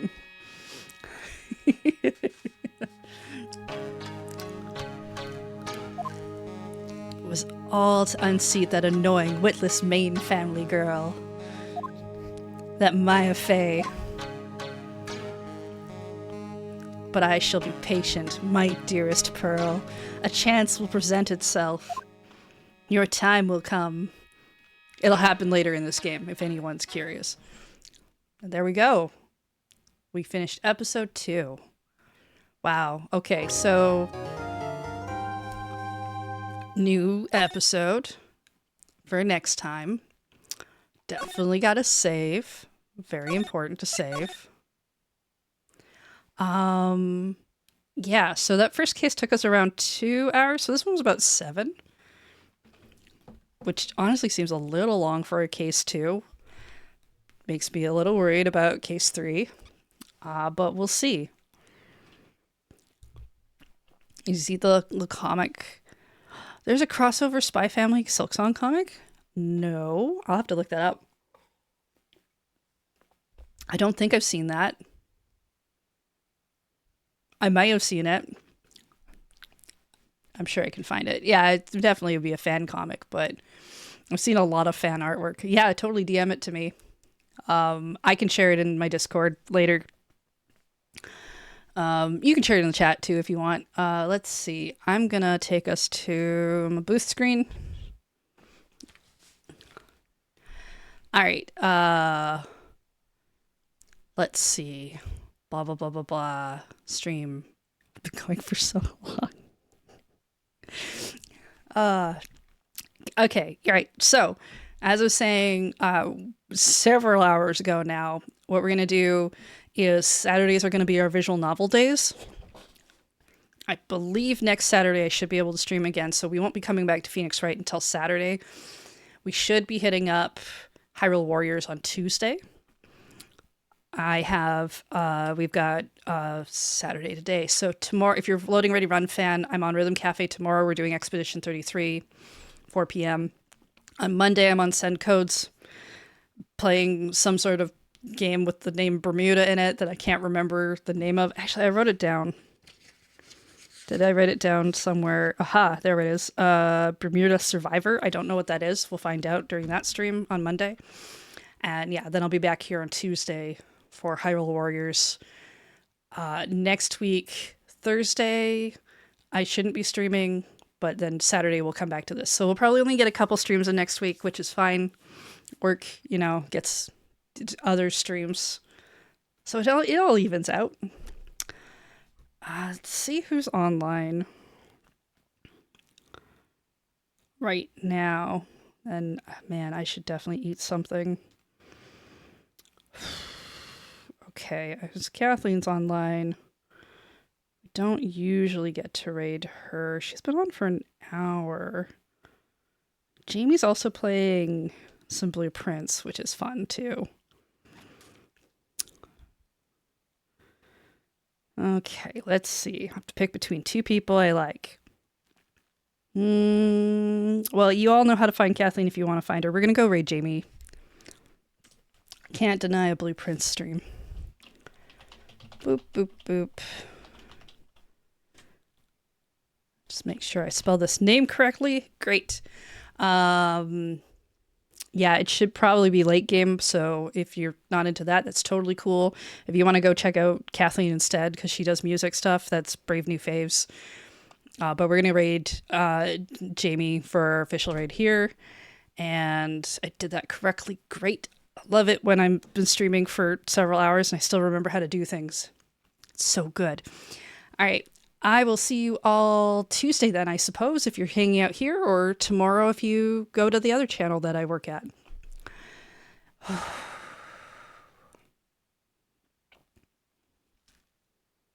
right, boop.